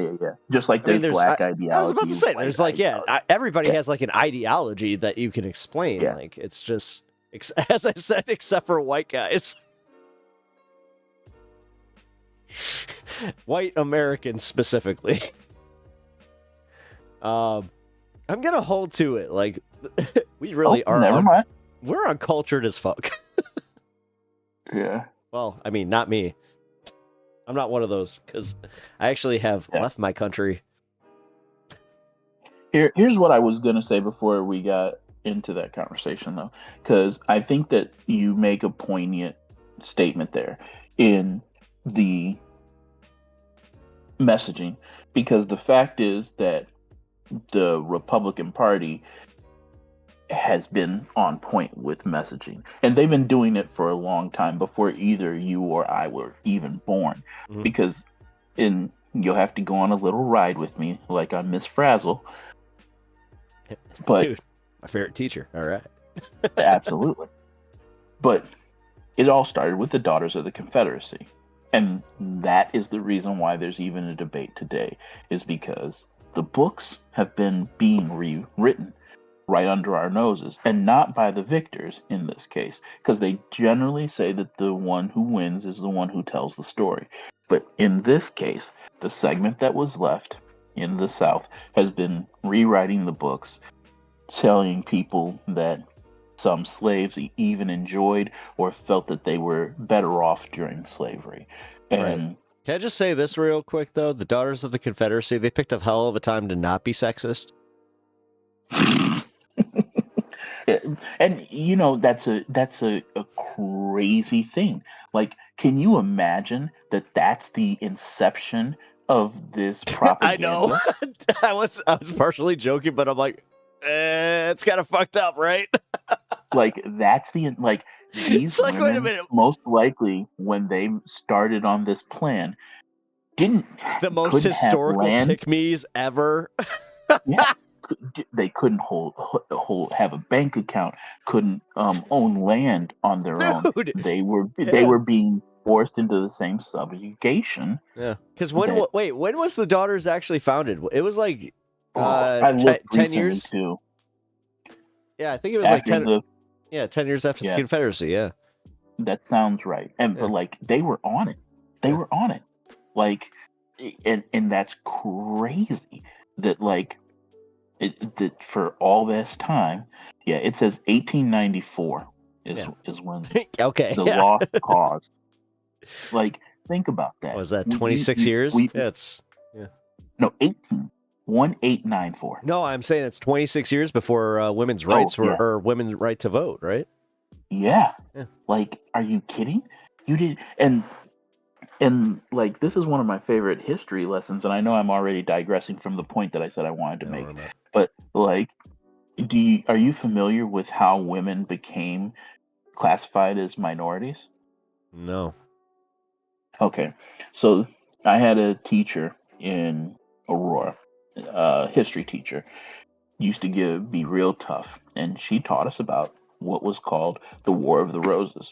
Mhm. And I know about that one. you understand the way that laws are written and how we always end up with pork and whatnot in bills. And when the bill came about to abolish slavery and to give rights to blacks, you used to have a pact between Frederick Douglass as the abolitionist and the women that were on the side of women's suffrage. So like Katie Stanton and please don't hate me in the chat because I can't remember the poignant names right now. I'm not a bad ally. Dude, but just because you don't remember shit doesn't mean you're a bad ally. Stop it. yeah. But at some point in time, Listen, they if said that Alirna was going to hold anybody to that standard, then I don't think she'd be here, like, watching me. Because me remembering shit ain't exactly a high point of the stream. Yeah. But so like eventually they decided that they needed to tell Frederick Douglass that they needed to separate themselves from the abolitionist movement, and their intent was that they would go and they would get the right to vote, and then they would come back and support the movement for black abolitionists. And it ended up backfiring because the men of the time, they were like, okay, great, you separated, we don't really care. They just kept progressing that they did. Susan B. Anthony, thank you so much. That is exactly who it was. And Katie Stanton was the one that went and told him this, and they separated. But then in the end, it was that when the vote came, the side that wanted to vote against it, they wanted to attach now I don't want to say a bill or an amendment that was so wild that they said that it would make it surely fail. And they attached women to be considered a minority. And so the people in the Congress that were going to vote for it, the amendment, wore roses. Why weren't they classified hold on, why weren't they classified that as before? Because they thought it was an absurd thing. They didn't classify women as a minority. They didn't include them in the equation. They weren't included in the equation. They literally just thought like, no, they're just as human as me and you. Like, what are you talking about? Like, you fucking retard. Like, sorry, my bad. Yeah. Like so like when they were going through this vote, they thought of women as property. They weren't even in the conversation. Like when they separated the men of substance and authority, they still didn't look at it as, oh yeah, women's suffrage, this is just something that the ladies are running around about. We don't really care. Some of these guys on the opposite side of the aisle are blah blah blah, but none of their arguments are persuasive, is what I was trying to say. And so it wasn't until this amendment that they added women in and said that they would be classified as a minority, and then that was supposed to be what tanked it. And to show their allegiance, they wore roses on their lapels, and that was the War of the Roses. And according to my history teacher, shout out to Miss Roth, the statement was that the day that the vote that was expected to be cast against, the day that he was leaving, his mother chided him, and she said, "You remember the ladies." And so he switched his vote. He voted for it, and that was what gave the black man the vote, gave women the classification of being minorities, and thus then ushered middle-aged white women into being the top recipients of affirmative action to this day. Damn. Yeah. So all this time, that is exactly what it's been. That like it's all about. Is this why there's a bunch of like white women on fucking TikTok that are like shit shocked that they're getting fired because of like their DEI shit? Yes, because they don't know that they are the number one recipients of affirmative action. That's kind of funny. Yeah, because but like go even Trump. Wait a minute. Hold on. What happened? No, it's just too funny. It's like, go Trump. Woohoo! Oh shit! You mean he came for my job? Oh. Yeah. But the funny part is that's literally the existence that we saw in advance. And even before this happened, that was a thing that a lot of people in TikTok were really calling out. And it's a trope, if you will, that people always, or let me rephrase this. It's a trope in the black community that a lot of people call out white women for claiming to be allies, but then when it counts, they're nowhere to be found. Now, I'm not judging anyone. I'm just saying this is a thing that has been seen. And didn't that just happen with TYT with fucking oh my god, I forgot. Not Rashad. Are you talking about Anna? Yeah. I don't know what's going on with TYT, to be honest with you. Yeah. I like TYT, and like all the stuff that I've been hearing lately has really caught me off guard, because I've been hearing things about them being anti-trans, about them being hateful, and then even Shank saying that he wasn't gonna have Francesca on anymore, I didn't know where that came from because, and in all honesty, I've always wondered why Hassan. You've sold out to the anti-homeless. You've sold out to the anti-homeless. Capitalism. Capitalism, baby. Hold on. There it goes. Oh, I'll probably know a lot of that stuff in the book. That's okay. Sometimes it's still good to brush up on it again. We're all good. Oh, that's really sweet, Sylvia. I appreciate that. Shank started regurgitating the rights. Oh. Yeah, the trends and sports things, but then he does that thing where he's like, well, I'm actually an ally, blah, blah, blah. Like, because I watched this thing yesterday where he was, or the Francesca thing where it was so weird to be like, wait, I disagree with what he's doing. I disagree with, like, who he's doing this to. But then he said some shit where I was like, like, you just reminded me why I used to watch you. Yeah, because like he gets impassioned and like it's strange to hear people speak the opposite about him now because it's not what you expect. And you know, I don't know whether it was you that said that or somebody else recently, like talking about that's why I used to watch you, and it's like, ooh.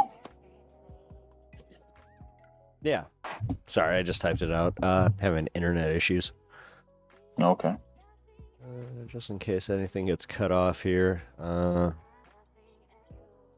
Key frame rate 4 seconds. Okay. Fine. I'll set it down to 720p. You fucking happy, YouTube? Sorry. No problem. Having streaming issues in the middle of a phone call. Very fun. And yeah, all that plus an anti-homeless stuff. I could not watch them now. Yeah. So when so they had a big anti-homeless arc that happened after Anna got accosted by a homeless guy, which listen, as somebody that lives in a city that has, like, I think I've told the story where, dude, watching a homeless, like, not even watching, because we respect them enough to turn around. Yeah. But I'll tell you this. Do you know how many fucking homeless guys just, like, fucking pissing? Like, where I'm just like, oh, you're doing, okay. Right here, huh? Okay. Yeah. No, for real. And there are times where you're, like, at a street corner and you're like, oh, bro, there's an alley right there. Exactly. Like, yeah. And again, but this is where the same time, I am not anti-homeless by any means. I'm all for housing these people. But at some times, 100%. I'm like, yo, what the fuck? Like, bro. Yeah. It's like, like you just said, can you not use the fucking alley that's like 20 steps away from us? Yeah, hide your shame. Well, half of it is them wanting attention. Like, I'm not even kidding, man. I can't tell you how many times I've, like, just been outside, the smoking area, and, like, yeah. Dude, we used to have a homeless guy that was right by Second City that, like, we all knew. Like, he was a cool dude. We were all sad. We found out he got picked up for some shit, and we were just like, damn. That sucks. It's kind of weird. I don't know. The city is a weird-ass dynamic, but this is also why I understand why, like, people who live in, like, the rural areas, like, get a little afraid of shit. Right. Because it's just alien or foreign to them. Well, it's also a lot. I mean, it's a lot to take in at once, Sylvie, that's literally what I was about to say. They're in a whole different world, and it's really not the same perspective. And I think that honestly, that's probably one of the biggest takeaways is that anytime you apply perspective to any situation without walking a mile in their shoes, as the old saying goes, you have no idea what life would be like in those circumstances. That's a good point. And that's crazy. Yeah, Well, that's crazy. Well, no, think about it though. That's kind where I was going with everybody thinking that they're going to be a billionaire. Like, the fact is, like, these people think that they're closer to being a billionaire than being homeless. Man, you do realize that, right? Like, these people are Don't so worry. deluded that they think that because they think they're that much more 6 more important. months. 6 more months. We'll see if they still think that. Hey, I mean, I'm not trying to put that out there, but But here's the thing, also though, and this is not to pick on Republicans, but like, there's been a couple. There's a Muslim guy that does a podcast. I don't remember where he did it. He's a fairly large guy that has British heritage, so he has that proper accent when he comes I think I know who you're talking about. I watched. He's the one that went and talked to the Klan. Shit, I know who you're talking about. He's a rapper, right? I don't know his history, but I feel like it was him He was and on Piers Kamal Morgan. Bell. Yeah, no, I covered him. Kamal Bell. They both did these things where they kind of went around the country, and one of the things that's crazy is like, we talk about homelessness or unhoused, as people like to say now, but then when you get into really heavily rural areas, that's a thing. Some of these. Wait. What? Just call them unhoused? Some people have been saying that, as opposed to calling Is it them homeless. offensive calling people homeless? What? I don't know, man. Yeah, that's what people say.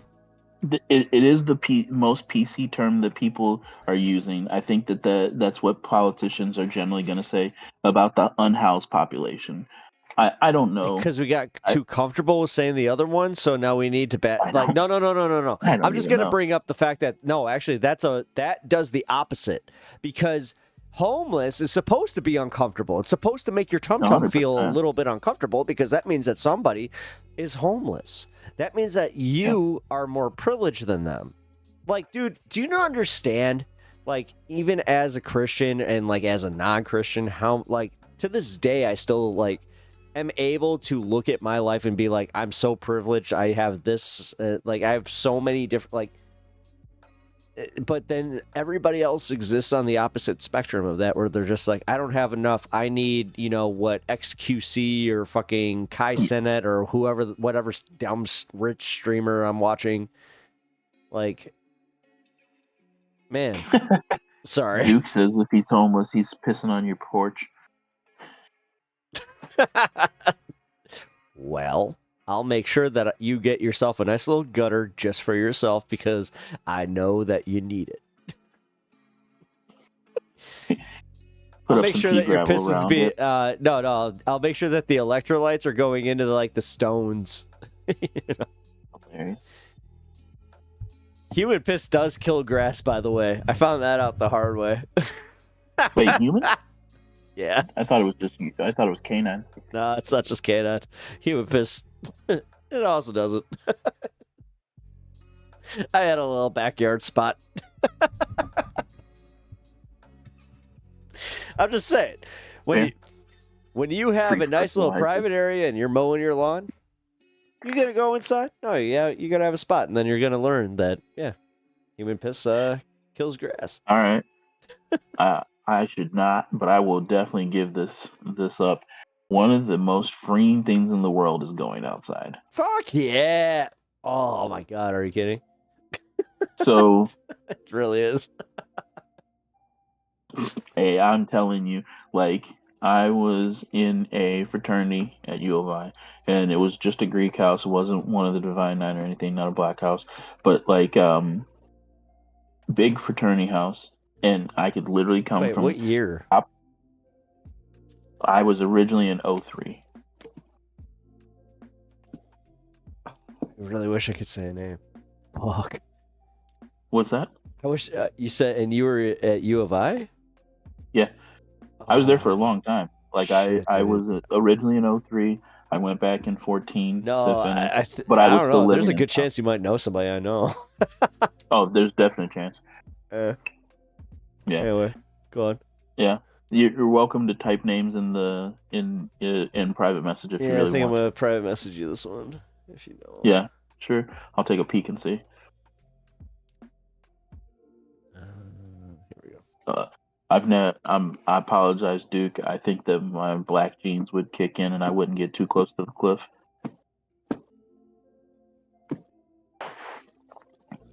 That's a little, like, how big of a cliff are we talking here? Like a foot, 2 feet?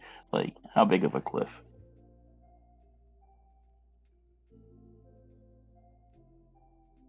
Scared? Sylvie, I don't want to make any adjustments, assumptions. How do you identify? All right, there you go. I sent that to you privately. Because yeah, if you know that person, then that's fucking crazy. It's one of the first people I've ever like had a hardcore debate with, and like he got kicked out of my house because we were watching Michael Moore. And we I don't think that I do. Not by that name, at least. All right, cool. Yeah. Oh yeah, no, absolutely not. 300 feet. I'm too big. Gravity would take me instantly. Absolutely not. Oh my god. Even thinking about it right now, I'm like, whew, no. No, Breaking. Sir. Taiwan has just confirmed 19 Chinese warships, including Shandong.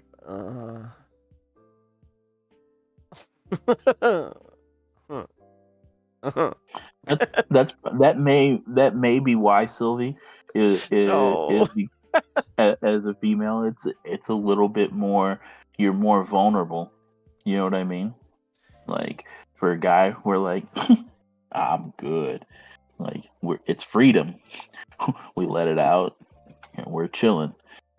But the point I was gonna say was that I will say this though. It's the fact that like, okay, I've had this so many times because of like after a hockey game where we're drinking some beers in the parking lot.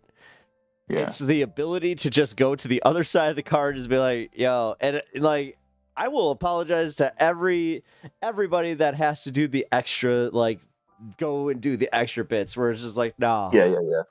Nah. It's like I'm not above a just drunk. Hey, turn around. Yeah.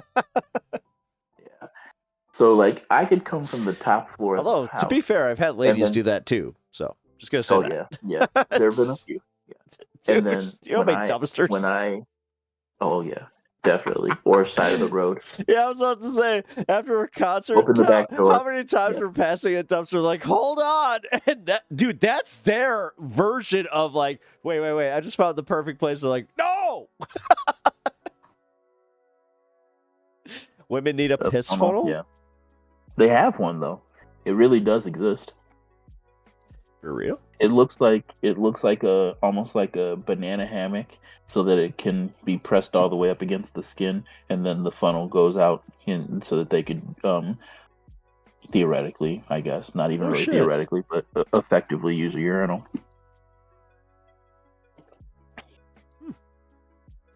But yeah, like I would come all the way down. Yeah, I'd literally come all the way downstairs, and then I would literally pass at least one bathroom.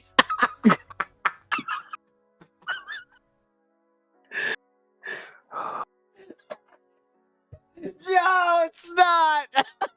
Who the fuck named that? Is it really? Is that real? Is that really the name? That's real. That's real. No, Unimoogle, that's real. You didn't just make that up. No way. I have to stop just so I No, can. the fact is, I know Unimoogle. She ain't joking. Like she would look.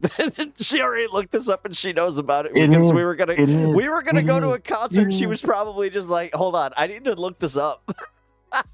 That's really what it's called. It really is. That's exactly what I was saying. Okay. Well. A Shiwi. That's hilarious. Do I love the fact that it's called Shiwi? Yes, I do. Yes. Yeah, absolutely.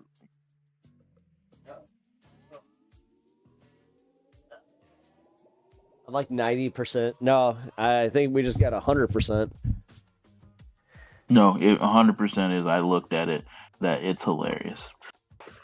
But the point is, past bathrooms, every single floor on the way down, past extra ones on the first floor. The second I get outside, gotta go. I mean, like, breast. And it's like, how? These fights that I've taken. Stop. Unimugle. Hold on. Unimugle. Remember the C2E2 where I passed all the bathrooms? You kept asking if I had to go, and then we got to the parking lot and I had to pee, like, next to the door. Oh my god. Yeah, it's I've been so there. liberating and free. You're But the just like- nice thing was that No, go ahead. Sorry. the nice thing was that when I would get outside of the fraternity house, there were these huge bushes that ran along the front that were chest height, so I could just survey all my surroundings as I went right out in front, and no one could really, because they were nice, dense, thick, high bushes, and it was just like, this is what I was meant to do. They needed me. The bushes, they needed the nutrients. Yes, absolutely. You're convincing yourself here. Oh, I'm thoroughly convinced, my friend. Don't worry about that. I got a friend that anytime he so we have a backyard pool, which, trust me, it's not as fancy as you think it is. But he would jump out, right? And he would just like go to the side of my fucking house. Like, there's barely any coverage there, right? My neighbor apparently is just staring at him, and he just waves at him. I'm like, hey, how about not? Like, I feel like getting a indecent exposure, ticket from, like, having your friend get it at your house. I don't know. That's a blemish on you, right? Yeah. Like, I had a friend at school that was like, if the cops get you for public intoxication or urination, you gotta drop your pants and do the number 2. He obviously didn't say that, and we just looked at him. He's like, the ticket says it's for public urination and or defecation, and I was just like, absolute. Well, yeah, just there was like laughter, like deep down inside, but like for a long while. You know I what? just kept looking at him. I'll tell you this, and this is kind of funny. There is no laughter that is more like just it gives you a nice little like piece to your soul that you didn't know you didn't like, that you were lacking, is when you make a cop laugh. Oh yeah, especially when you're in handcuffs. Whoa, pause. No. I'm just saying, it's happened to me once. Yeah. Again, I can't speak to much except for the fact that I did get profiled as just like, look at me. Like, yeah. I've looked this way for a long, long time. And yeah, I also had a cop kind of try to tell me that at one point, where he's just like, are you trying to have like, do you want our attention? It's like, why? They're like, you could not dress like a stoner. I'm like, I'll give that some thought. Just like, thanks, dude. I was wearing a Baja hoodie when I fucking got arrested. So that's hilarious. And you look at him, you're like, I gotta be true to myself. The thing is, I didn't know that at that point. Of all people, Vosh actually gave me that advice, where, like, just through watching his stream, where he's like, yeah, lean into your aesthetic. I'm like, I will. No, I'm not even kidding. Like, it was so weird where he got into his fashion arc, and he like had this weird thing where he was just talking, not for real, because he got into J. Crew. I had my J. Crew phase. I remember corduroy jackets, lots of blues, blue button downs. You think you're dressing a little bit, more mature, right? And then he's gonna come back full circle where it's just like, oh, hoodies rule, like. Being comfortable rules.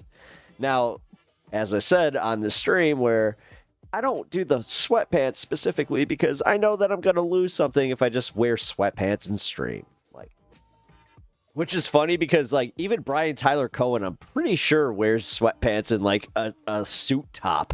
You know, Kyle Kulinski. Yeah. I'm pretty sure that's what he does too. You know? But I'm just going to say. Oh, dang, I just down and slept 7 hours? Forget that. Go up one. Are you saying you just slept my entire stream? Ouch. For real. Wait, look at the comment above that. Which one? Wait, born to piss, first to poop? Or forced to poop? Hey, I'm dyslexic. Stop it. That's hilarious. The Duke, sir, to the front of the line. Top marks. He's always to the front of the line with this shit. This is why I get Points mad when he gets Gryffindor. mad at me. Points Gryffindor. Hey, I'm a Hufflepuff. Fuck you. Hey man, these are Duke's points. Yeah, that's a Slytherin. No. That's a Slytherin through and through. Is it? Well, Duke, he's I'm sorry. I'm not trying to fucking like insult you, but if we're Harry Pottering this, you are Slytherin through and through. Alirda? Ah! He said, "Thank you, sir." Got it. Alirda, Ravenclaw. Even though I don't want to, it's Harry Potter stuff. Just. I know, and J.K. Rowling sucks, but whatever. As far as the houses go, you're smart. You've got like a flair about you. I don't know, Ravenclaw. Nice. Well, he was awake for like an hour of the stream. Not too bad. Oh my god, I've been on for 8.5 hours. You have. I have not even eaten. Pretty much. I was deciding whether to cook. When that was the reason that I actually asked to chat. Yeah, I'm at that point where I'm probably just gonna make some eggs. Mogul. Ah, yeah, I'm rich. My point, Gryffindor rules. Well, oh yeah. Doyle rules. I was about to say Unimugle's gonna come in here with her damn Gryffindor. I forgot. I'm married to a Gryffindor. Hey, get it. I don't know. I think that's what the sword hat gave me. Ah, I knew it. I fucking knew it. Dude, I might as well just be the sorting hat because I am fucking good at this. I really am. No, I think that I've gotten most, like, the funniest part is I haven't been into Harry Potter for more than, like, what, 6 years? Like, that has to be about right? You know, like, it was pretty late.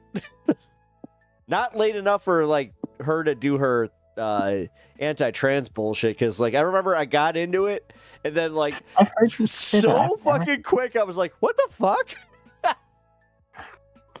What's up? I said I didn't see her do that either. Like, I don't know where I'm really surprised, considering that with the book, or the books, it seemed that she was professing, like, dude, she was all about diversity. Diversity. Yeah. I was like, uniformity, the opposite of uniformity. Yeah, Where's no, the she was word? all about diversity. Like, she made it a point to make multiple characters, like, you know. Yeah. I'm still kind of taken aback by the way that she was just like, nope, I'm going full turf. Like, gosh. Yeah. Whatever, man. Like,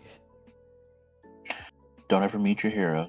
Well, it's not even don't even meet your... So, I wonder about this sometimes, and Anna, please, like, I'm dead serious, I'm asking this. How much of, like, J.K. Rowling's hate and people like her is because they have either been confused or accused of being trans themselves?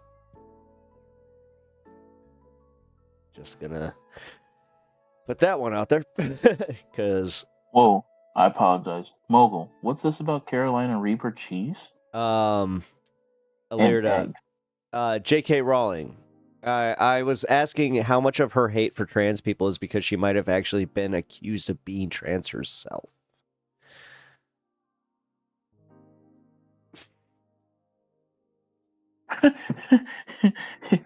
Wait, it's either she was upset at the theories that Dumbledore was gay, or it's the black mold.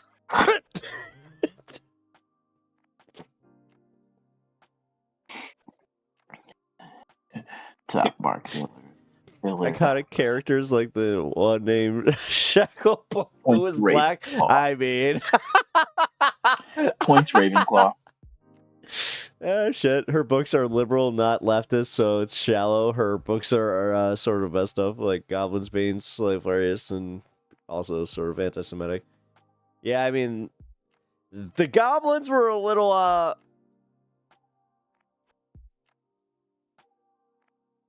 think a lot of insecure cis women hate trans women because they feel they have a monopoly on feminine beauty, and we prove that wrong.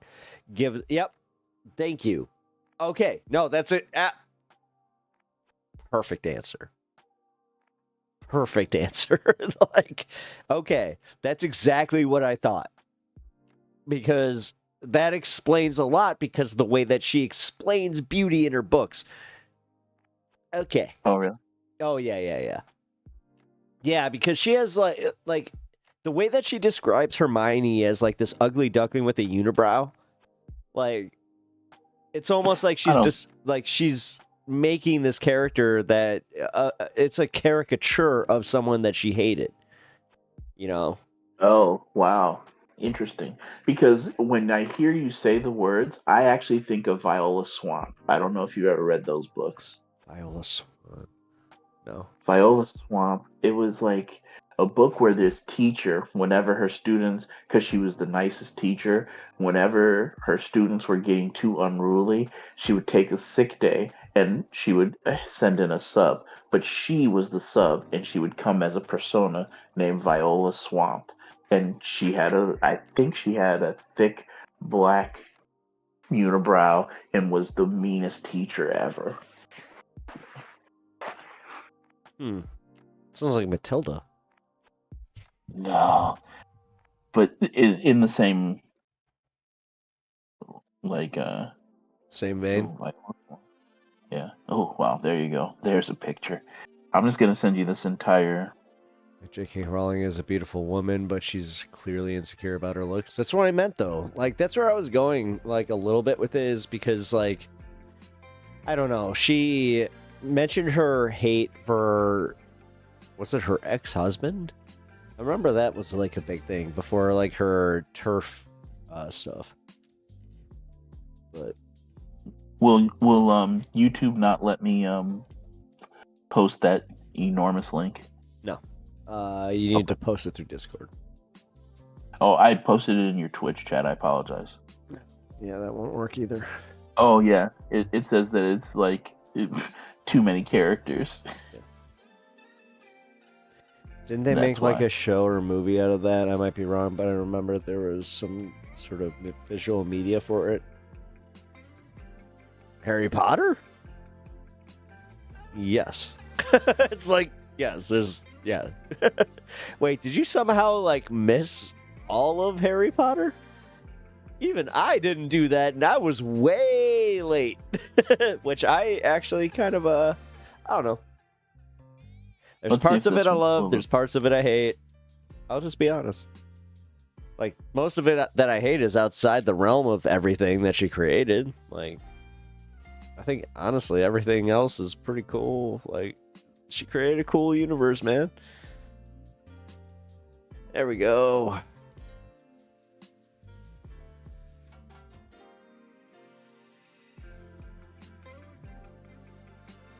Wait, what is this?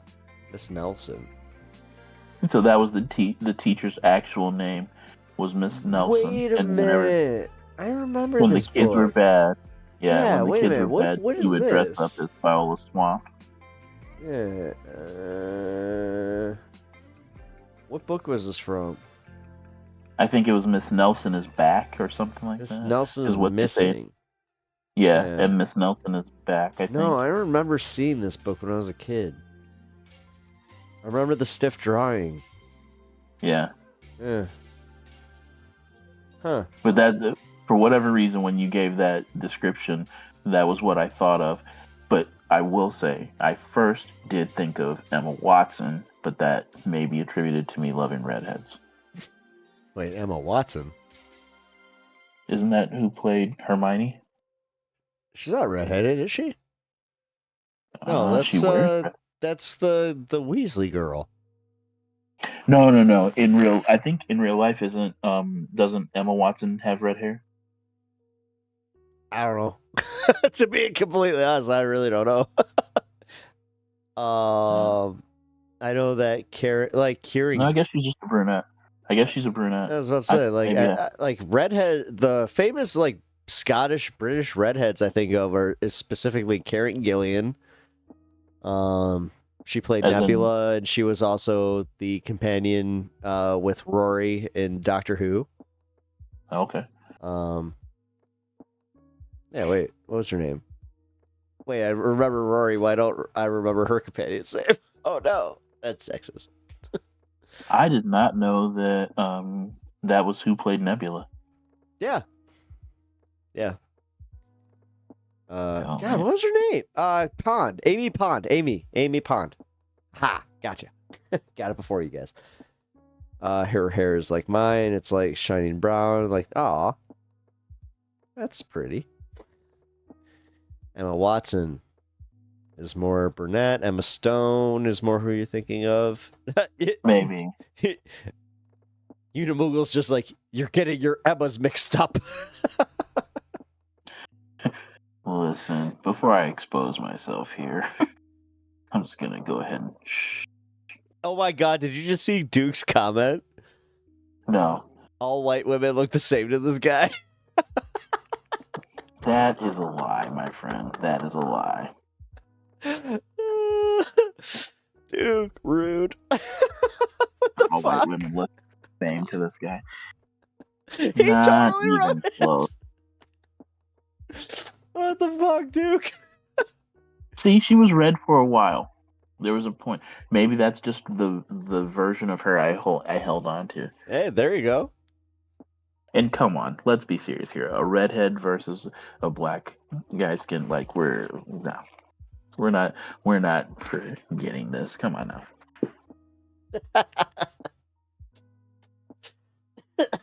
now. Now the real question: Are you? Would you be in favor if they did a woke Harry Potter? Because that's what the right would call it, and they made Harry black. Oh my God! You just said my favorite thing in the world. I have to go find this for you. And I don't know what everybody else will think of it, but it's the funniest thing in the world to me. There is a black Harry Potter. Oh. Wait, what? Yeah. I like how I just went through the 3 stages of like, huh? Wait. Yeah. Really? Yeah. Yeah. No way. Hold on. Black Harry Potter. Yes. I don't know what's better. Oh my God. There he is right there. Hold on. Oh my God. I'm trusting him. I'm already dying. I am already dying. Oh no. Oh, look, I'm white, and I can admit, while a lot of white women look the same, especially in media, because of how they, yeah. You try to tell me the difference between a Bryce Dallas Howard movie and a fucking Jessica Chastain movie. Watch that. Oh my God. Wait, you sent it in private? Where'd you send it? No, in both chats again, sorry. Oh, both. All right. If you prefer, I will send it in chats in the future, sorry. No, I got you. Oh shit, Facebook. Yeah. Hold on. Just make sure that ain't gonna. Oh, I have tears. I'm good. All right, give me a second.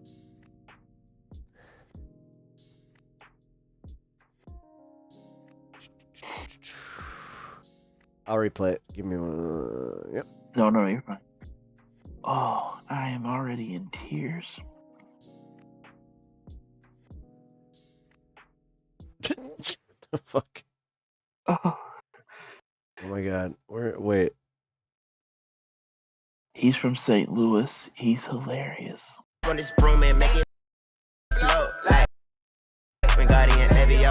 Some of these bitches be playing slow. Wait, how the fuck do I restart? I know killers in Azkaban that'll do it again if I say so. I'm dodging, I'm sliding, Big Harry, the squadron, Expecto, Patronum, I'm gonna, the bottle, the chamber, got secrets. I think it'll just replay again. Her time, got riddles, Parsuton, I speak it. This scar on my forehead, you know what I did. Have you ever heard, hey Pep, have you ever heard the term blurred? Tell that boy to spin, pull up with your friends, pussy took my fam, I'ma send it up again. Float, float, float, float, float, float, float, float. Oh, this actually slaps. It's so hilarious. The first time I saw it, I was like, the fuck is going on? Oh shit. Whoa, that is Ben Marcellus looking very happy. Oh my god. Sorry, my internet.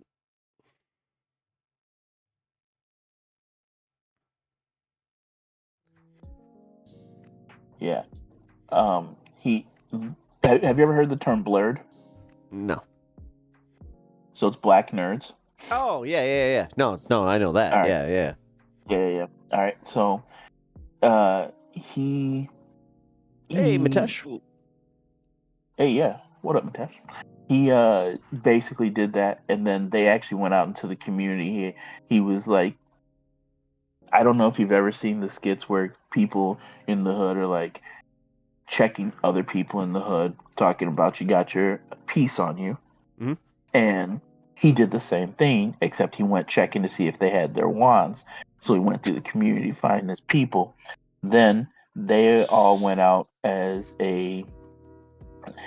I don't know what that means, by the way. So if you can define weeb for me, that'd be great. I've seen that so many times in the past, like 4 years. I think that's just like major anime nerds that like. Oh yeah, we're definitely we're with you. Yeah. We're rocking with that. Yeah, we're definitely rocking with that. Nice. Hell yeah. Most def. Yeah, that's us. We in. But like it's every black guy with a strong opinion about who's better, Goku, Piccolo, or Vegeta. Yes. I'm still trying to figure out. I'm like, I don't know. After probably Trunks though. Ah, coming in with my boy. Oh shit, you got to throw me with that one too. All right, fine. Trunks all day, but come on, Goku. Yeah, that's Goku. Yeah. It's always Goku. Come on, we just gotta admit it. Goku's always the strongest, no matter how much Vegeta wants that shit. Anyway, sorry. That's because he wanted it too hard, man. Exactly. Piccolo almost gets it. Gohan would be stronger if he wanted it. Ooh. And this is why Goku is the strongest. It's because he naturally gives into his strength. Yeah. I have thought about this. I'm not even joking. Like, if we just went into talking about DBZ, you got a philosophical discussion. Yeah. I think that the argument is sound. Thank you. No, dude, I've if there's any anime that I've overthunk, it is DBZ. Like, Jesus, dude. That was like half my teenage years, and then if you had told me that I'd be well into my 30s, where it's like, oh, you're gonna not only get more series, but you're gonna still be discussing all this. It's like, oh, cool. That's dope. Oh, I'm actually really I made it. Oh, fuck yeah. I mean, dude, I'm discussing this with you guys. I did make it. Yeah. It's like, man, adulthood doesn't sound that bad. And then you really find out. Oh, God. Do any of you guys, like, specifically you, man, do you like have a moment? Like, I have one from when I was 7. I was at my best friend's house. And I remember being like at a very specific point in his house. Like he had one of those like it wasn't like a tri-level, but it was like, you know, a 2-level house, but he had like the walk downstairs, the front door, and then he had stairs that went down to his basement. Yeah. So I was in the corner near the front door. And we were doing something where we were like throwing ourselves down the stairs, you know, like, you know, yeah. And then I just had that moment where I'm like, I don't ever want to grow up. And like, I remember that like vividly. That's awesome. Like, then, dude, I was like, yeah, dude, I was 7 years old where I was just like, I don't ever want to grow up. This is what I want to do. Yes, I want to play Legends of the Hidden Temple with my best friend. Yeah. And then you said that about throwing yourself down the stairs. We were moving from Georgia. We were moving from Fort Valley, Georgia to Doraville, Georgia. And we lived in this apartment where there were stairs right by the front door. And we had like these bags of clothes at the bottom of the stairs. And I was like, I bet I could make those from the top. And so I tried. Let me guess, this is like a 13 stairwell. Oh man. It was not 4 stairs. Let me make sure you understand. Like when I went through, I was flying. And and the first 4 times were great. That 5th time there was less wall. In so much that my knee went through it. Yeah, as somebody who one of my worst times ever getting punished by my dad was when I put my sister through some drywall doing some WWE moves to her. Yeah. She recently reminded me of that in front of my dad. Which is fun. Wait, where does Brawley land in the... Ooh, well, new Brawley. All right, so if I have to rank new Brawley from Super to OG Brawley, OG Brawley has no governor, so he's 20. Like if it's a like 1 out of 10, he's a 20. There's no really equation. You make me want to start over from episode 1. Yeah, but I'm just saying, like new Super Brawley. Original Super Saiyan Brawley, he's kind of a man. You want to talk about a nerf? Like he's strong, but man, like think about it. He doesn't have a Super Saiyan 2 form even. Like he does. Like Vegeta just went what Super Saiyan 3 in Daima. He went Super Saiyan Purple and fucking Super. Like nah.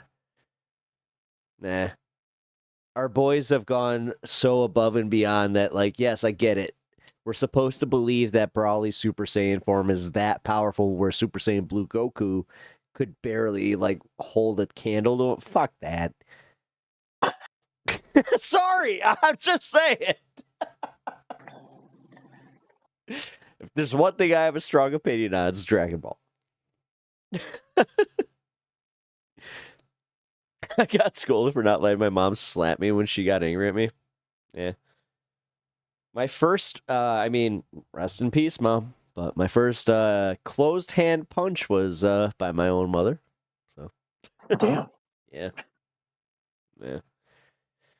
Yeah. What you gonna do, man? And it wasn't even like an abuse thing. Like it was, She squared up, I squared up. Thing is, I bluffed. She wasn't bluffing. So that's crazy. I don't know, man. My mom was wild. Yeah, that's crazy. She squared up, I squared up.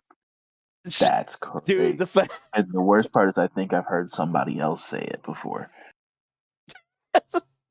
The fact is, her husband, her boyfriend, not even boyfriend, it was more a roommate, but whatever. They were like dating. He comes home and I have a gash on my head Like, I am bleeding, and I need to go to the fucking hospital. And meanwhile, my mom is just like, he hit me. I'm like, there's two sides to this story. That is hilarious. The thing is, it all started because, like, you know, I've told, like, you guys that my mom, she's, you know, rest in peace. She had she had some mental issues. So she had these schizophrenic situations where, like, she would have a different personality kind of take over. And like that, whatever personality was in charge at that time, it was like a memory of whether she was like in college or like shit like that kind of stuff. Yeah, and at one point she was just like, "Hey, you," and like she called me by like some like dude that she went to college with, and I was like, "Uh-oh." Like, I just kind of knew what was going on. I was like, "Oh shit." Yeah, no, it was wild to like go through something like that. What the fuck? Yeah. No, it was definitely a wild life. But you know, as I said, I love my mom. Her mental illness wasn't her fault. Like, I had it explained to me in depth that she was significantly mentally ill, and that, like, you know, there's not much you can do about it. So that's also why I'm like very open about it, is because I hope people are more accepting about like people's mental illnesses, because they are real. They are like, it's real. Like, yeah, Sylvie. Yes, DID. Yes. Oh, yeah. She had what is this? Dissociative identity disorder. Oh yeah, I gotcha. She had protective personalities. She had multiples, which we don't know how many she had, but she yeah, you know, it's mostly because of trauma responses though. Like, that's so sad. I'm sorry to hear that for her. No, I appreciate that, but it's also just like real. Like this, more people have it than like even people know. Like, there's so much to learn about it. That's why, like, I don't know, with my mom's death, I want people to know about this stuff, and I also want like to learn more about it myself, and I want to like be able to teach people, because it's like, no, it's serious stuff, and it didn't contribute to her death at all. Again, her death was. If you can hear me yawn. What's up? I said, excuse me if you hear me yawn.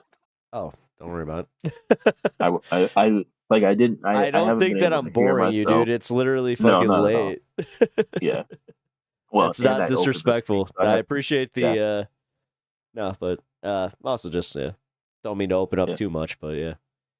No, you're great. I should have held that till later. Because it is really important what you're saying right there, because the stigmas are finally being broken down around mental health, and it's just such an important thing. Well, it is. Like, especially like to me, like, I watched my mom get stigmatized so much, and the stigmatization, like, it caused a lot more of the problems. Like, you know, like, because when somebody like that gets in their own head, the insecurity starts making them do things like lie about dumb shit. Yeah. You know, like, it's just, yeah. And this is the stuff that I hope people can learn from. But as I said, it's dope of you to share like that. Thank you. I appreciate that. Like, of all people, my mom would be very, very happy about it. She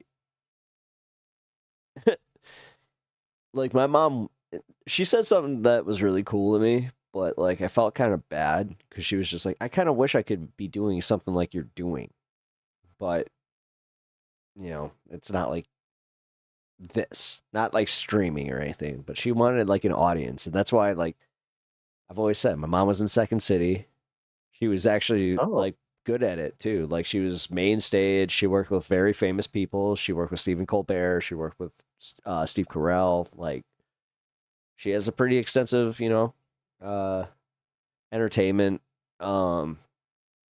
portfolio. She has her profession as a ballerina, like on her death certificate. So my mom worked like, with the Joffrey Ballet. Yeah, no, she was very, very accomplished in the art world and specifically acting and dance. And she wanted to paint more kind of thing. But my broader point is just that like she was very, very open about this kind of stuff. And she always told me never to really hide that about her specifically, because like that helped me do my comedy. She essentially gave me permission to do comedy about her. So. Oh. Yeah. She's a cool lady, man. I think y'all, realistically, y'all, the biggest opportunity that we missed was having her on the show and having you guys, like, for real, get to just see her interact with me. Like, God. Yeah. Because we were a blast, man. That's dope. So, but as I said, got the sister coming on soon. That's cool. She sounds like she lived a full life. She really did. I appreciate that, dude. Thank you. Yeah, sorry to dump that on you, man. Didn't mean to do that in voice chat. But... No. It's dope, man. Like, what's wrong, Blue? Oh shit. Who? What? In Twitch chat. Queen. Are you J. just surprised Blue? that he's on? What the fuck? Oh, because I was waxing. I don't know. People aren't like comfortable with like feelings and shit, but. Oh, hey man, it's mom. She deserves the stage. Nah. I feel the same way ever since losing mine. I lost my mom about 6 years ago, so like I always tell people that when I can share a good memory, it's like getting an opportunity to let them get the chance to meet her that they didn't get, because I feel like they're missing out not getting to have met her in person. 2000%, bro. Like you get it. Like that's it. He said something that sounded creepy for a minute. That's why. The fuck did I say? Yeah, I was like, wait, what? Like, wait a minute. What'd I say? Oh God. That's like the worst part about this damn stream is sometimes I'm like, oh shit, I said something. Yeah. Shit. It's 9 hours. All right, I should call this. Yeah, I have to be at work in 6 hours. No, I appreciate you popping on. Appreciate you hanging out. I appreciate you having me. No, thank you. Yeah, definitely don't be a stranger. I will talk to you later. All right, man? Yeah, for sure. Thank you so much. Appreciate all you guys in the chat for keeping us both company. Hey, have a nice night, bud. Yep, take care. Bye. You too. Your mom was talking to you like you were her ex?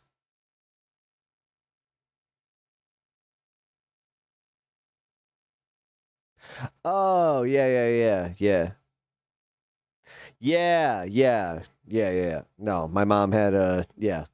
Oh, I get what you're saying. Yeah. No, that's yeah, no, it was definitely it was wild to have a mom like that, but yeah. It also made you learn, so my bad. Don't worry about it.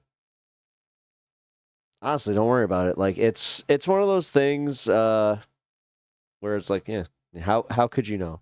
Good night, interesting to listen to. Hell yeah, no, it was a good conversation. Thank you again, Kois. All right, guys. So yeah, I've been on for 9 hours, so we're gonna do the thing where I play my my outro, and then I'm gonna hit y'all tomorrow. Shit, dude, I have not eaten. Fuck. Yeah, we got eggs upstairs. Shit. All right. Well, I'm going to have to go make some breakfast for dinner, but I will catch y'all tomorrow. All right? Y'all take care. Hold on. Wait. Do I have it? Nope. I like how it takes me just that extra second. Here we go. All right, guys. I will see y'all tomorrow. Who the heck is Pep Talks? I'm not gay, but I fantasize about Marco Rubio. Pep talks. Pep talks. Let's eradicate the Kung Flu. Pep talks. Pep talks. Who the heck is Pep Talk? They want our women. They want our children. Pep talk. Sometimes no means yes. Grab them by the pussy. Obama is a racist. Pep talks. I'm literally coming. Pep talks. Pep talks. We found weapons of mass destruction. My fellow Americans, it has been confirmed today from Pep Talks that we are indeed all high on politics.